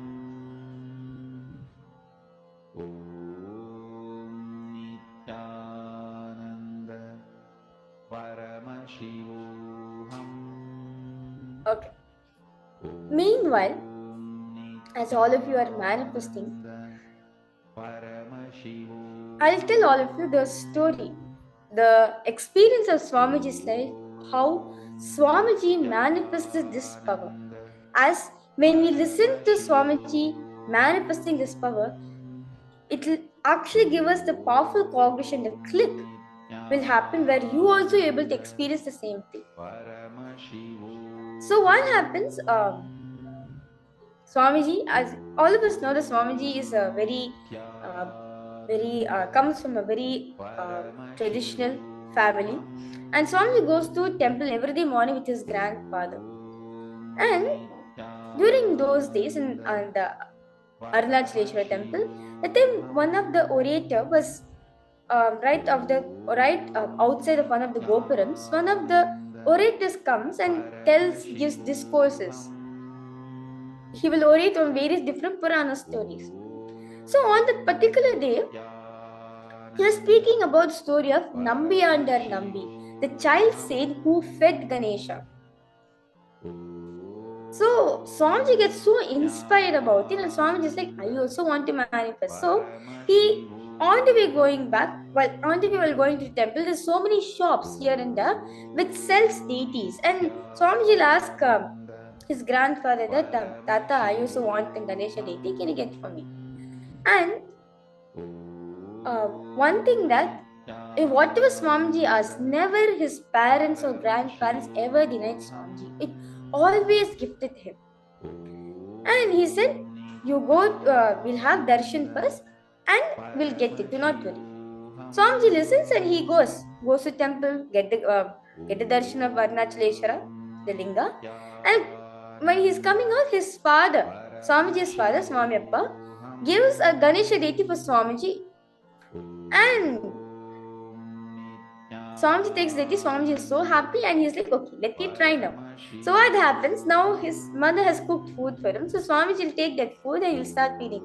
Saying, Ganesha, please eat Ganesha. Slowly, he starts asking Ganesha to feed. Ganesha will not eat. He's just sitting there. And then Swamiji is like, why Ganesha is not eating? Maybe it's because of old food. That's why he's not eating. So let me make new food. Swamiji will make fresh new food and everything. And again he offers to Ganesha saying, oh Ganesha, I've made hot, fresh food for you. Can you please eat? Please accept my offering. And Swamiji will wait patiently. Ganesha will not at all eat. He's sitting there, he's watching the Leela, how Swamiji is demonstrating. Then what happens? Swamiji is like, what is this? I'm being asking him to eat, he's not at all eating. Then Swamiji thinks for a while, and Swamiji is like, okay, maybe because he does not like my mother's food, maybe if he eats his mother food. Because Ganesha is used to eating a temple prasadam. So maybe if I get the temple prasadam, he will eat. So what Swamiji went to the Madapalli, the kitchen area for the deities where it's going to cook. He goes there and asks the devotees working over there saying, can you please give me a little naivedya for me to offer my Ganesha? And the devotee says, yes, you can take how much you want, you can go take for Ganesha. Swamiji takes some naivedyam, the food offering, and he goes to his he goes back to his home and says, oh Ganesha, now I've got your mother's food, your food which you're eating daily. Can you please eat? He requests. And as usual, Ganesha will just sit, he'll not offer. So Ganesha did not at all move at all. And now Swamiji thinks, what is this? I've given everything to Ganesha, he's still not even eating. Oh, what should I do? And Swamiji will remember one thing. If all the boys, village boys, small kids, if they're not listening, the elders in the family will threaten them to put in the well. So that was the village, that was the thing which was made all the children in the village, made them to eat healthy food. So Swamiji thought, let me also do the same thing because Ganesha is not eating. So Swamiji puts Ganesha in the well, and he lowers the bucket. At first, Swamiji does not even hard to put him inside also, and and then he looked at Ganesha at the bottom of the well. He's like, Ganesha, what is this, Ganesha? Don't do this to me. You know I have no heart to drown in the well, but still, why are you doing this Leela to me? And then Swamiji sees Swamiji did not put food there. So again, Swamiji brings the bucket up, tastes the food, and then lowers it down, saying, now you see your food is there, everything is there. If you're not eating, I'm going to drown in the well. One side is Swamiji is saying this to Ganesha. Other side Swamiji is like, I have no heart to drown him. Such a loving, playful God he is. How can I even drown him? Swamiji had no heart to drown Ganesha down. He's one of the most favorite, his first date which he ever got. So how can he drown Ganesha? So like this few rounds, Swamiji will be playing with Ganesha in the well, and at last Swamiji is like, I have no heart to take you. I have no heart to put you down the well. So see, Swamiji takes the Ganesha. At that point of time, Swamiji realizes that the child saint Nambi and Nambi, when he fed Ganesha, he did tapas. He did not torture Ganesha. He did not make Ganesha to do any tapas or any penance. No. He did tapas on himself to make Ganesha eat. That is Samprajnata Samadhi. So then after that, what happens? Swamiji gets his click that now I need to do tapas. I need to do tyaga from my side. Only if I do it, I'm going to experience and Ganesha will be satisfied. He will eat. Swamiji decides. Swamiji goes to his room and keeps the Ganesha deity with food. And Swamiji declares that I'm here. I'm not going to touch any food, any morsel of food, nor a drop of water until Ganesha eats. And Swamiji falls. Swamiji closes his eyes and goes to Samadhi. For 3 days and 3 nights, Swamiji waited out of his will persistence. Swamiji waited patiently for Mahaganapati to eat. Third day, in the third day, Swamiji will feel that Ganesha is eating. That feeling comes on him. Then he's opening his eyes, the food is being gone. The food has disappeared. Swamiji is like, wow, but Swamiji asked himself, how can this be? Did Ganesha actually come and eat, or did the mice which is running around here and the mouse which is running in the house, did it come and eat? Then Swamiji realized one thing. If Ganesha has eaten the food, he gives prasada. The person who is offering, Ganesha will always give the prasada of it. So, when Swamiji fed Ganesha, the prasada which Ganesha gave to Swamiji is the experience, the feeling that Ganesha has eaten his food. Not just that extreme love, joy, happiness Swamiji experienced. So, that's when Swamiji confirms that he has successfully made Ganesha to eat. Well, from then on, to test this actually, Swamiji goes to 4 different Ganeshas in Tirunelveli. One to his Ganesha, one to his grandfather's Ganesha, then one of temple Ganeshas, and one more Ganesha in the house area. These 4 Ganeshas, Swamiji will go try, and all the Ganeshas will eat. All the Ganeshas except Swamiji's food. So now, what all of us need to understand from this is that Ganesha is sitting there in front of us and waiting to receive. As Swamiji says very beautifully, I have done the tapas for all of you to experience. You are just here to enjoy the fruits of my tapas. That's it. I have done everything for you. Since Swamiji has did the tapas for all of us to experience it, it's time for all of us to experience the fruits of his tapas by doing this power of feeding Ganesha. Okay. Laser Mitrovikaya is asking, can you heal my relationship with them? Sure, Aya. When you do this power manifestation, when Mahaganapati, when Ganesha accepts your offering, you will see all the relationship problems which you're experiencing. Ganesha will clear it for you, Aya.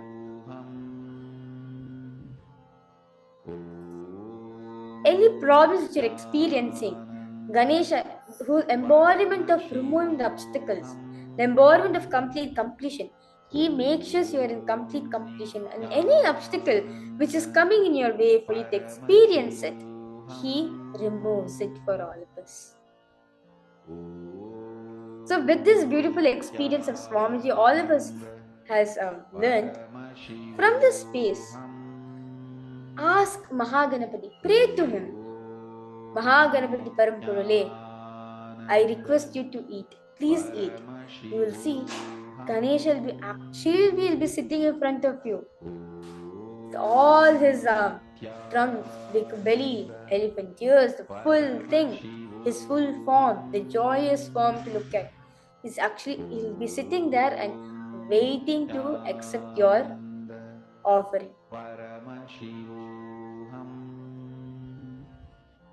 Om Nithyananda. Paramashivoham. Om Nithyananda. Paramashivoham. Om Nithyananda.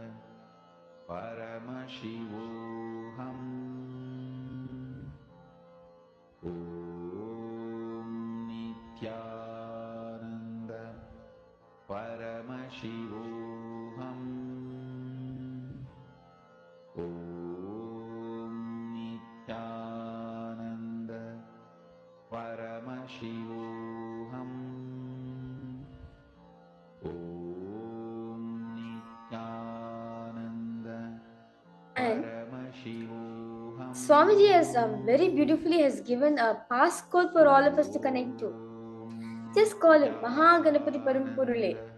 Immediately he runs and he sits there and accepts your offering.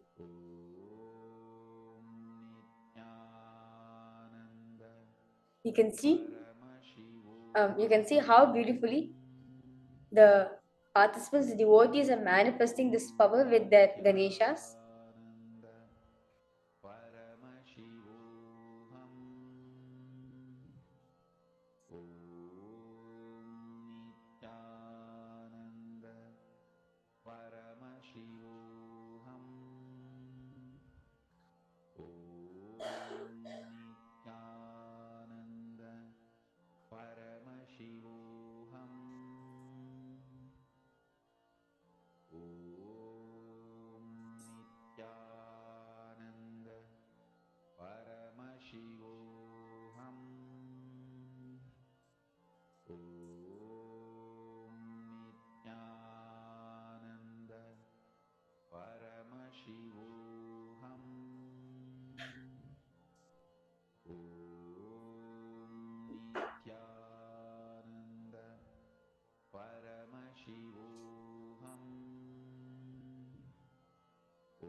Yes. Now, request all the viewers to relax, and you can post in the chat your experience with Ganesha, whether Ganesha has accepted your offering. See, do not worry. If you thought you have not manifest, do not worry. It's not the Ganesha does not want to manifest for you. No, he is just seeing you how will persistent you are to make him eat, basically. He's just testing your will persistence to see whether you're still strong enough, whether you have the will persistence to have the patience to manifest this power with him. As he is Vignaharta, he is going to remove all the obstacles which is going to come in our way to make us experience this power. So do not worry, all the participants. If you have all the viewers, if you have not manifested, do not worry about it. You'll be continuing. I request you to continue manifesting this power with your Ganeshas. Do not give up. See, as Ganesha symbolizes this, the one who removes this obstacle. So do not give up on your side. No matter what it is, you can sit, spend time with yourself, spend time with Ganesha and saying, Ganesha, I'm going to play with you now. I'm going to manifest this power. Please come and accept my offering. He comes and he offers. He comes and he accepts your offering. So for all the viewers who's watching this live right now, if you have not manifested the power, do not worry about it. Just continue manifesting the power. Have the will persistence. Continue being in the same space. Have that will persistence for you to manifest this power, for you to experience the power.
Yes.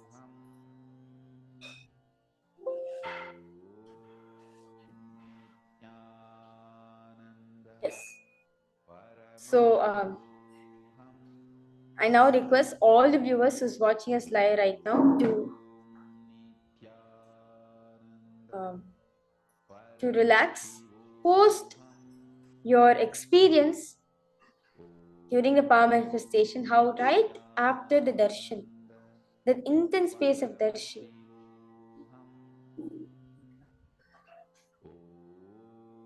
you have been manifesting the power.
Yes. So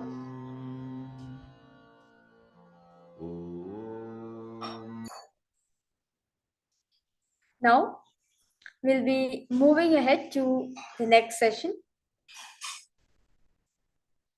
where we'll be understanding the samadhi which Swamiji felt when Swamiji manifested this power, the samadhi of samprajnata samadhi.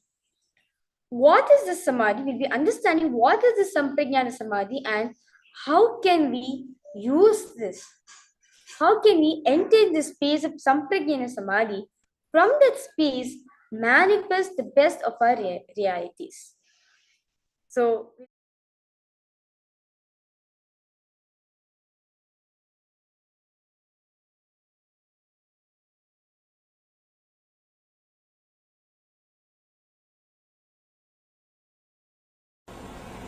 when you are lived in this body, if you experienced at least once the thoughtlessness, if you are able to, thoughtlessness means being alive without body and mind. If you experience the thoughtless awareness, if you remain alive, if you are conscious even for a single moment,